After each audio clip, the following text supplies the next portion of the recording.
In the wake of a global zombie virus outbreak, Blue Star has descended into a hellish nightmare, with over 99% of the world's population succumbing to the cataclysmic disasters of the apocalypse. In her previous life, Lu Liuliu fell victim to the deceit of her so-called best friend and fiancé, leading to a tragic demise for both herself and her child. Upon reopening her eyes, she finds herself reborn a week prior to the onset of the apocalypse, just after having undergone a cesarean section. Faced with the impending calamity, she endures excruciating pain to discharge herself from the hospital, returning home to activate her ancestral space and frantically stockpile supplies. As the apocalypse unfolds, countless individuals betray their morals for a mere morsel of food, desperately clinging to life. Lu Liuliu, having preemptively hoarded an abundance of resources, thrives alongside her child amidst the chaos. Those who betrayed her in her past life, the scoundrel and the shameless woman, will not be spared. In this lifetime, devoid of her aid, they struggle in despair, becoming mere pawns to the wealthy, surviving in the shadows of the apocalypse. Fiancé, I love you. Lu Liuliu. Fool, begone. Best friend, may I stay at your home? Lu Liuliu. Fool, begone. Father of her child, darling, what would you like to eat today? Lu Liuliu. Anything will do. Father of her child, how about Australian A6 steak, freshly squeezed juice, and king crab? Adorable child. Yay, yay. Daddy's cooking is the best. Chapter 1. Rebirth. The night is drenched in torrential rain. Within a forsaken warehouse, Lu Liuliu lies bloodied and weak upon the ground. She gazes at the woman before her, whose laughter is filled with madness, filled with a bitter resentment for her own past blindness. Why? I treated you so well. Well? You mean the meager food you begrudgingly offered. Su Pingting scoffs. You indulged yourself while I suffered, and you dare to claim you treated me well. Lu Liuliu is taken aback, disbelief etched across her face. She had considered her to be her closest confidant, saving the provisions hidden in her space to share with her, only to be met with betrayal. Enough of your nonsense. Hand over the supplies in your space.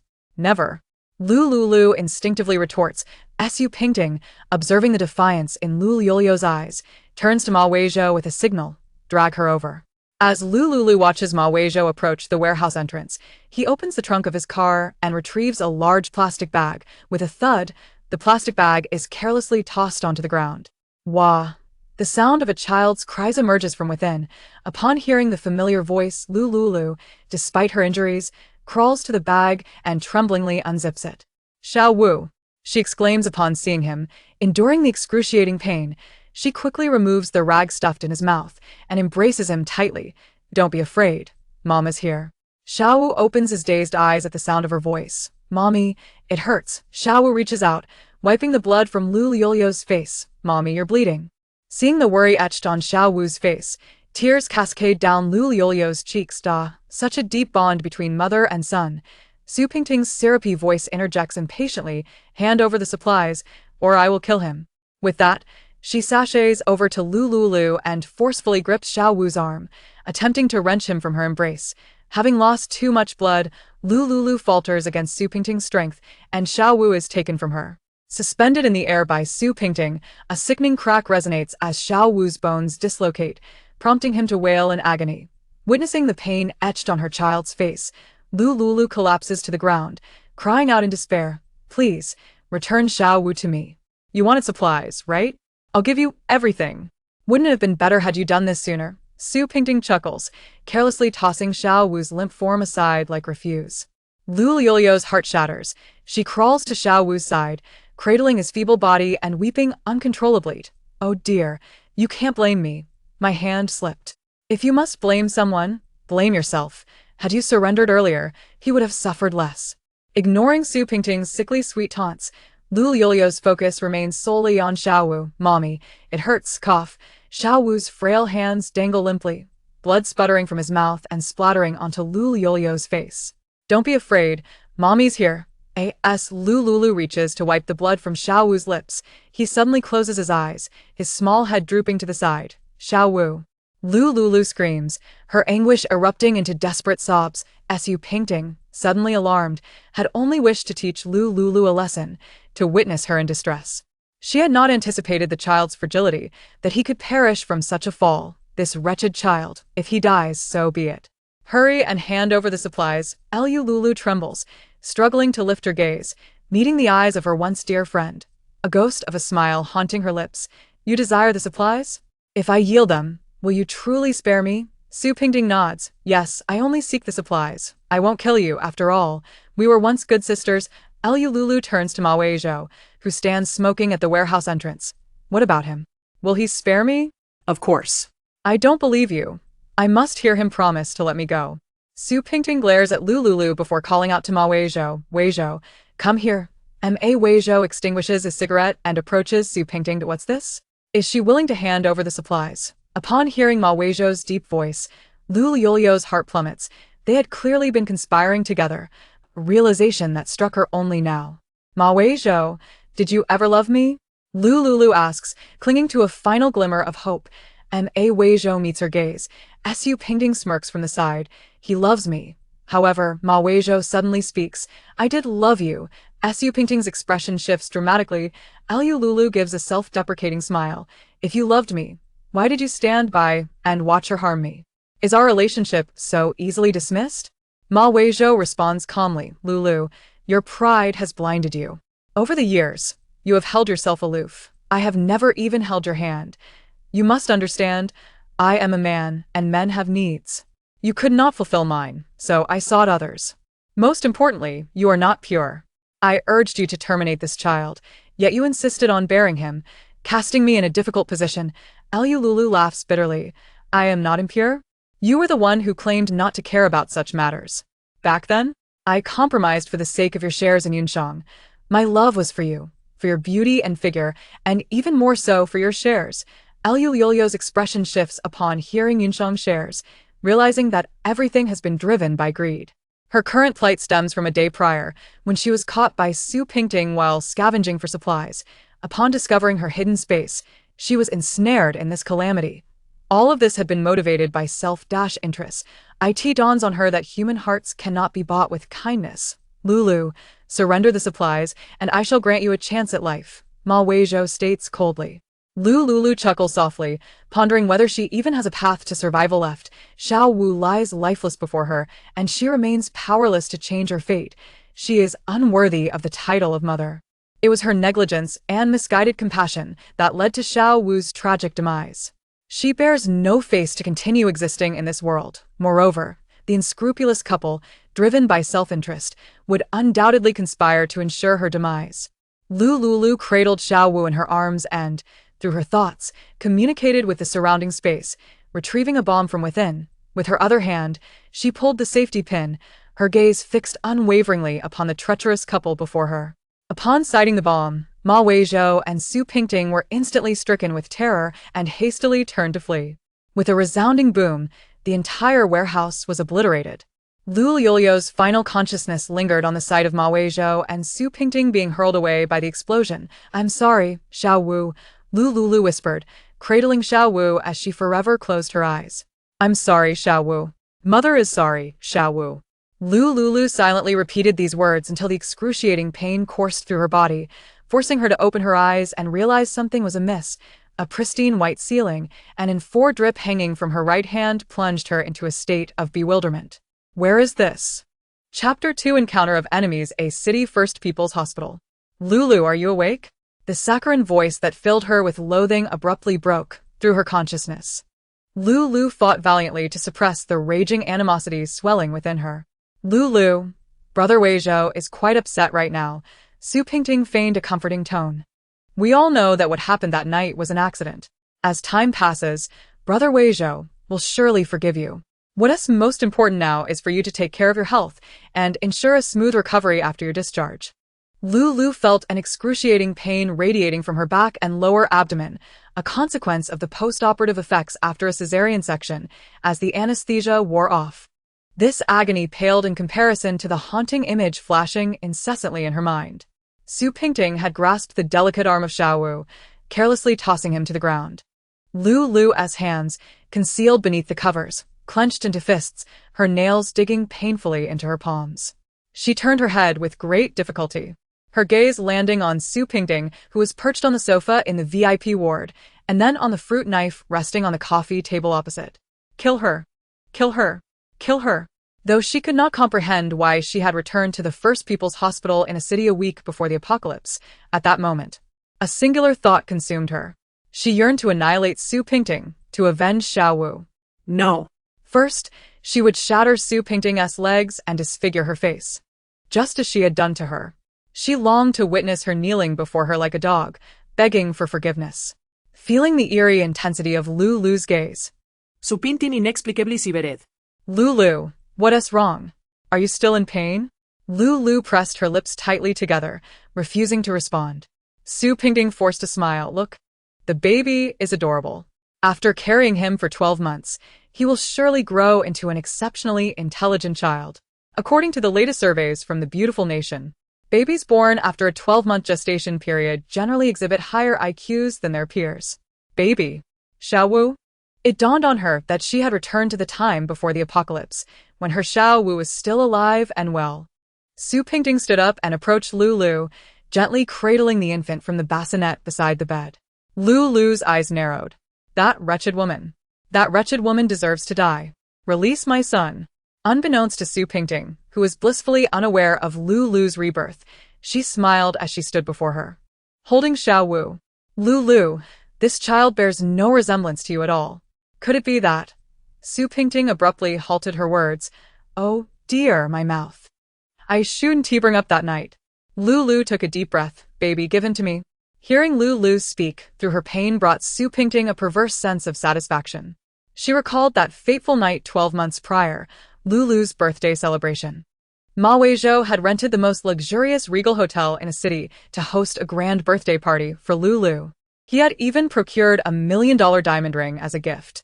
Most infuriatingly, in front of all their classmates and friends, he had knelt before Lu Liu to propose. Lu Liu had accepted, shining brightly at the center of the crowd amidst their congratulations. This spectacle ignited a deep-seated jealousy in Su Pingting, who had clawed her way up from the bottom. That very night, she had drugged Lu Liu under the pretext of taking her home, only to lead her to a hotel room upstairs. She had also lavishly bribed the hotel security to tarnish Lu Liu's innocence. The guard had readily agreed. In the early hours, the security informed her that the plan had failed. Before entering, he had seen a man clad in black with a mask slip into the ajar room. The guard offered to return her money. Su Pingting, however, declined, opting instead to use that money to silence him. It mattered not who the man was, as long as it wasn't Ma Weizhou. The following morning, she whisked Ma Weizhou to the hotel to find Lu Liu. They entered the room to discover Lu Liu sprawled on a disheveled bed, covered only by a flimsy air-conditioning blanket that barely shielded her modesty.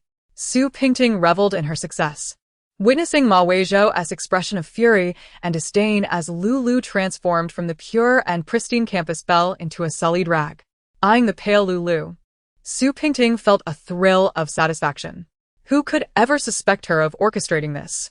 The surveillance footage from that night had been discreetly destroyed by the guard she had bribed, leaving no evidence to implicate her. With a smile, Su Pingting placed the newborn beside Lu Liu. Despite the pain coursing through her body and the 4 drip attached to her arm, when Lu Liu laid eyes on Xiao Wu, the agony suddenly felt trivial. Xiao Wu was alive, what a relief. Though she was engulfed in pain, she could only muster the strength to turn her head and nuzzle her forehead against Xiao Wu's arm. At that moment, Xiao Wu opened his eyes, gazing at Lu Liu's familiar yet hazy face, and broke into a gentle smile. Lu Liu, the baby smiled. He really likes you. Hearing that familiar voice, Xiao Wu suddenly burst into tears. Su Pingting, eager to hold him and showcase their bond before Lu Liu, reached out. Don't touch him, Lu Liu exclaimed anxiously. Just then, the nurse, Lijia, who had gone out to fetch congee for Lu Liu, entered. Seeing Lijia approaching, Lu Liu secretly sighed in relief. Lijia, upon hearing the baby's cries, promptly set down the thermos of congee and gently cradled the infant, soothing him. Su Pingting, keenly aware of Lu Liu's unusual reactions, was about to inquire when her phone suddenly rang. Hello, yes, I'll be there shortly. Turning to Lu Liu, Su Pingting offered a faint smile. Lu Liu, there's an urgent matter at the company I must attend to. I'll come back to see you after work. With that, she turned and exited the ward. Once the door closed behind her, Lu Liu immediately addressed the nurse. Please fetch the attending physician for me. The nurse, recalling Lu Lu's generous offer of a monthly salary of 20,000, placed the now-soothed child beside Lu Lu and hurried off to summon the doctor. Minutes later, Dr. Tian arrived at the ward. Ligia, could you step outside for a moment? Of course, Ligia complied, closing the door behind her. After dismissing the nurse, Lu Lu turned to Dr. Tian and said, Dr. Tian, I wish to discharge myself. Dr. Tian, a man of approximately 35, frowned. This is absurd. You just had your pain pump removed, your incision hasn't healed, and you cannot be discharged. I insist on leaving. Any consequences will be my responsibility. No. Your blood work indicates inflammation. Leaving now could lead to systemic infection, and your incision might reopen. Lu Lu took a deep breath and spoke softly, Dr. Tian. I will give you 30,000. Please take 3 days off to administer anti-inflammatory injections at my home. Dr. Tian was momentarily taken aback. 30,000 for 3 days? That's not appropriate. I'm a physician at this hospital and cannot accept side work. 50,000 for 3 days, Lu Lu countered, increasing her offer. I will not disclose this to anyone. Dr. Tian hesitated. She deducts Social Security and Housing Fund contributions, leaving her with approximately 8,000 yuan. 50,000 yuan represents her earnings for half a year.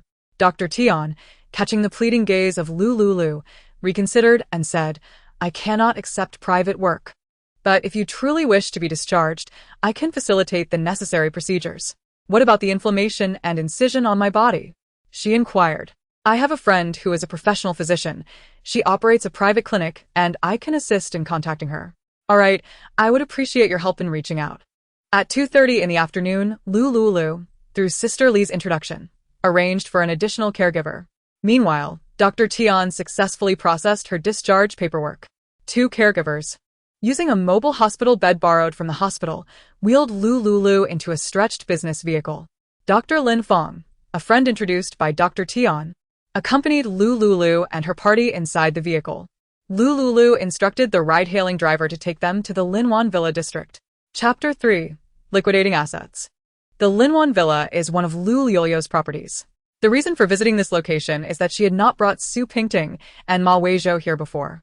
This villa is situated in a wealthy area, 20 kilometers outside of City A, characterized by its elevated and spacious terrain, with a sparse population.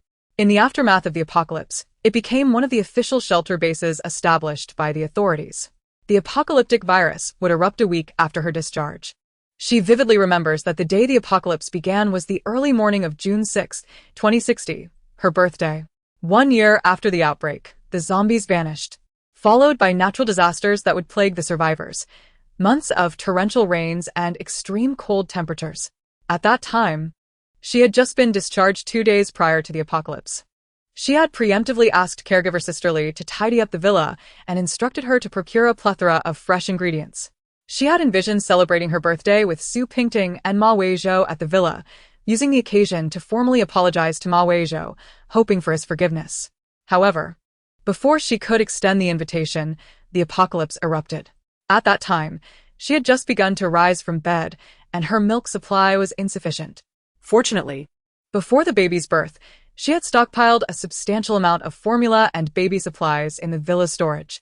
Thus, she relied on these provisions to endure the most challenging initial 6 months of the apocalypse. 6 months later, an unfortunate incident occurred when she shattered a glass baby bottle.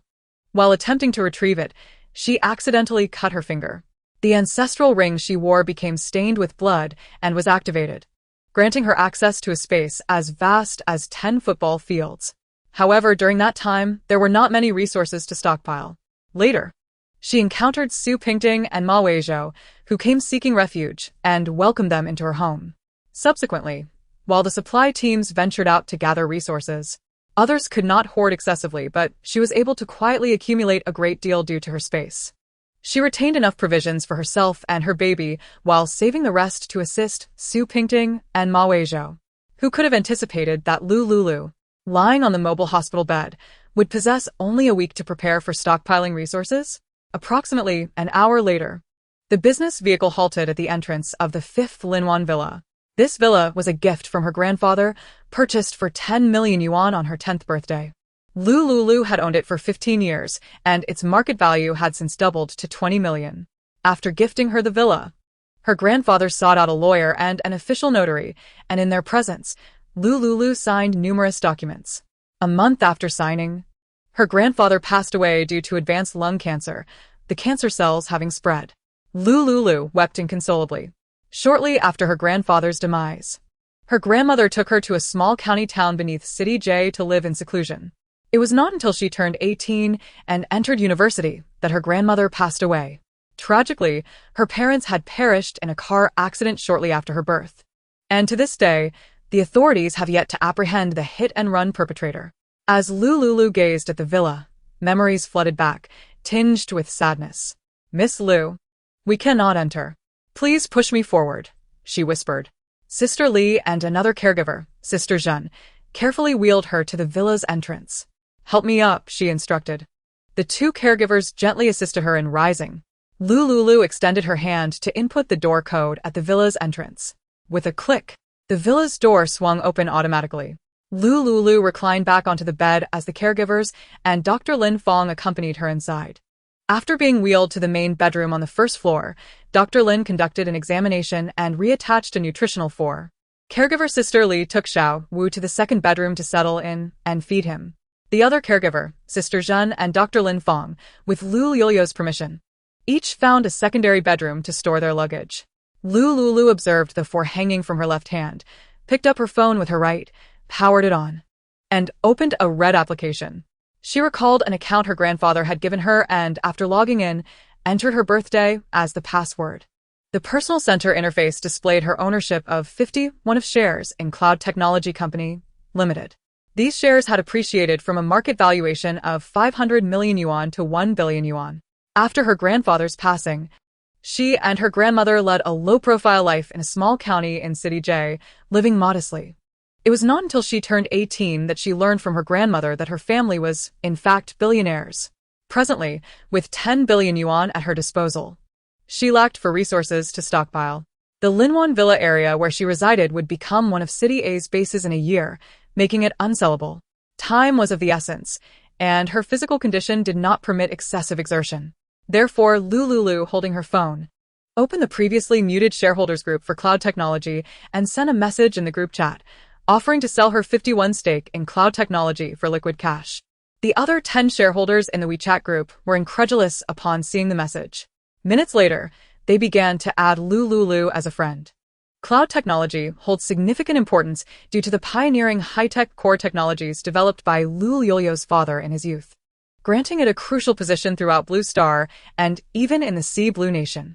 Over the years, those who held shares in cloud technology have become exceedingly wealthy from dividends. They were acutely aware of the high future return on investment from these 51 shares. The combined cash flow of the 10 shareholders was sufficient to purchase Lu Liuliu's shares. "Lulu, I wish to acquire 10 shares, and I will pay in full at the current market valuation." "Outrageous. You old fool, there are only 51 shares. Why should you alone consume 10? "Exactly." The shareholders in the cloud technology group began to bicker. Lu Liuliu silently observed the exchange. An hour later, the 10 shareholders reached a consensus. 9 of them would purchase 5 shares each, while the first elder to speak would acquire 6. "Have Cloud's lawyers draft the share transfer contract. He will come to me for signature, and the funds will be transferred to my card, number 655. At 4 in the afternoon, Cloud Technology's top lawyer arrived at the villa where Lu Liuliu resided, bringing the contract with him. The lawyer opened a group video chat, and all 10 shareholders joined to witness Lu Liuliu's signature. Lu Liuliu glanced at the contract and, in front of the 10 shareholders, affixed her name to it. The lawyer gestured toward the video feed. The shareholders, assured by the contract obtained by their lawyer, instructed their personal financial advisors to transfer the funds to Lu Liuliu's account. Minutes later, Lu Liuliu's card had received a staggering 1 billion in liquid funds. The lawyer, brimming with excitement, clutched the contract for the 1 billion and bid farewell to Lu Liuliu before turning to leave. Logging into the bank app of Hailan Hang, she observed that her original 600 million had now swelled to a total of 16 billion, thanks to the infusion from the sale of equity. Frowning, she contemplated how to swiftly and efficiently stockpile supplies. Unable to move due to excruciating pain from her wound, her only option was to resort to online shopping. The goods procured online could be stored in space. Through her prior experiences in her past life, she knew the space had preservation capabilities. Whatever was placed inside remained unchanged upon retrieval. The space was vast enough to accommodate 10 football fields, eliminating any concerns about housing 16 billion worth of supplies. As she considered the potential of this space, her gaze drifted to a safe beside her writing desk. Inside lay her grandfather's ancestral ring. Chapter 4. Activating the space in her previous life, she had lacked resources and opened the safe to exchange some of the jewelry within for supplies. At that time, she recalled her grandfather's words before he passed. Lulu, no matter what happens, the ring must never be sold. You must carry it and ensure it is passed down. Should there be no descendants to inherit it, take the ring to the earth. Gazing at the safe, Lu Liuliu attempted to steady herself and rise from the bed. Doctor. Lin Fong, concerned for her pain, had administered a painkiller earlier in the afternoon. At that moment, she felt no pain, only a sense of weakness and fatigue. 3 minutes later, she opened the safe and retrieved the ancestral ring. Holding the ring, she slowly made her way to the edge of the bed.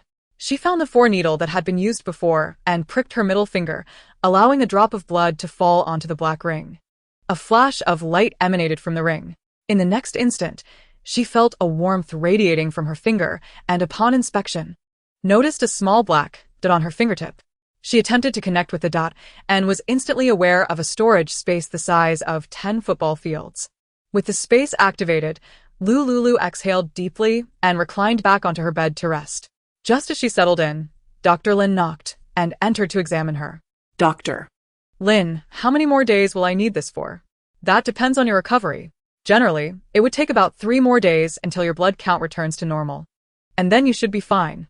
Anxiety gripped Lu Liuliu. She still possessed a property and luxury car in her name, and liquidating them within a week seemed challenging. Fortunately, the 1 billion from the stock had already been cashed out, and combined with the original 600 million in her bank account, she had ample funds for stockpiling supplies. The most pressing concern now was how to amass these supplies. During her 3-day recovery period, she could not afford to move about, as any strain could exacerbate her injury. With the newborn Xiao Wu and her own injuries, both required constant care. Dr. Lin and the nurse were in the villa, making it inconvenient for Lu Liuliu to openly shop for supplies in their presence. In her previous life, the Lin Wan villa had proven to be extremely secure. It was situated in a sparsely populated area with a low occupancy rate. It wasn't until a year and a half into the apocalypse that officials came to requisition it. Notably, the villa she resided in had been built with the latest security technology developed by Yunsheng Technology during its renovation. Moreover, her grandfather had enlisted a renowned foreign designer to meticulously craft the villa's security system. While several nearby villas had been forcibly breached by local residents, and many tragic incidents had occurred within, her villa remained untouched amidst the chaos of zombies and looters, all thanks to her grandfather's careful design. The villa's outer walls stood 5 meters high, topped with a ring of new composite steel spikes. Anyone attempting to scale the walls would be impaled. Furthermore, these spikes were barbed, ensuring that any contact would result in severe injury or death. The steel spikes were also connected to the villa's electrical system, and with the flick of a switch, they would unleash high-voltage electricity. Anyone daring to breach the walls would be electrocuted on the spot. The villa's main gate was constructed with the latest super steel materials from Yunsheng Technology, and unless the correct password was entered, it would withstand even the most explosive attempts to breach it. The glass within the villa was of the highest bulletproof quality. Her grandfather had personally participated in designing the villa to provide her with a sense of security. Dr. Lin, please summon Sister Li and Sister Zhen to come in, Lu Liuliu said weakly. Dr. Lin nodded and notified the nurses to enter. Upon their arrival, Lu Liuliu inquired Sister Zhen, "Did you bring your phone?" Yes. Please add me on WeChat. Sister Zhen complied, albeit puzzled. Lu Liuliu opened WeChat, located Sister Zhen and Sister Li in her contacts, and transferred 200,000 to each of them. The phones of Sister Zhen and Sister Li simultaneously pinged with notifications, and they were momentarily taken aback by the transfer. "Please help me purchase some nutritional supplements to aid in my recovery. I feel quite weak." Sister Li and Sister Zhen exchanged glances, astonished by Lu Liuliu's pallor. Miss Lu is truly wealthy. She generously spends 200,000 on supplements. Money is no object.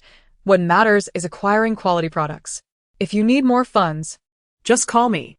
Sister Li and Sister Jin marveled at the affairs of the affluent, then departed, riding their scooters to procure the supplies from a large supermarket 5 kilometers away, following Lu Liuliu's instructions.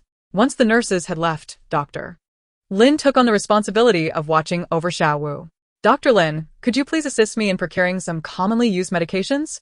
Lu Liuliu found Dr. Lin's WeChat and similarly transferred her 200,000. Miss Liu, this amount is excessive. You won't need so much for basic medications. These medicines are for my company employees.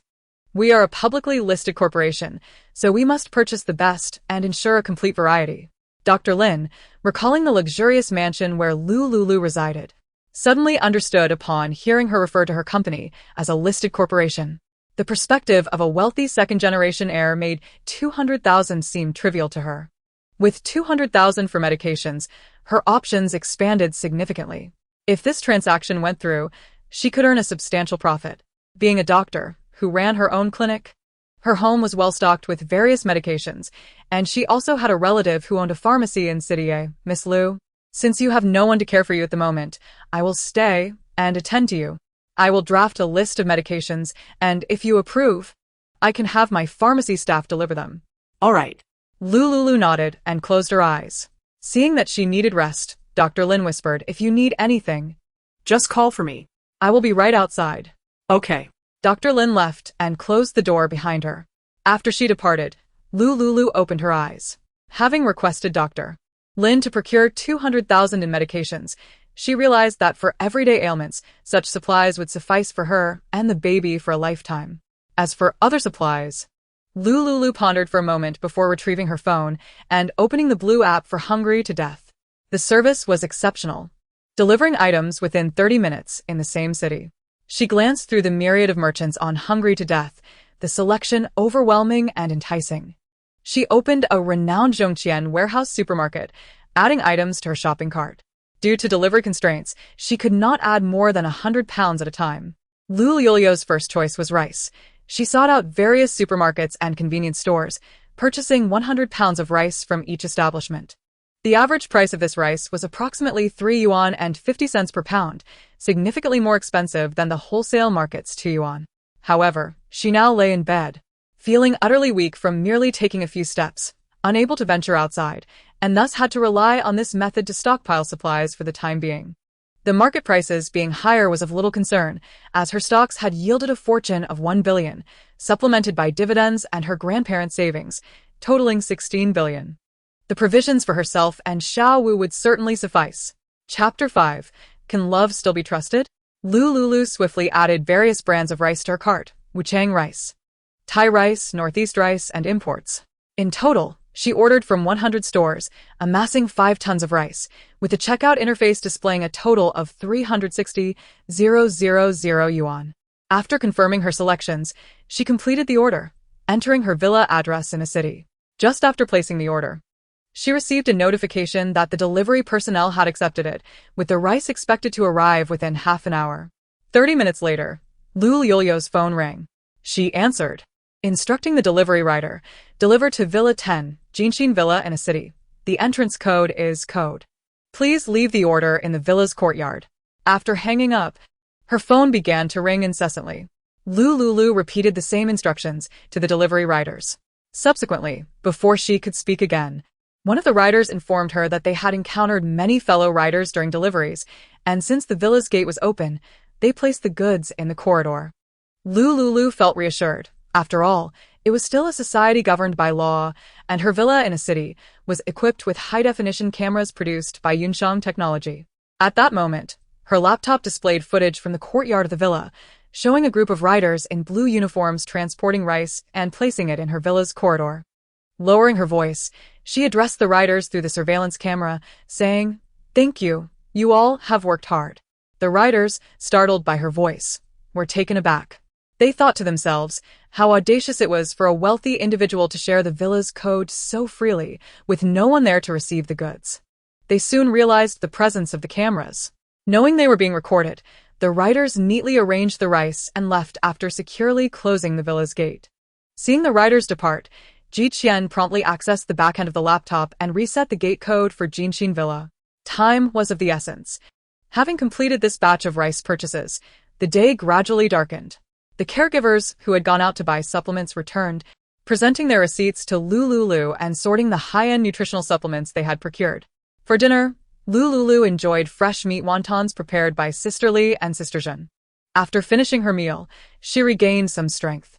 Dr. Lin awaited her completion before measuring her blood pressure and blood sugar, which revealed everything to be normal.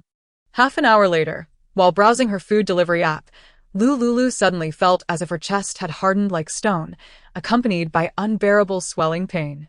Drawing from her past experiences, she recognized this as the pain of engorgement following childbirth.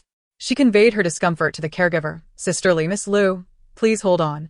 I will fetch you a breast pump. A breast pump? Can't I just nurse the baby directly? You've recently undergone surgery for the incision to heal swiftly. We recommend using the breast pump for the first few days. Of course, the best method is to hold the baby and nurse directly, as it aids in milk production. But this may impact your recovery. Remembering the impending outbreak of the apocalyptic virus, Lu Liuliu pondered and said, "Please bring me the breast pump." Sister Li quickly returned with the device. After using it, Lu Liuliu felt some relief from the engorgement pain.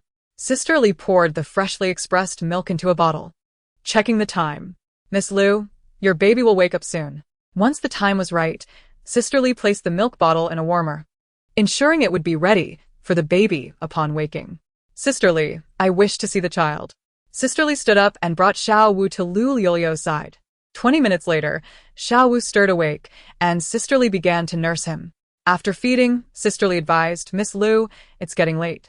I will take the child next door to care for him. Your priority now is to rest well. Lu Liuliu nodded, watching as Sister Li took Xiao Wu away, and slowly closed her eyes. In her previous life, shortly after her discharge, the apocalypse had erupted. At that time, Sister Li's child had been suffering from a high fever. Sister Li had requested leave to care for her sick child, and she never returned. After Sister Li's departure, Lu Liuliu found herself alone, struggling to care for her newborn while neglecting her own wounds. Consequently, the incision did not heal properly, leaving her abdomen marred by an unsightly scar. Gently touching the dressing on her abdomen, Lu Liuliu picked up her phone to message Dr. Lin. Dr. Lin, how can I care for my cesarean incision to prevent scarring? After the incision has healed, you can apply silicone scar gel twice daily, along with hydrogel scar patches and tension patches, which can effectively suppress scar formation. In that case, please prepare some post-operative scar treatment medications for me. How much will that cost?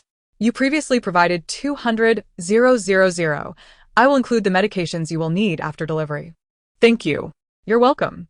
After concluding her conversation with Dr. Lin, Lu Liuliu exited WeChat and opened another shopping app on her phone. This time, it was a crimson-colored Dongdong app. After the zombie apocalypse had subsided, a city experienced a continuous month of rainfall. Once the rain ceased, temperatures plummeted day by day. Despite it being late summer, the temperature had dropped below zero. Official reports indicated that some regions had plummeted to minus 50 degrees. Recalling the torrential rains and cold that might follow the zombie outbreak, Lu Liuliu navigated to the Dongdong app and began ordering winter clothing. The app's self-operated store promised swift delivery. Orders placed tonight would arrive by tomorrow. In the wake of the zombie outbreak, food and water were in short supply, and the populace showed little interest in clothing, opting to make do with what they had.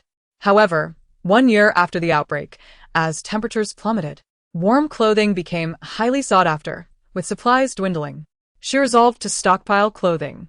On May 29, 2060, at 8 in the evening, Lu Liuliu opened the official flagship store of Baboden.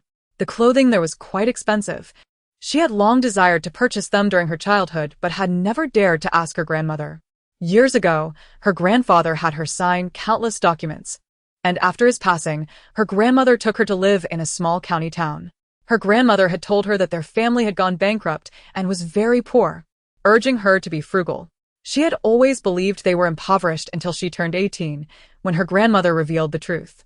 Lulu, your grandmother did this to protect you. You were too young then. The people who harmed your parents had not been found, and I feared for your safety, which is why I took you to hide in the small county town of J City. Remember, once you go to university, be cautious of those around you. Never disclose your wealth to others, or you will attract the attention of unscrupulous individuals. At that time, Lu Liuliu was quite naive. oblivious to the implications of her grandmother's words. Upon entering university, she adhered to her grandmother's teachings, maintaining a humble demeanor. However, things took an unexpected turn when she encountered Ma Weizhou. Lu Liuliu reminisced about their first meeting at the orphanage, where she generously donated 10 million yuan. Every weekend during her university breaks, she devoted her time to volunteering there. Before long, she crossed paths with Ma Weizhou, who was also volunteering at the orphanage. Gazing at her phone, Lu Liuliu found herself lost in thought, recalling the past with a self-deprecating smile. Ma Weizhou, from that moment onward, you must have been aware of my true identity. How amusing that I once believed it to be love. Does love still exist in this world? Chapter 6. Stockpiling. Lu Liuliu shook her head and continued browsing the clothing on the Bobo Deng flagship store. It was late May in the lunar calendar, and the weather had turned warm. The homepage of Bobo Deng was filled with summer sun protective attire. Spotting the best-selling summer sun protective clothing, she casually added it to her shopping cart. She selected 2 sizes, M and L, one fitted version and one loose version. Noticing the men's options, she added 2 sizes as well, knowing that the handsome Xiao Wu would surely benefit from them once he grew up. She remembered how, after a month of torrential rain, the entire city had been submerged. The once reliable warm clothing had either been washed away or soaked through, rendering warm, insulated apparel a rare commodity. Those useful items had long been collected by the rescue teams dispatched by the authorities during the 3rd month of the apocalypse and subsequently distributed uniformly. Occasionally, some moldy food and supplies would surface, igniting fierce battles. With this in mind, Lu Liuliu quickened her pace in adding items to her cart. She focused on 2 criteria. First, the highest-selling items. Second, the most expensive ones listed in descending order. For the men's clothing, she chose 2 sizes, L and XL. As time ticked away, her actions became increasingly rapid, adding various styles of down jackets in the appropriate sizes for both genders. Upon reaching the children's section, she selected 2 pieces of each item for Xiao Wu. No one could guarantee that the weather would not continue to be harsh in the future. Within 2 hours, Lu Liuliu amassed a total of 500,000 yuan worth of down jackets from Bobo Deng. When the customer service representative reviewed the order, she confirmed multiple times whether Lu Liuliu truly wanted such a large quantity. Communicating her urgency, Lu Liuliu requested prompt shipping. The representative, recognizing the substantial order, agreed to expedite the warehouse packing overnight and even offered numerous promotional gifts from Bobo Deng. Satisfied, Lu Liuliu rated the customer service with 5 stars. After securing the cold weather outerwear, she sought out a renowned flagship store specializing in wool base layers. Following her and Xiao Wu's sizing, she ordered adult and children's wool sweaters in various styles and 2 sizes each, totaling 100,000 yuan. Just as she placed the order for the wool sweaters, her phone vibrated at 11 in the evening. She glanced at the caller ID. It was Su Pingting. She had completely forgotten to block that pair of scoundrels. Ignoring Su Pingting's call, Lu Liuliu swiftly blacklisted all contact details for her and Ma Weizhou. Now was not the time to deal with them. After a year of the apocalypse, when that pair arrived at the shelter without her assistance, she was curious to see how they would manage to survive. Recalling the pain they had inflicted upon her, Lu Liuliu gritted her teeth, striving to maintain her composure. A few minutes later, she calmed down and returned to shopping on the Dongdong app. Disposable underwear in 3 sizes, priced at 2 yuan 50 each, were purchased in bulk. She stocked up on 100,000 pieces. Women's lingerie amounted to another 100,000, while children's underwear was similarly acquired in the same quantity. For adult men's underwear, she ordered 200,000 pieces, reserving them for Xiao Wu as he matured. She placed orders for baby and children's clothing across 10 different stores, acquiring a total of 1 million pieces. For women's spring, autumn, and summer apparel, she ordered 2 million yuan worth, according to her size, from various shops. For adult men's clothing, she ordered 200,000 yuan worth, selecting 2 sizes across different stores. Next, she turned her attention to sports shoes, opting for lightweight options from a reputable brand for both children and adults, including casual sneakers, dad shoes, and combat boots for ease of movement. Lu Liuliu found 3 stores selling sports footwear and selected size 38 for herself. For men's shoes, she relied on her memories of her grandfather and father's sizes, choosing between 42 and 45. When Xiao Wu grew, there would surely be a suitable pair for him. The total expenditure for shoes reached 1 million yuan. And due to the volume, Lu Liuliu requested additional gifts from customer service. Moments later, the representative informed her that the store would provide 1,000 pairs of high-quality sports socks for men, women, and children as complimentary gifts. Remembering the importance of socks, Lu Liuliu hastily located a store specializing in winter socks and ordered 20,000 pairs, each priced below 10 yuan, summing up to a total of 150,000 yuan. To avoid attracting attention from those with ulterior motives, all the items were shipped to the Jinshin Villa in City A. She was born on May 27, 2060, at 2 in the afternoon. Doctor. Lin had mentioned that after 5 days, she would be able to engage in prolonged activities. This meant that by the afternoon of June 1st, she could visit the Jinshin Villa to gather her supplies. Even if someone were to track her down by that time, she would already be residing 20 kilometers away at the Lin Wan Villa. In addition, she could take the opportunity to explore City A and stockpile more supplies. After completing her clothing purchases, Lu Liuliu opened a flagship store selling outdoor gear. She discovered smokeless, pure fruitwood charcoal priced around 5 yuan per pound. This charcoal had numerous uses for heating, barbecuing, boiling water, and simple cooking. Lu Liuliu proceeded to purchase all available charcoal from 3 outdoor supply stores, totaling 105 tons for 470,000 yuan. She ordered 200 portable stoves, each equipped with 200 gas bottles, totaling 10,000 yuan. A single gas bottle was priced at 7 yuan, and Lu Liuliu ordered 10,000 bottles, amounting to 70,000 yuan. The store's customer service continued to provide her with small gifts. Lu Liuliu barely had time to peruse, hastily ordering anything she deemed useful: tents, folding chairs, folding tables, hiking poles, camping lights, inflatable mattresses, folding lounge chairs, sleeping bags, barbecue grills, camping stoves, utensils, blowtorches, high-powered flashlights, collapsible buckets, climbing gloves, wrist and knee guards, portable water containers, blankets, thermoses, sausage makers, and barbecue racks. For essential items, she ordered 100 of each, while less critical items were ordered in quantities of 20. Upon exiting 3 well-known outdoor supply stores, she had spent 6 million yuan. Lu Liuliu then noticed the room's electric light, reminding her of the vital necessity of electricity. Many appliances required power. After the apocalypse, there would be prolonged periods of intermittent power outages, ultimately leading to complete blackouts. She quickly sought out solar power generation equipment, ordering 10 sets at the highest specifications, each costing 200,000 yuan, totaling 2 million yuan. Next, she focused on water. She discovered a renowned bottled water brand, with an average price of approximately 175 yuan per pound.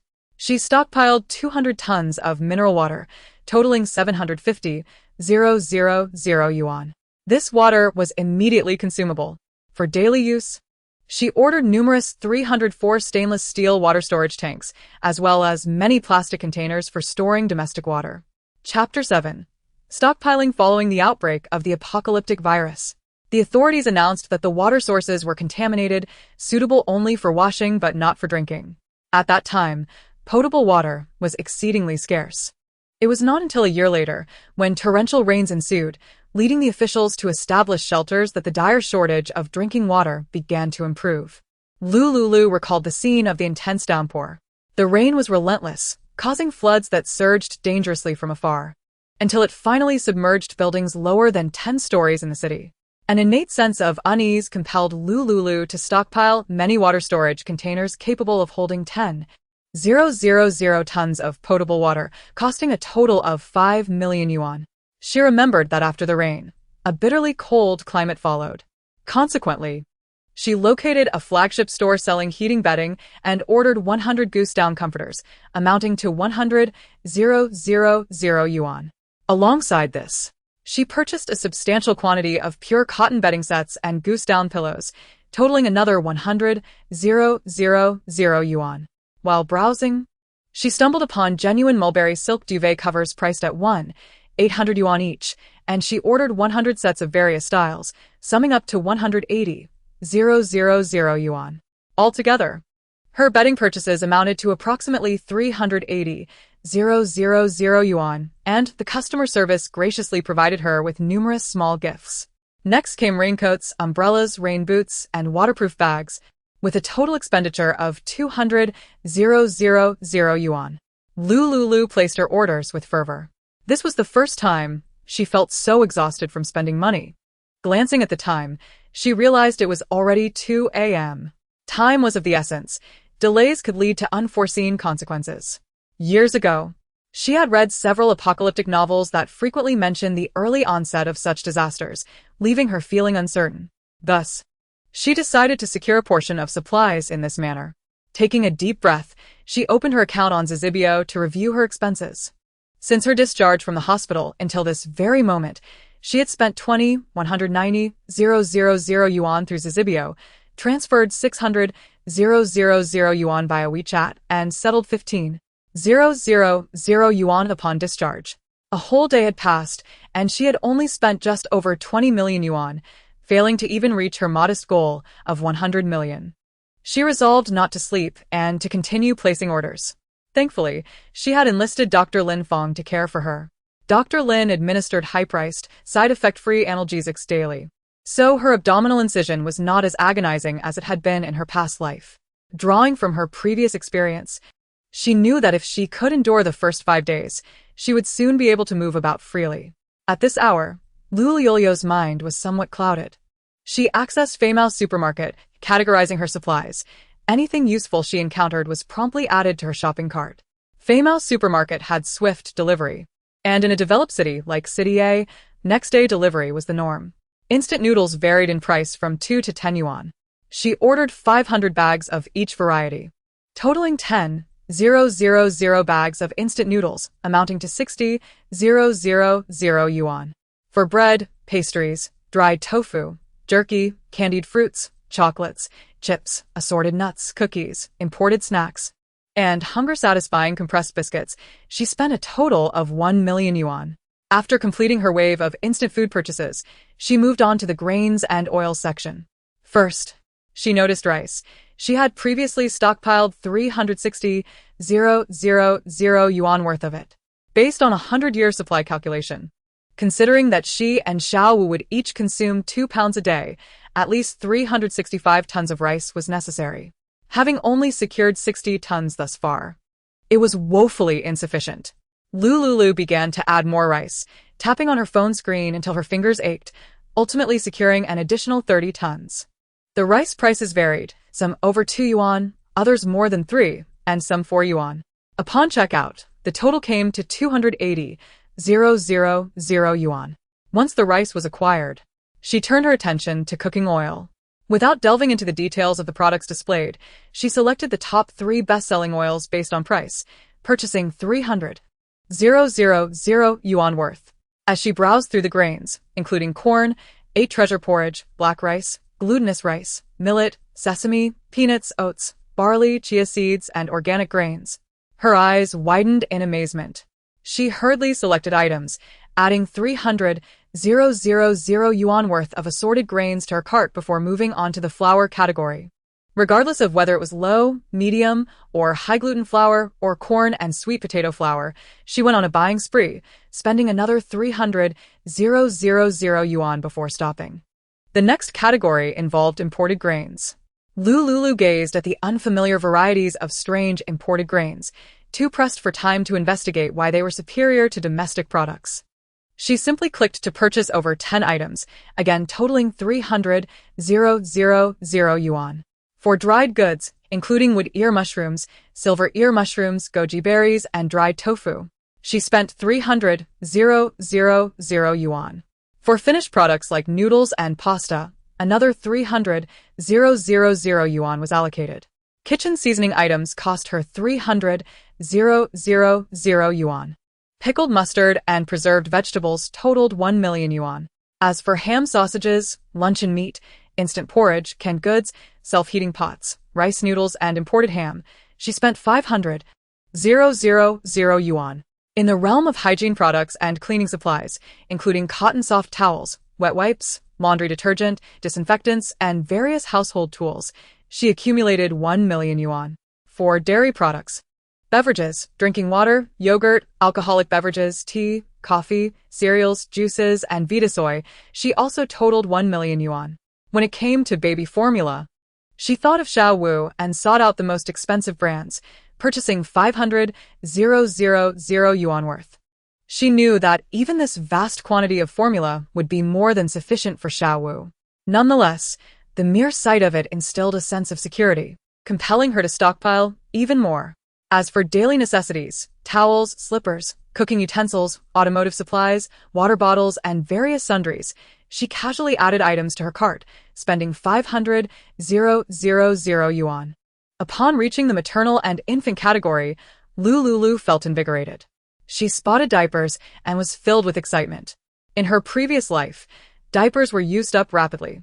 The ones stockpiled in the villa were exhausted within a month, causing inconvenience for Xiao Wu during the night. Without realizing it, the bed would become soaked. Diapers were her lifeline. She selected the 3 best-reviewed brands of diapers, which were relatively expensive at about 3 yuan each. Xiao Wu would require approximately 10 pieces a day for at least 2 years. That equated to 30 yuan a day, or 800 yuan a year, and 73,000 yuan over 10 years. Lu Liuliu checked the sizes available: S, M, L, XL, XXL, XXXL. Based on Xiao Wu's needs, she deemed that purchasing around 30,000 yuan worth of diapers would be ample. Lacking the inclination to calculate meticulously, she simply ordered 20,000 yuan worth of each size.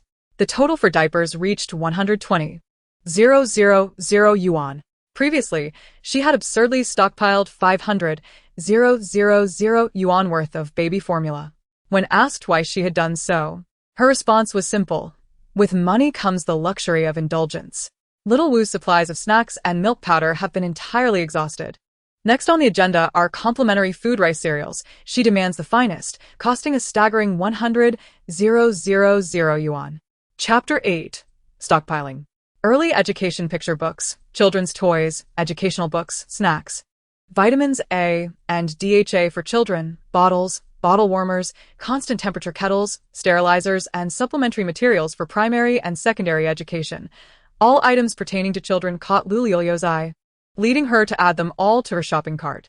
The total for these categories amounted to an impressive 1,000,000 yuan. Next, she ventured into personal care products. Various brands of shampoos and body washes, particularly toothpaste and toothbrushes, were stockpiled in abundance. She hoarded hundreds of each type, including ordinary toothbrushes, electric toothbrushes, dental floss, and irrigators. Toothaches are not mere ailments. They can be excruciating. After the apocalypse, most hospitals were submerged by floods, and doctors became a rare commodity. Once a toothache struck, finding a dentist was nearly impossible, leaving one to endure the pain alone. Maintaining oral hygiene became imperative. She vividly recalled that 6 months after the outbreak, survivors spoke with foul-smelling breath that was nauseating to even think about. Men's grooming products, including razors, were similarly added to her cart. Little Wu would inevitably grow up and would need these items. Following this, she turned her attention to electrical and digital products, cooling fans, air conditioners, printers, watches, juicers, batteries, tablets, multifunctional sockets, data cables, computers, mobile phones, and health pots. For every digital product, she secured 10 units for backup. This totaled 500,000 yuan.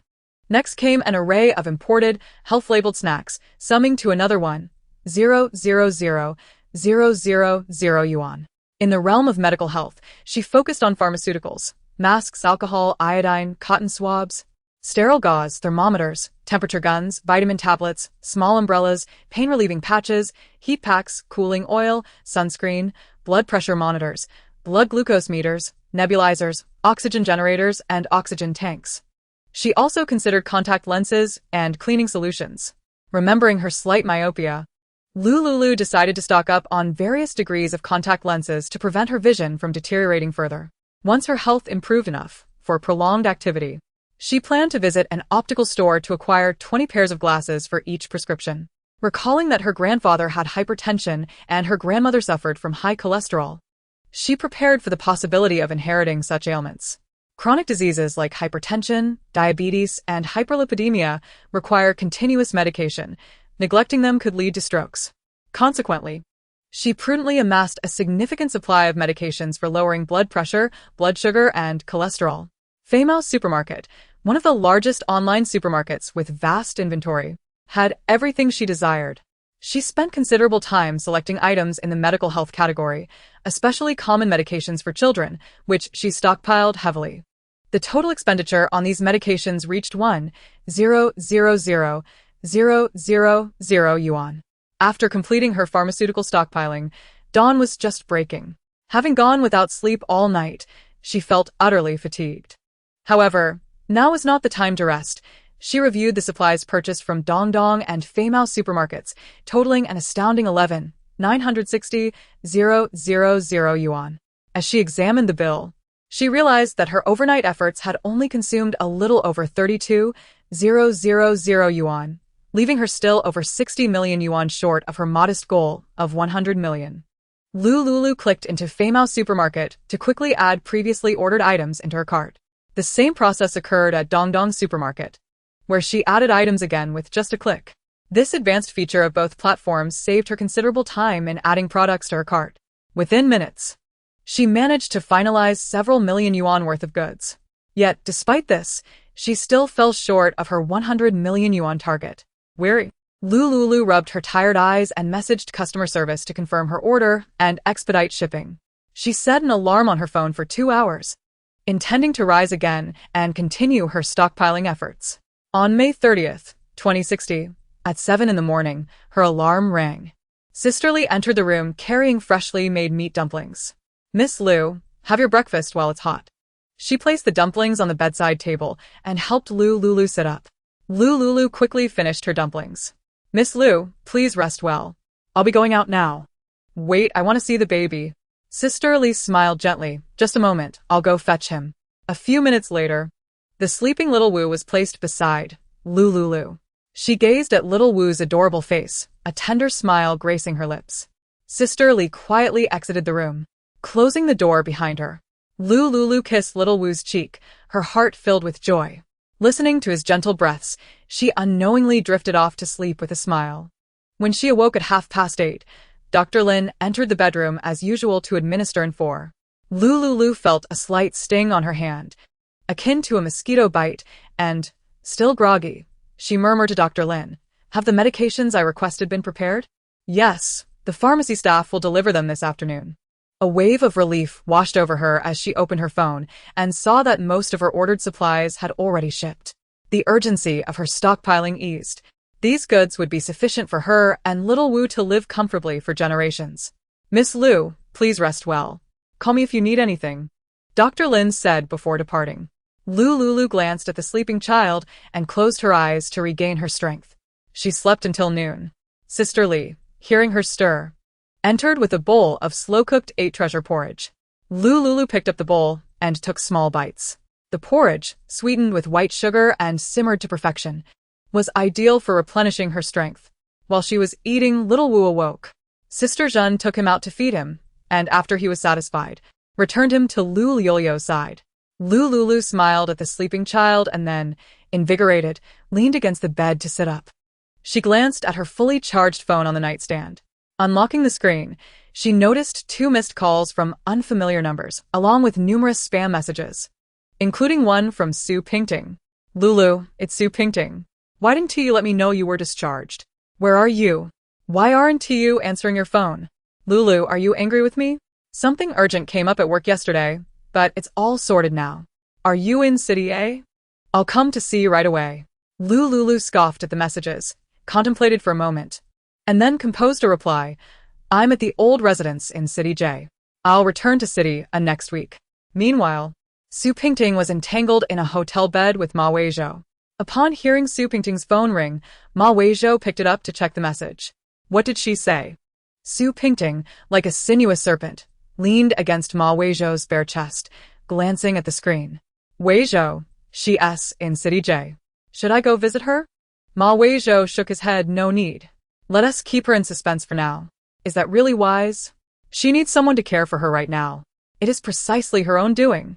Ma Weizhou pushed Su Pingting aside, igniting a cigarette, and rose to approach the floor-to-ceiling window. Su Pingting stifled a laugh. Chapter 9. stockpiling despite Lu Liuliu being a wealthy young lady with highly educated parents. What of it? She cannot compete with her. Su Pingting stood and approached Ma Weizhou from behind, gently wrapping her arms around his slender waist.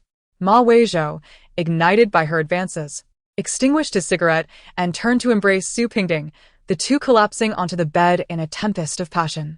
Having sent her message, Lu Liuliu paid no further heed to the entangled couple. The apocalypse was imminent, and her utmost priority was to continue stockpiling supplies.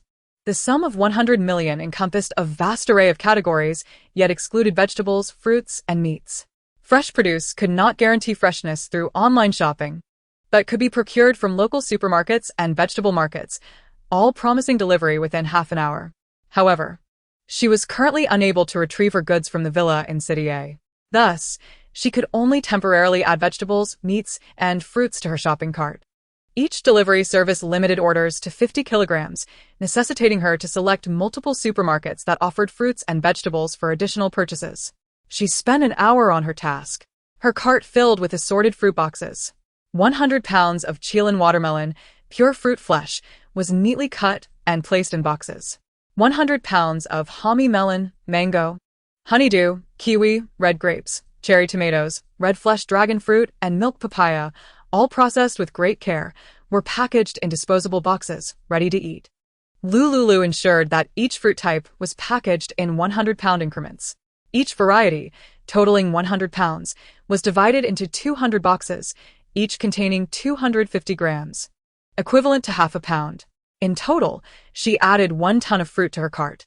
Even if she and Xiao Wu consumed half a pound each daily, 1 ton would suffice for 5 years, calculated based on Xiao Wu's future dietary needs. Yet 1 ton still felt insufficient. Lu Liuliu continued to add more items, this time opting for mixed fruit boxes containing 4 types of fruit, totaling 500 grams per box. The price ranged from 30 to 35 yuan per portion. As before, she stockpiled 1 ton in her cart. The total for 2 tons of pre-cut fruit boxes came to just over 120,000 yuan. On average, the various fruits priced at 30 yuan per pound were indeed on the higher side, yet understandable, as they consisted solely of the edible flesh, devoid of peels. After purchasing 2 bags of fruit, she had expended 120,000 yuan. Lu Liuliu mused that once these orders were delivered, she would place additional ones to meet her target of 1 million yuan in fruit. Next came the vegetables. Similar to the fruits, there were pre-washed, cut, and packaged varieties ready for use, along with organic, unprocessed options. Lu Liuliu opted for both, adding 1 ton of each to her cart.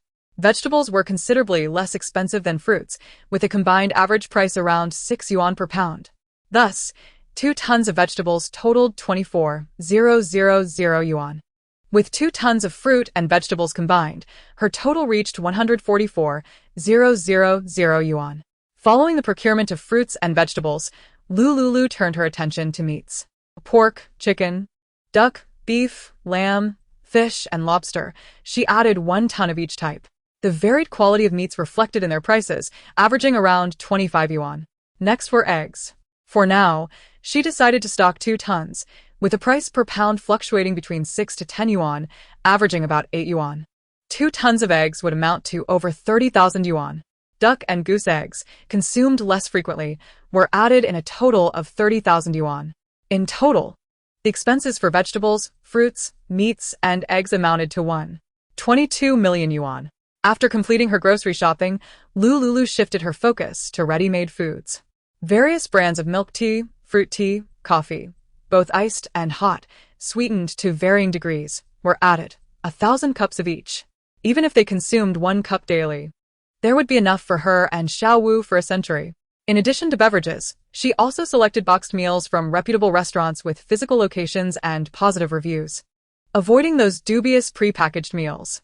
These freshly prepared meals from conscientious establishments typically cost 30 yuan per portion, significantly more than the 10 yuan for pre-packaged options.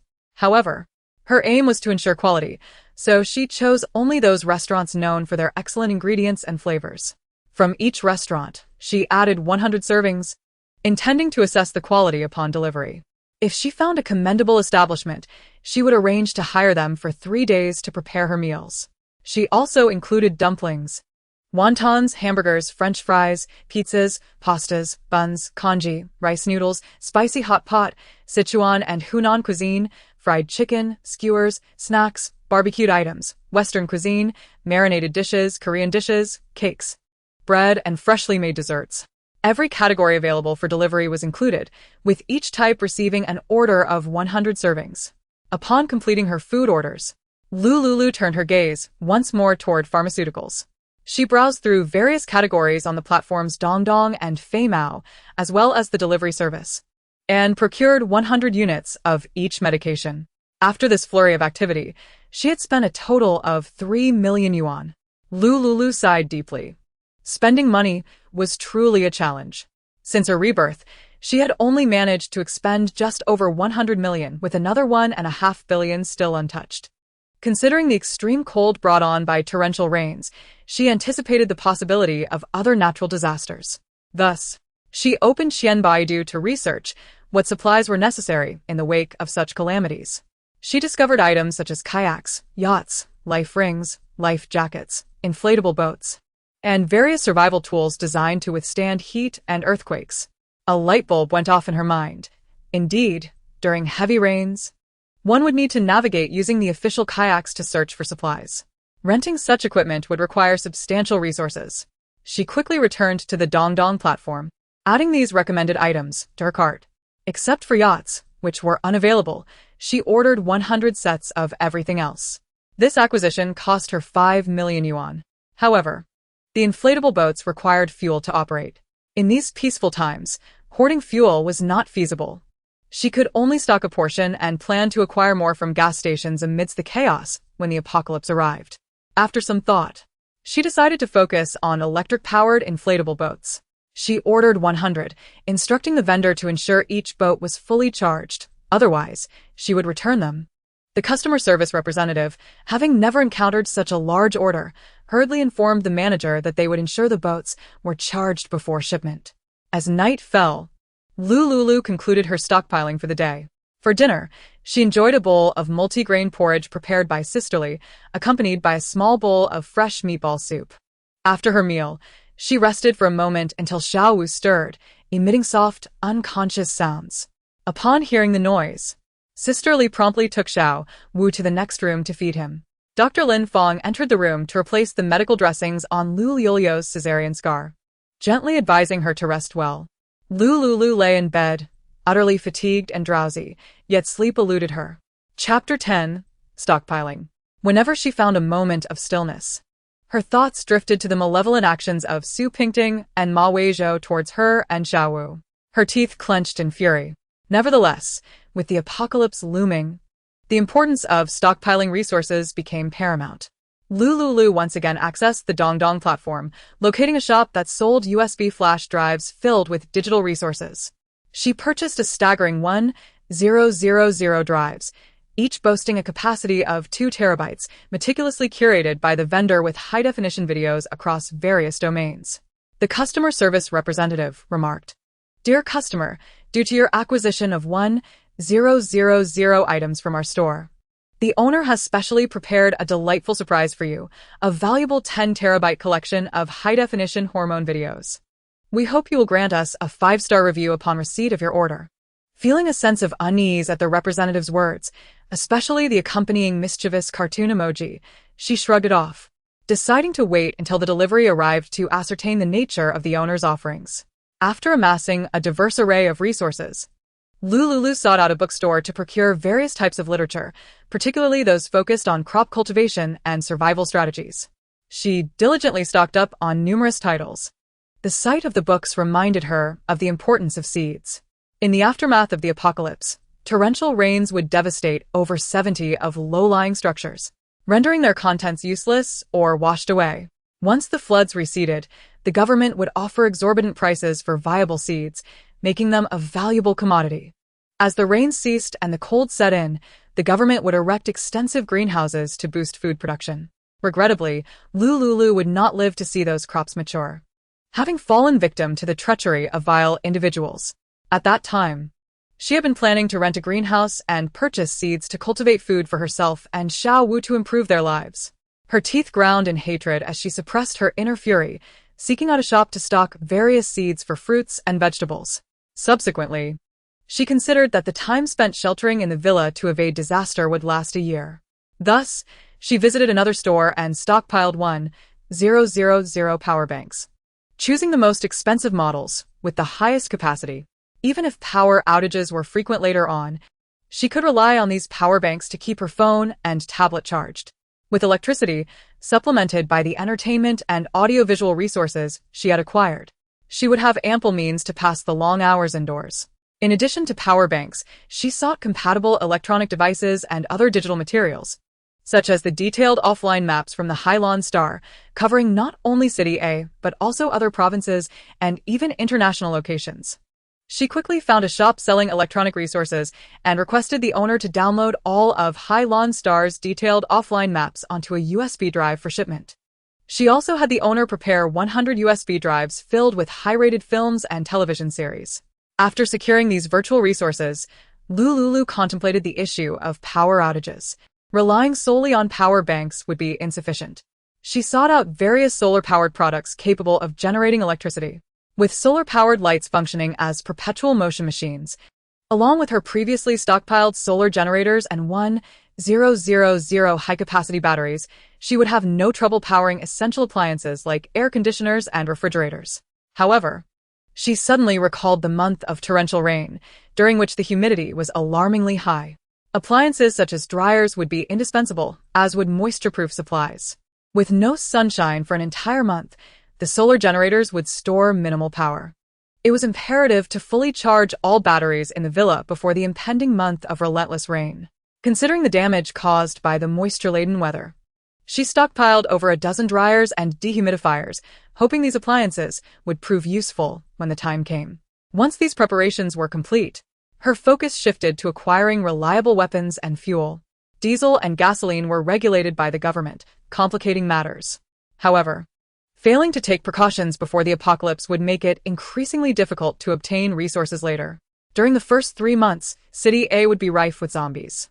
At that point, a new mother like Lu Liuliu, carrying a newborn, venturing outside to scavenge for supplies would be tantamount to courting death. In the following 3 months, the government would begin eradicating the undead and gradually establish shelters, taking control of resource points throughout City A.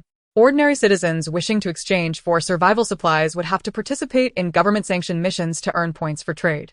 During that time, all resources would be under government control, leaving no opportunity for underhanded dealings or free acquisitions.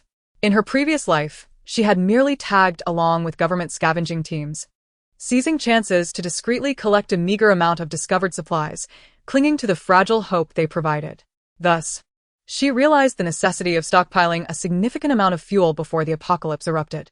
Afterward, acquiring supplies would be a daunting task. As for weapons, she could temporarily rely on baseball bats and antique tang knives as substitutes.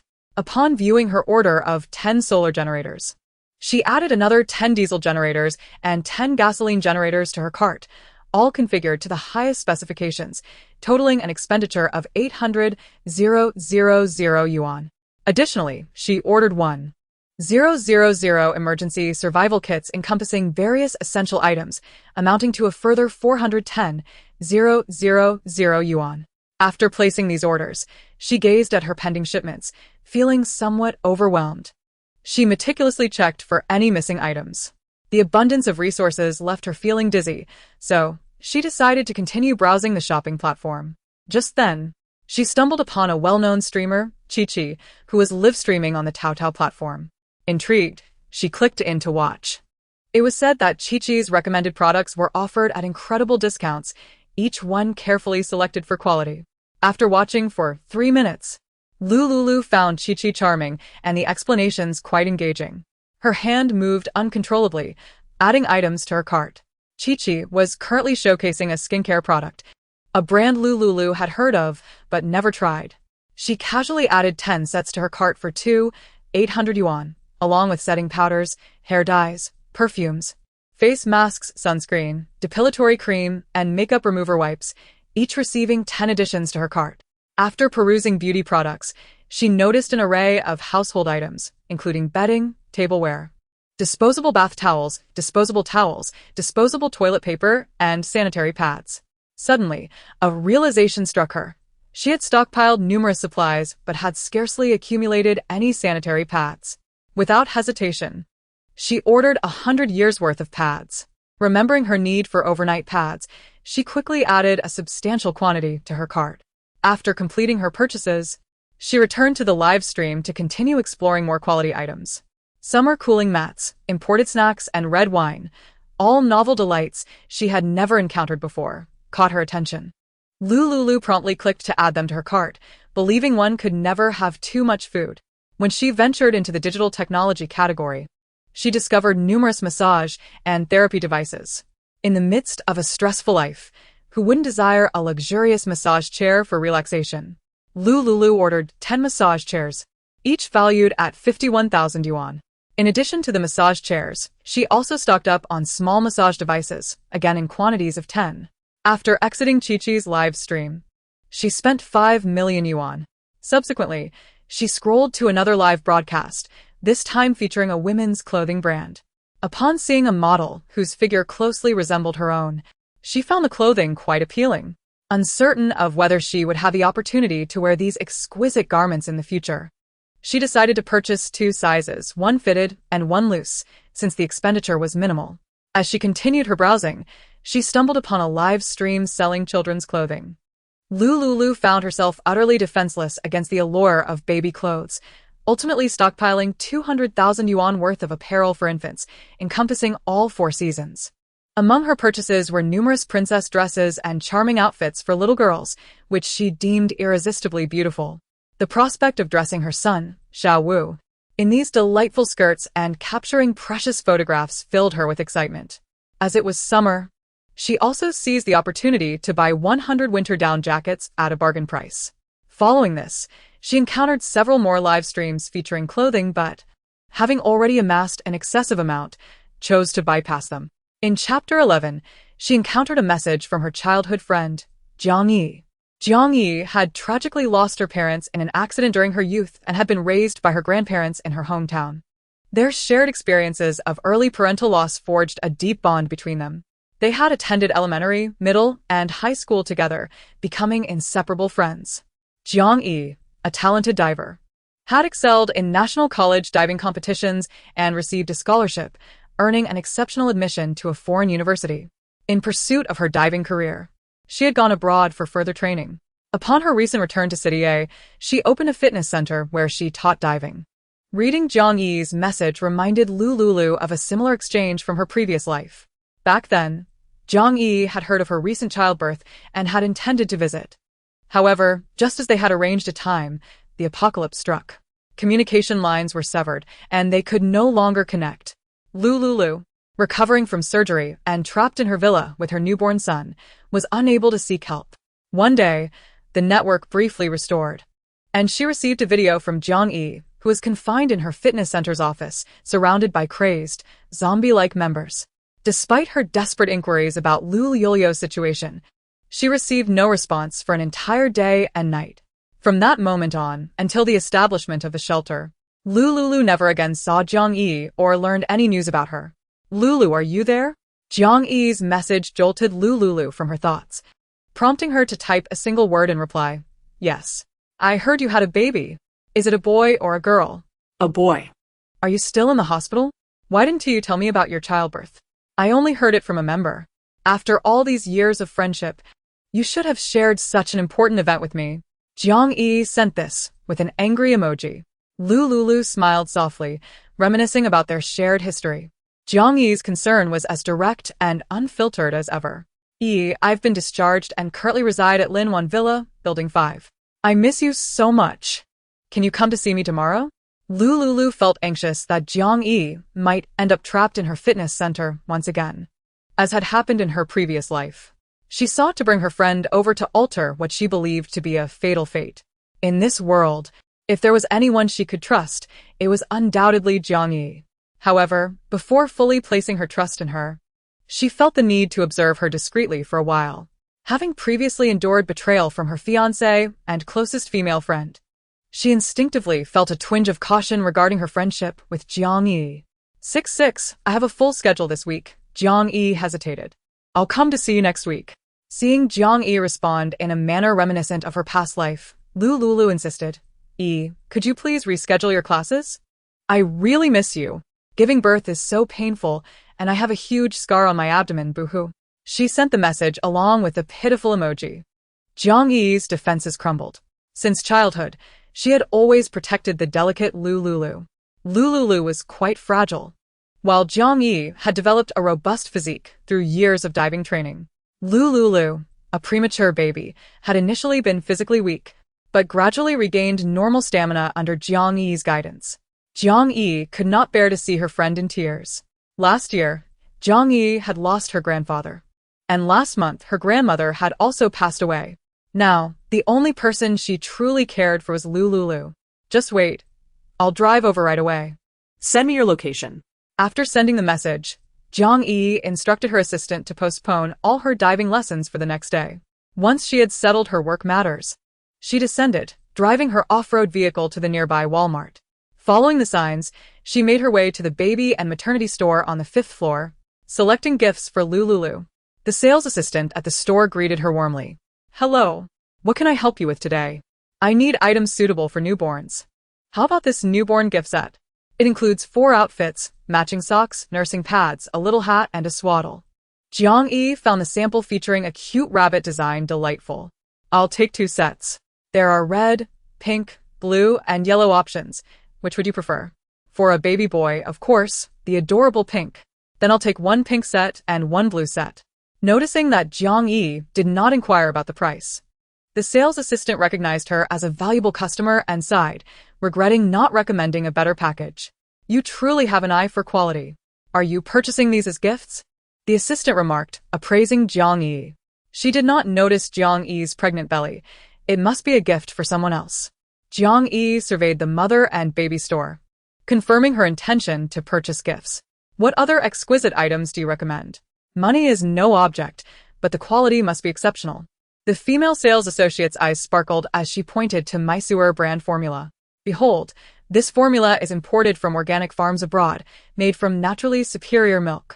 It complies with the new national standards and boasts dual certifications from international and domestic organic organizations, priced at only 400 yuan per can.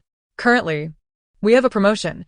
Purchase a box and choose from 6 exquisite gifts. I'll take a box, and I want that luxurious children's stroller as my gift. The sales associate beamed with a radiant smile.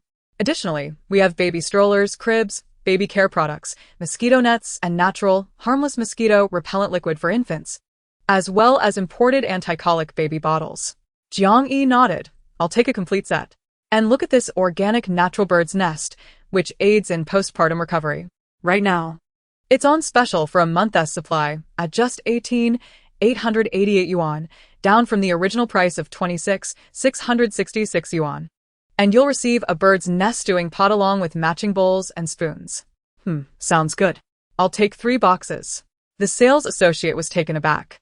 She had expected Jiang Yi to buy just 1 box and was thrilled by the unexpected purchase of 3. Such affluent young women were a rarity. All right. I see it may be inconvenient for you to carry all these items alone. We can deliver them to your door. No need. Just send a staff member to help me load the items into my car. Encountering such a generous customer at the mother and baby store, they dispatched a female salesperson with a shopping cart to assist Jiang Yi in transporting her purchases to the underground parking lot. All the gifts she procured were placed in the trunk of her SUV. Starting the engine, she followed the coordinates provided by Lu Liuliu, driving towards Lin Wan's villa. Chapter 12. Have you met the child's father? May 30th, 2060, 10 p.m.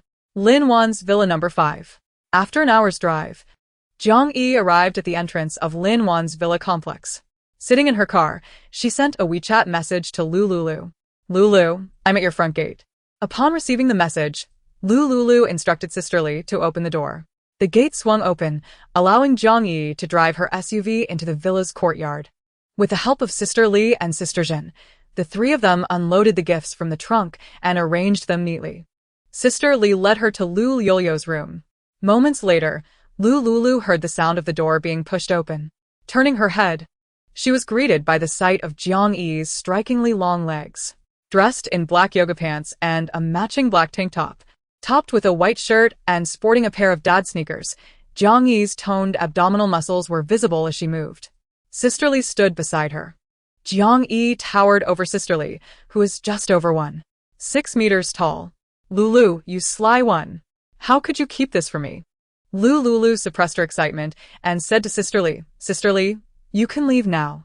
Once Sister Li exited and closed the door, Jiang Yi sat beside Lu Liuliu on the bed, frowning. You didn't tell me such a monumental thing as having a baby. Lu Liuliu sighed, recalling the absurd events surrounding her pregnancy and childbirth. It's a long story and quite melodramatic. Humph. Ever since I went abroad, you've been distant, especially in the last year. If I hadn't heard about your unwed motherhood from a member, you would still be keeping it a secret from me. We had agreed that if we had one boy and one girl, they would be betrothed, and if there were two girls, they would be best friends, and if there were two boys, they would be brothers. Lu Liuliu blinked her large, moist eyes. So, will you forgive me? Jiang Yi crossed her arms, saying, can I really be angry with you? By the way, how did your members find out about me? Jiang Yi pouted. My private gym caters to an affluent clientele. Those wealthy ladies love to gossip, and I inadvertently overheard them discussing your name. As soon as I heard, I sent you a message. Where's the baby? Let me hold him. Jiang Yi exclaimed with excitement. The baby is sleeping in the next room. You'll have to wait until he wakes up to hold him. Jiang Yi sighed. It seems I arrived at the wrong time. By the way, who is the baby's father? Is he handsome? Lu Liuliu was caught off guard by the question. That night, after having a glass of wine that Su Pingting offered her, she felt dizzy. In her hazy state, she was helped to bed. It wasn't until the next day that she realized something was amiss. The room that night had been booked by Su Pingting. She had suspected whether Su Pingting was involved, but Su Pingting, with tears in her eyes, refused to admit it. Lu Liuliu could only check the hotel surveillance, but coincidentally, the camera in the corridor of her room had malfunctioned that night. Without evidence, combined with Su Pingting's sweet voice and innocent demeanor, she had no choice but to accept her fate. Later, she discovered that she was pregnant. She had considered terminating the pregnancy, but when she heard the heartbeat at the hospital, she couldn't go through with it. Perhaps it was fate. After that incident, she had taken an emergency contraceptive pill, but it failed to prevent the seed left by that unknown man. In her muddled state, she vaguely recalled a shallow brown mole behind the stranger's ear. As for his face, she had no recollection. Lu Liuliu replied honestly. As for whether he's handsome or what he looks like, I didn't see clearly. Jiang Yi was astonished. No way. You slept with the baby's father, and you didn't even see his face? I was out of it that day, she admitted. TSK. I'm guessing a domineering CEO mistook the wrong room, and you were too intoxicated to know what happened. A one-night fling with the CEO. And then you ran off with the baby, just like in a novel. Lu Liuliu was left speechless. Half of what Jiang Yi said was surprisingly accurate.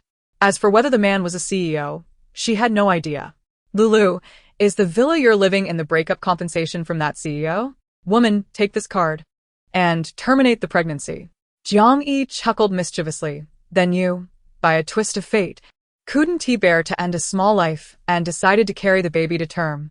Lu Liuliu sighed. You still enjoy spinning tales. This villa is property left to me by my grandfather. I only discovered after becoming an adult that I am a hidden wealthy heiress.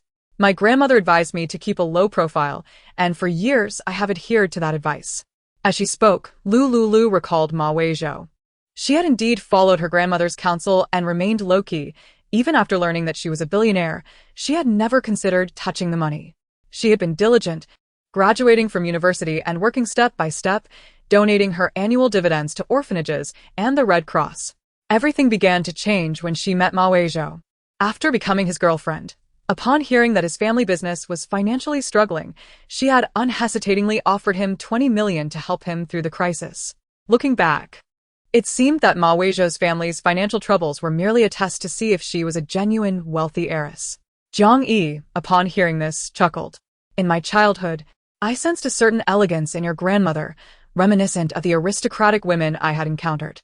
Little did I know that your family was indeed a hidden affluent one. This villa must be worth at least 10 million, Jiang Yi remarked as she rose to survey the room. Through the transparent glass cabinet of the wardrobe, She beheld an array of meticulously arranged designer limited edition handbags, all in exquisite condition. These bags, she had heard the wealthy ladies boast about, each worth hundreds of thousands, with globally limited editions exceeding 1 million, yet found to be priceless in the market. Beneath the handbags, the glass cabinet housed numerous jade stones, gold, and precious diamonds. Wow. The contents of your wardrobe must be worth at least 10 million, right? Jiang Yi exclaimed, her curiosity piqued as she opened the adjacent cabinet, only to be awestruck by the designer-tag garments hanging inside. Wow. These dresses and clothes must also be worth at least 10 million. Lu Liuliu replied curtly, take whatever you fancy. Once the apocalypse descends, these will merely become a pile of ordinary clothes, hardly worth anything, even as fuel. They will be deemed undesirable for their short burn time. A few of the rare luxury bags will only fetch a few packs of instant noodles from those women obsessed with hoarding and vanity. All these luxury items cannot compare to the value of gold. The infrastructure requires this rare metal, which is far more useful than bags and garments. Moreover, I've heard from the survivors at the base that gold can be exchanged for numerous valuable goods. I have already stockpiled 150 million in supplies. Ample enough for me, Xiao Wu, and Yi to live comfortably for 3 lifetimes. My international bank black card still holds several billion. I am not in want of money. If Yi likes, she can take it all. Then I won't hold back. Jiang Yi declared, rummaging through the wardrobe to find several sets of size M sportswear, a handbag, and a set of jade accessories. Lu Liuliu shook her head in resignation, taking those as less beneficial than acquiring more gold. Keep some clothes and bags you like. For the rest, aside from the gold accessories, dispose of everything else. Jiang Yi, with a limited edition bag slung over each arm, asked in surprise, you want to sell all these? Yes, sell them. If we deal with them now, we can obtain more cash and stockpile additional supplies. Who knows what calamities may follow after the torrential rains and extreme cold? We must be prepared and gather more provisions. These items are merely old possessions used by my mother. If I wish to keep a memento, that ancestral ring will suffice. Though the ring has lost its luster and I have stored it away, I can still take it out in my leisure for a nostalgic reminiscence. Everything else is trivial. It is better to exchange them for food and other supplies. Jiang Yi blinked. You have indeed found the right person. Leave it to me. I can sell them for a higher price than those second-hand luxury stores. With a cheerful smile, she took out her phone and opened the WeChat group. She entered an elite VIP fitness group for affluent women, capturing a high-definition video of the luxury items from Lu Liuliu's wardrobe and posted it in the group. Urgent sale of a friend's belongings. Private message for prices. She forwarded the same video and message to 4 other groups, each with around 200 affluent members, totaling over 1,000 individuals. Soon, her phone was inundated with notifications. How much for that HMX pink platinum bag? The HMX white platinum bag is 500,000.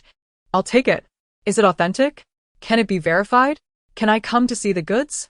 Jiang Yi glanced at the incessantly flashing reds on her phone, choosing to ignore them. I'll check the messages tomorrow. There are too many. Rest assured, I will find you the highest quality buyer. Lu Liuliu felt a 90 trust in Jiang Yi. Since their reunion, the feeling had been profoundly strong. Yet, after experiencing betrayal from those close to her, she had grown wary. Nonetheless, she would always maintain a level of vigilance regarding Jiang Yi. It's getting late. You should rest well. I'll visit you tomorrow. Don't leave. Stay at my villa tonight. You always said you wanted to live in a grand villa. Now that you have one, don't you want to experience it? Jiang Yi pondered for a moment before nodding in agreement. She was assigned to another guest room on the first floor, which had an ensuite bathroom and bathtub with freshly laundered sheets and bedding prepared by Sister Li the previous day. In the middle of the night, Xiao Wu awoke, crying for milk. Lu Liuliu heard the commotion and got up to feed him. Jiang Yi also heard the cries and stepped out of her room to take Xiao Wu in her arms and feed him. You little rascal, you look nothing like Lu Liuliu. Those big, dark eyes, that facial structure, your absent father must surely be a handsome man. Xiao Wu, eyes closed, remained silent as he drank, recalling the scene before his demise.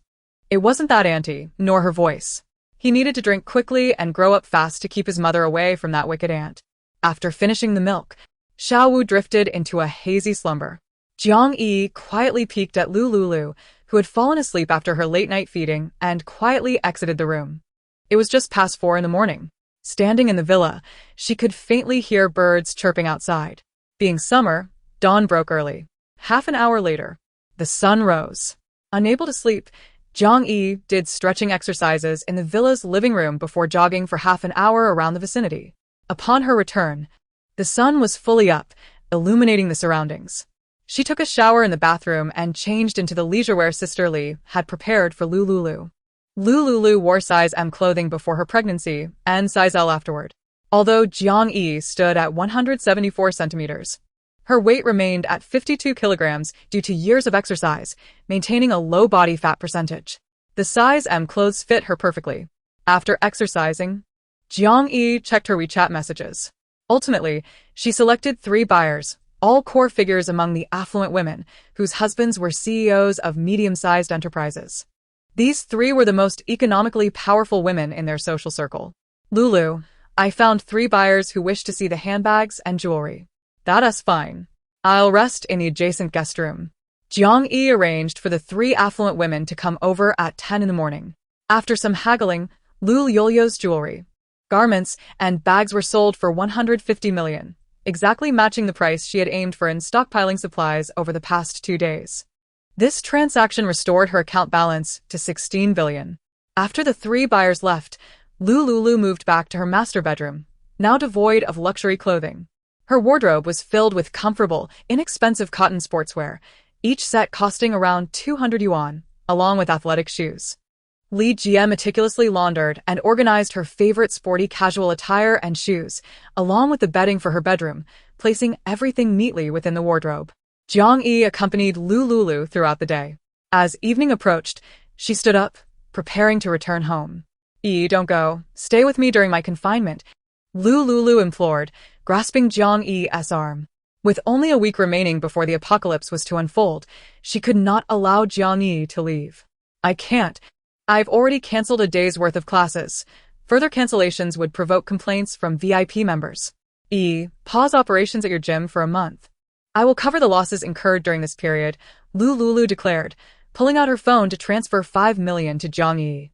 Jiang-yi nearly dropped her jaw upon seeing the 5 million credited to her account, a sum that equated to the total investment in her studio, which encompassed the cost of renting and decorating the space.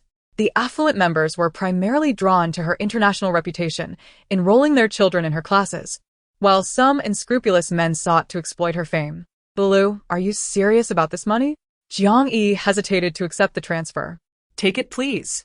Thanks to your assistance in selling my unused clothing and bags, I just received 15 million. This 5 million compensates you for your gym's closure.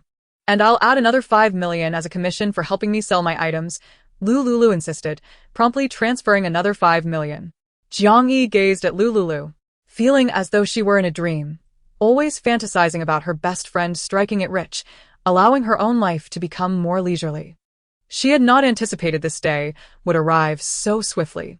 Realizing Lu Liuliu was serious, she hesitated for just a moment before accepting the 10 million. Feigning modesty was not in her nature. Hey, you truly are generous. I'll call the scheduling assistant right away. Jiang-yi took her phone and walked to the living room to inform her assistant to cancel all classes for the upcoming month. She instructed her assistant to contact the 10 students enrolled in her courses to refund their tuition and provide triple the penalty as stipulated in the contract. The total compensation, nearly 1 million, did not faze her at all, especially since she had just received 10 million. With Lulu living in a grand villa and possessing over 100 million in savings, she felt no urge to strive for more. Chapter 14. Selling the villa in City A. Though she might wish for ease, it was impossible not to put in effort. Lulu had no family nearby, and the postpartum period required care. Even if Lulu hadn't offered her money, Jiang-yi would have found a way to visit her amidst her busy schedule. Now, she could simply move in and care for Lulu without the burden of work. After finishing her communication with the scheduling assistant, Jiang-yi returned to the master bedroom. At that moment, Lu Liuliu, with the assistance of Dr. Lin Fong, was taking her first steps from the desk to walk around. Having undergone a cesarean section on the afternoon of May 27th, today was May 30th, marking 3 days since the surgery. Typically, the wound would begin to scab over after 5 days. Miss Liu, your recovery is progressing remarkably well. In 2 days, remember to apply the scar cream, doctor. Lin Fong remarked with a smile. Lu Liuliu nodded, using the wall for support as she walked a lap around the room, with Jiang Yi closely following to ensure her safety. After completing her walk, Lu Liuliu returned to bed. Sister Li, a retired nurse, brought in a basin of warm water from the bathroom, using a damp cloth to clean Lu Liuliu of any residual blood and impurities. Unable to bend due to her recovery, Lu Liuliu had to allow her to assist. Though capable of washing herself, bending could jeopardize her healing. Sister Li worked swiftly, ensuring Lu Liuliu was clean before exiting the bedroom. At 6:30, dinner was served promptly. Sister Li presented her with a bowl of fresh meat wontons, easy to digest and rich in protein and carbohydrates. Lu Liuliu accepted the bowl and finished her meal. Following dinner, she expressed milk, feeling exhausted and ready to sleep, when her phone rang. Hello, is this Mrs. Liu? Your order from Dongdong Online has arrived. I'm at your villa's doorstep. Could you please open the door? I'm not home right now. Please leave it in my villa's yard, Lu Liuliu instructed, providing the delivery person with the villa's code. The delivery personnel opened the villa gate, unloading box after box from their large truck. The entire truck was filled with Lu Liuliu's purchases. After half an hour of unloading, they neatly arranged all the items in the villa's porch. Having seen the delivery personnel leave through the surveillance, Lu Liuliu promptly changed the access code. Soon after, shipments from Famous Supermarket and other online stores began to arrive. 2 large trucks parked at the villa entrance, and Lu Liuliu gave them the code to unload the goods inside. Tomorrow, she intended to visit the villa in City A to retrieve everything and, conveniently, To sell that property as well. the villa in City A, due to its prime location in a bustling area, was worth more than her current residence, likely fetching over 30 million. Lu Liuliu opened her phone and contacted a well-known real estate agency, notifying them of her intention to sell the villa. She arranged for a viewing with the agent at 2 o'clock that afternoon. Completing these tasks, Lu Liuliu sent Jiang Yi a goodnight sticker and then settled down to sleep. In the middle of the night, she experienced discomfort from engorgement and had to pump several times. On May 31st, at 6:30 in the morning, after pumping for the 3rd time, Lu Liuliu caught a ride back to City A with Jiang Yi. I need to step away for a bit. I must return to the gym to hold a temporary meeting with my staff. All right, you take care. I'll see you tonight. Jiang Yi waved as she returned to her off-road vehicle, heading to the gym to manage her work affairs. Lu Liuliu stood at the villa's entrance with a suitcase, entered the code, and stepped inside. Upon entering, she was greeted by a yard full of various boxes and delivery packages. She didn't inspect them closely, but instead extended a finger to lightly touch the packages. In no time, all the deliveries in the yard were absorbed into her space. She felt a sense of peace, as part of the villa's emptiness was filled. Next, she opened her phone to check the logistics updates. Some packages had arrived in City A last night and were expected for delivery today. With a leisurely pace, she dragged her suitcase into the villa's 1st floor. She filled a cup with warm water from the dispenser, then reclined on the leather sofa in the living room, opening the food delivery app to place an order. With a single click, she completed the payment for the items in her cart. Half an hour later, the delivery personnel arrived in succession, and Lu Liuliu had to get up to direct them to place all the food on an outdoor stone table in the yard. If the table was insufficient, they placed the remaining items on a nearby stone bench. Once the delivery personnel departed, she received all the takeout into the second empty space of her storage. There was no time to organize them now. Seizing the opportunity of the morning, she continued to order takeout, requesting a full assortment of her previous favorites. The delivery man, who had just dropped off a meal for Lu Liuliu, displayed a look of astonishment upon seeing the same address again. Was this girl perhaps unhinged, ordering such copious amounts of food? Lu Liuliu disregarded the thoughts of the delivery workers. After all, in a week, they would no longer see her. Even if they did, they would not recognize her. From the moment she collected the deliveries, she was fully armed, donning sunglasses, a mask, and a hat. Those delivery workers could not discern her true appearance. Should a clever individual ever come to search for supplies, they would find nothing of value. After 2 waves of deliveries, it was 11:30. Lu Liuliu took out a portion of wontons and consumed them. Subsequently, she collected all the furniture, kitchenware, and anything portable from the villa she resided in into her space. The clothing in her permanent villa was all of economical variety, which she also packed away along with the wardrobe. Once these tasks were completed, she was drenched in cold sweat. Despite having taken painkillers from Dr. Lin Fong before departing, she still felt utterly fatigued. Lu Liuliu sat down on the sole remaining sofa in the living room to rest. She powered on the inconveniently mounted LCD television, switched to Channel 1, and checked the latest news. The most recent report revealed that a well-known adult film star from the island, Songtian Yujing, was gravely ill, reportedly due to a viral infection that could be transmitted through droplets. The first hospital in Jing City had been entirely quarantined. Meanwhile, the top trending topic on the social media platform was also dominated by news of Songtian Yujing's viral infection. Beneath the news, a plethora of ludicrous comments flooded in. The people of the island seemed to revel in novelty. Many speculated that Songtian Yujing had likely contracted the rumored HIV. However, the official report did not mention HIV. Nonsense. Who wouldn't he know what Songtian Yujing did? Given the nature of her profession, the likelihood of her contracting HIV was indeed high. TSK. It was a classic case of self-inflicted misfortune. Women ought to maintain their dignity. What women?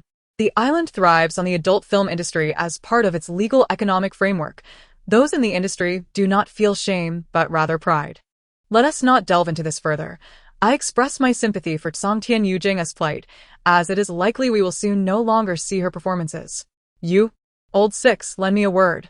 Upon reading the news, Lu Liuliu furrowed her brow. The masses were utterly oblivious to the gravity of the situation. This was no ordinary infectious disease. It could very well signify the onset of an apocalyptic virus outbreak.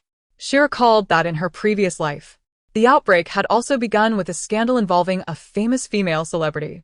That celebrity, Lulu, had lied to her husband about getting her hair done, when in reality, she was frolicking with her assistant throughout the night.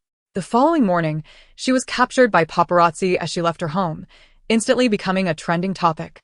Tragically, she falsely claimed to be hospitalized due to pneumonia.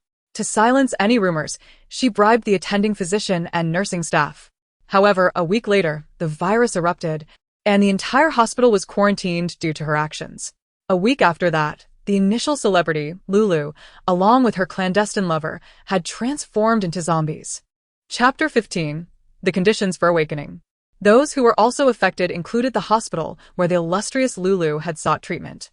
Over 80% of the hospital's staff and patients became infected with the zombie virus, with more than 99% of them turning into zombies. Nevertheless, danger often accompanies opportunity. Among the infected, one individual emerged as an awakened being. Lu Liuliu distinctly remembered this awakened individual. The tales of this hospital's awakened personage were whispered among the survivors from the base. Given Lulu's fame, her incident garnered immense attention. And whenever the awakened being was mentioned, Lulu's name followed suit, ensuring the stories of the awakened spread widely. Rumors suggested that the awakened's ability was one of healing. He could cure severe diseases such as lung cancer, uremia, and breast cancer. His power involved absorbing a unique energy and transmitting it into the bodies of the afflicted, effectively neutralizing and ultimately obliterating the tumors. It was a truly remarkable ability. Lu Liuliu felt envious. Yet, the probability of awakening was exceedingly low. The first condition was to become infected with the virus and survive without succumbing to zombification. The second condition was that among the survivors, only a minuscule fraction would awaken their gifts. Most survivors who had endured the apocalypse virus did not become awakened, though their physical condition improved. This enhancement allowed them to withstand the harshness of nature's wrath post-catastrophe. In her previous life, she had remained sequestered within her villa, never encountering the source of infection, thus avoiding the virus and failing to become an awakened individual. The cost of awakening was far too steep. Fortunately, after the establishment of the refuge, scientists developed a vaccine against the zombie virus. Individuals like her, who had not contracted the virus, experienced a degree of physical enhancement after receiving the vaccine due to its unique properties. In this life, possessing a hereditary space was already a significant blessing. Risking voluntary infection would be reckless. Should she become a zombie, there would be no one to care for Xiaowu. With Xiaowu just born, she could not afford such risks. Lu Liuliu scanned her space with her mental energy. Upon seeing it filled with provisions, her anxiety eased considerably. However, The news from the island was something she had not encountered in her previous life, raising concerns that her rebirth might provoke unforeseen changes in the apocalypse. Thus, she needed to expedite her stockpiling of supplies. Reclining on the sofa, she resumed ordering takeout. Every half hour, she placed 2 more orders. After finalizing her takeout, she stored it away in her space. The clock struck 1:30 in the afternoon. The agent she had scheduled to meet called her half an hour early. Just as she finished collecting her takeout, she instructed the agent to come directly over. Soon, the agent arrived at her villa in Jinshin. Miss Lu, this villa is a prime gem in terms of both location and layout. Are you truly ready to sell? Yes, expedite the sale. The quicker, the better. Ideally, it should be finalized within 3 days. Once the villa is sold, I will personally grant you a 3% commission. The agent was taken aback upon hearing the mention of a 3% commission. This property, though valuable, had been difficult to sell. However, given Miss Lu's willingness to lower the price, he was confident he could close the deal within 3 days. As a top-tier sales agent in the villa market of a city, he had numerous high-profile clients eager to purchase property. Provided the price was right, he could facilitate an immediate sale. Upon hearing about the additional 3% commission, he was so exhilarated he nearly leaped to his feet. Miss Lu, let me make a call. The agent rose to his feet, hurried outside the villa to capture photographs and videos, and promptly contacted prospective buyers on WeChat who had shown interest in acquiring the property. A mere half-hour later, his face flushed with excitement. He exclaimed to Lu Liuliu, Miss Lu, I have found a buyer who is willing to offer 28 million for your house. Lu Liuliu was aware that the villa had been undervalued by at least 2 million, yet her urgency to sell rendered her indifferent. A sum of 28 million could procure many things. I shall return now to draft the contract, she replied. The agent hastily dashed out, driving away in his Dongfeng vehicle. With this transaction, he stood to gain an impressive commission of 840,000. Typically, the company retained a 2% cut, allowing him a maximum of 1%. Furthermore, clients could often be quite demanding. Sellers were reluctant to lower their prices, while buyers were unwilling to spend. But now, he was on the verge of breaking records. Selling a 10 million villa in a single day, combined with the 1% commission from the company and an additional 3% from the client, amounted to over $1 million. He was on the brink of fortune. It was truly a case of 3 years without a deal, but one deal can sustain you for 3 years.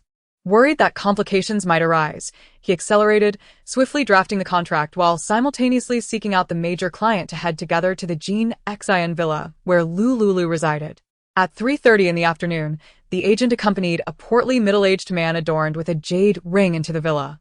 With Lu Liuliu's permission, the man toured the property, nodding in satisfaction. The house is quite impressive. Let us proceed with the contract.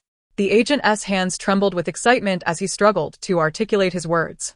Here is the contract. Please sign. Lu Liuliu glanced at the document. It appeared satisfactory. Prior to their meeting, the agent had sent her an electronic version. The middle-aged man had also reviewed the contract en route and raised no objections. As they signed, the agent's heart raced, nearly leaping from his chest. He was on the cusp of prosperity. Mr. Sun, I hold deep sentimental attachment to this house. It was left to me by my grandfather.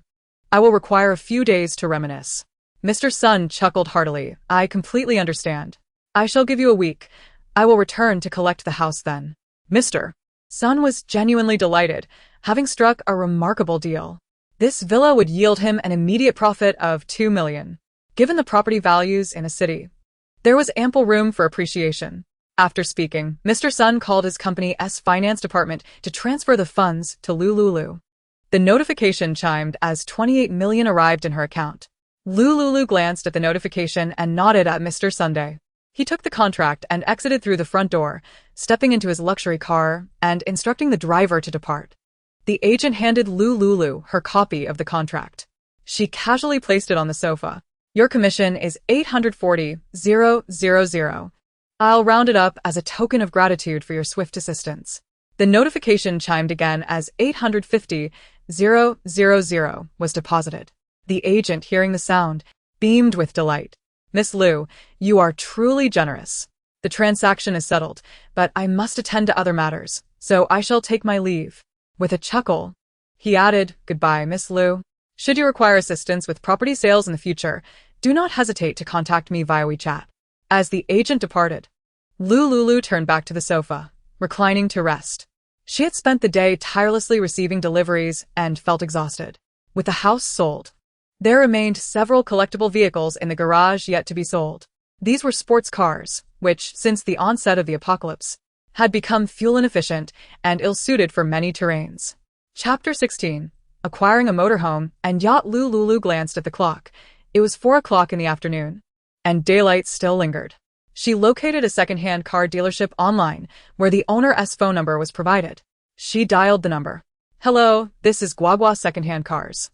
How may I assist you? I have 3 vehicles for sale, including a Ferrari X." The receptionist immediately responded. "Madam, may I have your address? I will arrange for staff to come and inspect the vehicles." Dinsin Villa. "Very well, please hold on. Our team will arrive in half an hour." Lu Liuliu pressed the end call button and reclined on the spacious sofa to rest. The receptionist promptly relayed the vehicle details to the owner, who recognized an opportunity and personally headed to Jean Xin Villa with an assistant. Half an hour later, the owner of Guagua Second-Hand Cars and his secretary arrived at the destination. Lu Liuliu guided them into the garage to view the vehicles. The owner examined the cars meticulously, expressing satisfaction. He swiftly signed an electronic contract with Lu Liuliu, made the payment, and instructed other staff at Guagua to assist in driving the vehicles back to the dealership. The sale of the cars proceeded exceptionally smoothly. By 5 o'clock, Lu Liuliu had successfully sold her 3 luxury vehicles for a total of 5 million in cash. With all her cash combined, she now had just over 16 million. Preparing to venture out again, she followed her usual routine of using the breast pump. This had become a necessity for her, as she had gradually adapted to pumping 3 times daily and twice during the night. It was a hassle, but neglecting this would lead to discomfort. 20 minutes later, after completing the pumping session and cleaning the device, she stored it away. Next, she conducted a thorough check of the villa. Aside from items permanently affixed to the walls, she collected all movable possessions into her storage space, ready to retrieve them whenever needed. Exiting the villa, Lu Liuliu hailed a taxi and headed to the location where the motorhome was for sale. With the sports cars sold, it was now time to acquire a motorhome. In the aftermath of the apocalypse, a motorhome would be invaluable. Finding a patch of open land in a shelter base to park and rest would be immensely convenient, and the parking fees would be 4 to 5 times cheaper than renting a single room. Of course, renting a room within the shelter was an option, but single rooms were exorbitantly priced. In her previous life, managing with a child had proven cumbersome. Had her villa not been requisitioned by the authorities, she would likely have had to sleep on the floor in a refugee area. Now, with the means available, she was determined to secure a motorhome as a precaution. Retrieving the motorhome from her storage space would allow her to camp and travel freely. In this life, she had no desire to squeeze into a cramped room with a crowd.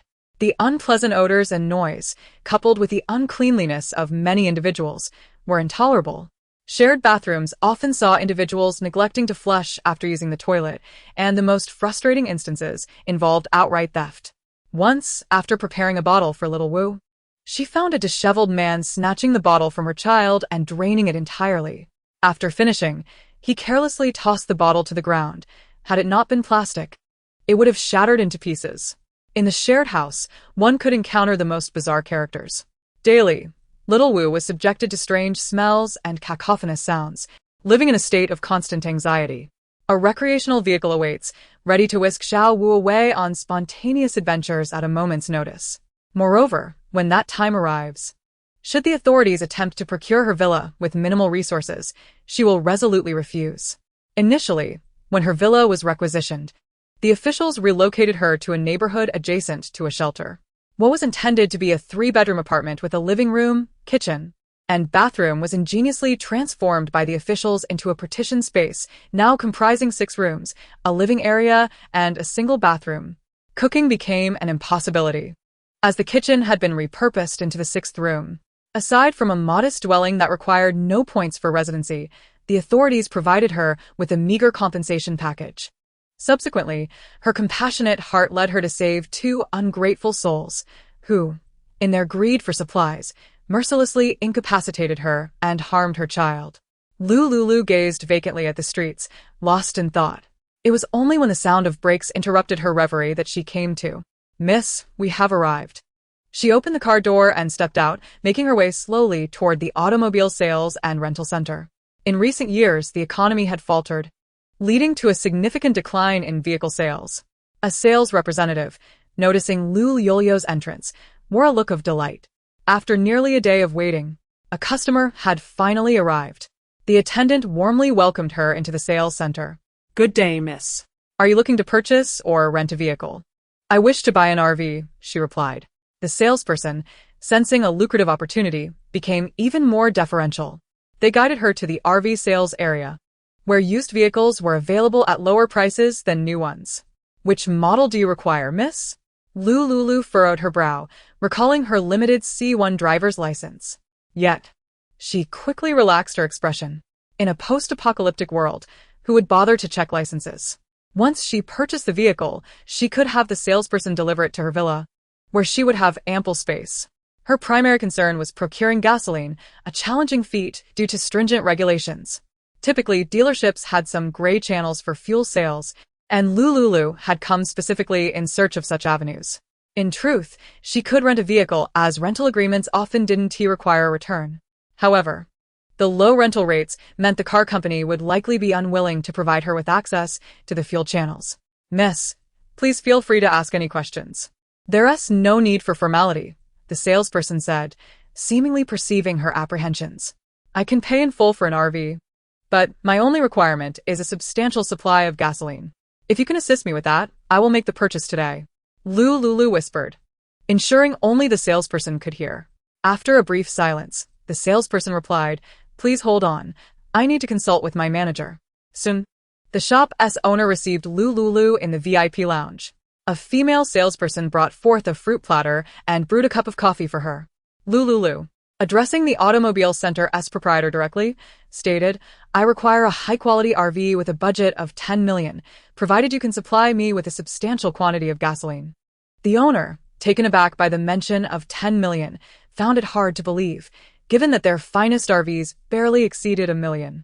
"Miss Liu, how much gasoline are we talking about?" "At least 2 tons each of 92 and 95 octane, and over 2 tons of diesel." "Miss Liu, with your 10 million, you could purchase 2 RVs and still have over 7 million left. I do have some channels for gasoline and diesel, but even with those, your total expenditure wouldn't reach 10 million. Do you have any high-performance, expensive vehicles?" "I'll take 2 off-road vehicles." The owner appeared conflicted. Even with 2 off-road vehicles added, the total still fell short of 10 million. Those who could casually spend 10 million on vehicles were certainly not ordinary individuals. With a flattering smile, the automobile owner remarked, "Miss, you seem quite interested in these modes of transportation. May I inquire what you intend to use them for?" "A company group tour for sightseeing in other provinces." Lu Liuliu concocted a plausible excuse. The owner, merely asking out of curiosity, recognized the folly of foregoing a profitable opportunity. Upon hearing her justification, he chuckled lightly. "Miss Liu, your purchase of the RV and off-road vehicles, along with the gasoline, still wouldn't amount to 10 million. He paused momentarily before suggesting, "Have you considered a yacht? I have a distant relative who sells yachts, and if you were to buy one, securing a large supply of diesel and gasoline would not pose a problem. My relative has connections with the authorities." Lu Liuliu had already been planning to procure a yacht after stockpiling supplies, and the owner's words sparked her interest. "No problem. I'll purchase 2 yachts." The automobile owner nearly dropped his jaw, trembling so much that he splashed tea from his cup. "When do you need them?" "Now." Lu Liuliu replied urgently. "I want 2 of your best RVs and 2 off-road vehicles, all delivered to my villa. The code is..." The owner, surprised by her eagerness to buy, found it curious. However, he cared little for her urgency. In this society governed by law, there was a mutual agreement, one party willing to sell and the other willing to buy. He was unafraid of her potentially leveraging the source of gasoline to his detriment.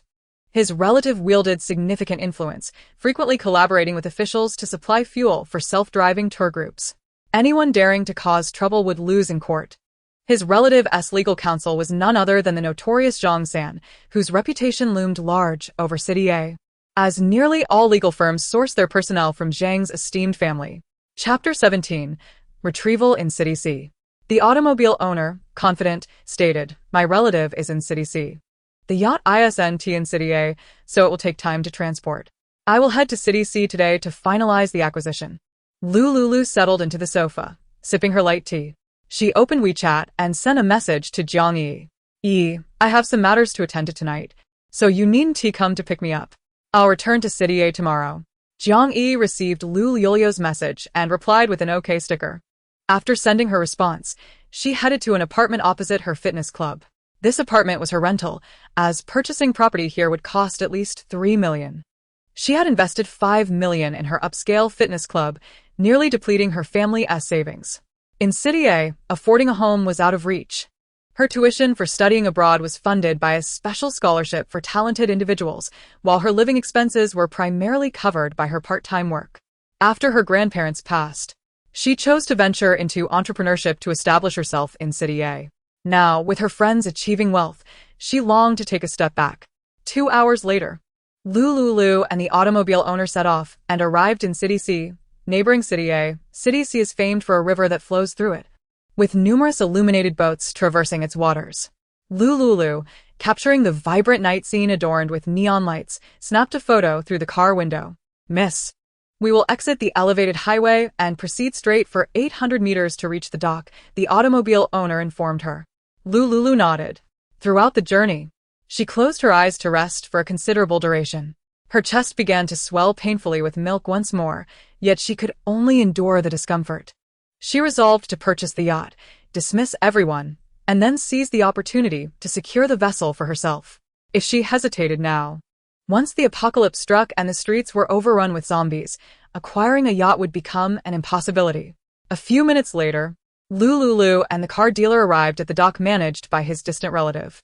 Various vessels and yachts, both large and small, were moored at the marina. In the distance, Lu Liuliu spotted the relative the car dealer had mentioned. "Miss Lu, this is my cousin, Zhao Xian." "Zhao Qian, is this the significant client you mentioned?"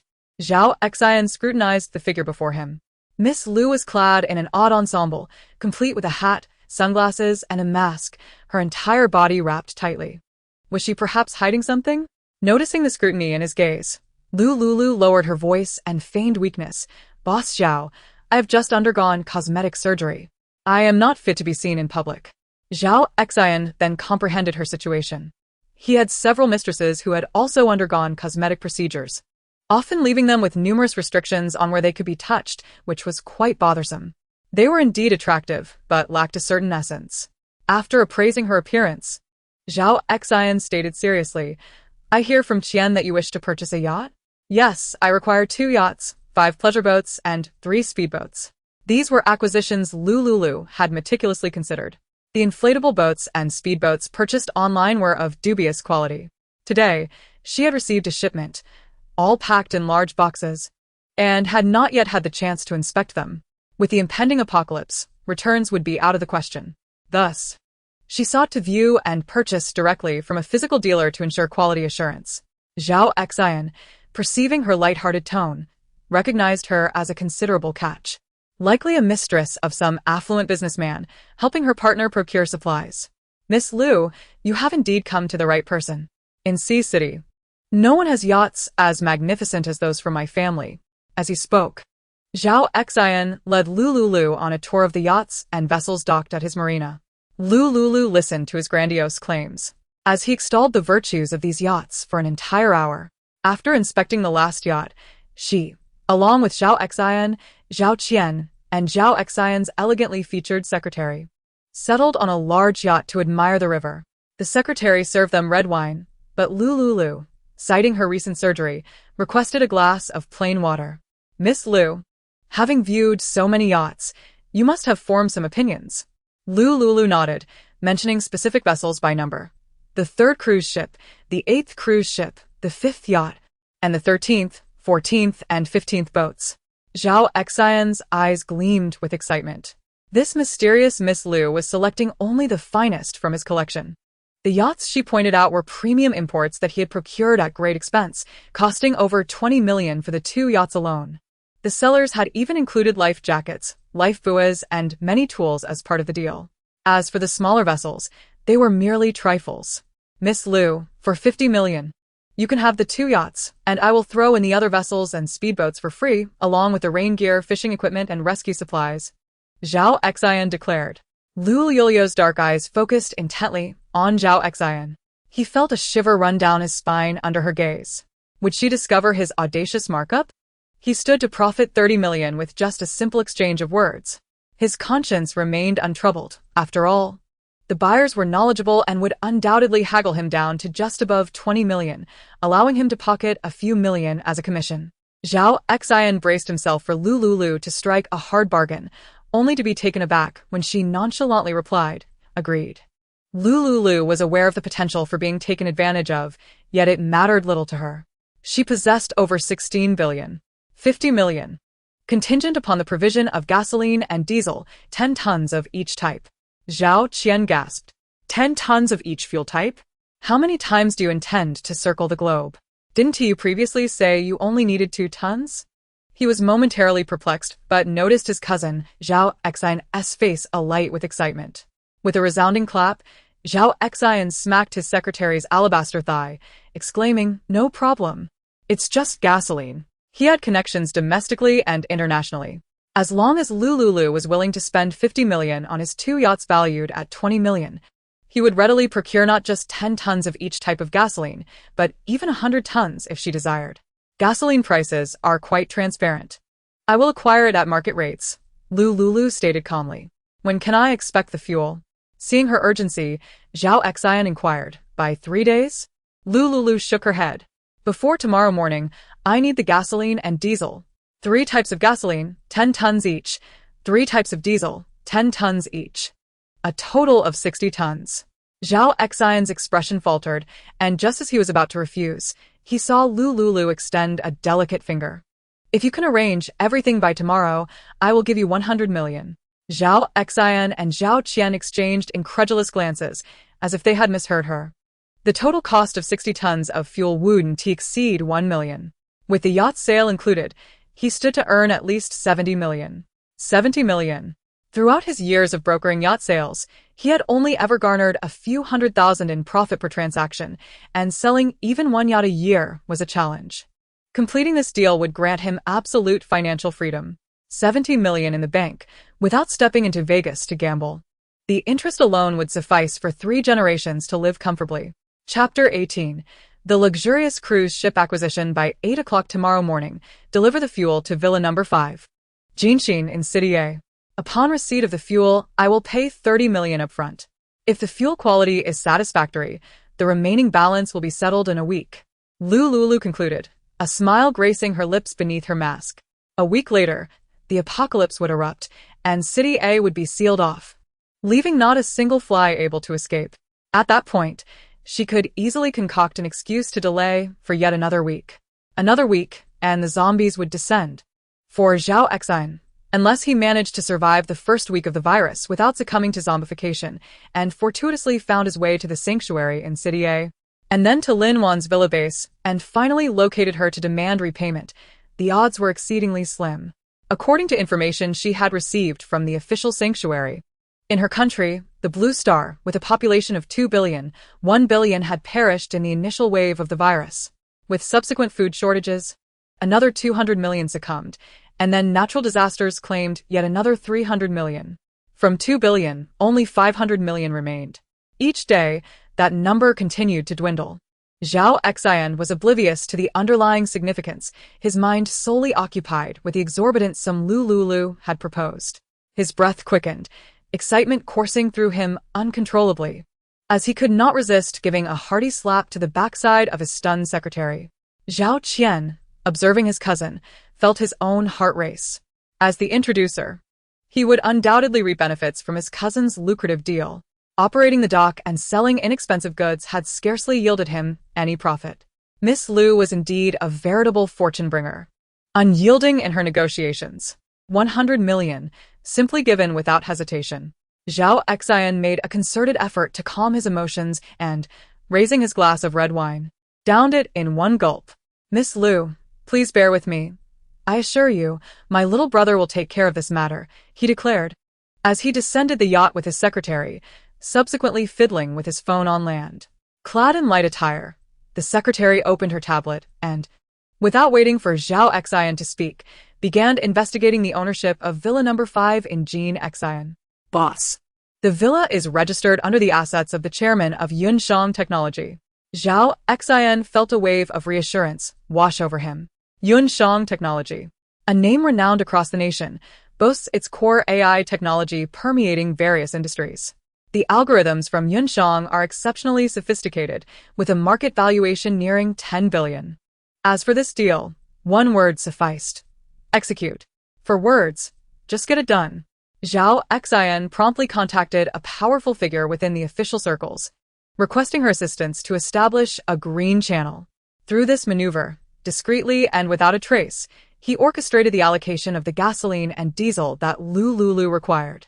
The gasoline was meticulously packed into specialized containers and dispatched overnight to Lu Liuliu's villa in a city. Zhao Qian, observing his cousin's fervent pursuit of profit, felt a twinge of envy.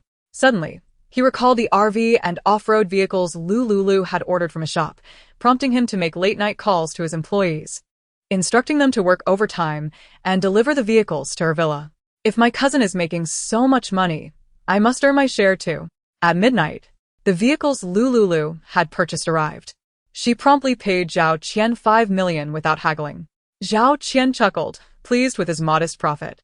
Although it was less than what his cousin earned, it was still a considerable amount. As for the gasoline, Zhao Xian ensured she wouldn't have to wait long.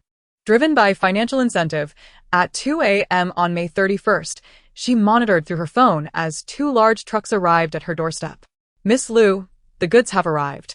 Lu Liuliu relayed the access code to Zhao Xian, who instructed the delivery personnel to unlock the gate and deposit the neatly labeled barrels of fuel into the villa's courtyard. Once all the delivery personnel had departed, Lu Liuliu promptly changed the gate's access code. The gate, a product of Yunshang Technology, could not be breached without the correct code, not even by explosives. I'll transfer the funds now. Zhao Xian immediately provided an international account number from abroad, which had no transfer limits. Domestic transactions were fraught with restrictions, increasing the risk of complications. Lu Liuliu's bank card had legitimate sources of funds, rendering her unafraid of scrutiny. She executed the transaction through an app on her phone. 3 minutes later, 30 million arrived in her account. The secretary, exhibiting an expression of excitement, nodded in affirmation.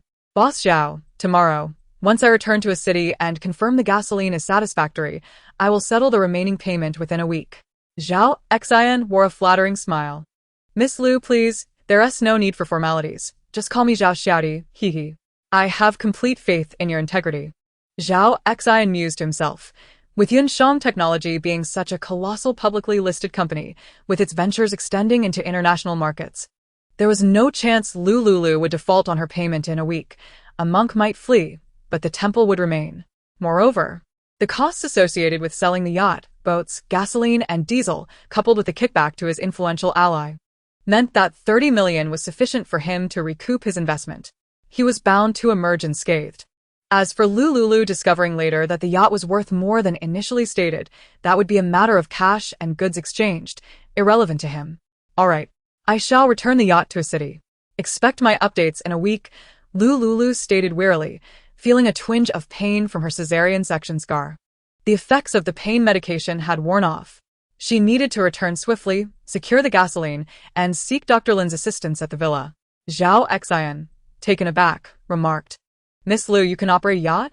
Truly remarkable. Lu Liuliu did not respond, casting a cold glance in his direction. Perceiving her displeasure, Zhao Xian promptly instructed his secretary to ensure that the purchase boats, inflatable kayaks, and other items were properly stowed in the 2 yachts. Miss Lu, the vessels are too large. They can only be secured on the yacht's deck. The inflatable kayak has been neatly folded and packaged for you. Lu Liuliu surveyed the oversized yacht that barely allowed her to move, nodding in satisfaction. Zhao Xian noticed her urging him to depart with her gaze, and thus took his leave alongside his secretary and cousin. Lu Liuliu glanced at another yacht nearby, noting it lacked a designated storage space. After receiving the keys to the yacht, she maneuvered one of the yachts away from the dock. A mere 10 minutes later, with the river deserted, she turned off the ignition, utilized her spatial abilities, and placed the inflatable boat on the water's surface. The midnight river was shrouded in darkness, devoid of any light or presence. Only then did she feel secure enough to store the yacht in her spatial realm. Following that, she piloted the inflatable boat back to the dock and repeated the process. Thankfully, her spatial abilities enabled her to store the inflatable boat first before relocating it to the river. Otherwise, maneuvering such heavy equipment would have been an insurmountable task. After securing the yachts, Lu Liuliu drove the inflatable boat along the riverbank of City C, navigating for an hour and a half until she reached a dock in City A. This dock, situated in a scenic area, was unattended. Observing the surroundings enveloped in darkness, she waited 3 minutes to confirm the area was deserted. She then retracted the inflatable boat and made her way out of the scenic area to the main road. There, she hailed a taxi. 10 minutes later, Lu Liuliu arrived back at Villa number 5 in Jean Xian. Checking the time on her phone, she noted it was 5 a.m. on May 31st. Entering the villa, she spotted the RV, off-road vehicle, and the stacked barrels of fuel. Slowly, she approached and extended her right index finger to touch the gasoline and diesel of the vehicles. Chapter 19. Changing dressings and resting. A few minutes later, she stored everything in her spatial realm, arranging the barrels and yacht in a designated area. Once these tasks were accomplished, fatigue washed over her. The pain from engorgement was nearly unbearable. Lu Liuliu retrieved a sofa from her spatial realm, sat down, and took out a breast pump to relieve herself. Earlier, while on the yacht, she had made a pretense of visiting the restroom to pump once. Now it was time to do so again. After finishing, she stored the milk in special bags within her spatial realm, where it would remain fresh. No formula, no matter how superior, could compare to breast milk. As long as she could provide breast milk for Xiaowu, there would be no need for formula. In her previous life, she had lost her milk early, due to various reasons. In this life, she was determined to find a way to maintain her supply. Lu Liuliu had solved a significant issue regarding her stockpile. Lying back on the sofa, she gently caressed her painful scar and closed her eyes for a moment of rest. At 6 a.m, she retrieved the off-road vehicle she had purchased from Zhaoqian and drove through the streets of City A. Many breakfast shops were opening for business. Lu Liuliu located a breakfast vendor and ordered an assortment of their freshly prepared meals.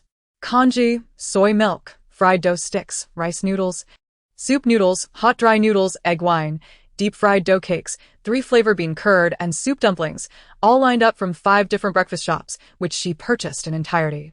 The owners and staff busily packed her order according to her specifications, portioning the meals into bags suitable for adults and placing them into large foam containers insulated with protective coverings. Lu Liuliu reclined in the back seat of the off-road vehicle, resting. An hour later, the trunk of her vehicle, the interior, and the passenger seat were all crammed with neatly packed food. Lu Liuliu harbored concerns that the food might spoil over time.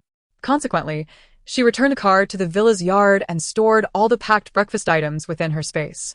Following this method, she ventured to the vegetable market, large supermarkets, convenience stores, and pharmacies, continuously procuring supplies until evening.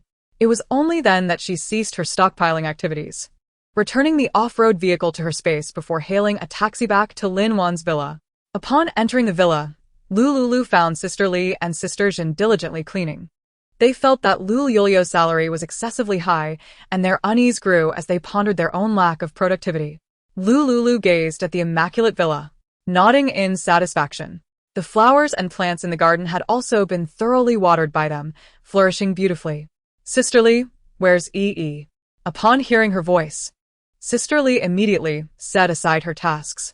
E. "You mean Miss Jiang? She's in the nursery in the guest room with the baby. The baby is awake." Lu Liuliu hastened to the nursery door, opening it to find Jiang Yi cradling little Wu while singing lullabies. "Lulu, you're back. The baby is so adorable. Come take a look," Jiang Yi exclaimed with a smile.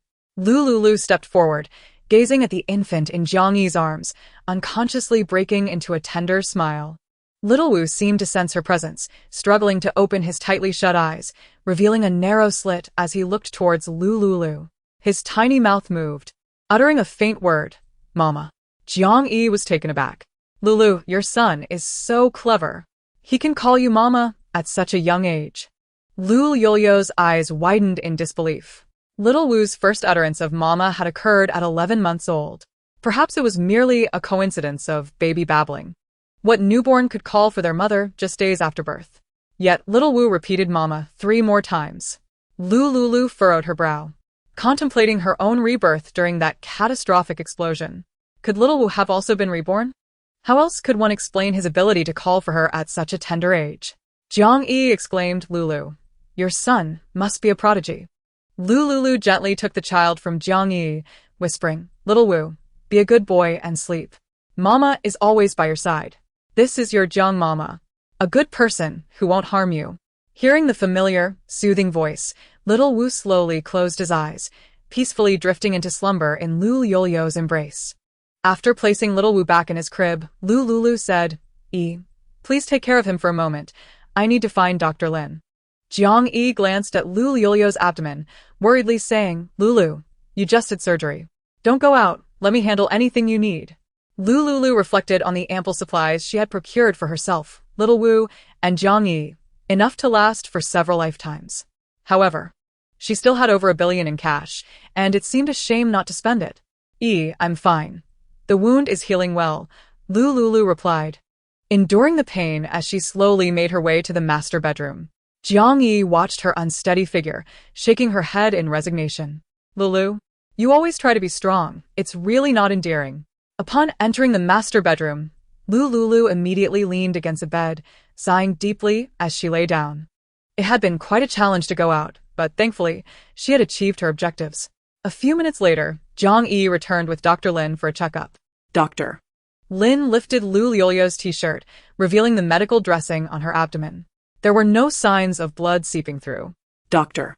Lin's furrowed brow relaxed as she carefully peeled back the dressing to examine the wound. Fortunately, there was no fluid leakage. She disinfected the wound with iodine, applied growth factor gel, and replaced the dressing with a fresh one. Miss Lu, your wound looks good. There's no tearing or leakage. I heard from Miss Jiang that you were out for a day and a night, which is not conducive to your recovery. You shouldn't go out until your wound has scabbed over. Lu Liuliu nodded. Dr. Lin, the wound will scab within a week, right? Typically, the superficial wound will scab in about 7 to 10 days, but you must avoid excessive exertion. Complete healing will take at least 2 months, doctor. Lin advised before leaving the room. Jiang Yi sat by the bedside, exasperated. Lulu, you must listen to the doctor. If your wound opens up again, I heard it could prolong the recovery time. You might even have to be readmitted to the hospital. Lu Liuliu pondered the unspent money, initially shaking her head before nodding. I'll wait until the wound has scabbed before going out. That's more like it. You need to take care of your injury. I'll go prepare you some fresh meat dumplings. You know how to make dumplings? Lu Liuliu replied teasingly. I'm quite capable of learning, you know. It's just dumplings Sisterly taught me once, and I got it down. After exchanging a few more words of encouragement, Jiang Yi left to prepare dinner. Having been reborn, Lu Liuliu felt the tension within her ease as she closed her eyes, quickly succumbing to sleep. Half an hour later, Jiang Yi quietly opened the door, saw her sleeping, and tiptoed out. I made these dumplings with my own hands. Never mind. I'll eat them myself. When you wake up, I'll make you more. After finishing the dumplings she had just made, Jiang Yi went to the kitchen, washed the dishes, and wrapped up a batch of dumplings. Each portion contained 20 dumplings, neatly packed in freezer bags and placed into the refrigerator. Chapter 20. Digging Wells. She prepared 5 portions, during which Sisterly offered to assist, but Jiang Yi declined. These dumplings are made by me. When Lulu eats them, I will feel a great sense of accomplishment. Lu Liuliu slept for a solid 10 hours, during which Dr. Lin administered 4 drips without her noticing. By the time she awoke, it was already 2 a.m. on June 1st. Upon waking, a strong urge to relieve herself overtook her. Lu Liuliu slowly rose, supporting herself against the wall as she made her way to the bathroom. After returning to bed, she felt quite hungry. At this hour, she did not want to disturb Jiang Yi or Sisterly, so she casually retrieved a cup of black rice porridge and a fresh meat bun from her space to satiate her hunger. After eating, she lay back in bed, contemplating her next steps. This villa was going to be her residence for quite some time. Solar panels and various other equipment needed to be installed in advance. There was still time, since it was inconvenient for her to go out. She could ask Jiang Yi for assistance in procuring a year's worth of supplies to adequately sustain them until the zombie tide subsided and the shelter was established. Lu Liuliu took out her phone and drafted a list of items needed for the villa in the memo app. First, she noted products related to solar energy. In the first 3 months post-apocalypse, there would still be electricity. Thereafter, it would be a matter of luck. She listed solar batteries, controllers, solar panels, and required 13 sets in total. 3 sets for the villa and 7 sets to keep in her space. 3 sets would be registered to the villa's address, while 10 sets would be registered to Jean Xian Villa. Additionally, she planned to purchase solar water heaters, solar lights, and solar electric vehicles, allocating a budget of 1 million for solar-related products. Next, she aimed to stockpile fresh vegetables and meats for the villa, which she could entrust to Jiang Yi. She would have her drive to City A for the shopping, as it would be less likely for them to be noticed. She decided on cured meats, which could be preserved for a year or 2 without issue, and planned to buy some chickens, ducks, and fish, raising the chickens and ducks in the yard and keeping the fish in an artificial pond, ensuring a steady supply of fresh eggs. Within the confines of the space, one may also store various creatures. The animals, upon entry, remain in a state akin to being sealed, and upon extraction, they revert to their lively forms. In her previous life, she had experimented with this phenomenon, yet she had never dared to try it with living humans. The thought of subjecting little Wu to such an experiment filled her with trepidation, fearing unforeseen consequences. Should any other living being stumble upon the secrets of her space, the only recourse would be to eliminate them upon their release. She adhered to the principle of do not offend those who do not offend her. Decades of formal education had instilled in her a moral compass that rejected the notion of indiscriminate killing for the sake of experimentation. Such actions were unnecessary. Nightmares plagued her sleep, but she resolved to explore this avenue again when the opportunity arose. For now, her considerations were limited to poultry and fish. Furthermore, she planned to dig a well in her villa to fill the custom water tanks she had prepared within her space. She could reach into the well and use her fingers as a conduit to draw water into her space, controlling its flow into the storage tanks through her mental prowess. The well water was unlikely to run dry. In the post-apocalyptic world, it would serve well for irrigating crops. Relying solely on the municipal water supply, even after 7 consecutive days and nights, would not suffice to fill the storage containers she had procured. Growing vegetables required seeds, a stock she had previously accumulated online. With an abundance of finances, she considered purchasing another batch. For 6 continuous hours, Lu Liuliu meticulously accounted for all the supplies needed for the villa for an entire year, placing orders with the delivery address set to Lin Wan's villa. Any additional supplies were ordered to the Jean Xian Villa. In total, her expenditures amounted to 50 million. After completing this task, she found the contact information for a well digger willing to come at a high price to excavate a well in her courtyard. The master was based in a city and had recruited 5 assistants. Jiang Yi drove to a city, following the procurement list Lu Liuliu had sent her via WeChat. Lu Liuliu urged her to purchase ample supplies that could be stored, transferring 1 million to her. Although Jiang Yi found this peculiar, upon learning of Lu Liuliu's immense wealth, she was no longer surprised. Thus, she assumed the quality of the ingredients would be top-notch, imported goods, ensuring Lu Liuliu's recovery during her confinement. Consequently, she visited a well-regarded supermarket known for its excellent reputation. Seizing the opportunity, while Sister Li and Sister Zhen attended to little Wu, Lu Liuliu discreetly ventured to the villa's small storage room, retrieving the 200,000 worth of medicines purchased from Dr. Lin Fong and placing them into her space. Additionally, she stored 2 first aid kits in the small storage room. The kits contained comprehensive medical supplies, sufficient for addressing everyday minor injuries. After completing these tasks, Lu Liuliu descended to have lunch before indulging in a 2-hour nap. Upon awakening, she discovered that the well in the courtyard had been completed. The concrete and steel reinforcements had been poured, and in accordance with her specifications, a protective stainless steel cover encircled the well, secured with a lock to prevent little Wu from playfully tumbling inside. Gazing at the fresh water seeping into the well, Lu Liuliu felt a profound sense of relief. After settling the bill with the workers, she observed the well water for a while. At that moment, the water appeared murky, but the workers assured her it would be usable after 8 hours of sedimentation. Lu Liuliu resolved to act that evening. Once the well water had settled, she would fill the storage containers in her space.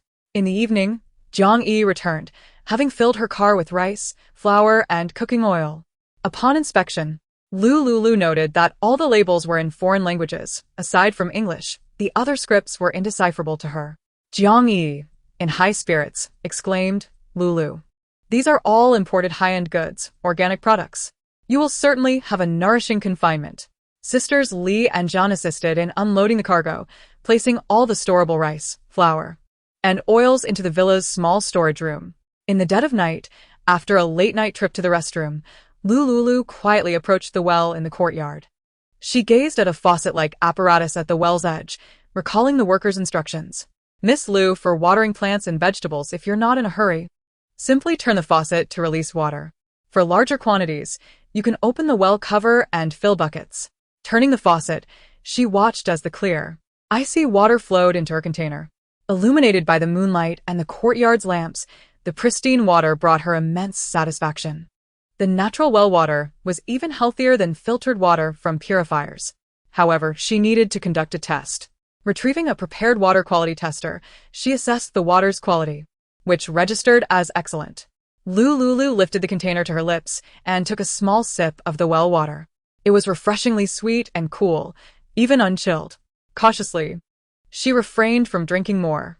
Confirming the water quality was satisfactory, she stood before the well, extracted the key, and unlocked the cover, extending her middle finger into the well.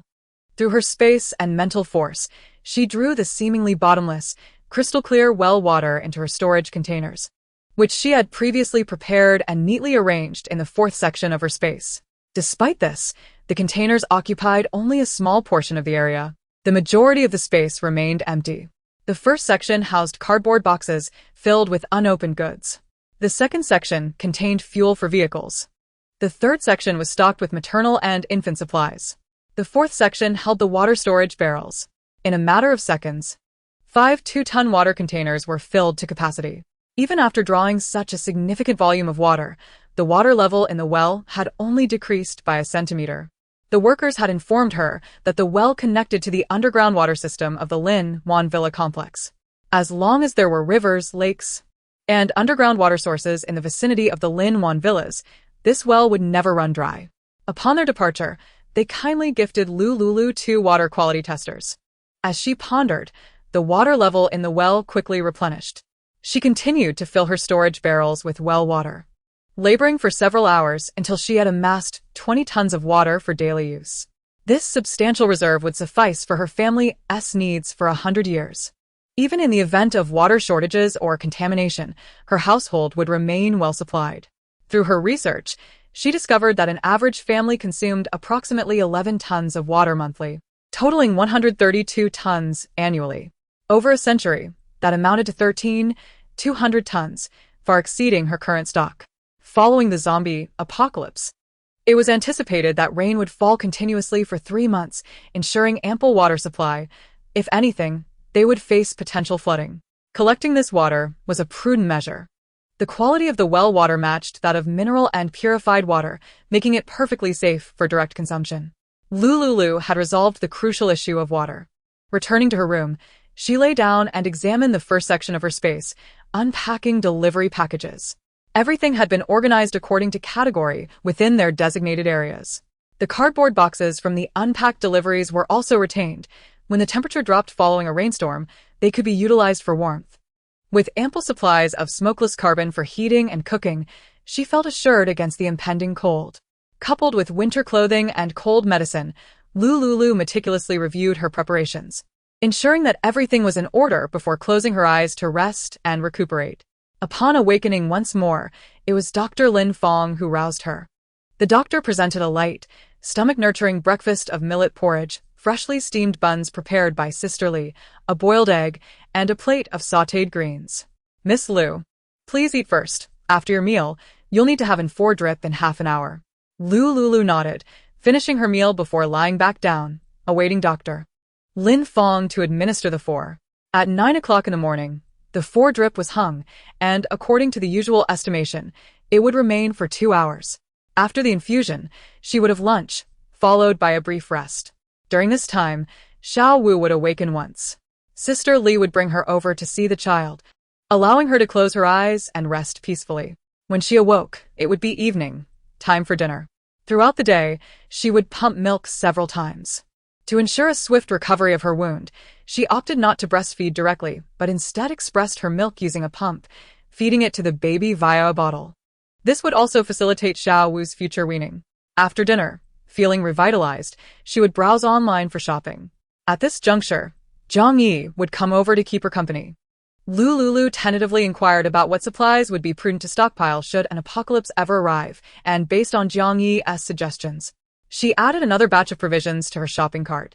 On June 2nd, she spent 50 million. Her bank balance stood at over 1.45 billion. With only 4 days remaining, Lu Liuliu glanced at the funds that seemed impossible to expend and felt a twinge of anxiety. She revisited the supplies she had previously purchased on Feimao and Dongdong, ordering another set. After this operation, she managed to spend a total of 150 million. Reflecting on the value-retaining function of gold, she resolved to visit a gold shop in City A the following day. Intending to also peruse the fresh market for live poultry and livestock such as chickens, ducks, fish, and other meats. While uncertain if she could sustain them, she thought it wise to keep some as seeds, anticipating that once the apocalypse and natural disasters had passed, there might be an opportunity to breed these animals again. On the morning of June 3rd, Dr. Lin Fong examined Lu Liuliu's wound and changed the bandages. Miss Lu, your wound has begun to scab over. It is expected to heal in 3 days at the surface level. You may walk around a bit, as it aids in recovery and prevents intestinal adhesions. Remember to apply your scar cream twice daily, morning and evening. Lu Liuliu nodded. Dr. Lin, I wish to step out briefly. It shouldn't be a problem as long as I avoid strenuous activity, correct? I do not recommend going out. It would be best for you to rest at home. Noticing Lu Liuliu's determined gaze for an outing, Dr. Lin sighed in resignation. Miss Lu, if you must go out, please limit your time to no more than 2 hours, and walk slowly to avoid reopening your healing wound. I will, Lu Liuliu replied with a gentle smile, instructing Sister Li to prepare the items she would need for her outing. Sister Li gathered everything necessary for Lu Liuliu's departure. Jiang Yi insisted on accompanying her to the villa in City A. Unable to refuse her, Lu Liuliu acquiesced. Jiang Yi drove Lu Liuliu to the villa's entrance before returning to the company to check on recent matters. Once Jiang Yi had left, Lu Liuliu retrieved her suitcase back into her space, took out a vehicle, and drove to the nearby fresh market. She managed to procure live chickens, ducks, and fish. However, after searching for cattle, sheep, and pigs, she found only processed meat. She purchased a substantial quantity, filling her car's trunk to capacity.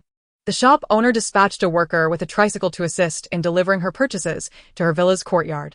Once they departed, Lu Liuliu placed the 10 chickens, 10 ducks, and 20 fish into a designated area of her space. Subsequently, she visited several large vegetable markets nearby. Finally, she lucked out at one market, acquiring 2 sheep, 3 cows, and 5 piglets. Spotting rabbits for sale, she also purchased 10 rabbits, intending to keep them as pets for leisure or, should hunger strike, for a meal. With a chuckle, Lu Liuliu instructed the market owner to deliver the animals to her villa. She then drove back with a car full of packaged fresh meat. After everything had been collected, she settled her bill with the market stall owners as per usual and stored the items in her space. After securing the small animals, she drove to a fast food restaurant renowned for its good reputation, KKC, where the service was swift.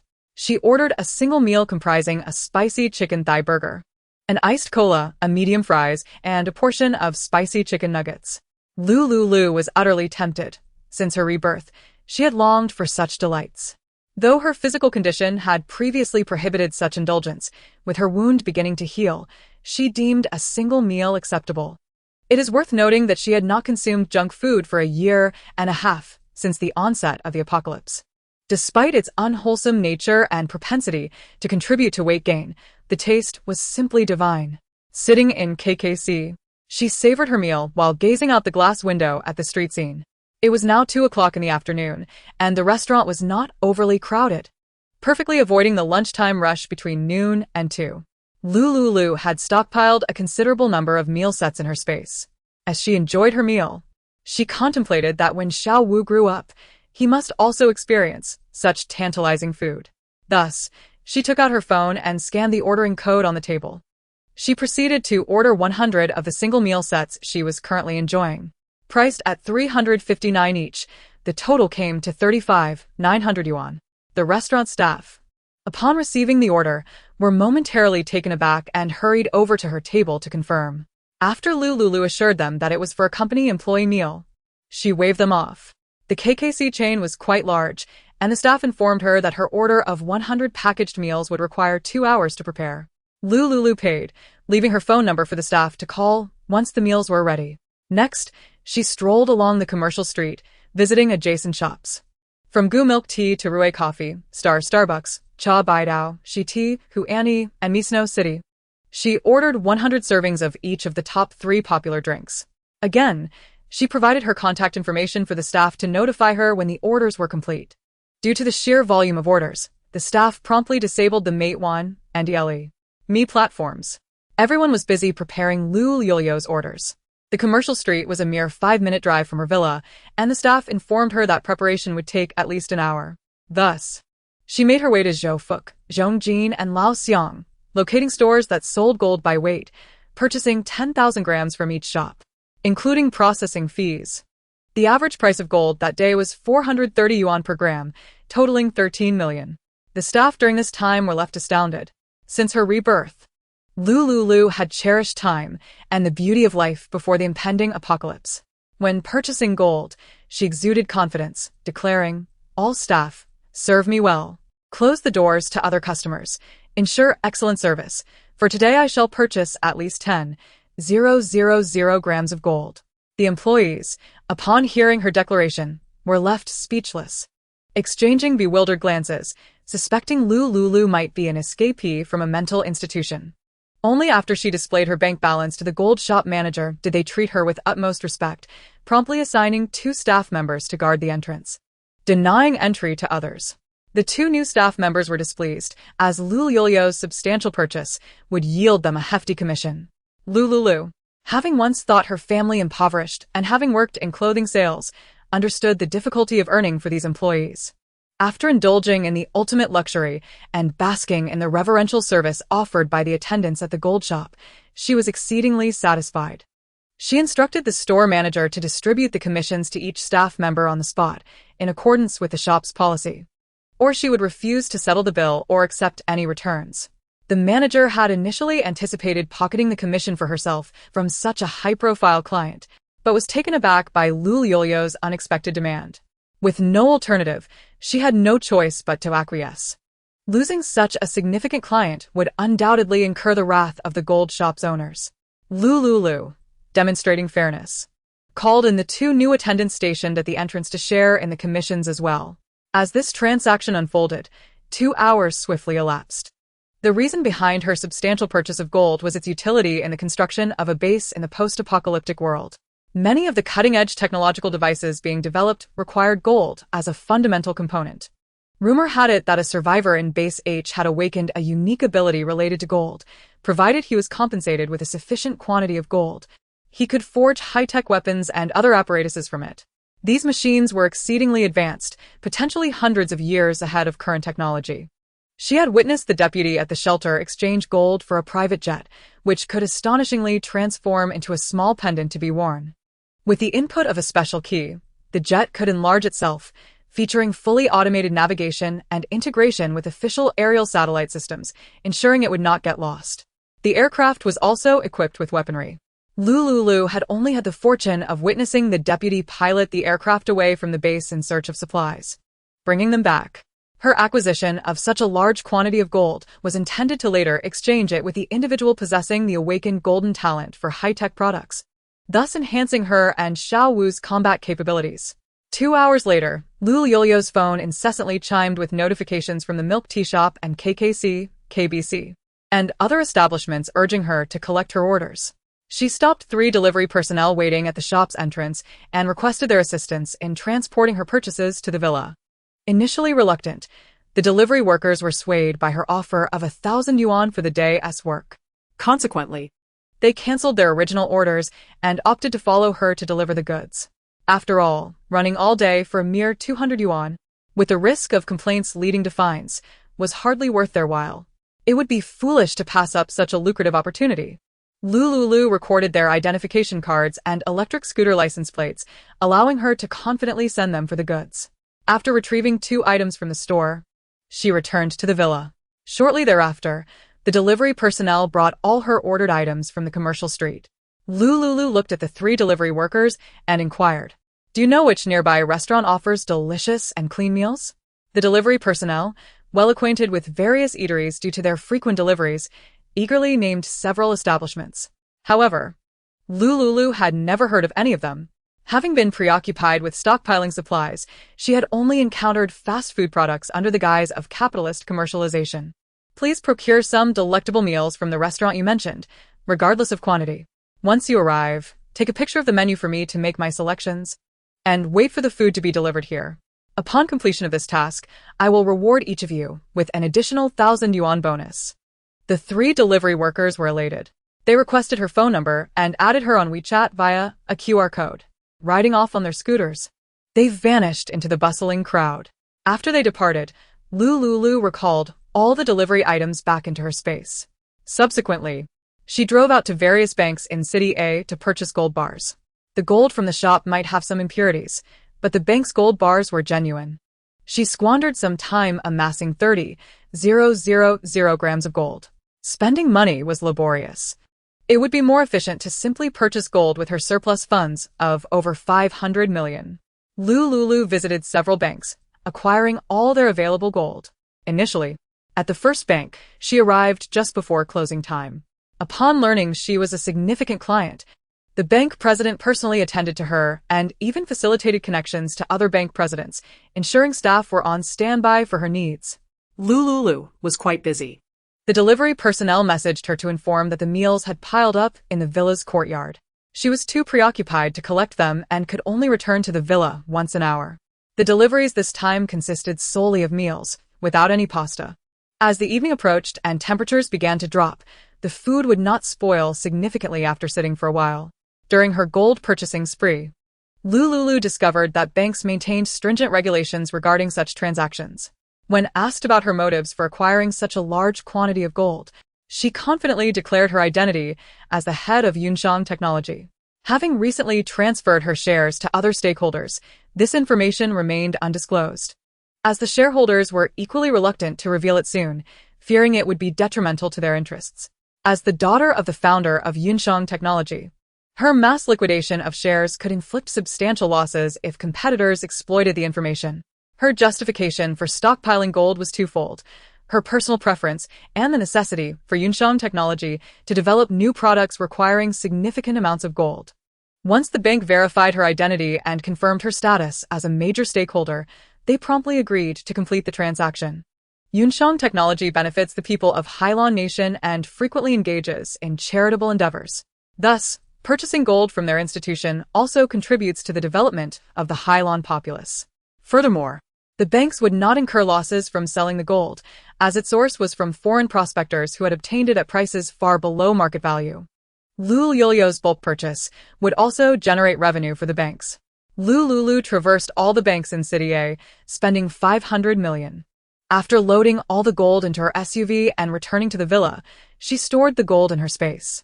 By 7 p.m., she arrived back at the Jean Xian villa, placing the food acquired by the delivery personnel into her space. After a long day of running errands, she felt exhausted. Opting for a meal from the takeout she had ordered, she discovered it to be remarkably different from typical offerings. The ingredients were fresh, with the stir-fried cucumbers exuding a delightful aroma, unlike the medicinal-tasting cucumbers she had previously encountered. The lean meat was also quite delectable. The meal comprised a balanced assortment of 4 dishes, 2 meat and 2 vegetable, leaving Lu Liuliu extremely satisfied. She sent a generous red envelope of 1,000 yuan to each of the 3 delivery workers. The delivery personnel, waiting for their meals at the restaurant, were overjoyed to receive the transfer and nearly jumped with excitement. Energized, they sought out the best kitchen they had encountered and continued to run errands for Lu Liuliu. After calculating the costs, they promptly sent the QR code for payment to the restaurant owner. Lu Liuliu scanned the code and transferred the funds for the meals. The delivery workers, while still somewhat slow in their stockpiling efforts, were eager to please. It was precisely 7 p.m., the peak hour for food delivery orders. Lu Liuliu had created a WeChat group and messaged 3 delivery personnel, inquiring if they had any reliable colleagues to recommend for a task, promising a reward of 500 yuan. The 3 delivery workers' eyes brightened at the prospect and began inviting friends from their WeChat lists into the group. They held Lu Liuliu in high regard. Knowing she resided in a lavish villa in a wealthy district where she could order meals worth thousands without batting an eye, a casual bonus of 1,000 yuan was hardly a concern for her. Before long, the WeChat group burgeoned to nearly 200 members through a chain of invitations. Lu Liuliu was taken aback by the rapid escalation of the situation and promptly curtailed the delivery workers from inviting more acquaintances. The group chat was inundated with incessant inquiries from the delivery personnel.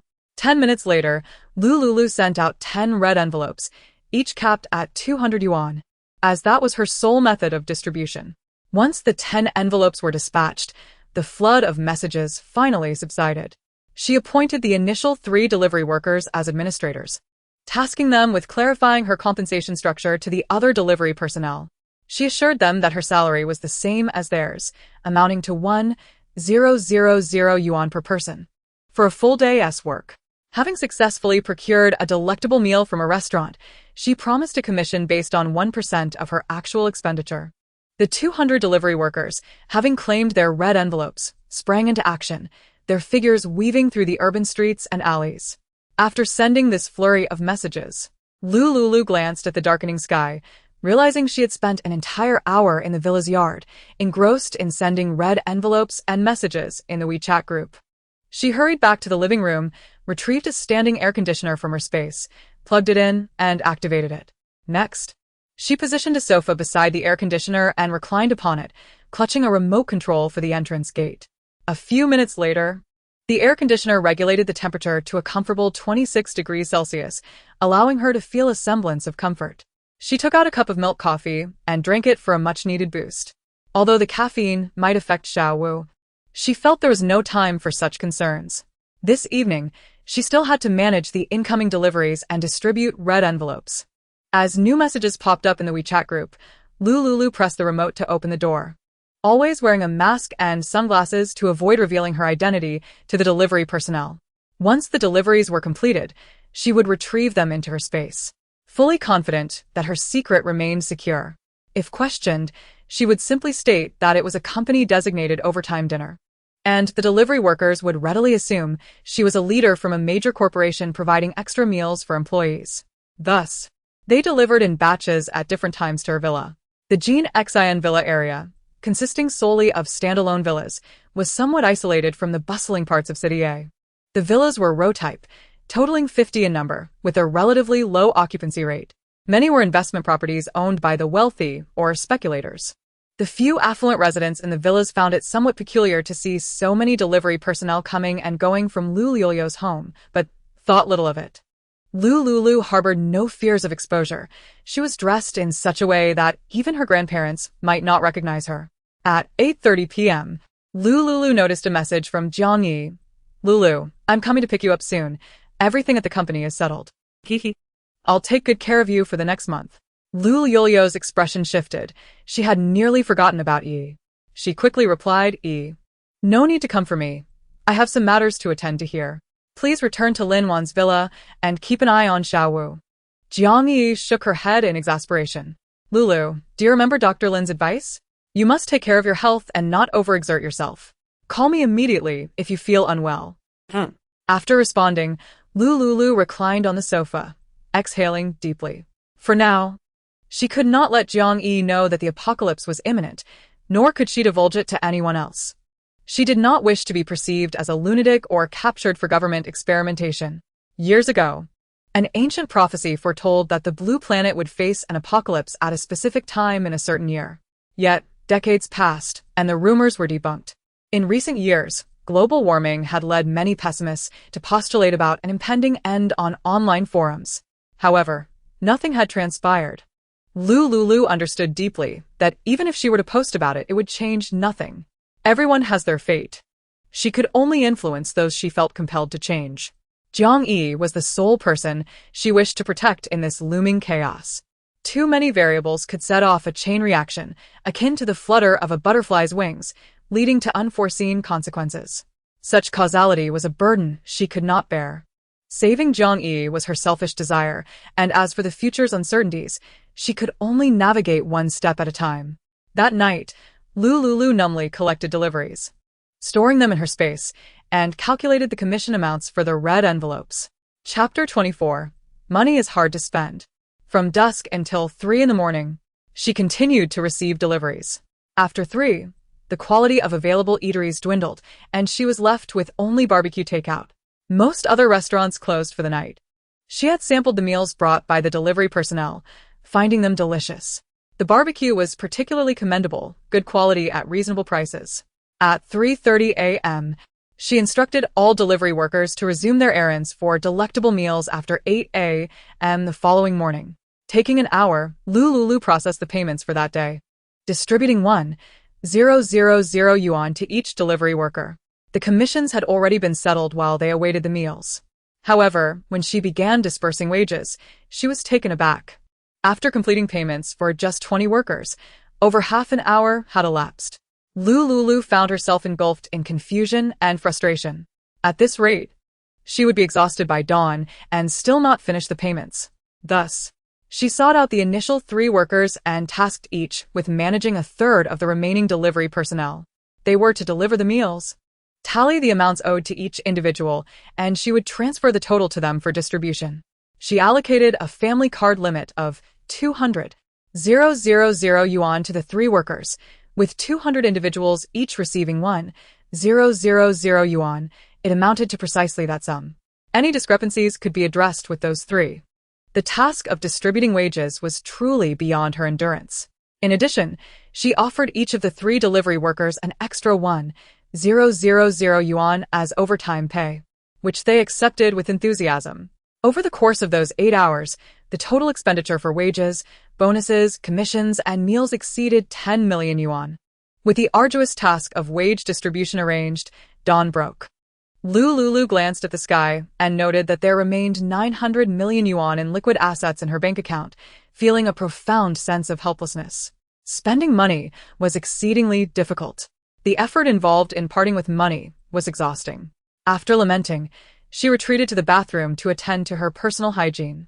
By the time all tasks were complete, it was already 6:30 a.m.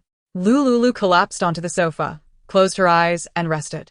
It was not until 8 a.m. on June 4th that the messages in the WeChat group began to sound, heralding what she felt was an impending nightmare. Thus, she quickly sought out the 3 delivery workers, instructing them to tally the commissions of the other couriers. Using the restaurant's payment invoices for reconciliation, she meticulously prepared a spreadsheet, through which she would transfer the consolidated wages to the 3 delivery workers for distribution. In this rule of law society, she harbored no concerns about these couriers defaulting on their payments. She took photographs of their identification cards, knowing that the police in Hailan country were remarkably efficient. A mere phone call to report any wrongdoing would render these couriers unable to evade their obligations.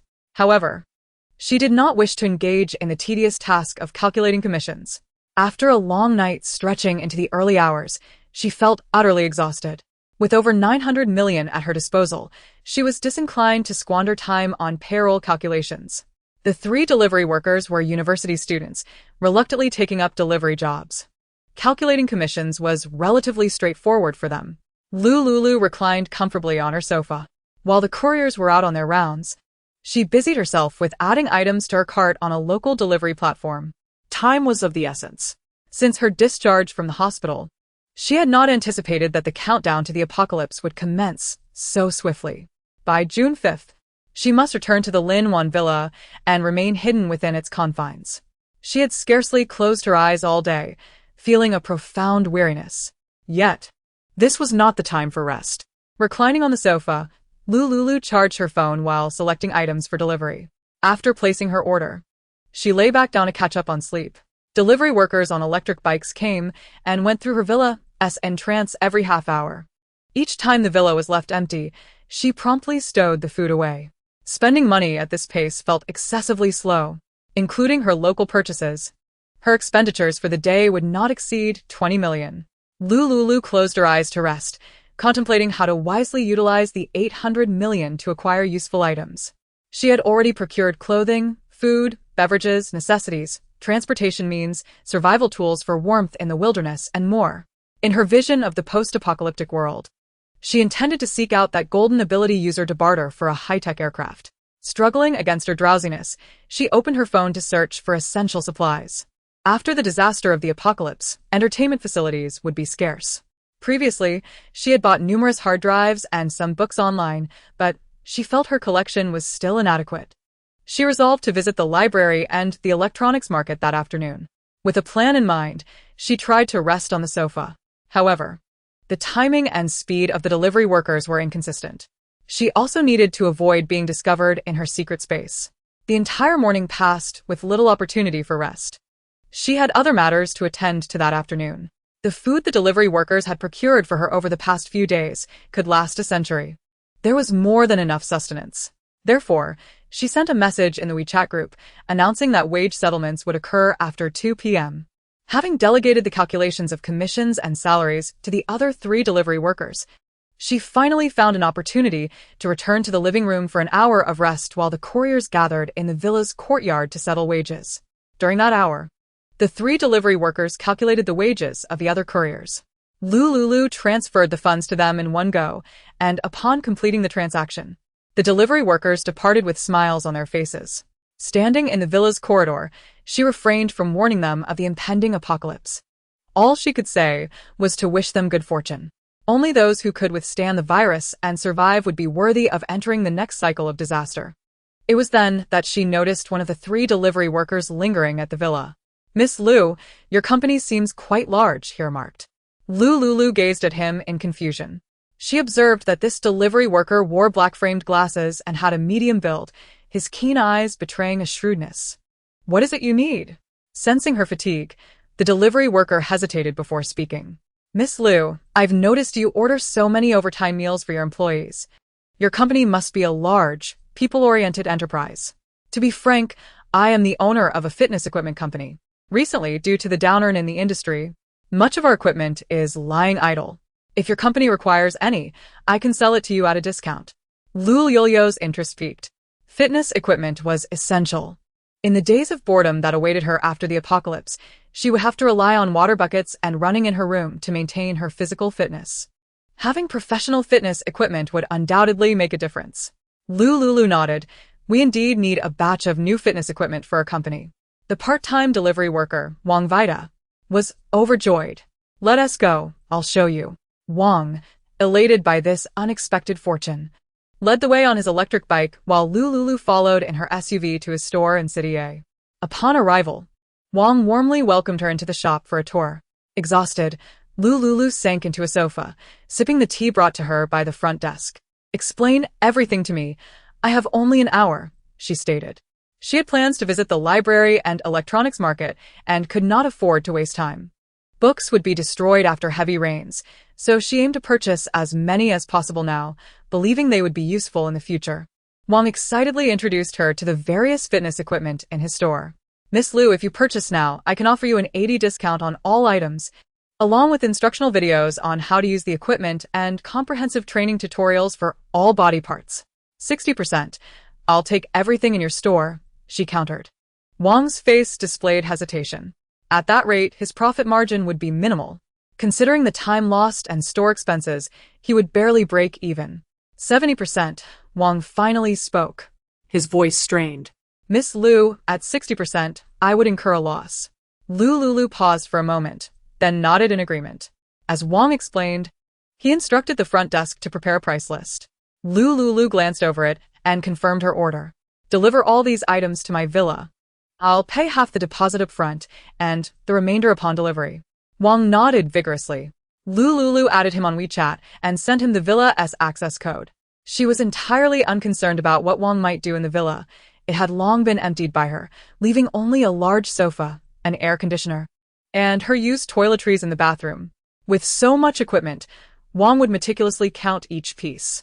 Transporting all the items would require some time. It was now June 4th. 4:30 p.m. Lu Liuliu drove to the largest bookstore in City A to stock up. Over the years, Hailon country had developed rapidly. and the number of people reading physical books had dwindled, replaced by electronic and audio products. This newly established bookstore had been in operation since the founding of Hylon Country and had not closed down, reportedly supported by the government to preserve the nation's 5,000-year-old literary culture. A unique form of spirit. Lu Liuliu parked her car in the outdoor lot in front of the library. Upon entering, she found the vast space nearly deserted, with only 2 attendants present, one dazed at the front desk and the other arranging books on the shelves. Lu Liuliu walked directly to the young girl organizing the books. "I require a substantial number of books. Do you have a catalog of your collection?" The young girl was taken aback for a moment, then her face brightened. The library offered meager wages and was exhausting, yet the commission per book sold was quite generous. However, few were willing to work here. Each day, she not only had to organize the shelves but also assist at the front desk in cleaning the entire store and dusting each book. The young girl invited Lu Liuliu to sit on a sofa in the library. She retrieved a tablet and showed Lu Liuliu the catalog of available books: economics, politics, biology, agronomy. The sheer volume of titles was overwhelming for Lu Liuliu, who found herself dazzled by the options. She addressed the young attendant. "I wish to procure 1 copy of every book across all categories in your library, delivered to Jean Xin Villa." The young girl was momentarily stunned. Glancing at the densely packed shelves in the store, her mouth agape.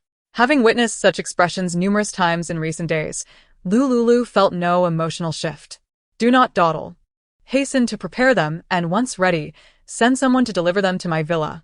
The young girl thought Lu Liuliu was jesting. "Miss, are you truly certain about this?" Lu Liuliu stood and walked to the payment counter. "Let me know the total price. I shall pay up front." Only then did the young girl realize Lu Liuliu was serious. Having worked there for several months, she had hardly sold any books. Today was indeed a stroke of good fortune. The cashier was equally incredulous and assisted in calculating the price. The total for the books amounted to 500,000 yuan. Lu Liuliu promptly paid via a QR code.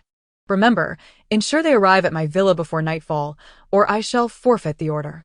With that, she ignored the 2 girls and turned to head toward the electronics market. The girl organizing the books knew she could not handle such a large commission alone. She approached the cashier for assistance, offering to share half of the commission with her. It was already 4:30 in the afternoon, and darkness would descend in 3 hours. Time was of the essence.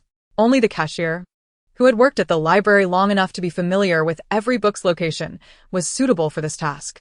The cashier's commission was derived from the sales of tea and coffee at the front desk, not from books. The prospect of a 500,000 sales figure was extremely tempting. The 2 closed the doors to the store, turning away customers, and began preparing the books. While they were busy, Lu Liuliu arrived at a city's largest electronics market, home to the most skilled electronic technology professionals in the area. She walked straight to the largest leading enterprise within. Lu Liuliu wasted no time. She requested the attendant to summon the store manager to express her intent.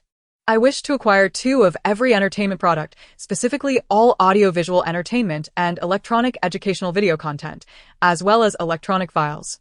The manager was taken aback, but was not daunted. The Hylon nation had advanced rapidly in electronic information technology. Artificial intelligence had become integrated into everyday life over the past few years. "Please hold on a moment," he said. "I will give you 2 hours." Lu Liuliu replied, reclining on a sofa to rest. Just as she settled in, a throbbing pain in her chest emerged. Earlier in the morning, she had taken time to express milk twice, and she had specifically gone to the restroom to do so once before leaving. Now 3 hours had passed, and it was time to express milk again. Reluctantly, Lu Liuliu sat up from the sofa and asked the attendant where the restroom was to address her discomfort. When she emerged, once more, she saw the store staff busily packaging electronic products. Lu Liuliu set an alarm for an hour and a half and lay down on the sofa in their break area to sleep. The attendant, seeing her in repose, thoughtfully provided her with an air conditioning blanket. Lu Liuliu slept soundly until her alarm rang. Upon opening her eyes, she found the manager and attendant gazing at her. "Miss Liu, everything has been packaged for you. Here are the electronic resources you requested. Would you like to review them?" Lu Liuliu shook her head. She had no time to inspect them. Even if the staff's preparations were incomplete, she had no time to fuss over details. "Load everything into my vehicle, and let us settle the payment." The manager produced a POS machine to process the payment. Lu Liuliu completed the transaction swiftly. Soon, the bill along with all products was placed in her vehicle. The entertainment products were various models, compact in size, perfectly fitting into her spacious off-road vehicle. Just as she exited the electronics market, she received a voice call from the library and Wang Wei. Lu Liuliu did not answer, but sent a message before driving back to the villa. She settled the remaining payment with Wang Wei and inspected the books and fitness equipment. After the library employees and Wang Wei departed, she took a few minutes to store everything back in her space. Among the items were several packages from Famous Supermarket and Dongdong Platform. Chapter 26, Stockpiling in the Mall, Part 1. She checked the platform software, noting that some packages were scheduled for delivery tomorrow. Tomorrow would be her final day in a city. Liuliu, why haven't you returned yet? A message with an angry emoji appeared. You promised to rest during your confinement, and you've been gone for several days. Another message with an angry emoji followed. Upon reading Jiang Yi's messages, Lu Liuliu called her. Tomorrow was the last day, and she needed to inform Jiang Yi about some matters concerning the impending apocalypse. However, it required a different approach. Her space was her greatest secret, one she could not share with Jiang Yi. Hello. Jiang Yi had just finished running and was slightly out of breath. Yi, I need to discuss something with you. Jiang Yi, panting, took a large gulp from a bottle of mineral water. What is it? After a brief silence, Lu Liuliu gathered her thoughts. I am a shareholder in Yunshang Technology. You are aware of this, correct? Yes, you mentioned this a few days ago. I have received news from the internal group of Yunshang Technology indicating that the Hailan nation is currently unstable. This information comes from official internal sources. Jiang Yi was somewhat bewildered. What do you mean by unstable? Lu Liuliu replied gravely. An apocalypse is imminent, within the next 2 weeks. Jiang Yi was initially taken aback, then burst into laughter, clutching her abdomen. Yi, today is not April Fool's Day. Why are you joking with me? How could an apocalypse be approaching? For decades, the authorities have claimed an apocalypse was imminent, yet it has never occurred. This must be unfounded news. Lu Liuliu had anticipated Jiang Yi's reaction. She spoke slowly. Trust me this time. Drive to Jean Xian Villa in a city. I will wait for you. Jiang Yi pouted, completely disbelieving Lu Liuliu's words. The idea of an impending apocalypse had circulated for decades. Initially, people had stirred into a frenzy stockpiling supplies, yet nothing ever materialized. Such rumors were as tedious as the fable of the boy who cried wolf. The people of Hailan had grown skeptical of the phrase the apocalypse is imminent. Jiang Yi speculated that Lu Liuliu might be experiencing some postpartum depression as the doctor had indicated, which had altered her mental state. She grabbed her keys and jacket and got into her car, heading for Jean Xian Villa, determined to talk some sense into Lu Liuliu. On June 4th, at 9 in the evening, Jiang Yi drove into Jean Xian Villa. She strode into the villa and found Lu Liuliu reclining on the sofa, watching the news on the wall opposite her. Jiang Yi followed her gaze to the news program playing on the television. According to reliable sources, a renowned actress from the island nation, Zhang Tian Yujing, has succumbed to a grave illness, her condition deteriorating severely, leading to her demise at 5 o'clock this afternoon. Her remains have been returned to her family, while the first hospital of Jing City has reported multiple healthcare workers contracting the virus due to her illness. With no current solution to the outbreak in sight, Liuliu, I never expected you to pay attention to Teacher Zhang, Jiang Yi remarked, casting a playful look at Lu Liuliu. Lu Liuliu sighed, feeling helpless. The apocalypse is upon us. Tomorrow before noon marks the last revelry for the people of the Sea Blue Nation. Jiang Yi looked unconvinced. Lu Liuliu noted that Teacher Zhang had become a mere corpse, at risk of reanimation at any moment. In her previous life, she had neglected official news, and now, seeing it brought an unsettling feeling to her heart. Whether you believe it or not, accompany me for a shopping spree now. I shall cover all expenses. At the mention of covering the bill, Jiang Yi's eyes sparkled with excitement. Regardless of the impending apocalypse, shopping was an activity she relished. With Liuliu, the wealthy patron, footing the bill, she wouldn't hold back. I adore shopping. Let us set off at once. Jiang Yi exclaimed eagerly. Not so fast, first put this on. Lu Liuliu produced a pre-prepared trio of hat, mask, and sunglasses, handing them to Jiang Yi. Upon seeing the items, Jiang Yi's mouth fell agape. With a resigned shake of her head, she donned the trio of cheating equipment. After Lu Liuliu confirmed Jiang Yi was adequately protected, they each took a rugged vehicle and headed towards a nearby large shopping center. 10 minutes later, they arrived at the shopping center and parked their cars at the entrance. The vicinity was bustling with crowds, as the center operated on a 24-hour schedule. The mall boasted 10 floors. Jiang Yi and Lu Liuliu entered and began their exploration from the first floor. It was 9:30 in the evening, and the nightlife was just beginning, with a considerable influx of patrons inside the mall, albeit the first floor was relatively quiet, primarily featuring jewelry and high-end cosmetics displays. Jiang Yi was captivated by the glimmering jewels, unable to move. She exchanged glances with Lu Liuliu, asking, "Will you cover that too?" Lu Liuliu nodded, encouraging her to buy whatever she desired, as opportunities like this would soon vanish.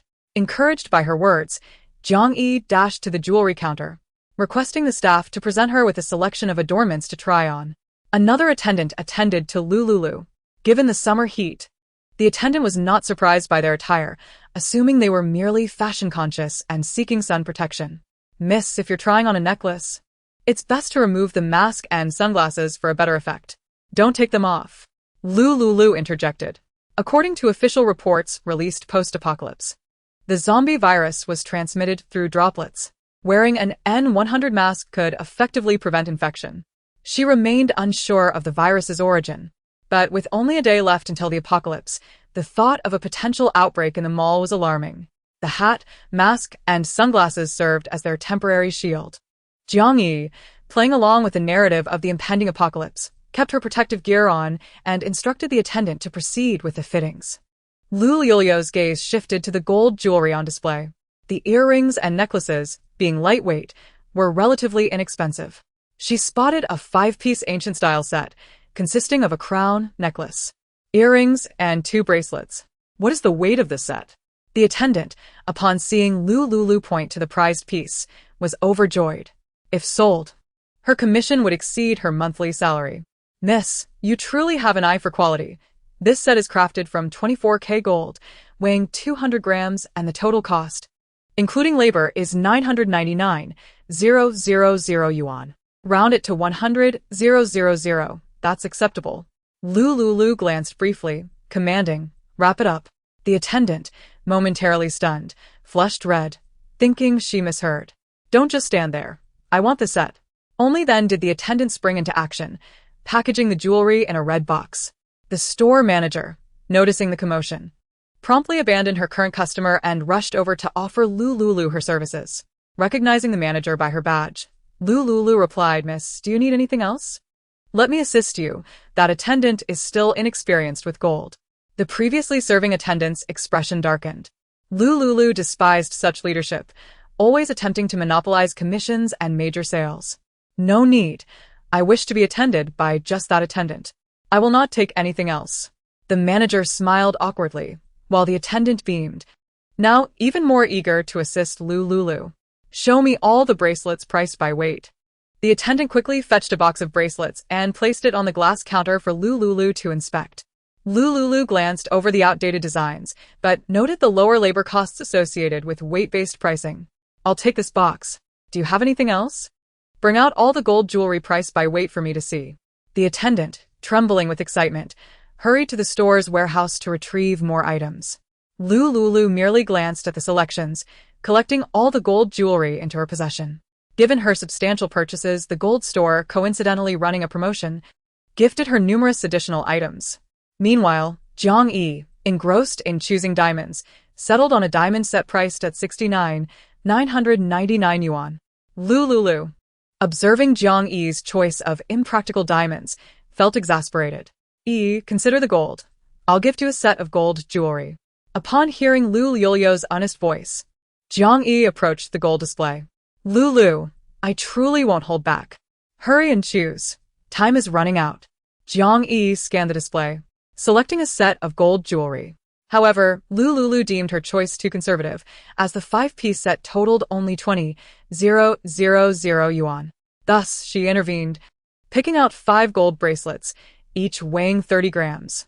After spending over 40 minutes at the jewelry store, they concluded their shopping and moved on to the cosmetics counter. featuring brands such as Fragrant Essence, Saintly Orchid, and Lawn Co. Jiang Yi became engrossed in selecting lipstick shades, losing herself in the process.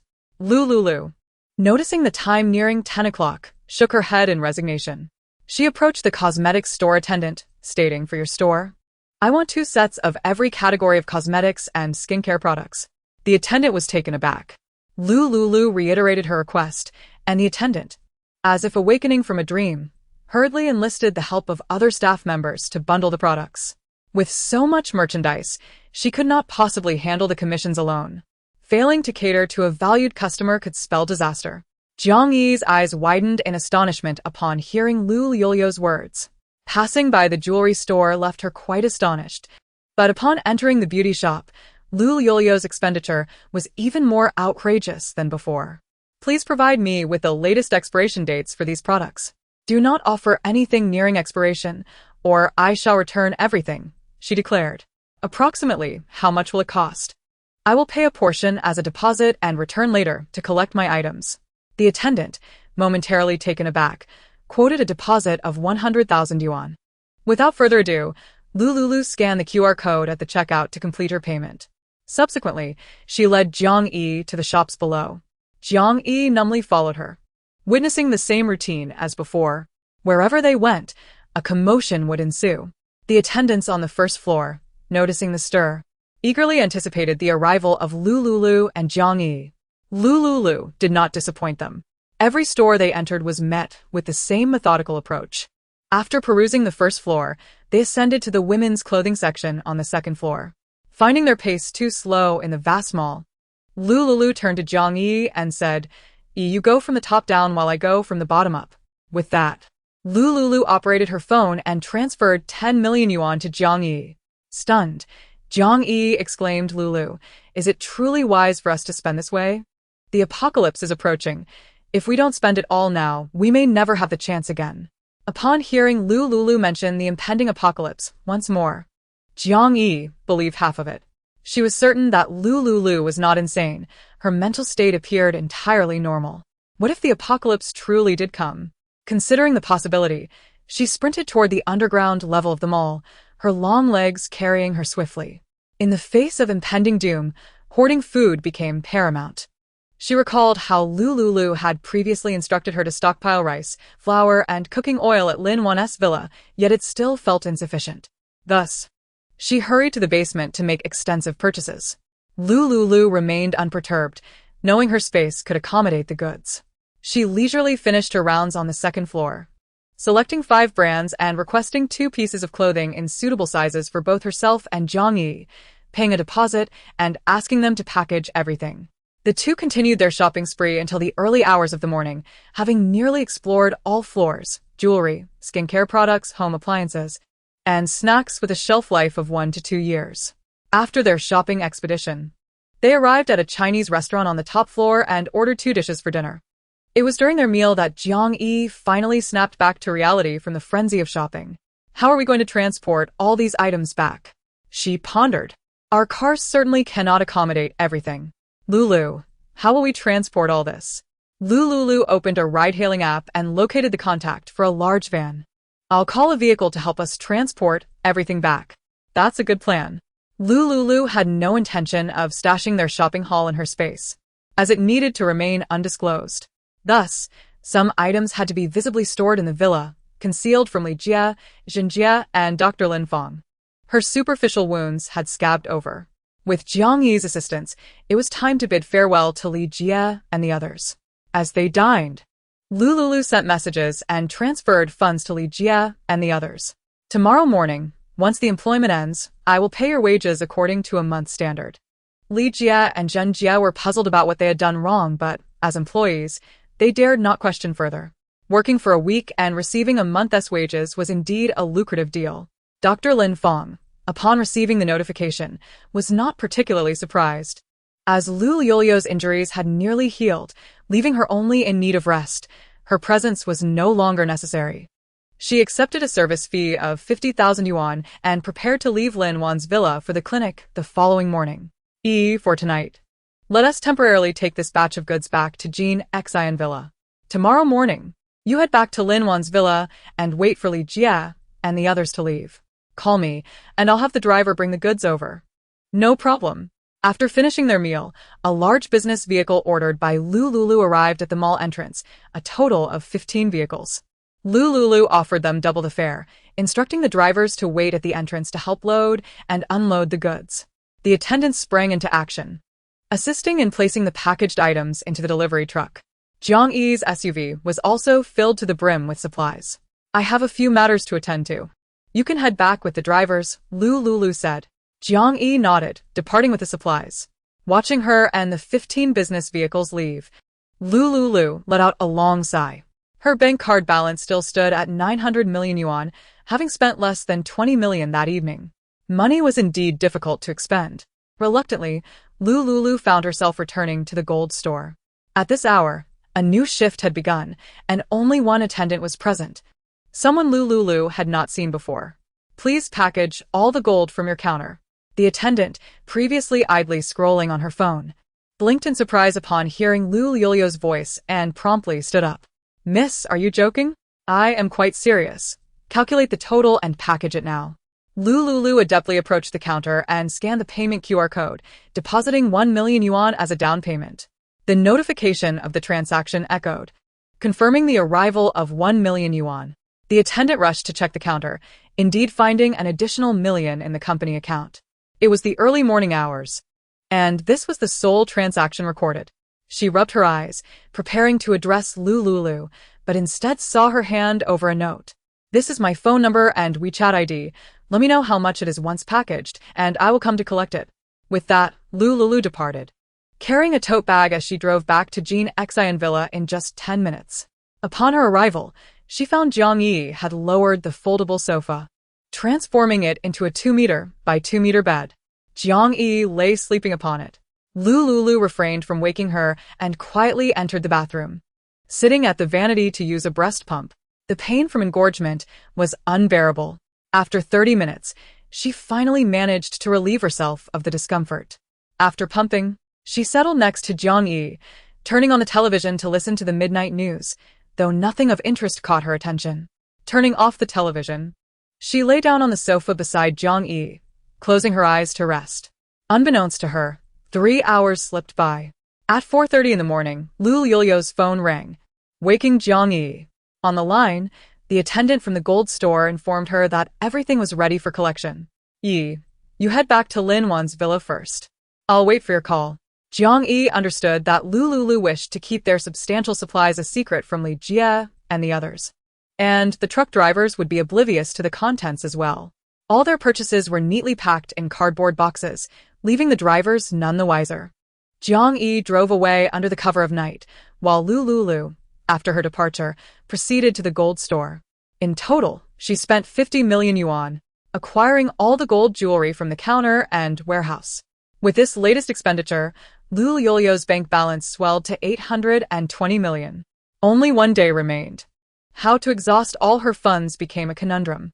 Lu Liuliu stood in the expansive shopping mall, staring vacantly at the empty display case for gold. The sales assistant, noting her demeanor, dared not approach. This was a distinguished customer, and she could not risk offending her. The prospect of a return would be disastrous. Once this order was finalized, she would resign. Having sold 50 million in gold, all of it through her orders, the commission alone would suffice for her to live lavishly for several years. Lu Liuliu, however, was oblivious to the sales assistant's thoughts. Furrowing her brow, she agonized over how to spend this 800 million. As she drove back to the Jinxin villa, she spotted a 24-hour pharmacy. Upon entering, she found the cashier dozing. At the sound of the entrance chime announcing her arrival, the cashier blinked awake. Lu Liuliu approached her and uttered the phrase she had repeated many times. I will take every medication in your store. The pharmacy attendant was taken aback. You must be joking, she exclaimed, her expression transforming into one that suggested. Do you perhaps suffer from a grave illness? Lu Liuliu, uninterested in idle chatter, swiftly scanned and transferred 200,000. This 200,000 is a deposit. Please tally all the medications in your inventory, for I shall purchase them all. The attendant, pinching her own head in disbelief, wondered if she was dreaming. Am I dreaming? Lu Liuliu, growing impatient, urged, "Hurry up, I am pressed for time."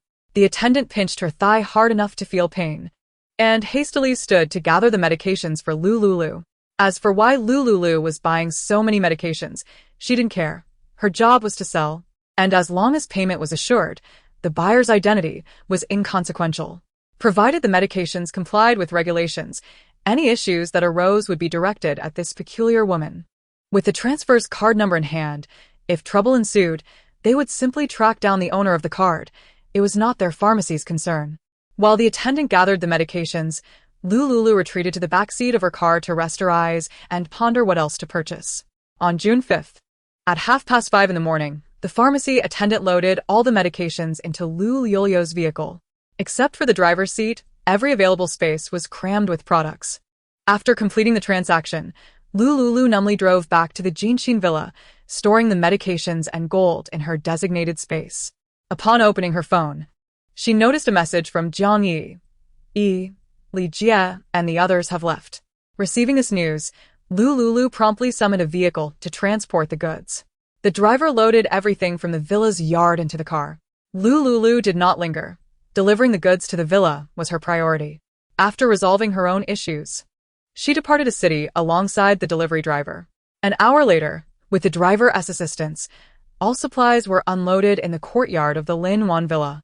The drivers promptly departed. Lu Liuliu requested Jiang Yi to assist in inventorying the goods while she turned to the nursery to check on Xiaowu. Xiaowu was sleeping soundly. A child in the postpartum phase sleeps after feeding, sometimes for up to 20 hours a day. After watching Xiaowu for a moment, Lu Liuliu quietly closed the door. Jiang Yi was busy moving boxes from the yard to the villa's small storage room. Thanks to her athletic background, she effortlessly lifted the boxes. "Liuliu, take a break. I'll handle these," Jiang Yi urged. Lu Liuliu nodded, though a sense of unease lingered in her heart. Today was the final day, and it was already 9 in the morning. 800 million remained unspent. Jiang Yi, oblivious to her distress, was immersed in her task. Lu Liuliu resolved to make one last trip to a city. If she couldn't spend it all, she would convert every last cent into gold. "Please keep a close watch on Xiaowu. I must return to a city," she instructed. "Don't worry, I'll look after Xiaowu. I'll start unpacking the goods and organizing them," Jiang Yi replied, seated on a chair, using a box cutter to open the packages. The thrill of unboxing was utterly captivating for her. Lu Liuliu glanced at the high steel protective netting surrounding the villa's courtyard before departing in her off-road vehicle. Chapter 29. The Final Revelry. Lu Liuliu parked her vehicle 3 minutes from the roadside, where there were no surveillance cameras. She stored her off-road car in her designated space and summoned a ride-hailing service on her phone. After waiting about 10 minutes, a driver arrived from 5 kilometers away. The nearest major commercial hub was approximately 5 kilometers from the Linwan villa, making it difficult to hail a cab in the vicinity, and ride-hailing services were scarce. Given her urgency, Lu Liuliu offered a higher fare, enticing a driver willing to accept the long-distance trip. Once in the ride-hailing vehicle, Lu Liuliu retrieved her phone to contact the bank president with whom she had previously communicated. Spending 800 million in a single day was an impossibility. Moreover, her Alipay and WeChat Pay accounts could yield loans of several hundred thousand. These platforms operated on a monthly repayment basis. Not only did she need to exhaust all 800 million, but she also aimed to maximize the benefits from these two platforms. "I require an additional batch of gold. Please arrange for me with other banks, budgeting 500 million, she instructed. The bank president, enjoying a massage from his secretary in his office, received the message and immediately dismissed her, standing to reach out to clients with gold resources. Previously, their bank had lacked gold bullion in stock, forcing them to let other banks take advantage. However, this time was different. They had just received a shipment of imported gold bricks worth 300 million. The remaining 200 million could be sourced through personal favors from other jewelers. With the president's efforts, Lu Liuliu spent half an hour in the vehicle finalizing arrangements. An hour later, she would visit the bank to inspect the merchandise. Jewelers urgently mobilized resources from 5 stores in a city to fulfill Lu Liuliu's order. She arrived in a city around 11:30 a.m. With 300 million left to spend, she decided to hire help. Once again, she turned to the WeChat group she had established with 3 delivery workers. Lu Liuliu sent a message to the group. "Wages remain the same. Daily settlement. 1,000 a day. The delivery workers, upon seeing the notification, widened their eyes in astonishment. Having worked with Lu Liuliu for 2 days, including commissions, they had earned nearly half a year's salary. Delivering food could not compare to the earnings from assisting Miss Liu. Simultaneously, all 3 delivery workers halted their vehicles and quickly messaged the group. Miss Liu, are we still ordering from a restaurant? Miss Liu, you're right to reach out to us. Miss Liu, Wang Wu, will take this job. No, I need you to go to the supermarket and buy supplies. She clarified. What do we buy? The 3 delivery workers asked, bewildered. Go to a city's Walmart and Zongzong buy. Purchase whatever you can. The total expenditure is capped at 300 million, and you'll earn 1% commission on the total price of your purchases. You may enlist family members to assist you. There are 3 conditions. First, no category of items may exceed 1 million. Otherwise, the delivery workers might be tempted to purchase extravagant appliances that would be impractical. She had no use for such excess. Second, all items purchased must be delivered to the Jinshin villa, with strict assurances regarding the integrity of the goods during transport. Thirdly, the total price of fresh goods must reach 10 million. The 3 delivery men were momentarily taken aback, their minds lingering on the phrase of 300 million and 1% commission. How much would that amount to? They even pulled out their phones to use the calculator function. Purchasing enough to reach 300 million would yield a commission of 3 million. Goodness. Even if they were to share it equally, each person would still receive a commission of 1 million. 1 million. They toiled endlessly delivering food, barely managing to earn that much in 10 years, and if expenses were deducted, it would take at least 20 years to save such a sum. The 3 delivery men felt their hearts racing. They promptly acknowledged receipt of the information and then contacted their wives and mothers to go shopping at the supermarket together. The efforts of 3 individuals may be insignificant, but what if the combined strength of 3 families? Wife, please have Nana and Bingbing take a day off to go shopping with us. Mom, you can shop for 3 hours without breaking a sweat. Come help me. Completing this task is worth 2 decades of my hard work. Yes, let us call on all our uncles to assist. I'll pay them 500 a day. As long as they help with the shopping. Uncle, do you still have that large truck? I'll double the rental fee for a day. Just please drive it to Wumama. With all instructions clearly conveyed, Lu Liuliu closed her eyes and leaned back to rest in the taxi's rear seat. An hour later, she arrived at the bank. Just as she stepped out of the car, the bank president, accompanied by several assistants, was there to greet her at the entrance. Miss Liu, your arrival brings great honor to our establishment. Listening to his flattery, Lu Liuliu silently followed the president into his office. The office was impeccably clean, with a desk adorned with exquisite fruits. Tea, coffee, and fine wine were all readily available. Lu Liuliu sat on the sofa and spoke calmly. I'm in a hurry. Where is the goods? Noticing her usual brisk demeanor, the president wasted no time and instructed his staff to retrieve gold bars and other items urgently sourced from jewelers, laying them out on a makeshift table. Miss Liu, everything is prepared. We only charge you the cost price of 390 per gram. You may verify today as latest international gold price. Lu Liuliu didn't negotiate on the price, aware that they had special channels. Though the international gold price was 390 per gram, they acquired it for just over 200 per gram. Lu Liuliu didn't press the issue, understanding the complexities involved in sourcing gold from conflict zones, which demanded a significant investment of time, money, and manpower. The bank president presented a contract. Miss Liu, if the goods meet your satisfaction, we can proceed with signing. Lu Liuliu casually picked up several gold bars to inspect, and after examining several more, she confirmed that they were authentic. She randomly checked several items from the boxes, finding that aside from the gold bars, the rest comprised various gold jewelry marked with the seal of Zhou. Satisfied with the goods, Lu Liuliu scrutinized the contract printed on 2 sheets of A4 paper. With her background in management, she was familiar with the contractual terms commonly utilized in business. The contract was acceptable. Lu Liuliu signed her name and provided the corporate account number.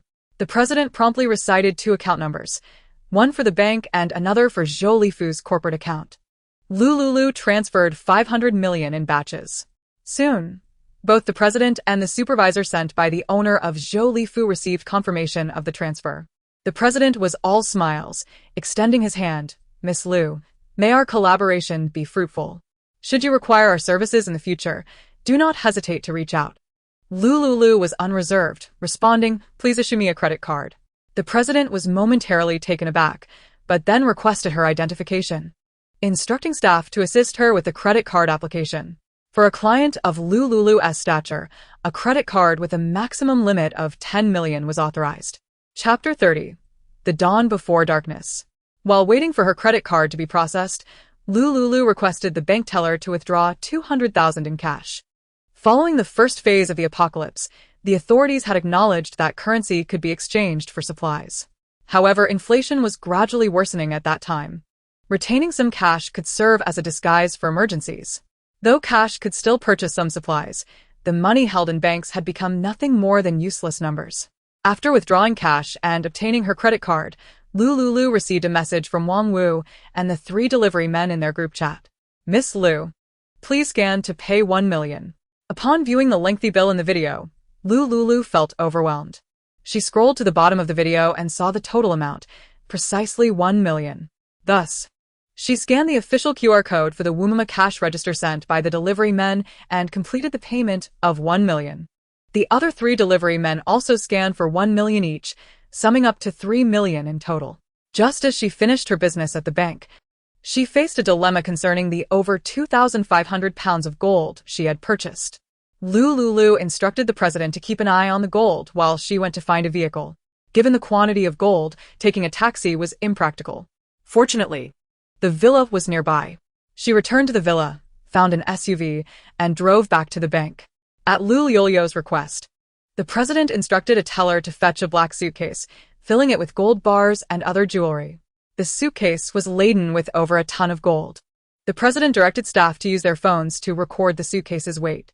After deducting the suitcase's weight, it precisely matched the weight of gold Lu Liuliu had purchased.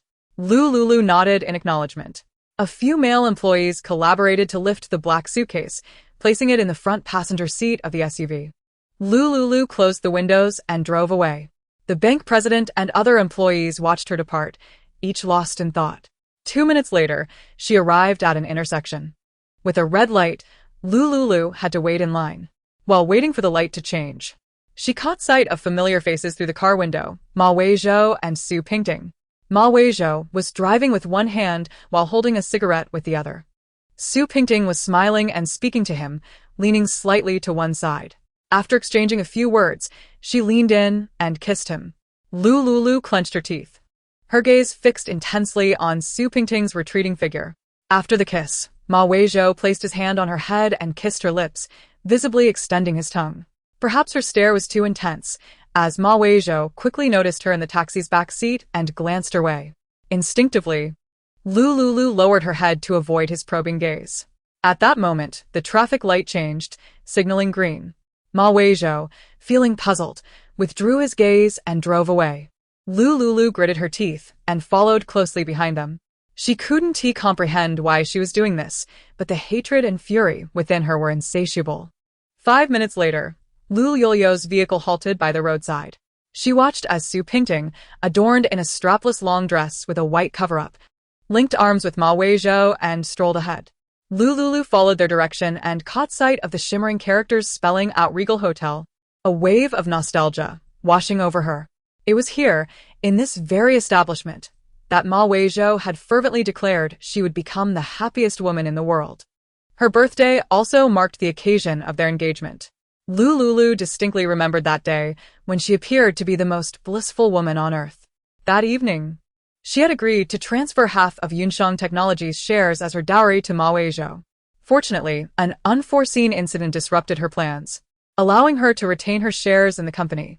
Alas, the unfortunate news of her having an illegitimate child with a stranger spread like wildfire, tarnishing her reputation. The daughter of the chairman of Yunsheng Technology found herself embroiled in scandal, with rumors swirling about her alleged numerous encounters with an unknown man. Insiders whispered of the tumultuous events, the uproar deafening. As Lu Liuliu read the ambiguous news reports, her heart plummeted. That night, she remembered nothing. In that fleeting moment of recollection, she saw Su Pingting and Ma Weizhou's silhouettes as they entered the revolving glass doors of the Regal Hotel. She reached for the suitcase in the passenger seat and swiftly made her way into the hotel. Upon entering, she spotted Ma Weizhou holding a room key card. Heading towards the elevator, with Su Pingting, Lu Liuliu approached the front desk, where a smiling attendant greeted her. Just as the attendant was about to assist her, the phone rang. "Madam, I apologize, but I must take this call. Please hold for a moment." While the attendant answered the phone, Lu Liuliu's gaze shifted sideways to Ma Weizhou, and her eyes caught sight of a red room key card resting on the counter. She recognized it immediately. It was the same card the hotel manager had used to unlock the restaurant door during her birthday banquet. The card bore the words Master Control Card. Seizing the opportunity while the attendant was preoccupied, Lu Liuliu tiptoed and discreetly took the card, swiftly storing it in her space. Once the attendant hung up, Lu Liuliu inquired, "Which room did they just go to?" The attendant shook her head. "I'm sorry, but we cannot disclose guest information." "I'll give you 1,000. Just tell me the room number," Lu Liuliu insisted. The attendant glanced at the camera overhead, shaking her head. "Please don't put me in a difficult position. We truly cannot reveal guest details." Lu Liuliu produced her ID. "Book me a room on the same floor as them." The attendant had no valid reason to refuse. Thus, she proceeded with the check-in for Lu Liuliu. With the card in hand, Lu Liuliu ascended to the 16th floor. Upon reaching her destination, she discovered that Ma Weizhou and Su Pingting had vanished from sight. The 16th floor housed the presidential suites, with only 8 rooms available, each costing 28,888 yuan per night. Unfazed, Lu Liuliu entered her designated room with the key card. The presidential suite lived up to its reputation, featuring a glass swimming pool with a breathtaking view, a spacious balcony with floor-to-ceiling windows, and luxurious bedding along with branded toiletries in the bathroom. A complimentary fruit platter and fine red wine adorned the table, accompanied by a plush sofa, a large LCD television, a projector, and an electric massage chair. What an indulgence! Lu Liuliu calmly collected every item in the room, deeming the 28,888 yuan spent worth every penny. As for checkout, it was unnecessary. She had thoroughly inspected the bathtub, bed, and the luxurious mattress. The checkout time was the following afternoon, but by then, it would be of no consequence, as the city had long been locked down. Moreover, how could one prove she had taken the bed? Lu Liuliu remained unfazed as she collected everything from the room, including the bathroom amenities, hairdryer, and even the silk bathrobe. It was indeed worth the 28,888 yuan. After completing her task, she called the front desk. "Your rooms are quite splendid. I need to book 6 more. The attendant's face brightened at the news, eagerly promoting Lu Liuliu to become a member, as membership would provide discounts. The attendant secretly pondered the commission she would earn from signing her up. Following this train of thought, Lu Liuliu became a supreme VIP member, subsequently requesting the reservation of 6 additional rooms.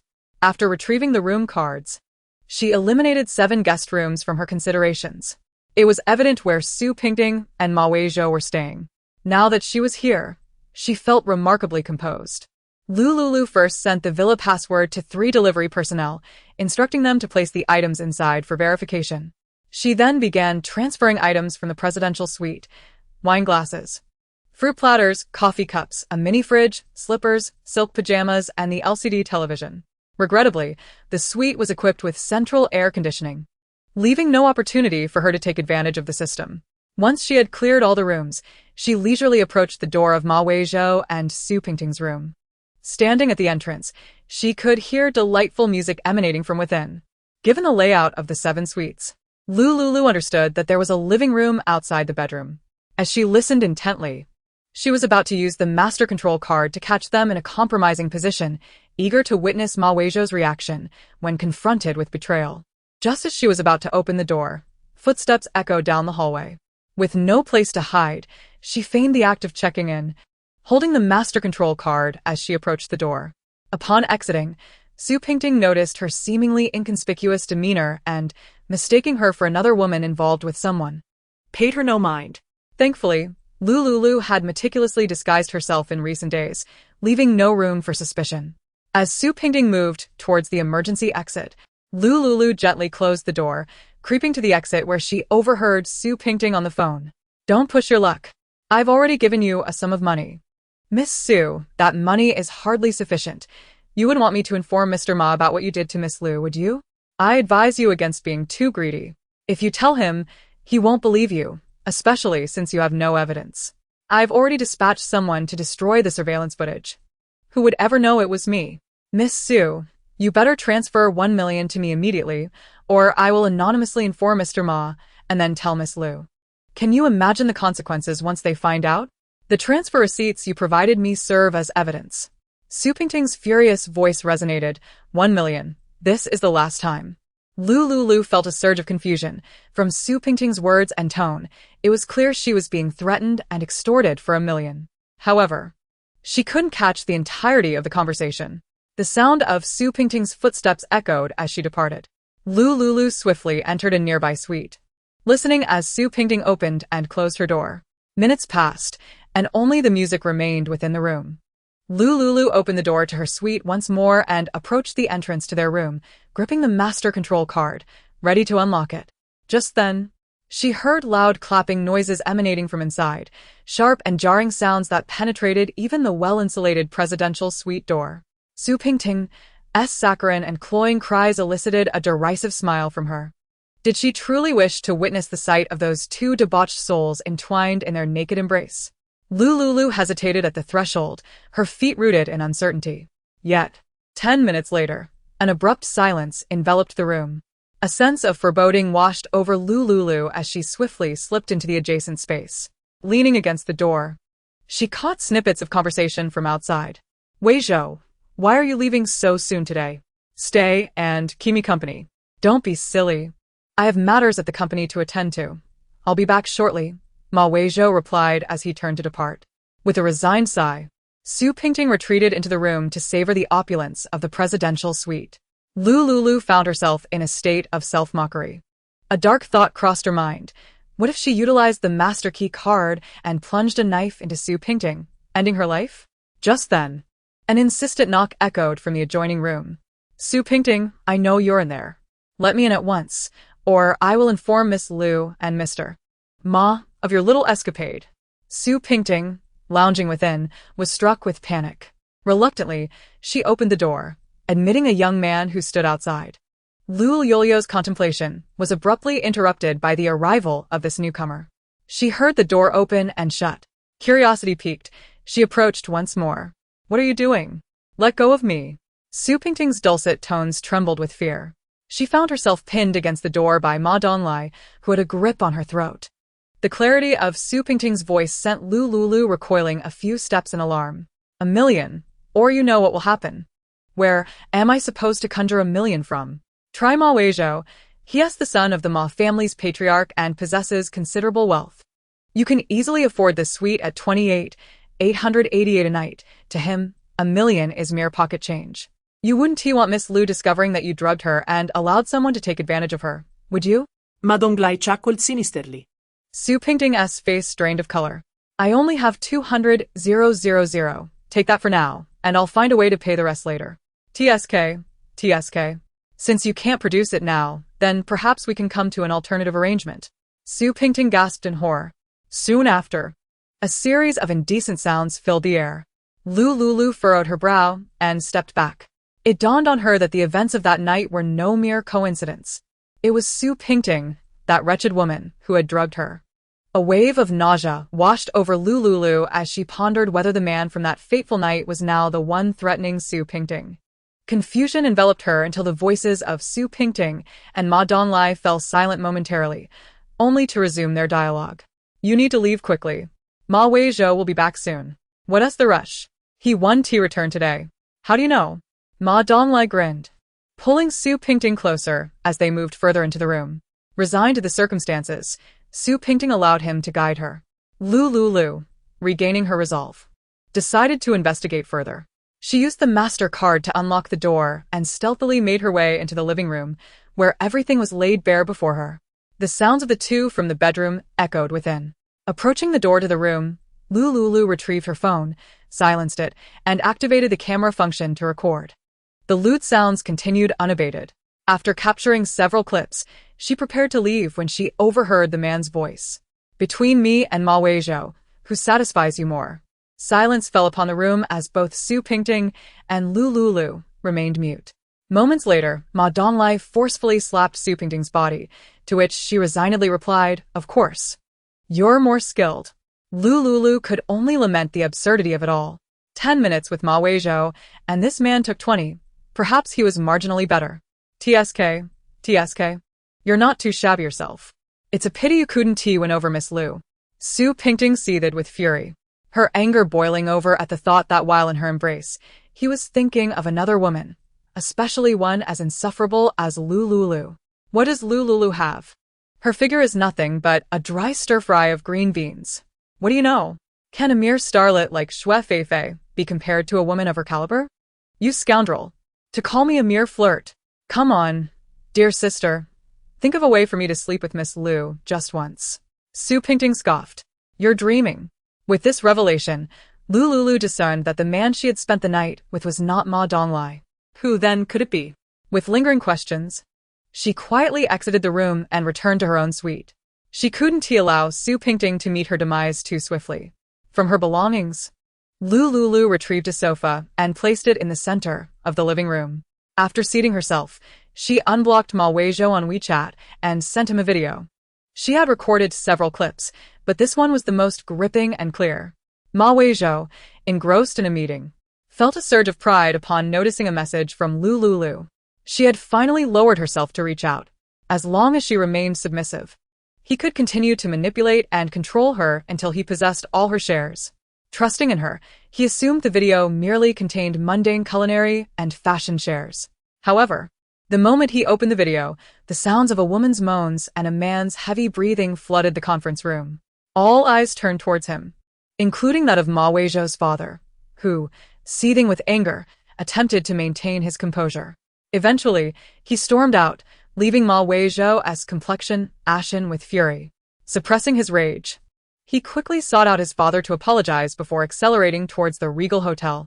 15 minutes later, Ma Weizhou obtained a room key from the front desk and hurried upstairs. Upon entering the room, he was greeted by a scene that was utterly intolerable. Su Pingting lay beneath a young man, caught in a tempest of passion. Su Pingting. Hearing her name, both Su Pingting and Ma Donglai froze in shock, and Su Pingting, her face pale, hastily donned a nearby bathrobe, tears streaming down her cheeks. Weizhou. Let me explain. He seduced me. Ma Donglai, momentarily taken aback, rose unhurriedly and met Ma Weizhou's gaze. You, Ma Weizhou said with a frown. It's me. Your woman is quite exhilarating. Her skills in bed are commendable. With that, Ma Donglai disregarded Su Pingting and began to dress. Ma Weizhou made no move to stop him. Ma Donglai was his half-brother, and their blood ties were inextricably woven. Years ago, Ma Weizhou's father had married a rural woman after hosting a banquet in his hometown, subsequently fathering Ma Donglai. Later, after achieving success in business, he abandoned his first wife to marry Ma Weizhou's mother. The emergence of 10-year-old Ma Donglai in the Ma household had caused quite a stir, ultimately leading to a 5 million compensation to quell the situation. After 15 years of separation, Ma Donglai's visage remained etched in Ma Weizhou's memory. Did you believe that by sleeping with my woman, you could exact revenge? How naive. While a flicker of anger surged within him, it was merely a fleeting annoyance. In a realm where ordinary families abound, there exist numerous women of pleasing stature and appearance akin to Su Pingting, who is perceived as disposable. Brother Ma, it is all because of you. I am but a victim of circumstance. Ma Weizhou rose, casting a pitying glance at Su Pingting, and coolly uttered, let us part ways. I shall grant you 1 million as a severance fee. Su Pingting, however, was unwilling to acquiesce. She still harbored dreams of one day bearing Ma Weizhou's child, aspiring to join the Ma family as a wealthy matron. No, please don't leave me, she implored, rushing forward to grasp Ma Weizhou, only to be repelled by his disdainful avoidance. Do not overstep. I am well aware of your intentions. Take the 1 million and leave. With a detached yet rational tone, Ma Weizhou articulated these words before executing the transfer on his phone and departing. Su Pingting collapsed to the ground, momentarily engulfed by a sense of devastation. After a considerable time, she noticed the 1 million transfer on her phone and, gritting her teeth, reluctantly accepted it. There was no turning back now. Nor could she argue her case. She had become akin to the unclean woman, Lu Liuliu. Ma Weizhou possessed a profound obsession with virginity. Such a man could not endure her infidelity, especially upon witnessing the sordid truth with his own eyes. Yet, why did he so easily let that man go? Was he truly so heartless? Should he not stand up for his woman when she was violated by another? Su Pington found herself engulfed in confusion. She believed she had discerned the essence of Ma Weizhou, only to realize that she had merely scratched the surface. After Ma Weizhou's departure, he sat smoking in his luxurious car at the entrance of the Regal Hotel, awaiting Lu Liuliu. The orchestrated antics and the angle of the video clearly indicated that the individual filming was inside the hotel. The director would not depart until the scene was complete. Yet, after waiting for 2 hours, Lu Liuliu's figure remained elusive, while he instead witnessed Su Pington exiting the hotel in a taxi. Meanwhile, Lu Liuliu had returned to the Jean Xian villa to gather supplies. Initially intending to exit through the front door, she spotted Ma Weizhou's car parked outside the hotel entrance. Reluctant to encounter him in such a situation, she opted to leave through the back door. At 3:30 in the afternoon, Lu Liuliu successfully transferred 20 million for her goods. With less than 9 hours remaining, urgency surged. You have merely 5 hours left. The 3 delivery men and their families hastily called friends, engaging in a frenzied shopping spree. Lu Liuliu continued to receive deliveries until 8 in the evening. During this time, she spied ice cream and frozen cabinets in the video. She instructed them to purchase every product from the Vovoma shopping mall's freezer. One delivery man's family even contacted an ice cream factory to order a large truckload delivered to the villa. Lu Liuliu was nearly astounded upon witnessing this. Satisfied, she generously sent a 1,000 yuan red envelope to the delivery man's mother. With such a plethora of ice cream and cold beverages, she, along with Xiao Wu and Jiang Yi, could never finish it all in a lifetime. By the evening, Lu Liuliu had spent only 150 million of the 300 million she had prepared for stockpiling supplies. Of that, 15 million was paid using her newly opened credit card and loans from 2 major platforms. With 150 million remaining, she planned to spend 2 hours shopping. Chapter 33, The Auction. Regardless of whether she spent all her funds, she would immediately return to the Lin Wan villa. Driving her SUV away from the villa. As she departed, Ma Weizhou arrived at her villa's entrance. Clutching his phone, he waited from afternoon until nightfall, yet received no word from Lu Liuliu. Growing anxious, he believed the shares in Yunshang were crucial to his ambitions. He presumed Lu Liuliu's silence stemmed from a quarrel over Su Pington and that her filming of such videos was a manifestation of jealousy and affection for him. Consequently, he chose to seek reconciliation by apologizing to Lu Liuliu. However, upon finding the villa shrouded in darkness, his heart sank. Unable to restrain himself, Ma Weizhou sent a message to Lu Liuliu, only to be met with a red exclamation mark. His number had long been blocked. He attempted to borrow a passerby's phone to call her, only to discover he could not connect. Lu Liuliu was deliberately avoiding his calls. Aside from the few delivery men she had saved in her contacts, she had blocked all unfamiliar numbers. Driving aimlessly through the streets, Lu Liuliu contemplated making another round of shopping. If unable to spend the money, she would visit a gold shop and purchase as much gold as she could.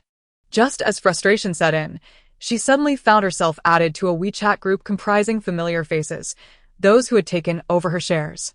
The auction at the Guohua Hotel's 6th floor was set to commence at 8:30 and conclude at 10:30, with entry granted by electronic invitation.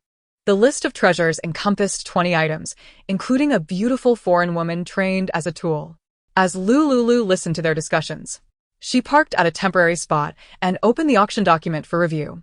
After perusing for some time, she found it filled with antiques, jade, and paintings, until her gaze landed on the 10th item, a ring. This ring bore a striking resemblance to one left behind by her grandfather. A voice within her urged her to acquire this ring at all costs. Glancing at the starting bid, she noted it was set at 10 million.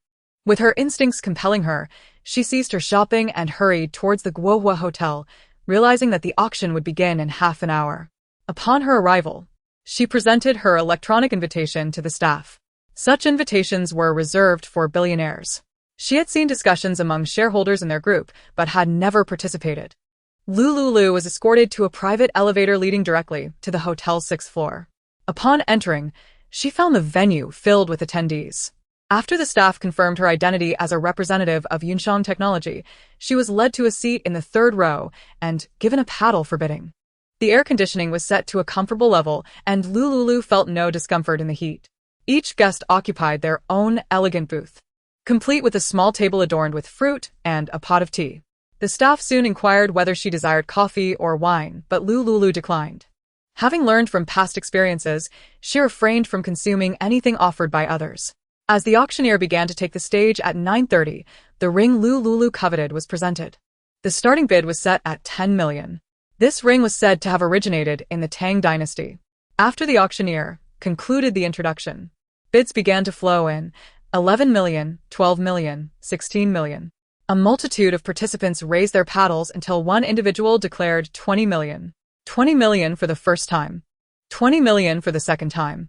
Seizing the opportunity, Lu Liuliu raised her paddle for 30 million. Upon her bid of 30 million, all competition ceased.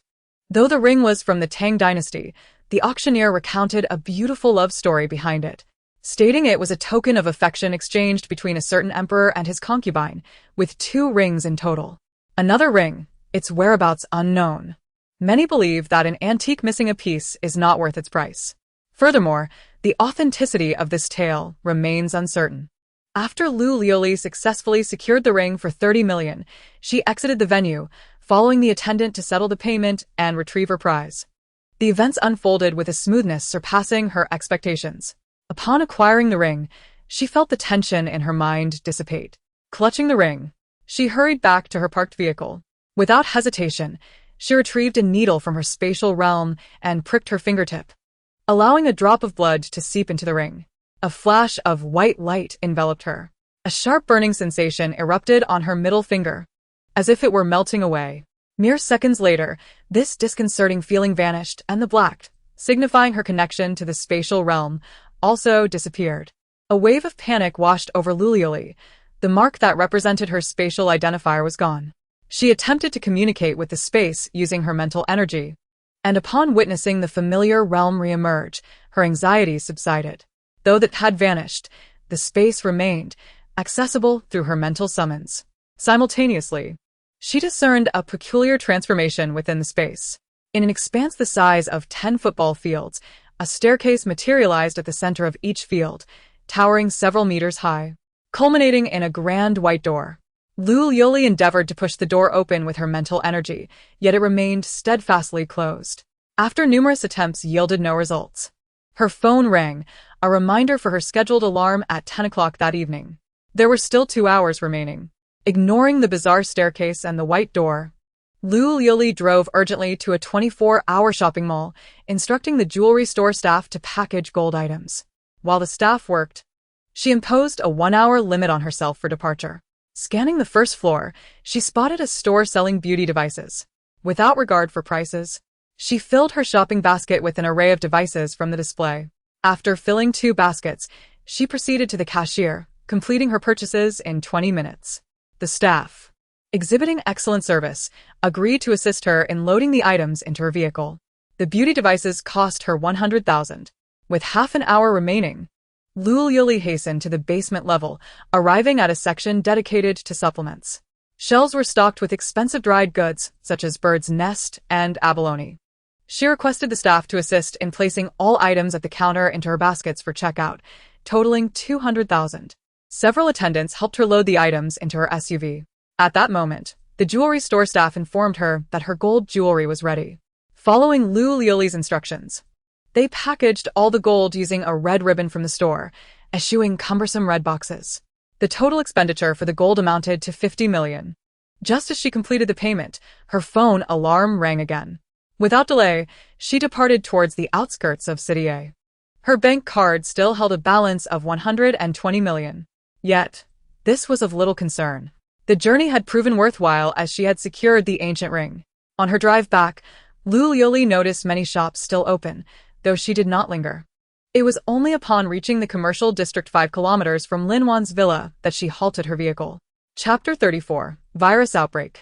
The beauty devices, bird's nest, and gold were all stored in her spatial realm, leaving the car empty. Lu Liuliu approached a fruit vendor and noticed a cart brimming with Chilean watermelons. How much? she inquired. 5 yuan per jean, guaranteed sweet, the vendor replied, offering her a toothpick to sample. Satisfied with the watermelon-esque appearance, she declared, I'll take the whole cart. The vendor was taken aback. Name your price. After a moment of hesitation, he quoted a figure, to which Lu Liuliu immediately agreed. Miss, where shall I deliver them? He asked. Lu Liuliu shook her head, insisting, just load them into my car. The vendor, glancing at her SUV, beamed as he filled it with watermelons, packing every available space. Make haste home, she urged. Right away. With the cart emptied, the vendor happily gathered his belongings to head home. Lu Liuliu said little driving away. A kilometer from the villa complex, she retrieved all the watermelons back into her spatial realm and continued her journey to the villa. At the entrance, Jiang Yi, unpacking a delivery, heard the horn and rushed to the surveillance monitor, recognizing Lu Liuliu's vehicle. She promptly opened the gate. Lu Liuliu parked in the courtyard and alighted from the car. Liuliu, why are you back at this hour? Jiang Yi asked, setting down her craft knife as she joined Lu Liuliu inside the villa.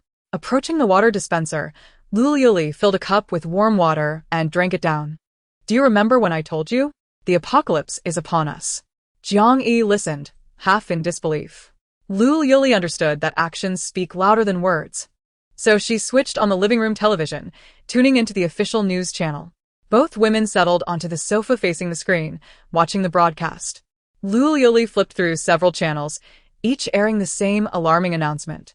Emergency report. A special virus has emerged in City A. Currently, there is no effective treatment. Residents are advised to stay home and refrain from going out for the next week. All highways and roads leaving City A are now closed. The city is under complete lockdown. Jiang Yi watched in disbelief, struggling to comprehend the sudden turn of events. Everything was fine just yesterday. How could this news arise so abruptly? Keep an eye on the official reports. I'm going to check on Xiaowu, Lu Liuliu said gently. Opening the door to his room and switching on the nightlight, Xiaowu lay soundly asleep, and as he sensed Lu Liuliu's soft footsteps, he opened his eyes slightly. A smile gracing his lips upon seeing her.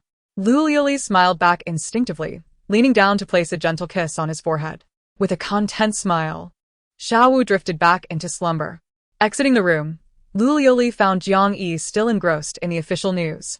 The updates were stark. First, City A was in lockdown, allowing entry but forbidding exit. Second, residents were instructed to isolate at home, as the virus's origin remained unknown. Third, without an effective treatment, infection could lead to death. Liuliu, the apocalypse is truly upon us, Jiang Yi murmured. Lu Liuliu nodded. Get some rest. The supplies we've stockpiled should last us a year. Reassured by the thought of their ample provisions, Jiang Yi felt a sense of calm. Over the past few years, her interactions with Lu Liuliu had been sporadic, with only occasional messages exchanged during holidays, leaving her unaware of the changes that had transpired in Lu Liuliu's life. The current Lu Liuliu seemed enveloped in an air of mystery. Jiang Yi couldn't quite pinpoint what had changed about her. That night, she found sleep elusive, seated on the sofa as she fixated on the live news broadcast. Meanwhile, Lu Liuliu returned to her room, first using a breast pump, then taking a shower. During her bath, she filled a basin with warm water, careful to avoid her surgical incision, which needed to remain dry to prevent infection. She washed herself gently, mindful of the sensitive area, feeling the fatigue of the day's activities wash over her. After completing her tasks, Lu Liuliu found that over half an hour had elapsed. She lay down on her bed, and as soon as her head touched the pillow, she fell into a deep slumber. It was not until 2 o'clock in the morning that the sound of Xiaowu's cries pierced the silence, rousing her from her slumber. In a daze, she heard Jiang Yi calling out, Lu Liuliu, you sleep? I will take care of Xiaowu. Lu Liuliu opened her eyes briefly, only to close them again. In her semi-conscious state, she caught the faint sound of official news emanating from the living room. Jiang Yi skillfully took the breast milk Lu Liuliu had just pumped and warmed it in the bottle before heading to the nursery to feed Xiaowu. Having seen Jiang Yi a few times over the past few days, Xiao was not unfamiliar with her face. 15 minutes later, after finishing his night feeding, Xiaowu fell back asleep. Jiang Yi felt a pang of hunger and went to the kitchen to prepare some dumplings. These dumplings were made during her previous time at the villa, learned from Li Jie and the others. The freezer was stocked with hundreds of small dumplings, 20 per serving, totaling 30 servings. While boiling the dumplings, she entered Lu Liuliu's room and noticed she was sleeping soundly, so she only cooked her own portion. Jiang Yi emerged from the kitchen with a plate of dumplings and a chilled bottle of cola. In the past, she seldom indulged in such sugary beverages. Now, With the apocalypse looming, she thought, to hell with controlling body fat and maintaining her figure. After enduring years of a diet consisting solely of chicken breast, lettuce, and fruits with minimal oil and salt, she decided to indulge while she could. Once she finished her meal, she reclined on the sofa, listening to the news broadcasts, and unknowingly drifted off to sleep. When Lu Liuliu awoke, it was 3 o'clock in the morning. The pain of engorgement compelled her to rise. She got up to pump milk, the sound of the breast pump stirring Jiang Yi. Upon seeing Lu Liuliu pumping, she pushed the door open and inquired, "Lu Liu, would you like some fresh meat dumplings?" "Yes, please make me a large portion," Lu Liuliu replied. Jiang Yi immediately got up to cook the dumplings. After Lu Liuliu finished pumping, Xiao Wu woke up again. She quickly warmed the breast milk in the warmer for a few minutes before pouring it into a bottle. Jiang Yi returned from the kitchen, carrying the dumplings. "Hurry and eat, I will feed the baby," she urged. Lu Liuliu did not refuse, though her abdominal wound throbbed faintly. After Dr. Lin Feng's departure, she had been left with painkillers, which she refrained from using, knowing that consuming them would prevent her from breastfeeding Xiao Wu. Thus, she endured the subtle pain of her wound. Seated at the dining table, Lu Liuliu blew on the steaming dumplings before noticing a glass kettle filled with lukewarm water. She poured herself a cup and drank half before finally beginning to eat the dumplings. The television remained on, repeatedly broadcasting the latest official news updates. After finishing her meal, sleep eluded her. She joined Jiang Yi, who had just fed the baby and washed the bottles, on the sofa to watch the news. The latest announcement reported that the celebrity Lulu from City A had succumbed to a virus infection despite treatment. Lu Liuliu felt no shock at this news. She had encountered it in her past life as well. "Lulu, this virus is so potent. Could it lead to a scenario where, like in movies, horrific zombies emerge?" Chapter 37, Quarantine. Lu Liuliu nodded. "You are correct in your assumptions. Humans who die from the virus due to varying physical conditions will transform into zombies at different times. Some will gradually decompose while alive, while others will become mindless corpses days after death. Goodness, what shall we do?" Jiang Yi exclaimed. "Will there really be superhumans as described in novels? If not, what will become of us two weak women, especially with a newborn?"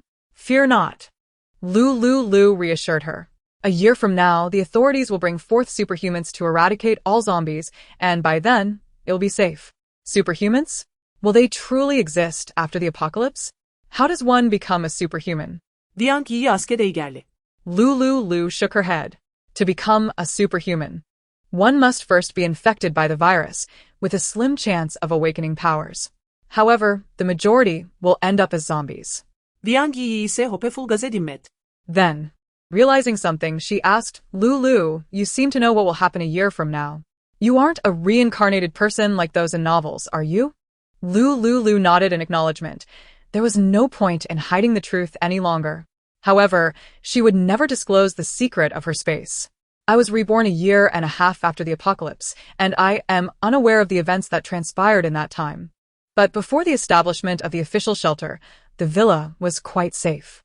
Let us remain in the villa and wait. This villa is very secure. It features bulletproof glass and a high-tech door from cloud technology that cannot be breached even with explosives. The walls are tall, lined with razor-sharp steel spikes, and those spikes are electrified. When activated, they emit high-voltage electricity, making it impossible to scale the walls. A few days ago, I had solar panels installed, along with batteries, ensuring the door remains electrified 24/7. Even if someone manages to sneak into the yard, the villa's internal doors are equally impenetrable." Jiang Yi gazed at Lu Liuliu, who exuded confidence, and said with a hint of trepidation, "Lulu, thank you. If you hadn't summoned me to share this news, I would likely still be at the gym." The thought of the gym bustling with people sent shivers down her spine. Concerned for the staff on duty, she quickly messaged them to return home immediately. Upon sending the message, she noticed an uproar in their group chat. "What is happening? I was planning to hit the gym for my workout tomorrow. I just left the gym, and the once bustling night market has vanished. I saw the city management driving around, sending all the vendors packing, and the nearby billboards are urging everyone to stay home and not go out. What's the big deal? I'm at the bar. It's lively here. Someone replied, sharing a video filled with young men and women clad in short shorts and skirts. At the bar stage, a group of girls in bikinis performed suggestive dances. Wow, buddy, why didn't you invite me to the bar? There are some stunning ladies tonight. Come quick, I'm at the booth with several gorgeous girls. Seeing those people recklessly endangering themselves, Jiang Yi chose not to intervene further. Instead, she posted an announcement in the group stating that the gym would be closed for 2 weeks in compliance with the official directive to stay indoors. After sending the notice, she pulled Lu Liuliu onto the sofa to chat. Lu Liu, what will my fate be when the apocalypse arrives? You will die, Lu Liuliu replied, recalling the video Jiang Yi had sent before her demise. You were trapped in the gym's office, surrounded by a dark crowd of people who ignored the official warnings and continued to exercise. They all transformed into zombies, the kind that are stronger than average due to their training. Jiang Yi shuddered at the thought, then expressed her gratitude. I owe you so much. Lu Liu, are you the only one who has been reborn? Are there others like you? Lu Liuliu furrowed her brow. I am not certain. Then how did you die? Betrayed. Lu Liuliu replied coldly, her gaze fixed firmly on Jiang Yi. I can trust you, right? Jiang Yi felt a surge of frustration. If you don't trust me, who will you trust? Rest assured, anyone could betray you, but that person will never be me, Jiang Yi. Lu Liuliu gazed at her with unwavering conviction and let out a deep sigh. Hopefully, after the apocalypse, neither she nor Jiang Yi would quarrel over a morsel of food. At the same time, Jiang Yi's inquiry sparked a thought within her. Apart from her own rebirth before the end of the world, could there be others who had also been reborn? Lu Liuliu remained uncertain about the cause of her own reincarnation, and whether others had experienced the same phenomenon was still a mystery. However, it was clear that Ma Weizhou and Su Pingting had not been reborn. You must not disclose my rebirth to anyone, she implored. Rest assured, I understand, Jiang Yi replied. Liuliu, the money you gave me earlier should not be spent now. Once the apocalypse fully erupts, it will be impossible to use it, she continued. No, while there are still no zombies, I must stockpile more supplies. Lu Liuliu recalled that zombies had first appeared a week after the official announcement. This week was the golden time for hoarding resources. Although she had already amassed enough supplies in her space to last several lifetimes, she could not reveal this to Jiang Yi. Going outside posed the risk of infection from the zombie virus. Yet, based on her experiences from her previous life, as long as proper protective measures were taken, one could effectively isolate themselves from the virus. The virus spread through droplets and subsequently infected the upper respiratory tract. Lu Liuliu considered her unspent fortune of over 130 million and nodded. Before we go, let's ensure we take appropriate precautions. With that, she rose and made her way to the storage room. Inside, she retrieved N100 masks and the protective suits she had previously stored. Jiang Yi followed closely behind, entering the storeroom alongside her. Lu Liuliu took out the protective suits and masks. We will set off at dawn, once we have changed into our protective gear, she declared. Jiang Yi nodded, taking the suit and returning to her room to rest. The two of them retreated to their respective chambers. During this time, Xiao Wu awoke, and Lu Liuliu cradled him in her arms, feeding him. On June 7th, the first day a city officially announced its lockdown, at 6:30 in the morning. Jiang Yi donned the protective suit and N100 mask that Lu Liuliu had given her, complete with sunglasses and a sun hat. Fully equipped for her journey to procure supplies 5 kilometers away from the villa, Lu Liuliu stayed behind to care for Xiao Wu, holding the peacefully sleeping baby in her arms as she lay in the master bedroom, turning on the LCD television to watch the news. An expert from the authorities proposed a solution, wearing N100 masks to prevent infection. Meanwhile, hospitals across the city were overwhelmed, with long queues forming at fever clinics. Many people even refused to leave, believing that stepping outside the hospital would cost them their lives. Yet, countless individuals who had not contracted the virus continued to work to make ends meet, including some unscrupulous business owners who ordered their employees to report to work regardless of the circumstances. Chapter 36. Incredible. Jiang Yi ventured out to gather supplies. Making 2-hour round trips, each time returning with a vehicle filled to the brim with goods. Once the items were brought back, they were placed along the corridor of the villa and thoroughly disinfected with alcohol. Jiang Yi did not enter the villa, but continued shopping for more supplies. She made 3 trips in the morning and another 3 in the afternoon, leaving the corridor piled high with various boxes of goods. Lu Liuliu donned her mask and disinfected the boxes. After transporting 6 loads of supplies, Jiang Yi returned to the villa's yard and sprayed herself with alcohol. She then removed her protective suit and mask, discarding them into a stone pit in the yard, pouring some alcohol over them before burning the used gear. After completing this task, she stood by the well in the yard, filling a bucket with water to wash away the sweat. Lu Liuliu had just soothed Xiaowu to sleep and prepared a meal of rice in the rice cooker, simmering a pot of soup with ribs and potatoes, complemented by stir-fried shredded pork with green peppers. Come in for dinner, she called. Jiang Yi stood at the doorway, still uneasy. Lulu, I want to go in. Please bring the food out. I wouldn't want to accidentally infect you and Xiaowu, she insisted. Lu Liuliu, unable to guarantee complete isolation from the virus, nodded in agreement for the sake of Xiaowu. Wearing her mask, Lu Liuliu retrieved a metal cafeteria tray from the kitchen, filling it to the brim with soup and dishes before carrying it to the gazebo in the yard. Jiang Yi, seeing the delicious food, devoured it hungrily. Throughout the day, she had refrained from eating due to the fear of infection, but now hunger overwhelmed her. Seizing the opportunity while she ate, Lu Liuliu retrieved the camping gear she had stored earlier, a moisture-proof tent, a small air conditioner, and a complete set of ground mats. By the time Jiang Yi finished her meal, the tent was set up. In June, the weather was somewhat warm. After washing her plate with well water, Jiang Yi handed it to Lu Liuliu. Lulu, those boxes are too heavy for you to move. Take your time unpacking them and store the contents in batches in the warehouse. If you think of anything we lack, let me know, and I will continue to stockpile supplies tomorrow. Lu Liuliu longed to reveal to Jiang Yi that she had everything in her space, but ultimately chose to keep this secret to herself. Jiang Yi refrained from entering the disinfected house. After feeling full, she turned and entered the tent, activating the air conditioner before lying down to rest. The day of shopping had exhausted her, especially since she wore a suffocating protective suit that left her drenched in sweat but unable to remove it. Seeing her resting, Lu Liuliu squatted down slowly to dismantle the various cardboard boxes along the corridor. She carefully disinfected the last batch of supply boxes with alcohol before letting them sit. After finishing the disinfection, she returned to the villa's living room to check on Xiaowu, who was sleeping soundly. Lu Liuliu went to the kitchen to prepare her dinner. After finishing her meal, she carried Xiaowu to her own master bedroom and entered the bathroom to wash herself. Just as she finished her shower, she noticed Xiaowu gazing at her with wide, dark eyes, looking in the direction of the bathroom. Lu Liuliu approached Xiaowu, smiling. Xiaowu, you're awake. Are you hungry? Xiaowu blinked and, in a tender voice, replied, Mama, hungry. Lu Liuliu, astonished by his words, covered her mouth in disbelief. Xiaowu, could it be that you've been reborn too? Xiaowu, not fully grasping the meaning of rebirth, softly said, Hungry milk.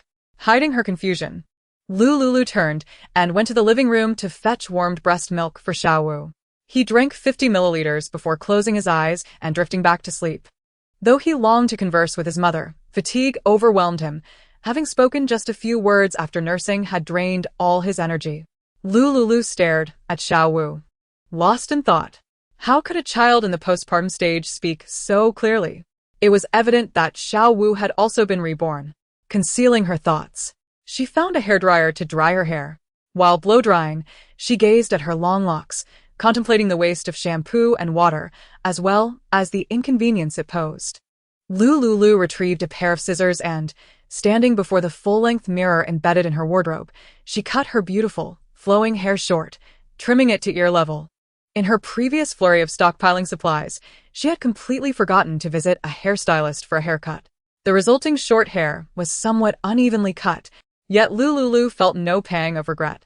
In the apocalyptic world, survival holds greater significance than maintaining one's appearance, serving as a means of self-protection against the lascivious gazes of others.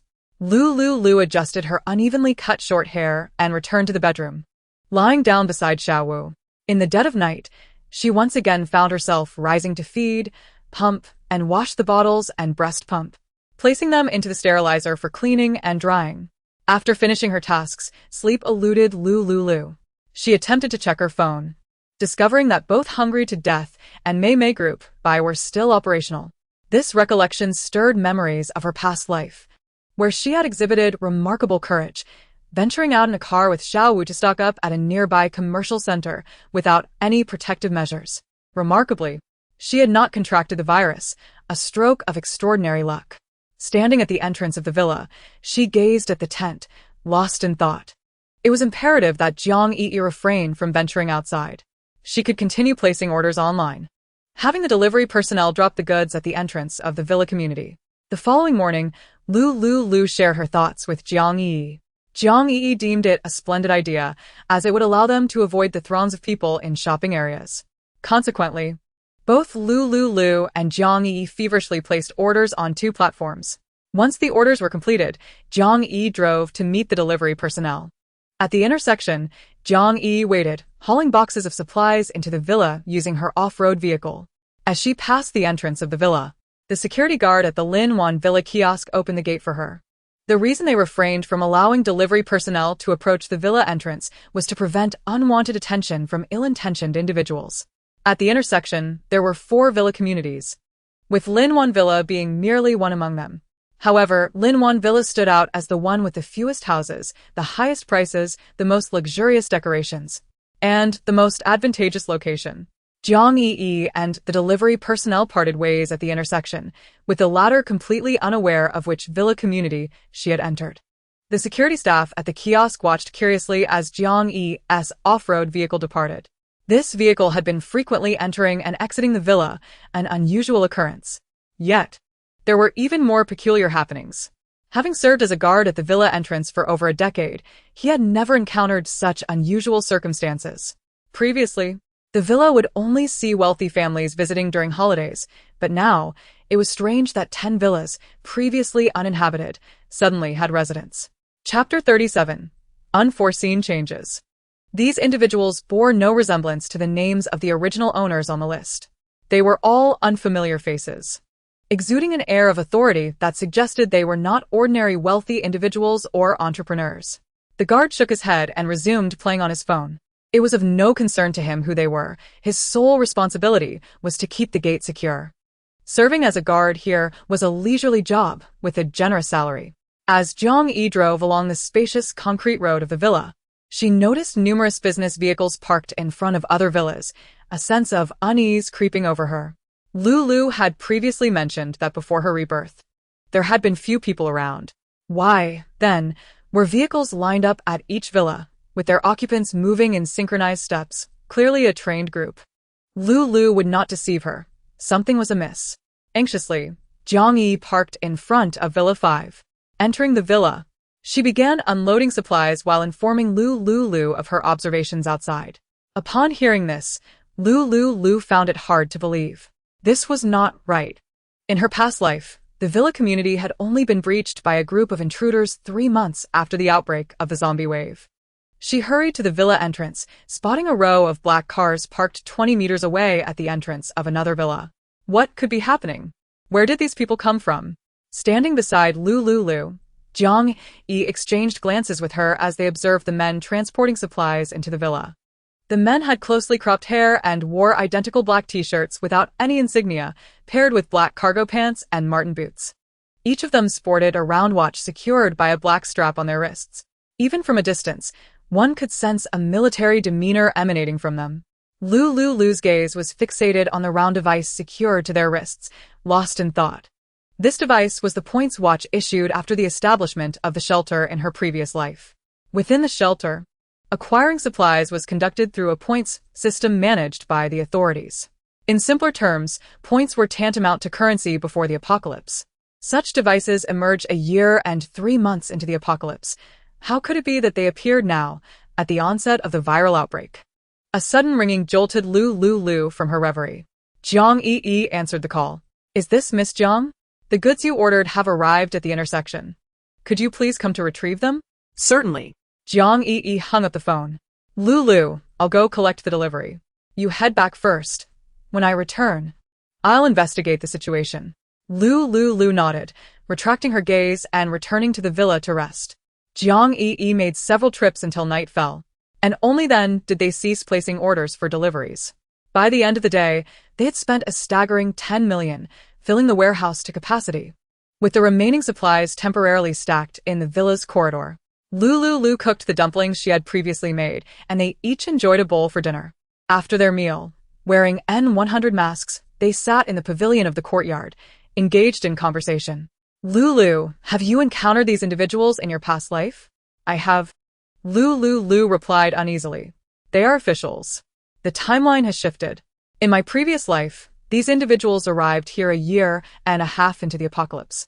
There must be others who have also been reborn, relaying information to the authorities ahead of time, and that person is likely connected to the officials.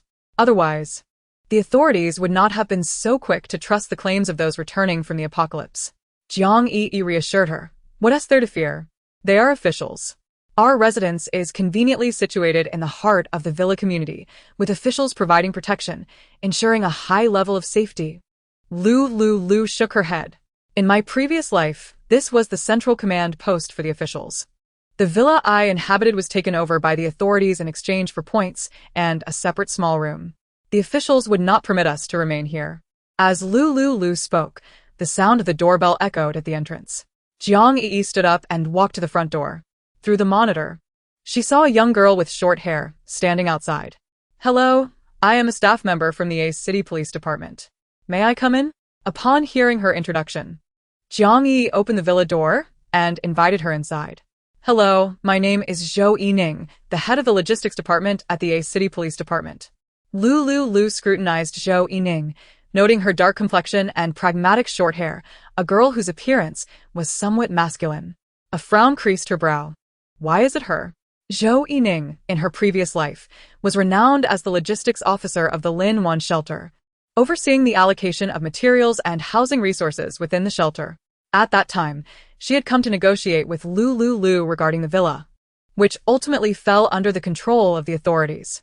Desperately in need of winter supplies, food, and fever-reducing antibiotics for Xiaowu, Lu Liuliu had pleaded for assistance when a severe cold snap had struck a year and a half later, causing Xiaowu to suffer from a high fever that lasted 3 days and nights. Just as the officials arrived at the Lin Wan Villa complex, they discovered that she was still residing there. At that moment, in desperation, she was willing to accept any help. The officials proposed to arrange for her to live in a modest residence located behind the Lin Wan Villa complex, providing her with 3 months' worth of food and water, and most crucially, the rare fever-reducing medicine she desperately needed. Having lived in seclusion for a year and a half, Lu Liuliu possessed no bargaining power whatsoever. She was compelled to relinquish the villa, valued at tens of millions, for a pittance, knowing full well that this property was beyond her capacity to protect, given her lack of influence. Fortunately, she had a space where she could conceal her supplies. The food and water provided by the officials were hidden away in that space.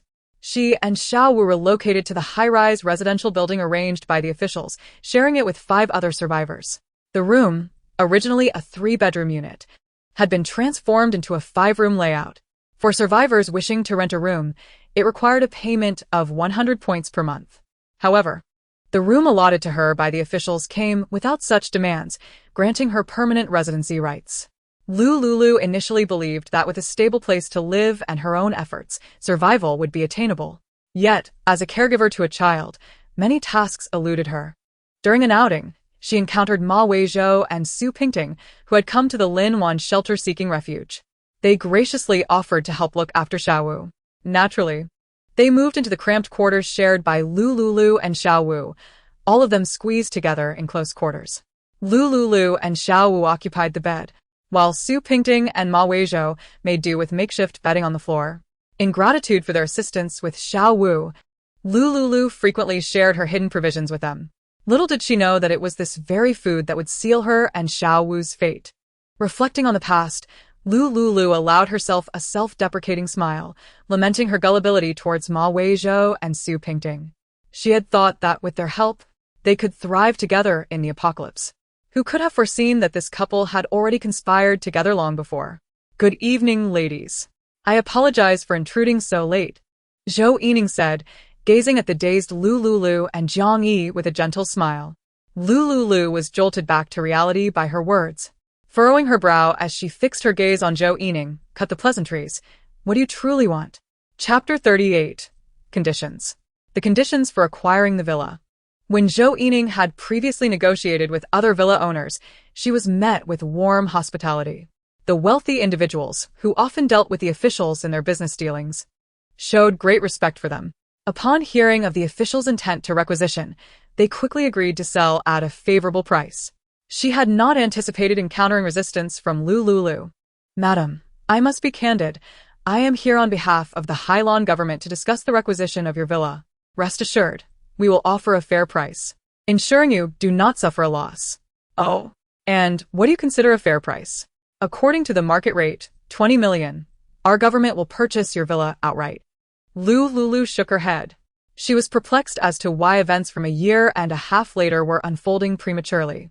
However, she knew she had to secure appropriate compensation. Otherwise, she would not sell the villa for a meager sum. Miss Lu, what do you see over there? Zhou Yining inquired, following Lu Liuliu's gaze. Upon spotting the well in the yard, she was taken aback. According to information provided by a mysterious man, water had been scarce since the outbreak of the apocalypse. Drinking from the city's water supply would cause illness. However, spring water, after thorough filtration, was safe to consume.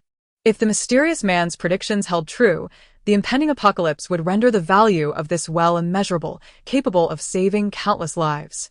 I have a profound attachment to this well. It was specially crafted for me by my grandfather during his lifetime, Lu Liuliu fabricated, feeling no remorse. After all, this Miss Zhou had deceived her in the past regarding her acquisition of resources. They had initially promised her a separate residence, only for her to end up sharing with 5 other households. Following the establishment of the shelter, her villa had become a central area, its worth incalculable. Zhou Yining narrowed her eyes. Madam, the sentiment from your grandfather indeed surpasses 2 million. Thus, I will personally add an extra 1 million to the original budget provided by the government. Ha! Just 1 million? I refuse to believe you are unaware of the true value of this well, Lu Liuliu retorted, striding to the villa's entrance and pointing at the steel spikes atop the surrounding wall. Miss Zhou, do you notice what those are? Zhou Yining, with her keen eyesight, dismissed the spikes, remarking, those are merely common anti-theft spikes. Are you suggesting your grandfather specifically commissioned them for you? No, that is not the case, Lu Liuliu replied, shaking her head. These spikes were indeed custom-made by my grandfather. Moreover, they are electrified. As she spoke, she activated the electrical system at the entrance, causing the spikes to crackle ominously. Zhou Yining was taken aback, astonished by the formidable defenses of the yard. Miss Zhou, these spikes are powered for an hour, operating continuously for 24 hours. This advanced security technology is a unique product of Yunsham technology. Even the floor-to-ceiling windows you see utilize super bulletproof glass, far exceeding ordinary glass. Zhou Yining recognized that this petite woman was attempting to inflate the villa's price.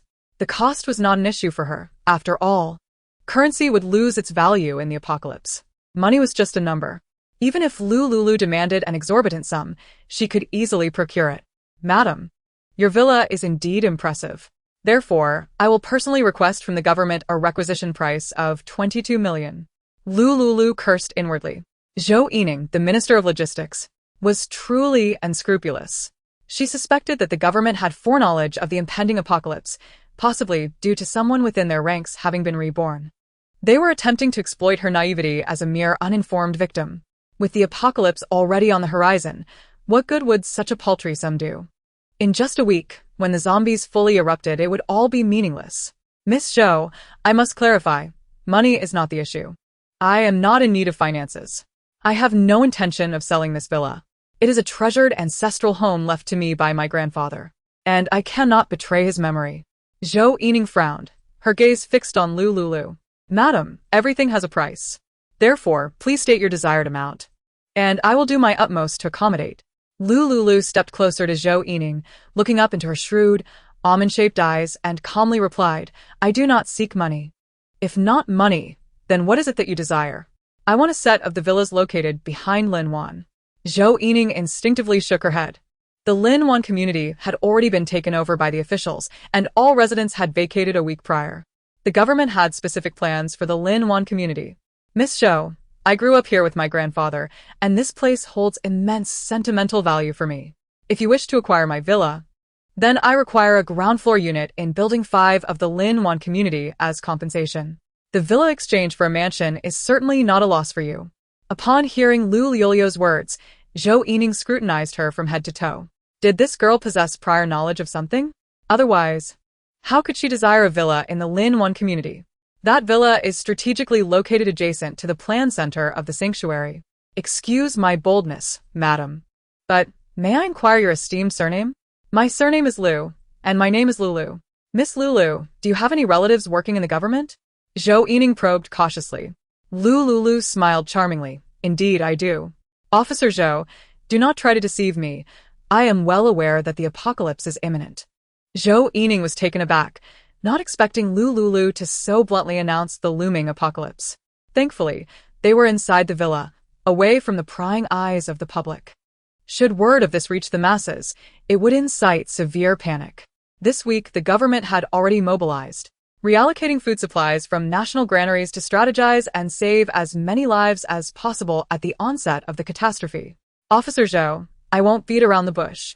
If you wish to acquire this villa, the prerequisites are a sum of 200,000 points and 2 independent single apartments, each consisting of at least 1 bedroom, 1 living room, 1 kitchen, and 1 bathroom. If these conditions are not met, I shall not vacate the villa. Zhou Yining contemplated. The Lin Wan community was capable of accommodating 3,000 households, with plans for further residential building expansions in the vicinity. There was indeed a building within Lin Wan that met her specified layout, reserved for scientists and individuals who had contributed to the sanctuary. Even she lacked the privilege to reside there. Chapter 39, Moving House. Most importantly, the villa occupied by Lu Liuliu was situated right at the heart of the villa cluster. Securing the rights to this villa was essential for establishing the sanctuary's command center. As the Minister of Logistics, she was determined to seize the villa by any means necessary.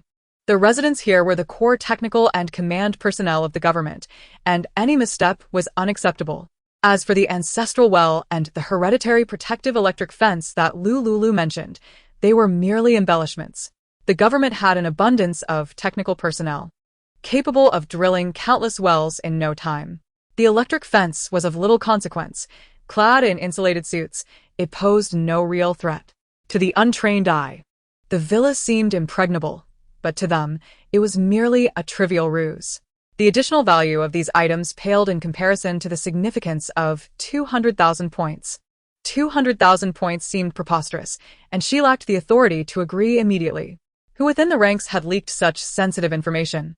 If she caught wind of it, they would not escape her wrath. The audacity of Lu Liuliu to even be aware of this point system astonished her.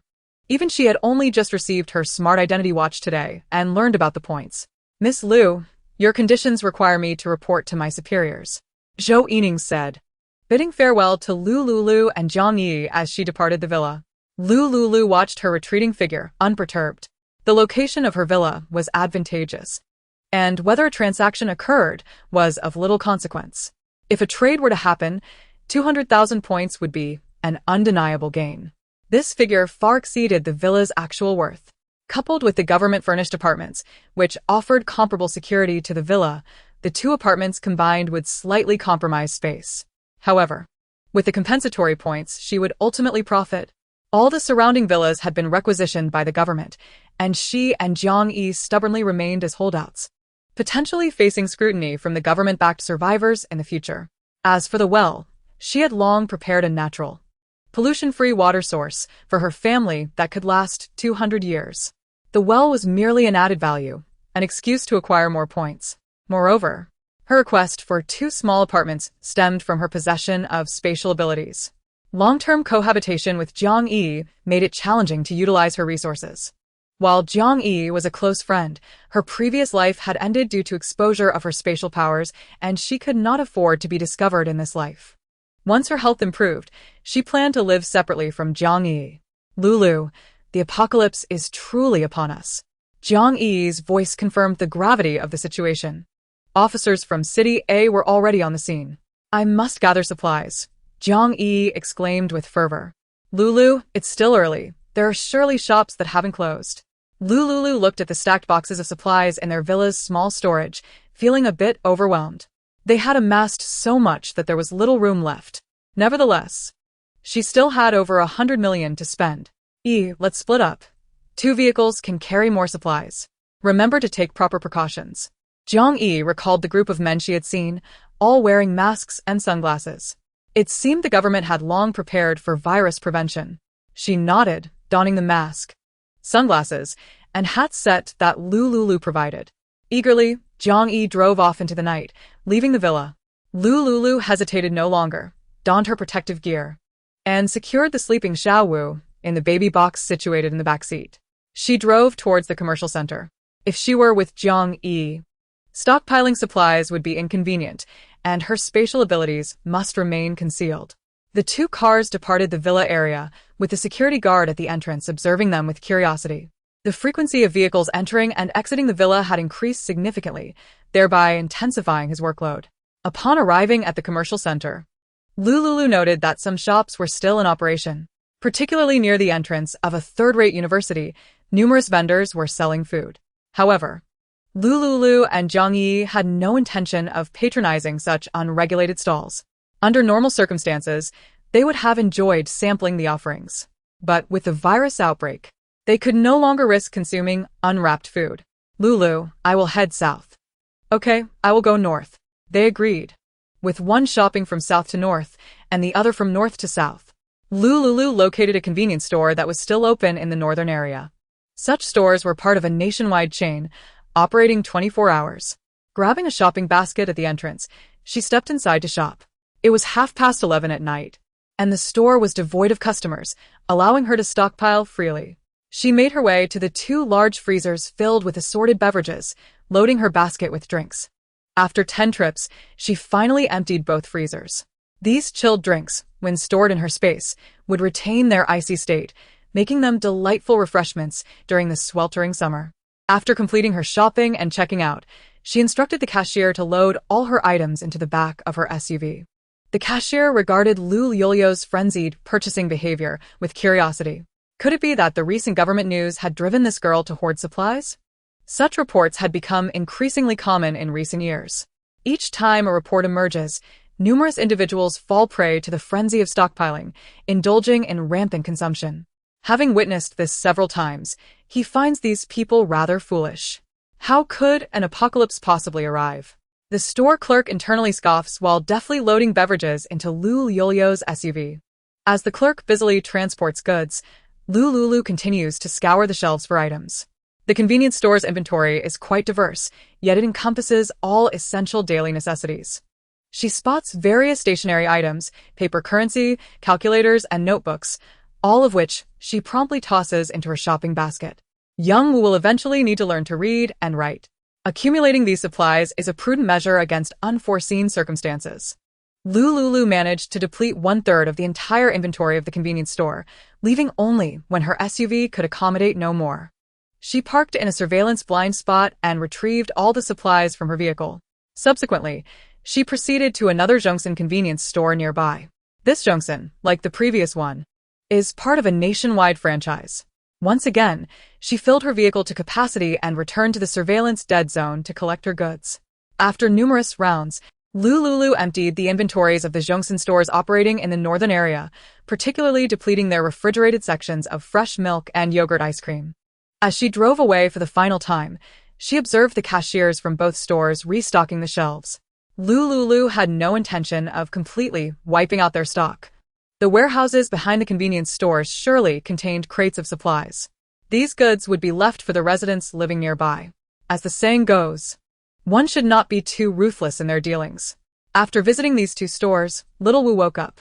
Lu Liuliu took out the thermally prepared breast milk from her space to feed Little Wu.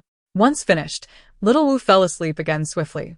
Lu Liuliu closed the car door, expressed her milk into a bottle, and stored it in her space. After completing these tasks, she drove around the northern commercial street, subsequently sweeping through the eastern commercial street. Jiang Yi, lacking Lu Liuliu's inherited spatial abilities, could only repeatedly fill her car, return to the villa to unload, and set out again to stockpile supplies. Seizing this opportunity, Lu Liuliu scoured every convenience store along the commercial street. As dawn broke, local students and residents awoke, embarking on a new day's activities. Lu Liuliu noticed the gradually swelling crowd on the streets and chose to return home. It was the morning rush hour. She preferred not to mingle in the throng, lest she encounter a virus carrier.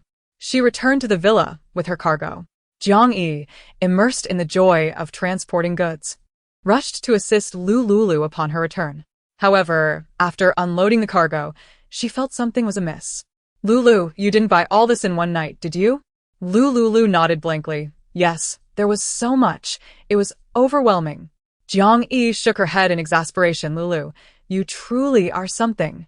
In these extraordinary times, you can't just toss everything that looks edible into your cart without regard for price or selection. Chapter 40. Peace of mind while caring for the child. All right. I've taken note. Lu Liuliu chuckled softly, feeling a bit embarrassed. Jiang Yi, wearing a look of disappointment, declared, once I finish unloading this cargo, I will head back to the commercial street to stockpile more. It's peak morning hours now, with so many people around. It's better to wait until after the rush, Jiang Yi reasoned, abandoning her intention to continue stockpiling. She unloaded the items from the trunk, carrying them one by one into the living room. Lu Liuliu stepped out of the car, cradling the sleeping little Wu. A few minutes later, she returned to her room, placed little Wu on the bed, and went to the bathroom to freshen up. Afterward, she woke little Wu to feed him. Once he was asleep again, Lu Liuliu retrieved a fresh meat bun, a tea egg, and a cup of soy milk from her space. She hurriedly consumed her breakfast and lay down beside little Wu, falling asleep. 3 hours later, little Wu stirred, babbling softly. Hearing the sounds, Lu Liuliu picked him up to feed him. As she did so, she contemplated her recent endeavors. Last night, she had thoroughly scoured all the convenience stores on that commercial street. There was no need to venture elsewhere. Given the current risks of going out to stockpile supplies, she chose to postpone such activities for now. The resources within her space were sufficient for her and little Wu to lie low for a while. After feeding little Wu, Lu Liuliu transferred 1 million to Jiang Yi. Little Wu needs someone to care for him. I entrust you with the task of stockpiling supplies. Upon seeing the funds transferred, Jiang Yi confidently assured, Lulu, you can rest easy. I will not let you down. Handling this small matter of stockpiling is completely on me. Then it's settled. Lu Liuliu sent a cute emoji in response. Subsequently, she drew the light pink blackout curtains and lay down to continue her rest. Meanwhile, Jiang Yi confirmed the receipt of funds and drove back and forth between the trading center and the villa. Lu Liuliu enjoyed a peaceful rest while caring for little Wu. She managed to sleep for 3 hours each time before little Wu woke up again.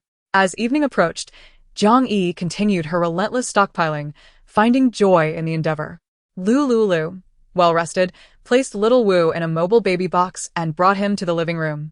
She settled on the sofa, with the baby box resting beside her.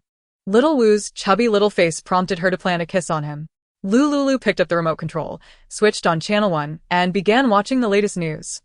An urgent broadcast announced the rapid spread of the zombie virus, urging residents of City A to remain home and avoid unnecessary outings. The community committees would bolster their personnel to distribute supplies. The broadcast displayed footage of the workers delivering provisions. In the visuals, the city center of City A appeared devoid of any human presence. Overnight, the bustling streets, once crowded with people, seemed to have transformed into a ghost town. The official reporter continued, the citizens of City A are responding to the government's call. Currently, no pedestrians are seen on the streets. The live reporter praised the government for its efficiency and the public's strong sense of responsibility. However, the next moment, a group of young, alternative individuals approached the reporter, exclaiming, "Is this a TV interview? Let me get in the shot. I want to be on camera too." The on-site reporter, caught off guard, quickly turned away, directing the cameraman to shift the focus. Consequently, the live broadcast was abruptly cut off. Lu Liuliu couldn't help but feel a mix of admiration and disbelief at the audacity of those unafraid to roam the streets during such extraordinary times. She continued watching the news broadcast, then rose to the eastern kitchen to boil some water. Seizing the moment when the apartment's electricity was ample, she hurriedly filled several kettles with well water from the yard and plugged them into boil. During the downtime, she located an oversized rice cooker to steam rice. The water used for washing and steaming the rice was entirely sourced from the natural well water in the yard. She intended to reserve tap water solely for washing up, as its quality was inferior to that of the well water. The tap water would suffice for daily chores like washing dishes and vegetables. Given the first stage of the virus, reliable reports from the post-apocalyptic world indicated that the virus spread through droplets and upper respiratory infections. Thus, using tap water should not pose a risk of infection. Lu Liuliu steamed a large pot of rice. She communicated with the spatial realm using her mental prowess, locating a box of disposable food containers within. Having steamed an excess of rice, she knew they would not finish it today. She reserved only enough for herself and Jiang Yi for the evening, packing the remainder into containers and preserving them in the space. The rice still radiated the warmth of having just been cooked. Whenever the desire arose to indulge, she could retrieve it without the need for reheating. Lu Liuliu continued to steam rice, repeating the packing motion. During this process, the kitchen door remained closed, alleviating her concerns about Jiang Yi unexpectedly witnessing this scene. At that moment, Jiang Yi was entirely engrossed in her stockpiling endeavors, having not even set foot in the living room. In her haste, she always unloaded the goods in the yard before dashing back out. Lu Liuliu worried that Jiang Yi might neglect her meals amidst the busyness. Thus, she sent a message advising her to eat dinner after finishing her unloading. Jiang Yi promptly responded in the affirmative. Half an hour later, she arrived at the villa, entering through the gate by inputting the password Lu Liuliu had provided. Hearing the commotion, Lu Liuliu swiftly retrieved all the packed containers back into the space. She set the dining table with the prepared dinner.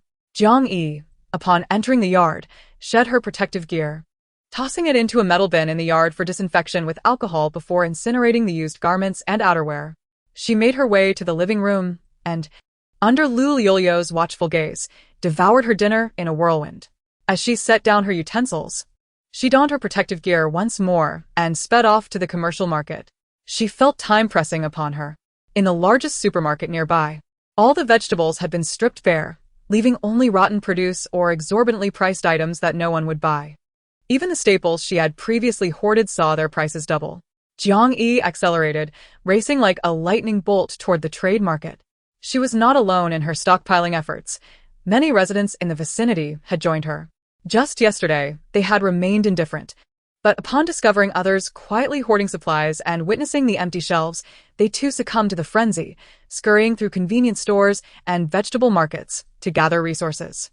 Lulu had warned that the apocalypse virus first erupted at the First People's Hospital in City A, making it off-limits.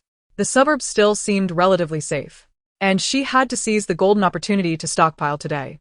After finishing her dinner, Lu Liuliu cleaned her plate. For dinner, she had prepared beef kelp soup and a small stir-fry of greens. Jiang Yi had left a significant portion uneaten. Lu Liuliu leisurely consumed her meal and washed the dishes. Then, she poured freshly boiled well water into a large iron pot, storing it in a corner of the space. Afterward, she tended to Xiao Wu, feeding him and wiping his body with a damp towel. Once Xiao Wu fell asleep, she returned to the kitchen to continue steaming rice. The efficiency of a single rice cooker was insufficient, so she retrieved 2 additional large rice cookers from the space, using all 3 to steam the rice simultaneously. Chapter 41. The New Home. While the rice was steaming, she turned on the courtyard lights and gazed at the towering stacks of cardboard boxes. With such a plethora of supplies, storage was a pressing concern. Thus, Lu Liuliu took a utility knife to open the boxes, dismantling all the supplies Jiang Yi had hoarded. She also opened the boxes piled in the corner of the living room. After 2 hours of toil, hunger gnawed at her. She finished the beef kelp soup from the thermal pot and ate a small portion of rice before resuming her work. Half an hour later, every cardboard box had been opened. Jiang Yi, preoccupied with her hoarding, noticed the dismantled boxes in the yard and softly remarked, "Lulu, you just gave birth. Take care of yourself. Leave this work for me to do once I finish stockpiling." Lu Liuliu nodded in agreement. However, after Jiang Yi departed, she continued her tasks, organizing the supplies by category. Some redundant daily necessities, which were of no immediate use, were stored in the space. The area was densely packed with resources. Any surplus would be hard to detect. She undertook this endeavor because, with so many supplies, they would surely last for over a year. And as long as they were stored in the space, they would not spoil. When Jiang Yi needed something, she could retrieve it. Otherwise, if such a bounty were discovered, it would undoubtedly incite envy. Lu Liuliu utilized the space as a medium to transfer all the supplies from the yard into one of the guest bedrooms in the villa.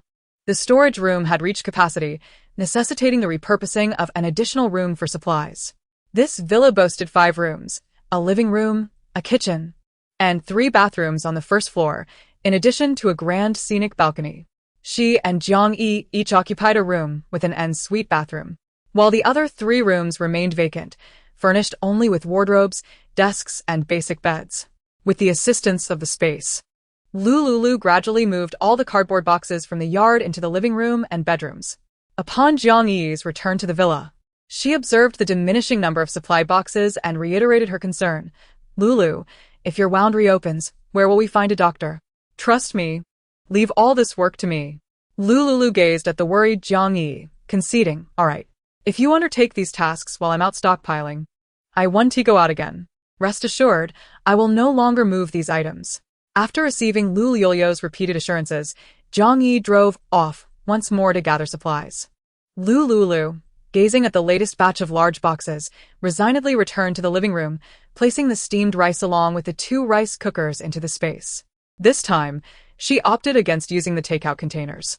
After hours of moving and cooking, she felt utterly fatigued. Her back ached, and the wound on her abdomen throbbed with discomfort. No longer willing to overexert herself, she pushed Xiao Wu's infant box back to the master bedroom to wash up and rest. A day and night of relentless activity came to an end. Jiang Yi returned to the villa at dawn, and Lu Liuliu accompanied her in the living room. Jiang Yi panted heavily, asking Lulu, "How many days are left until the zombie outbreak?" 2 days. Today is June 10th, and the first corpse will rise in 2 days. Starting today, refrain from going out to stockpile. I learned about the timing of the first zombie outbreak from official news, but there is uncertainty surrounding it. Jiang Yi, observing the abundance of supplies piled in the living room and yard, nodded in agreement. These supplies will definitely sustain us for several years. As the two conversed, the doorbell at the villa rang. Jiang Yi rose to answer it. Standing outside was Zhou Yining, her short hair framing a slightly weary visage. Jiang Yi opened the door, inviting her into the villa. Zhou Yining paused, momentarily taken aback by the mountain of cardboard boxes in the yard. Ultimately, her gaze settled on Lu Liuliu. After a night of investigation, she had yet to uncover the identity of the informant within. Having looked into Lu Liuliu, she found no official ties. All her relatives had passed away. Even Jiang Yi, who was with Lu Liuliu, had been scrutinized. Neither possessed any official background. So, how had they come to learn of the apocalypse and the point system? Zhou Yining was deeply intrigued by this secret. She and Jiang Yi entered the villa.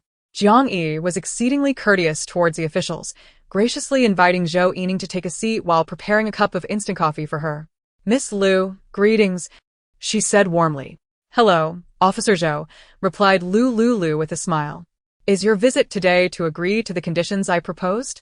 Zhou Yining's expression tightened slightly as she retrieved a contract along with 2 state-of-the-art smartwatches from her briefcase.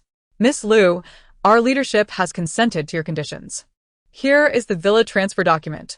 All that remains is for you to sign it." Zhou Yining slid the contract across the table towards Lu Liuliu.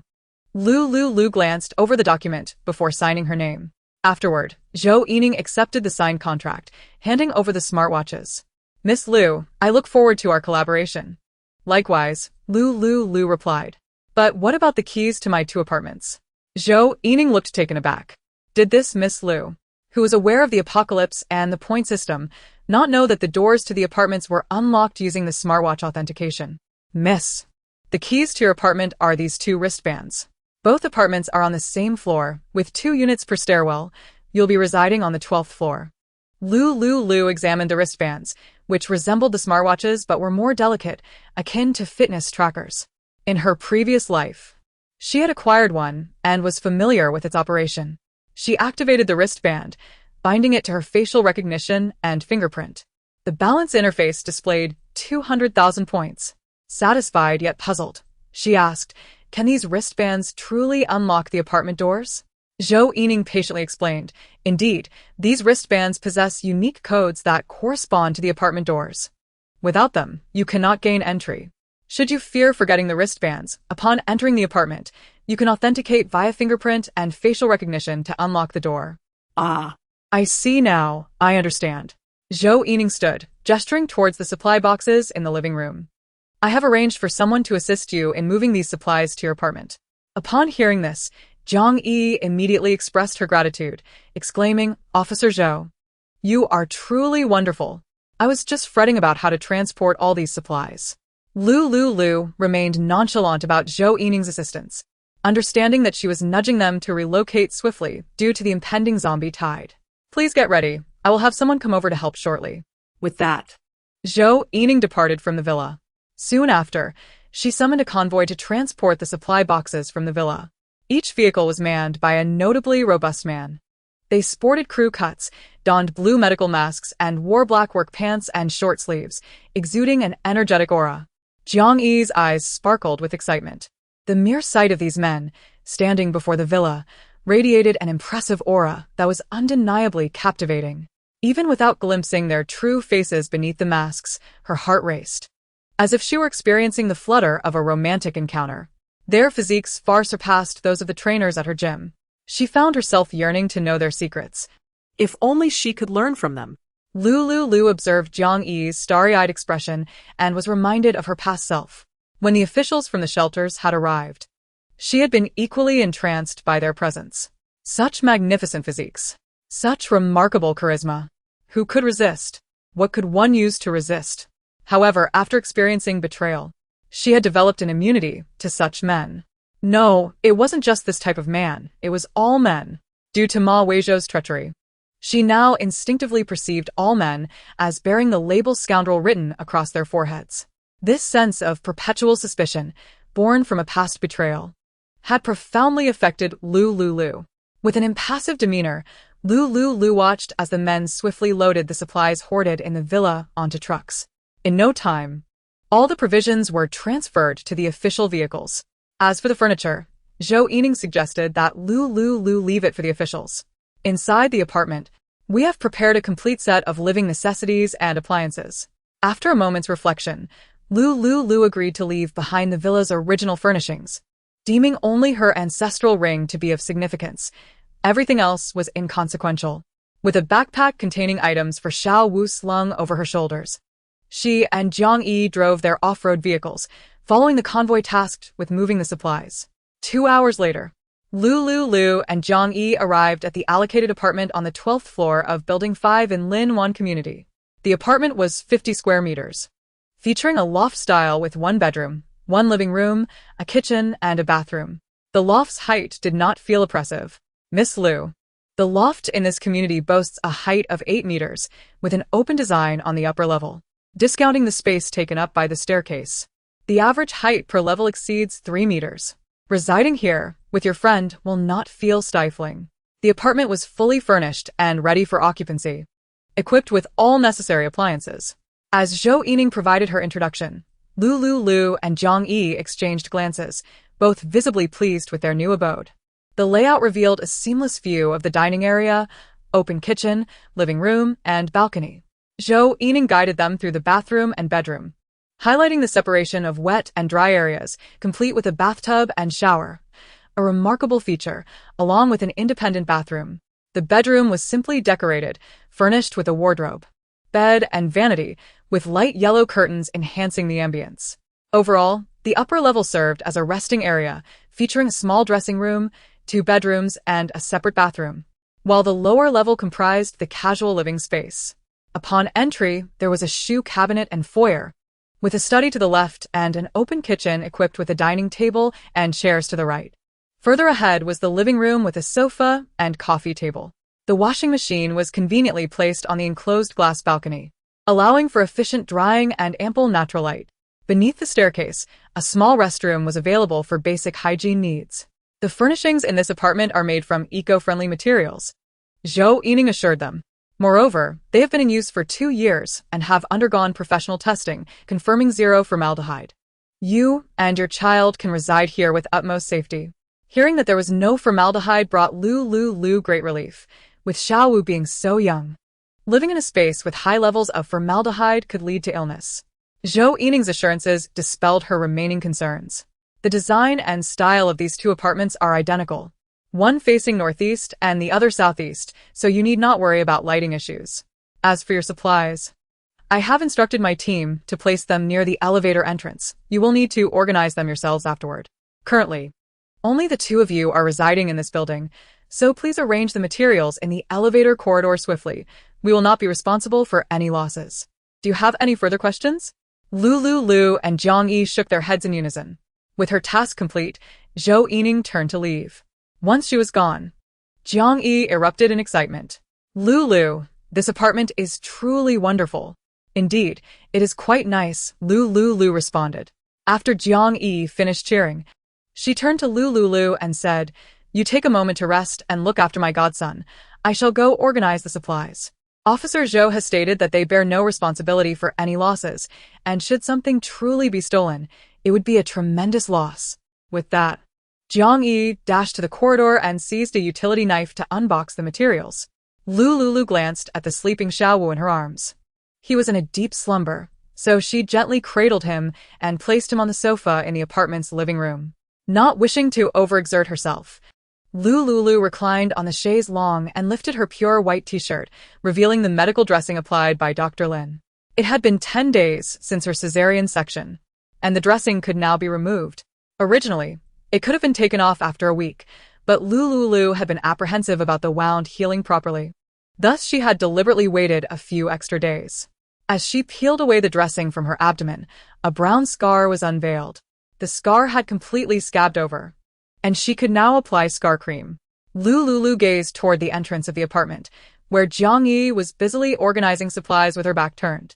She then surveyed the apartment once more. Exercising caution, she reached into her backpack, retrieving a container of scar cream from her spatial storage. She meticulously applied the cream to the incision. After tending to her wound, she lay back on the chaise longue and slowly closed her eyes, succumbing to sleep. When she awoke, her gaze fell upon Xiaowu, who was staring at her with his large, glistening black eyes.